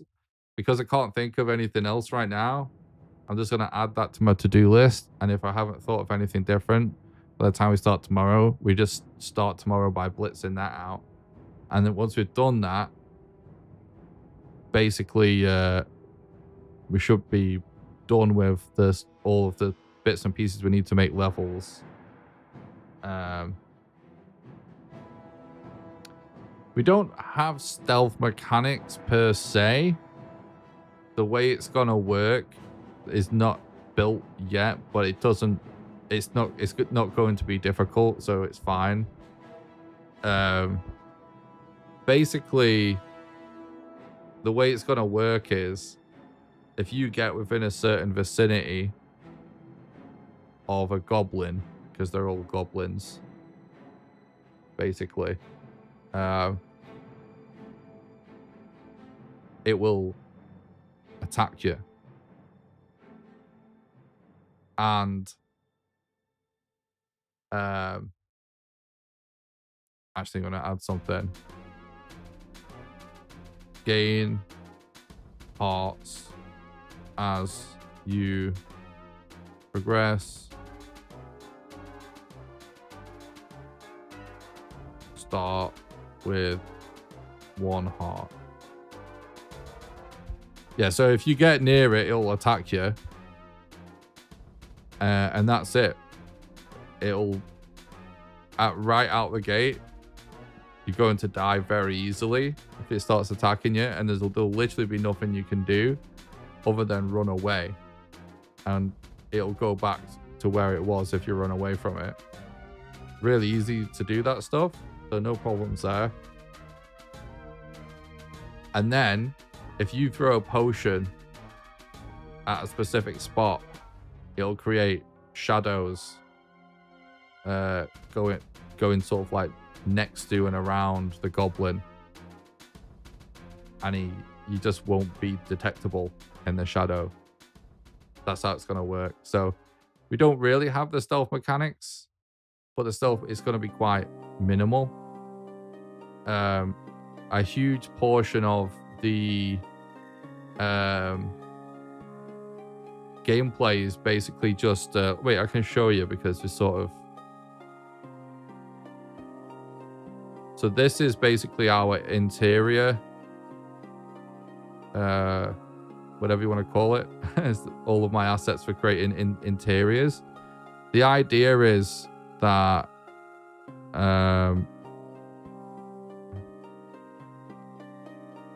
if I hide the brewing station,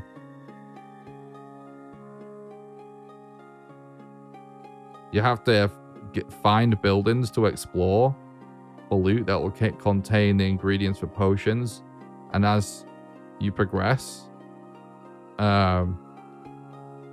your potions will require more and more ingredients.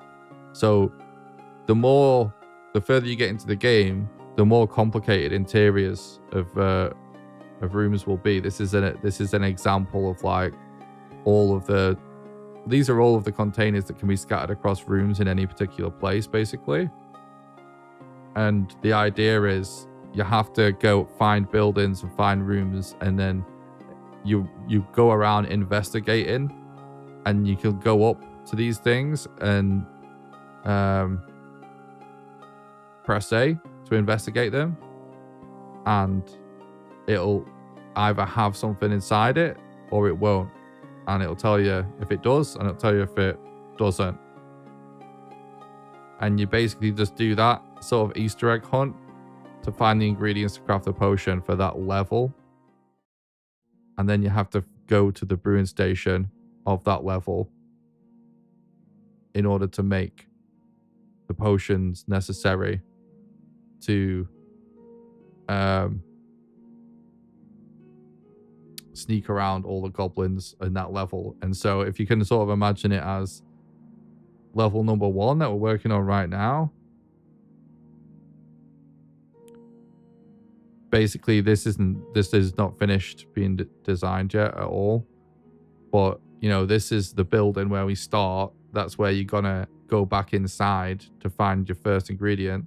So in this one, you only need 1 ingredient, which is why there's just a bookshelf in this room. So you go in there here, you get your ingredient, and then the character at first will say, oh, I need to find brewing station. Then you go in the brewing station, which is this, and it just requires that 1 ingredient to make the first potion, right? And then just 1 potion for 1 shadow to get past this 1 guy, end of level 1. Then just imagine that the next one requires 2 different ingredients, but there could be, you know, multiple places to look for inside the building, and then, you know, there might be more than 1 goblin. So then you have to find enough to make 2 potions, for example. And then you can kind of just imagine how it could expand with more goblins equals having to make more potions. Bigger levels equal more rooms, bigger buildings, more cupboards and drawers and stuff to loot, to find all your ingredients. And hopefully, eventually, I mean, I really want to do this idea, and I'm hoping I have time, and I think I will, but if not, I'll just have to do it after the jam. I think it would be good if either at the end of every level or after every 2 or 3 levels, you fight like a mini boss / boss, where it'll all of a sudden it'll almost be like a shmup where you just spam throw in potions, which that's really easy because that's actually the default mode of the game right now. We've just added variables, right, to check your inventory, but you can just turn that off for those boss fights, and you just have to keep throwing them. That's what I want it to be. But yeah, depending on what we have time for, it may just be a very small amount of levels or a more basic version of it.